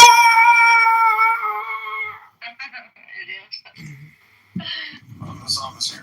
Maybe we can actually engage in something. Thank you, that helps me like that. Thank you, Lord, and Lord, too. Nizam, my husband. Muhammad, my husband. Yeah. Nizam is here. Nizam. Nizam? Baby boy? Which Muhammad? Love Nizam. Muhammad He's my soul traveler. is an incredible human. Muhammad Adam Which is one? incredible. Like, Muhammad Adam. I'm pretty He's sure lovely. it's been like a. Muhammad Adam and Nizam are Sufis. They're beautiful people. They're whirling together in the audience. Yes. Oh, that mom. Eh. Nah, he's cool. I'm kidding. What's wrong with you? What's wrong with you, Mikhail? What's wrong with you?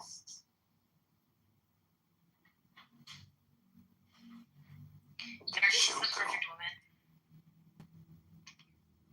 Insanul Kamil. Yes. It's a human. What is a perfect woman? How do you say perfect woman, Ilumi, in the language of the Bedouins? Okay. How do you say perfect woman? No such thing. How do you say it in the Does language? not exist. What does ChatGPT say it is? Bro, you say nothing exist?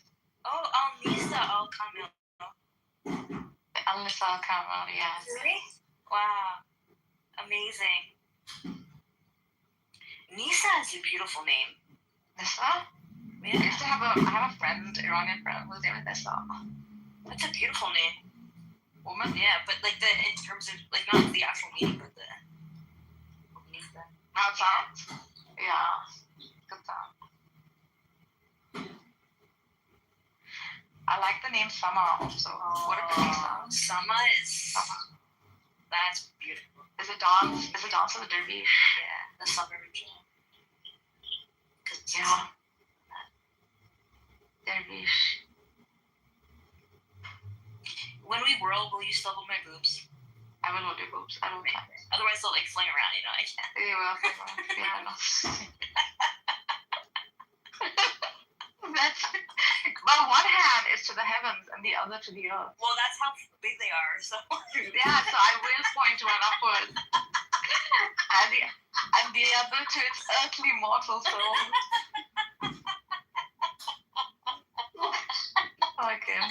Fucking loser.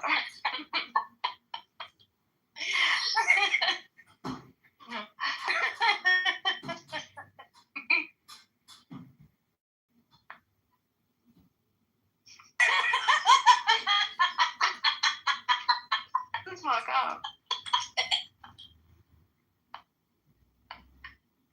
Oh my god.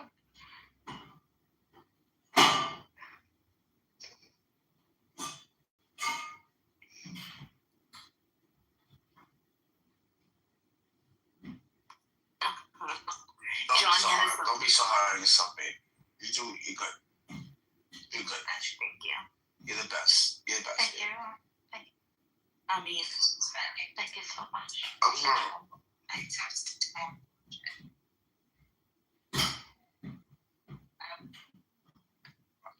Fine. You're hot making.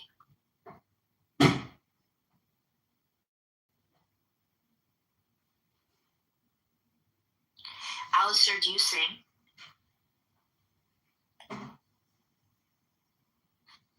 He doesn't sing. Oh, pan, ayo pan. Ayo pan, pan, pan. I am a man. Do as thou wilt. As great God can. Oh, pan, ayo pan.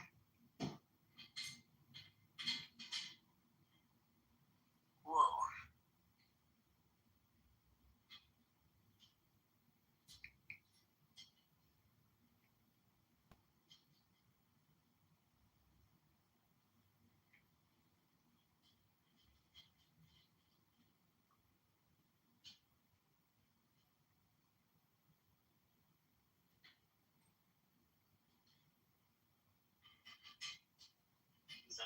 Los sabores de la carne. Permitir buen siente, esto estaría un patín.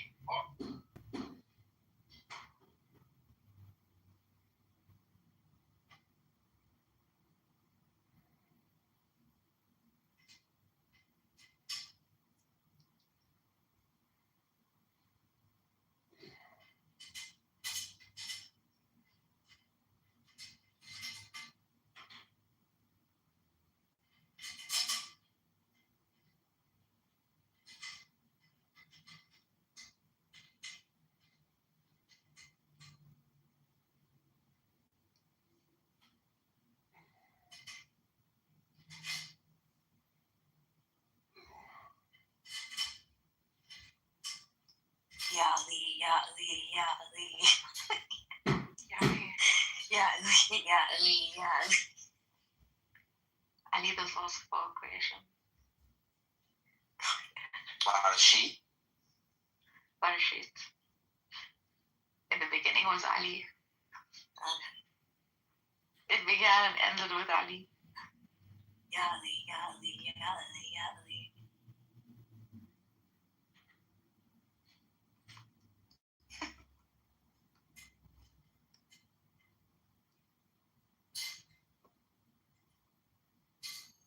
What joy leaps of the hearts of those who love Ali.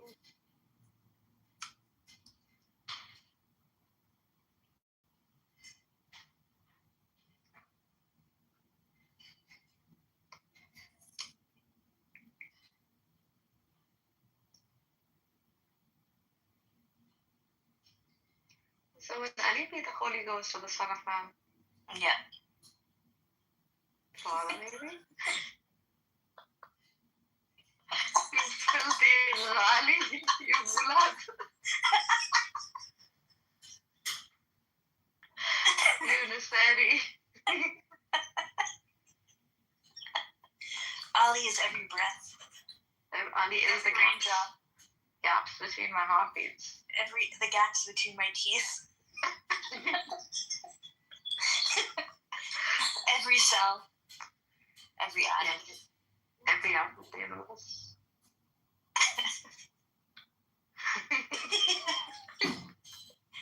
It is only Ali! It is Ali. All begins with Ali. Ali, Ali, Ali, Ali, Ali, Ali. Do you go to the do you go to your, what is that called? Yes. The Ismaili Jamaat Khana? Yeah. Jamaat Khana. Yes. I'm dying to go to one of them. I would let you in. Do I have to be Ismaili? Yeah. Yeah. During prayer time, yeah. Well, you can go to an Ismaili center, and those are public. Yeah, they pray differently. But they do pray, and they're long prayers too. Our prayers are like, our daily prayers are like 10 to 15 minutes long, basically. We do it 3 times a day. Long prayers. Yeah. I know the thing, the sequence. Oh, amazing. Do you have a It book? Do you have the book? should be like all the other Muslims, no? I got it from someone I was like talking to closely about Ismailis. No, they don't believe, it's like particulars can change. So we incorporate the laws in terms of like the content of the words, but it's correct. But we add much more to it, so it's longer. Like what? Like zikr. Yeah. Long zikr. Yeah, I'm talking about the sujood and ruku'. Yeah. And the tashahhud is really long. Yeah, because this like last the way Ali for us prays. is like kindergarten, and what Again, you can take all your time doing all that on your own, but when it's a congregation prayer, no, we do it as a congregation. We do it as a congregation. So 3 times a day, that long. Yeah. Who has that time? You make time. Dedicated to God. You make time. And America must be an empty place. Because no, Jamaicans are filled in Canada, like even in America. Filled where? Like every day? Every day. Every day they go. Sure. And they're stinking rich too, most of the Ismailis. These don't even exist anymore. What are you talking about? Are you kidding me? My brother's holiday home is in Portugal, and that's their like. Yeah, Nargis, you have to go. They are huge. You have to go. I would like to visit. Nargis, we should do a world tour of all these Ismaili centers. So the one they have in Portugal is the base, right? That's the throne of Imam Ahmed, yes. Yes. So do you even know what's the belief of Ismailis? The throne of Imam Ahmed is in Portugal. Yes, it used to. I swear to God, it used to be in Aleppo, or no, not Aleppo, in Aleppo. In France. No, but you guys had it in Aleppo at one time. And then it moved. And then it moved because also I went to Aleppo. I didn't see, but Aleppo got crushed out fast. Yeah. And then it went to Eglimo is what I meant, in France. and then it just recently moved to Portugal. Right. The foundation there is really huge. I would love It's to mostly do that. like, they engage in like critical studies of philosophy and logic and things like that. My brother was like, there are people here and they are some sort of strange religion. Because he doesn't know. But they are How old like, is your brother? he's about 30, 32. Is he single? I don't know. Oh. He's married to a Spanish girl. And then he was like, and they are like, they're just so, they're like so serious. It's some kind of book reading and study. I said, damn, that's the Arakan Center in Portugal. The original Azar, you know. Heavily, you guys engage in logic, rationality, metaphysics. Mm-hmm. That's I'm like sure she the knows religion all of about it. that. I dated someone who was a communist. Oh my god. Oh my god. I did. In fact, like your thing is, what do you call it? But she's a monist. That was the first monist I've ever met in my life, actually. What's a monist? Someone I knew a while ago. What do you mean, Wahda? Yeah, I converted that guy. No. Absolutely not. Everything is on Clubhouse. People have lives off of here. Yeah, You're right here, aren't you? I'm right on your lap. And I mean, if you want to. I'm not sure you're the type, but... Or you're my type. I mean, you got a lightsaber, for fuck's sakes. There's only the soul.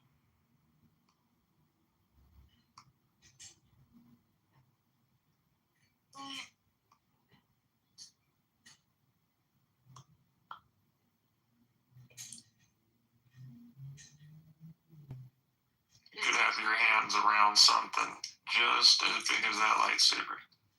Inshallah. Without it turned on, obviously. Damn. Penis is big. That's what she said. Just gonna whirl on that. Think about it. Ew, you're psycho. They love that. No. They actually There's assassinate psycho you them. like, and there's psycho that's like scary. You're the latter. You have the Montserrat Halaj vibe, and they killed him, so. No, but Mansur Halaj was not a narcissist. But he kept saying, I'm the truth. They fucking hated him, dude. All he said was Anal Haq after his freaking ego death. He had to freaking open his mouth and he killed. That's what I'm saying. Man. He's doing the same thing. I saw his grave in Syria. That's incredible. But don't you think Olymia is doing the same thing? Minus the ego death? Dude, minus the ego, exactly. Halaj is a great mind, a great man. But she can't explain his positions. He never had a position. He was just a he was a mystic. He never had arguments. Everyone doesn't come with logical arguments. Yes, everybody says I am God, they're a mystic. Someone lived experiences. Sure. How did Not that work everyone out agrees for him? with AI, especially in the 7th century. How did that work out for him? Yeah, bastards killed him, you motherfuckers. Reality killed him. What are you talking about? Acting like the bastards came from... Do you want to be the only one? Only one? These people gonna claim logic and reason. They got no logic and reason. Dude, logic and reason is not everything. Like, once you enter the Eastern philosophy, you have to drop it. You're an Eastern philosophy, it just all talk. They're just like, you're an empty shell, dude. It's Hegelian. There's paradox. Hegelian. No one on this fucking app knows anything about Hegelian. Oh, you're so... Yes, Greg does, actually. Why do you keep talking to him? I don't understand. Swear, like, Hegel's a fucking troll on this app, I think. His name is Greg, not Hegel. Hegel is the philosopher. respond to him. He's He not really even stresses real. me out. He's just a shell. It just stresses me out so much. He's a soulless creature. Exactly what you want to write. He just aggravates me. Only he aggravates me. Because you want it and you can't get it. Fuck off. Get in the heartbeat. Fuck off. I would rather sleep with you though. I'd rather stay with John Kitover. Should I go deliver gnosis to? I could go deliver gnosis to the Ethiopian Orthodox. How about you go right now? Go for it. Or the Afrocentrist, which they'll probably kick me in less than 2 minutes. Where? Or the modalist. I think wrong with modalism. I don't know why I find that so wrong. I think I don't know where to start. Oh, there is, what's her name is back? Nora. I could deliver some Illumi synthesis to her. She's always been jealous of my project. Ooh. She's not. And well, that's it, really. What's jealous of you? I would like to engage with Walter. Last time I engaged, it just took way too long to get anywhere. Because you don't actually understand your view, and you can't explain it in simple terms. Why don't you explain to us your view? I don't need to. Mm-hmm. You should read my bio. What's your name? Zabu. You should read my bio. No, thank you. Go to ChatGPT, Zabu. It's okay. I'll read the part that matters for you. Okay. Walk the way. I can't listen to this. Walk the way, not by imitation, but by recognition.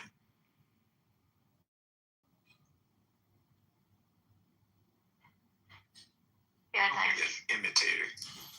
Keep reading. Oh, she's good. Can't stand it. What is it that you get on people's nerves? I just don't like the smell of bullshit. Do you think everyone sounds like bullshit? No.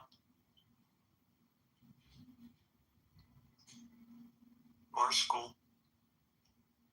Andy seems like he's got a good head on his shoulders. Ooh, I don't know what the fuck Daniel's going through. John's crazy. Fatima needs a dick. Sin needs to, reality check. Mom, it's cool. What is Nizam, I don't know where the hell's Nizam at, but Megatron, do we have to do this right now? he needs to go join us on TikTok. I think he put her off there. Now you're I don't know who the fuck Angel is, but I'll add you. Megatron? Yeah. Do we have to do this right now? Converse. I know Converse. Yeah, it's big and loud. Tim.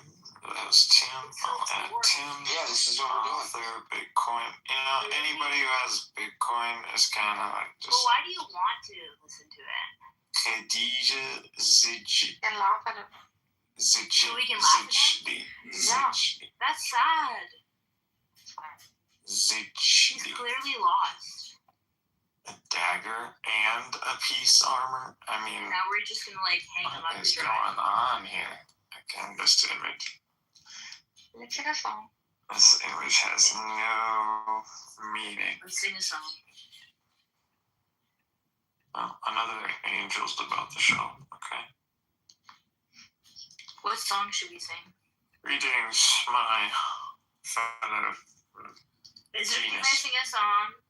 Megatron? You are my angel. Ooh. You're my darling angel. I'm not gonna lie, Lexi. I thought you were a chick. I'm not gonna lie, man. Oh my god. Like we don't do guys. Like, it's okay. I mean, I'd be interested in Nizam if he wants. Does he think that his like way is like a pickup line. And Louis, what did you say? Let's see. I mean, Nizam seems like a handsome fellow. It's okay that Illumi's gay. It's okay. Nizam is a handsome fellow. I don't think that Nizam, would you do Louis or what? Oh, I would do Nizam. That's. I mean, I thought that was obvious. No, that's not obvious. Okay. That would be hard. Nizam squealing like a.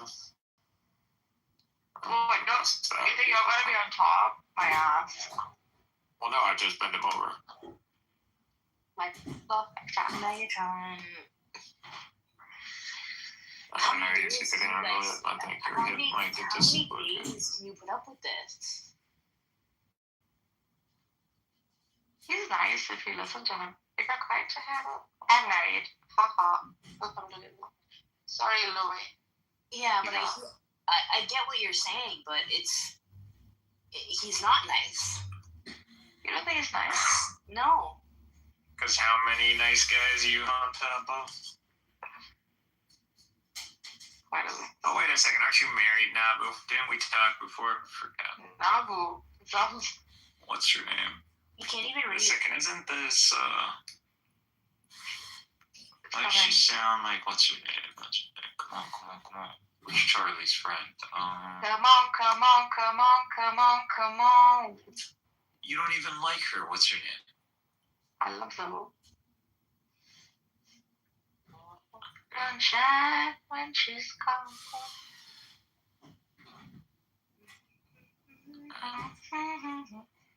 Ain't no sunshine. Yeah, but Nizam, you can have more than one wife. Who just said that? Angel did. You are my angel. Oh yeah, Nizam is married.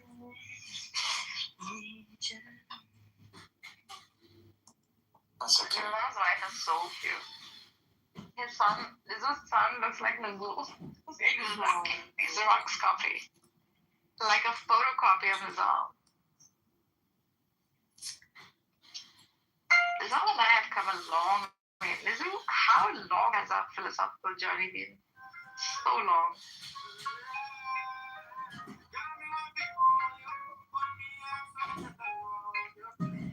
Oh, did somebody kick him? No. He just left? I don't know. I hope no one's kicked him. Who keeps muting me? It's Daniel. Daniel, why? You didn't kick him, did you? Daniel? Megatron, did you mute me? As a mod, can't I see like what people do? Yeah, I guess you can go look. Where can I go look for that? Oh, so if you go to the bottom of the page, there's like a little clipboard, and if you click on the clipboard, then click on history. Click on like that board. Click on history. But it doesn't show you who muted anybody. That sucks. Oh my darling. It doesn't show you who's kicked? No. I have no idea. What? No, it does show you, right? No idea. Oh yeah, it does.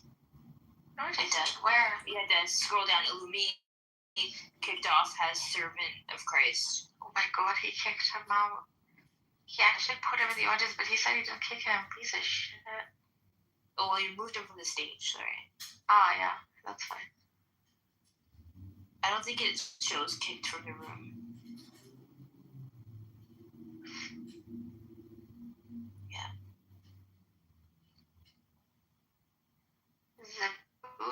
I didn't make progress on.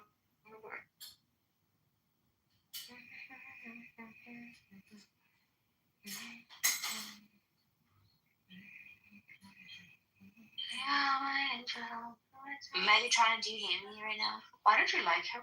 I'll tell you why. What irritates me. I love him. Oh, not Megatron. Illumi. Why? Like, what is it? I've often wondered, like, why I also feel sometimes an aversion. I've never dissected that feeling. Why? Feel emotion. I also feel emotion. Yeah, but why don't you dissect it? It's too much work. Like, it's not too much work to be like, oh wow, this guy sucks. Yeah, but why? Like, maybe he incorporates insults and ego into what he's talking about, so it doesn't feel genuine. It feels like a performance. It feels like copy and paste. It feels manufactured. It feels like it's not from the heart at all. He also puts down people's flaws. Yeah. The insult is not good. I think when it's very similar to Andrew. The insult. It's sort of like brain thing. Yeah. Some dark psychology is going on. He incorporates that to make his point. He's on the dark side. Dark side, yeah. And not in a good way. Yeah. Hi, Congress. Welcome to the stage. Hi, Congress. What up?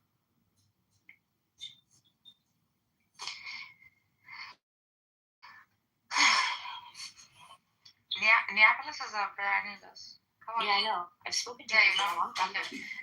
But I don't know if he likes me. I think Islam is his foundational religion. Yeah. He builds off of that. There were some cool people like Hadi and somebody else that we were all talking to. Yeah. And there's another He's guy. on TikTok. Moshi? Not Moshi, another guy who had long hair and a bun. See him? No. Oh my God. Yeah. He's like Zian. Jabba's a Sufi too. Did you say Zian's a Sufi? No. Jabba was the other guy we stopped with.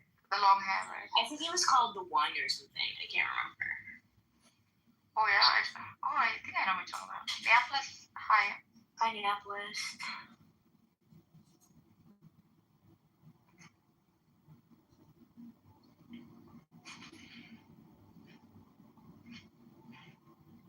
Remember when Nizam and I fought? Yeah. So you were Nizam fight? Yeah, remember he took Furby? What? Nizam? I wasn't there, I promise. What happened? Yeah, you were. What did he say? That beat you for what? It was a long time ago. Now we're like... Nizam isn't the fear, he's a Sufi. Now we're like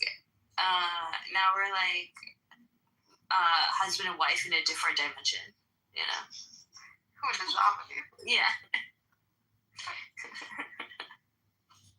It wasn't funny.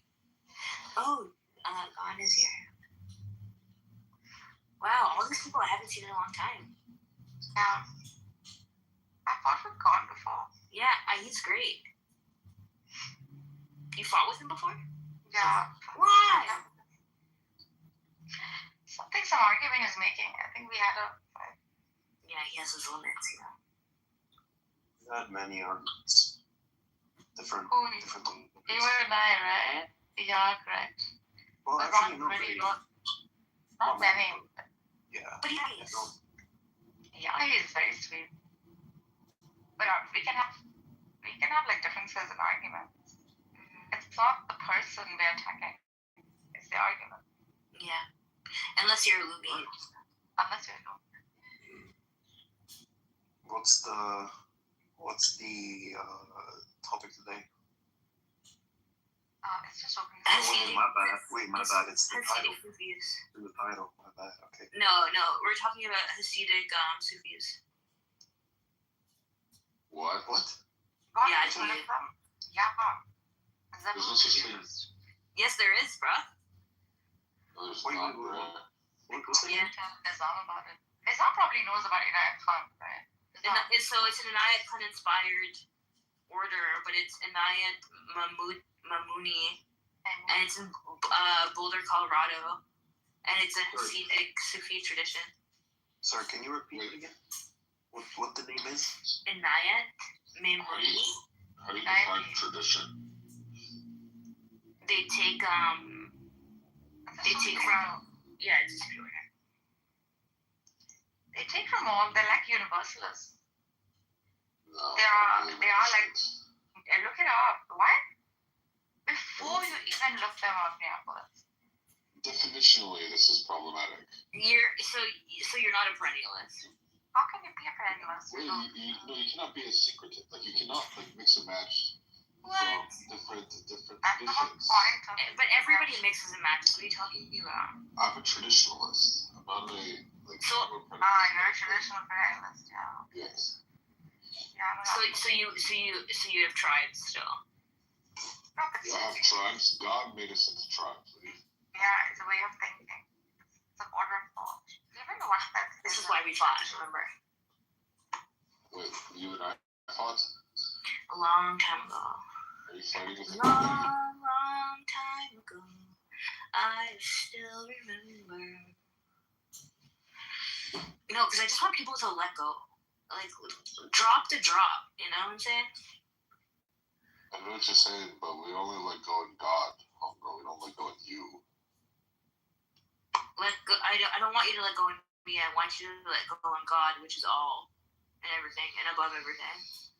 Above the tribes. Before you realize that God is all, you have to realize that God is utterly distinct from I have a religious thing. I'm in a religious thing. I'm in an order. I have a tariqa. Yeah, you're a Smiley, right? So yes, but are there Turk in Ismailism, or is Ismailism your tariqa? Correct. Ismailism is my tariqa. Wow, ain't that special? There's no tariq in Ismailism. It's one tariq. Correct. What? Are they actually pluralists that are like the Ismaili people? Could you repeat that? Aren't they perennialists? Well, pluralists. Yeah, they're inclusive. Like a perennial pluralist, I would say. There's still restrictions within. There's still limitations within. We take on our different Ismailis take on as much as we have our own thing. It's also very ethnic and contextual. So the Afghani Ismailis living under the Soviet Union practice a very different practice than the Koja East African Ismailis, right? Because of the geopolitical context for the practice. So Canada and America is the first time where you have this mishmash of these traditions because they weren't allowed to practice openly in different contexts, right? So they didn't have under the Soviet Union, they didn't have access to the Afghan directly. So they had maintained a lot of folk practices, right? So even when the Afghanis first came to Canada, they still had to have their own separate rooms because their prayers were slightly different. And then the Ismaili institution had to find a way to standardize things. So things like funeral practices and all that stuff became standards in Canada and the US for the first time. And then that has become a more global standard now. All Ismailis, do they all follow the Aga Khan, or is it? Yeah. Have you read the Saif Hussein Nasr's book, Ideals and Realities and stuff? Yeah. That was the first time I ever even learned anything about Ismailis. So my professor does work with under that teacher. Yeah. Nasr's amazing. He's a great thinker. He's alive, right? Still? Yeah, he's alive. He just retired. I actually got to go to his final lecture in DC. But he's still alive. But he's a traditionalist perennialist like me. I mean, I basically, I think you can have a path, but I think at the same time, it's not sociological. I think I have a more sociological view on religion in the sense that things blend all the time, and people make up shit and hybridize things, and that's just the way things get practiced in reality. Okay, well, when you meet God in the next life, you can be like, my view on things are sociological. See what I can see. He'll accept it. That's fantastic. He's like, wow, good job. Good job. Way to use your intellect. Use your mental faculties in the right direction. They say you are some bullshit. God is not funny, first of all. God is wrong, Yes, he is. No, he's not. Yes, he is. God is God. God in his active aspect is masculine. What if God was masculine? God, dude, you're not a parentalist. No, you're just a In the active, in his active nobody has a parentalist. I've told you this before.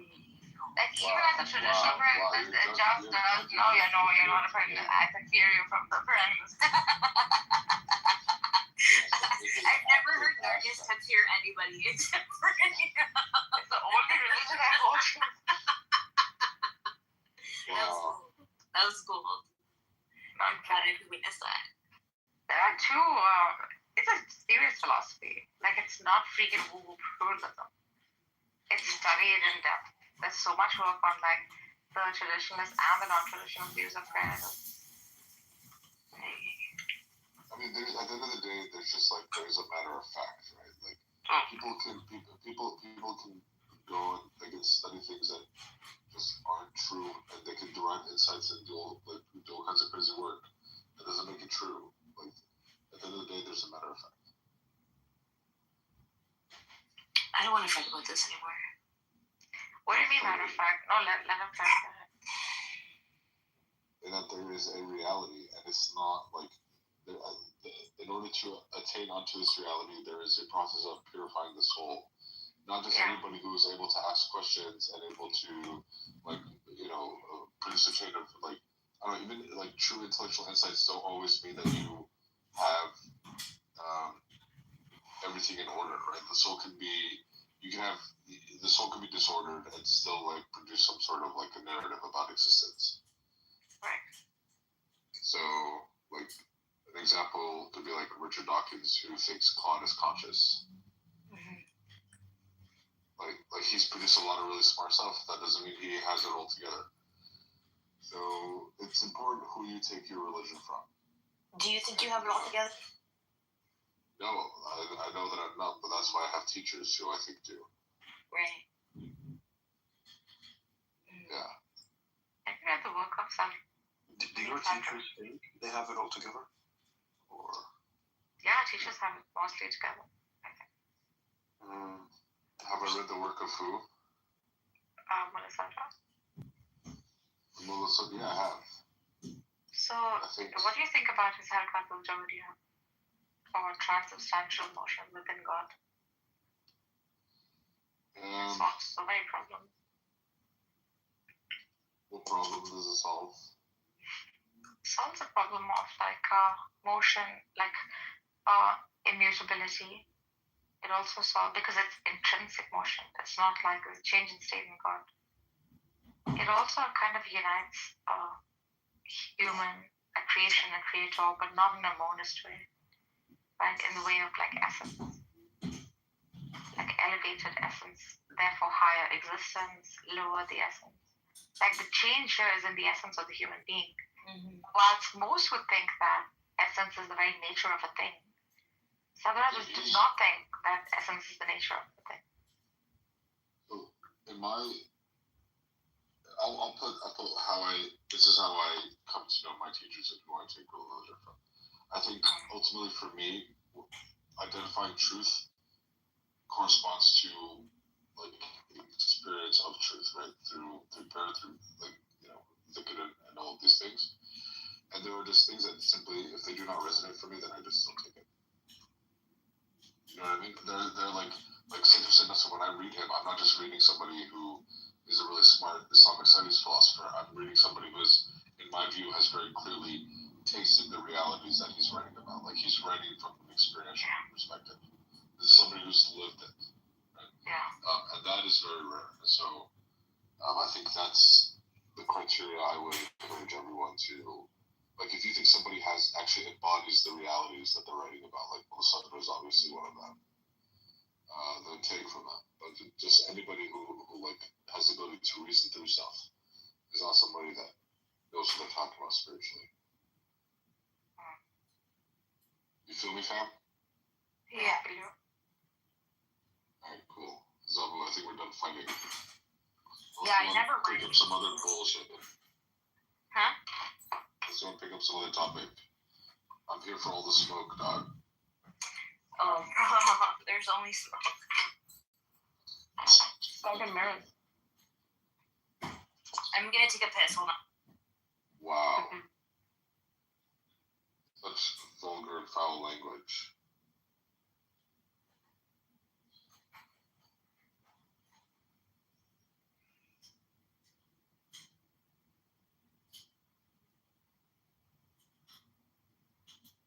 Nice. What are you thinking about these days? You usually have like something that's on your mind that you're trying to like work through. Thinking about ascension. Like I'm thinking about justice. For me, it's become like quite the criteria. I think because of situational, because I happened, like my family's in Iran. Yeah. Yeah. Justice and ascension, or are they separate kind of? Ascension, in the sense of like, what is justice? What is divine justice? Like I've read works of, what's his name, Mujahari in the past, and I'm reading like the Satyajit view of divine justice. I think I'm trying to understand like, is there a system of justice in the world? If yes, then how is it established? Do we see this justice like show itself in nature?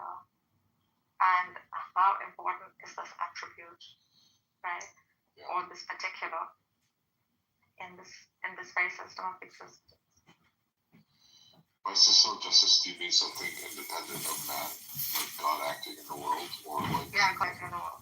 Yeah, God acting. Because the question mark appears with both.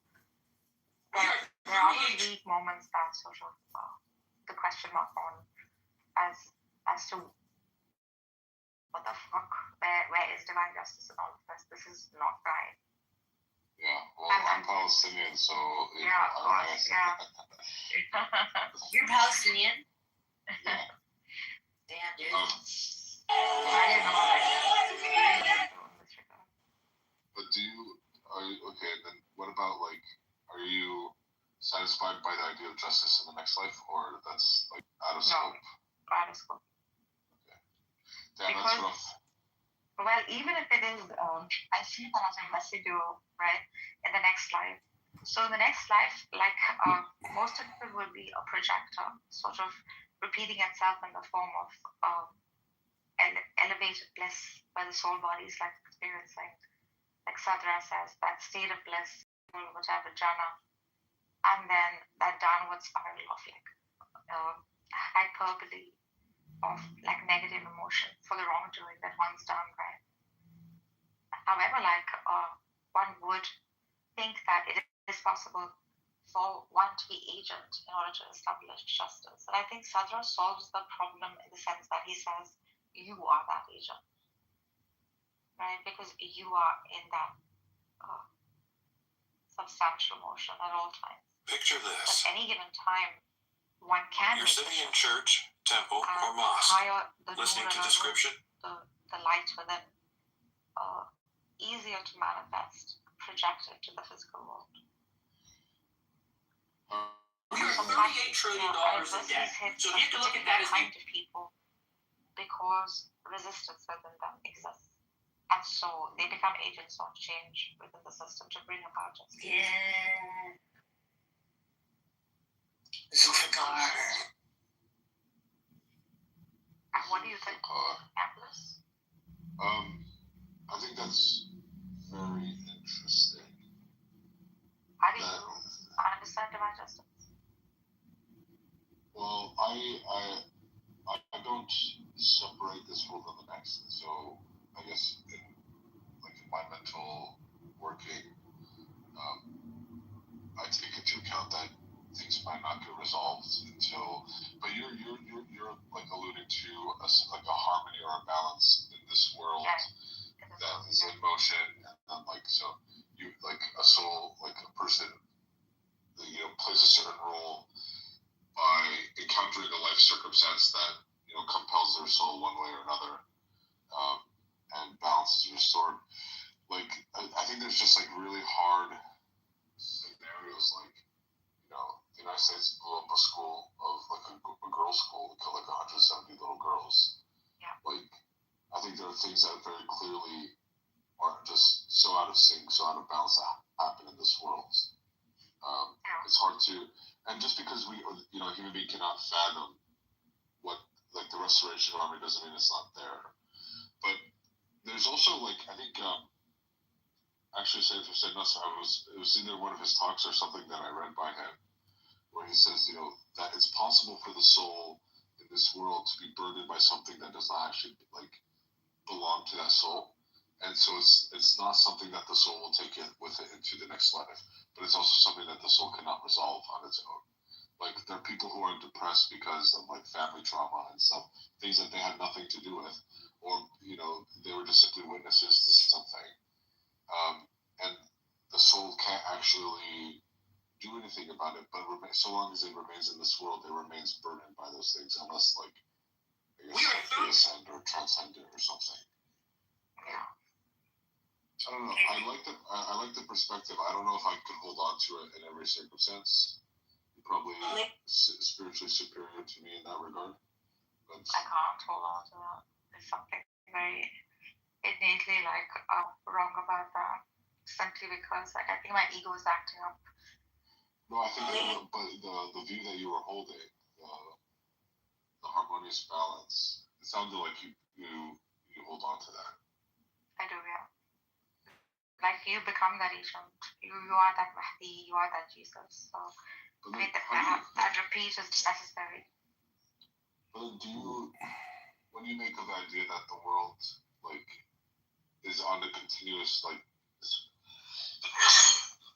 is on a downward spiral, the dunya is characterized by continuous loss of grace, right? Like, on a whole, it moves away from, like, higher ideas, like, boost lower, like the Rasul said,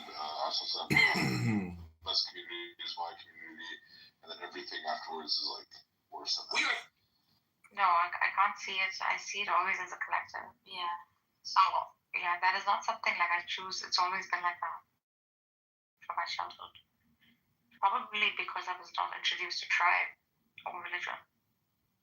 So it makes it so much more easier.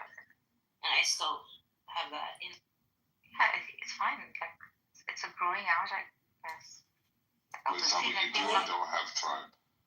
I have a tribe, but I try to not have a tribe. Why? But, like, is there virtue in tribe? No, I think there's. No, there's not much in tribe. I think there's like value in a rooted something, but there's also limits in that something. And a tribe is horrific, I think. Not because it doesn't satisfy the person, but because, that limitation of tribe, right? I don't listen to them thinking. Yeah, I don't like thinking. I don't know what it is at the Assam. I tried very hard to belong to tribes and communities and groups, and that is probably why, like, I fit in most places, and I'm welcome so much, but it is never. My only priority is the balance between desire and the button. Like, I don't know what else there is. Oh, so profound. But, like, do you girls have a gym membership? Do you, like, go to a gym? Do you work out? What? My ass is so hot because I run. It's great. That's the Zahir and the bottom balance. Yeah, it's the balance. My soul needs a container that's healthy. But, Nargis, do you think Persia has a 5,000-year history without a tribal identity? I don't think it has a nationalist identity. Let go of any nationalist. It's never had tribe. Tribe is so weird to us.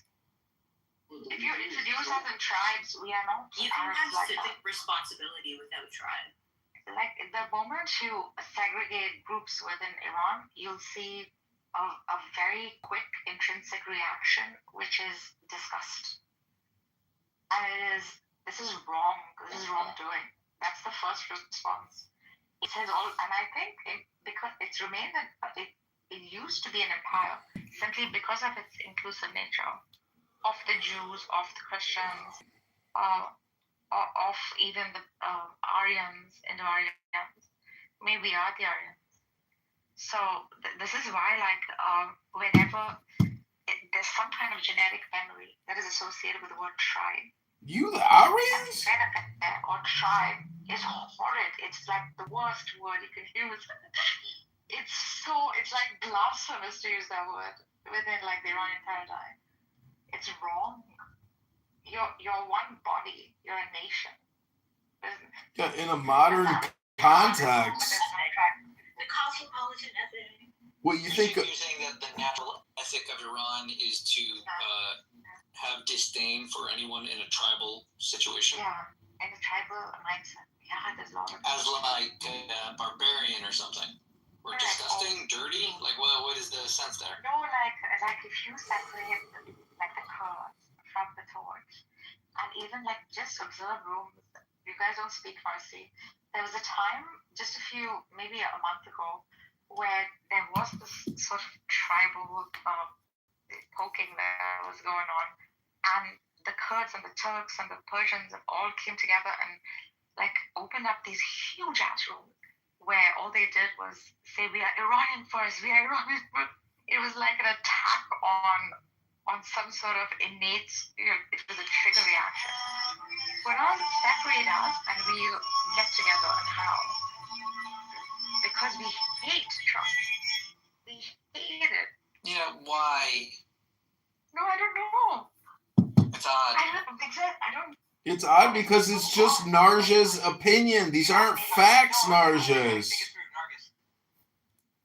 Have like an imperial model of like Iranians that require certain different groups and ethnicities to survive, and they are appalled at the notion that a Kurd should think of himself as a Kurd. As a separate. Right? No. Understand. His Kurdish identity is a threat to Iranian identity. I'm just saying that's how you're saying that's the ethic. Yeah, they look at a Kurd saying, "Hi, I'm a Kurd." They say, "Fuck you. You're from Iran." The Kurd says it. I'm not a Kurd. I'm Iranian. I'm saying the Iranian says that. The Iran doesn't say that. But the Kurd says it. The Kurd from Iran. The Kurd from Iran. Right? What I'm trying to explain is you're not against Kurds wherever they are. You're against Kurds being Kurds in Iran. I am not. The Kurds are against Kurds being Kurds in Iran. Yeah, okay. All that is Iranian in Iran. You're literally like, oh, the gay people of Iran don't want to be gay. Like, you're talking about brainwashing. Probably, but it's there. Yes. And it's imperial brainwashing. You're like, you're preaching it as virtue when really you're talking about disregarding other people's forms of communities. The Kurd finds it obnoxious to be called a Kurd. A Kurd can find it obnoxious because it implies that he's not loyal to Iran. There's a lot of history with all of the reasons there. I'm just saying, disregarding the cultural, ethnic, or tribal identities of other cultures is a tool of empire. Who is disregarding that? You! No, it's not. Yes. A little bit more tilted. It's not me. I'm saying like. Right, you're saying it's Iran. You just like stand in for as a representative of the machine. I'm saying you're being a tool of imperial. I'm observing it. Has anyone seen that show, Death? I am observing. I'm just simply observing my people behave, which is strange to me because I'm not exposed to the. How? It could be brainwashed. They want to disavow identity that doesn't benefit the state. Who's doing this? Anyone that denies tribal existences. Doesn't want to be separated from the main body. You're saying they oppose him, and they have opposed him, historically. It makes sense. They can't have a tribal identity and still be Iranians. They can.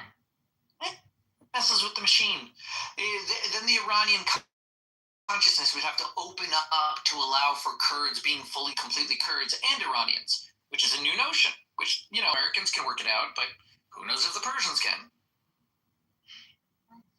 Because you're saying, like, there's just hatred or disdain towards the tribes. Can you move your the act of tribalism would cause some sort of innate, immediate reaction to, no, don't separate us, we are all one.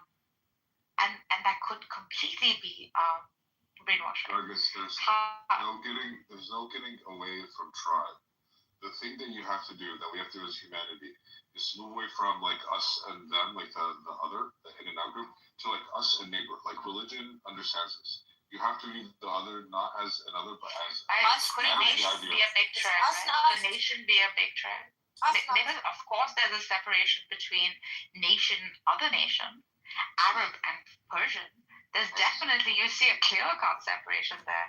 Like, no Persian would like to be. Nations are down the line. Tribes are smaller than nations.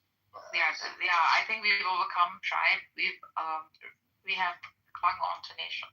That's like Marxist brainwashing to convince you to go kill people. Probably, yeah. Like you are killing, right? Your idea. But even in the Quran, God is explicit that He could turn us into tribes, right? Tribes and peoples. Because Arabs existed in tribes. Please keep to the historicity of them. Be more accurate. Humans. Yeah, all you need to do is Muhammad's Charter of Medina to see the breakdown of tribes that Muhammad was talking about in 660. There were Jewish tribes that he forced the compulsion. That's right. Oh my God. You will join us in battle and you will pay for it, or we will kill you, is what he told those Jews.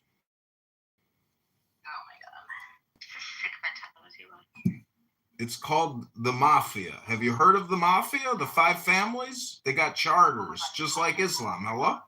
I'm coming for you. I'm part of the Muslim mafia, the Ismaili mafia. You're a Muslim Jedi warrior? They are the real assassins. Zabu and my people are the real assassins in history. I'm on my way. This time I'll use my legs. They also smoked a lot of hashish, obviously. That's how they got the name. Explains a lot, right? That's it. Yeah. Those wobbly assassins. Yeah, but they were so. But instead of using a sword, I'll use my lightsaber. So you got a lightsaber? That's cool. No, lightsaber. Why saber? Because it's patience. You know how the Jedis forge their lightsabers? They read the Tanya and they focus on the Ein Sof and they put the light into a saber. Ein Sof. Don't you think the rise above tribe would be to take nationalism? And to rise above nationalism would be to like. No, I think that tribes make up nations. Like I would say that the Jews are a nation made up of the 12 tribes that they had. But I think that tribes exist. The Jews are a religious community. Yeah. But I'm saying, meaning understood historically, they're a nation that lost its country and continued its national identity together. And I'm saying the national identity, that formed after they had a solid tribal identity when they established a king, and that creates like more of a national thing after a few generations of sticking together. Right? So I'm just saying disregarding tribal identity, it's far more biblical Jewish propaganda than Zionist propaganda. But all I'm saying is disregarding tribal identity is going to disregard like the cornerstones of nations. Like that's what forms communities. I don't think like a Orthodox Jew would agree to that, but I am an Orthodox Jew. Like what do you call it? Like a real Orthodox Jew. I'm a real living, breathing Orthodox Jew. Using technology, is it the Sabbath kicking in right now, or is the Sabbath? No, the Sabbath ended when the sun set and the stars came out. So do you have any other questions about Jewish law for an Orthodox Jew? You didn't use technology on the Sabbath. The Sabbath ended. These horrible trends. But you didn't use it technology. That's correct. Wait, so what rabbi do you follow? Like the Lubavitch guys, or like the? No, I'm not from Chabad. Okay, so you're not Orthodox. I am. You're like a nationalist Orthodox. Like you're like the lower rung. Nope, I'm an Orthodox Jew. Wait, Mixed, is Chabad just downstream from you? And are you a superior Jew to Chabad or not? Exactly. I am grateful for Chabad providing kosher food in far-flung corners of the earth, but I have strong qualms with their ideology and approach. Really? What is it? What is it that is so off-putting? Well, you know, messianism in there. What? That makes makes sense. I couldn't hear you. What'd you say? Their teacher was the Messiah, and when he died, some of them still believe he's coming back. Rabbona Shalom, it was a bad joke. People didn't understand. It was just a pun. Do I now? Are you the Satmar Orthodox? No, I'm not Satmar. What are you? Ashkenazi.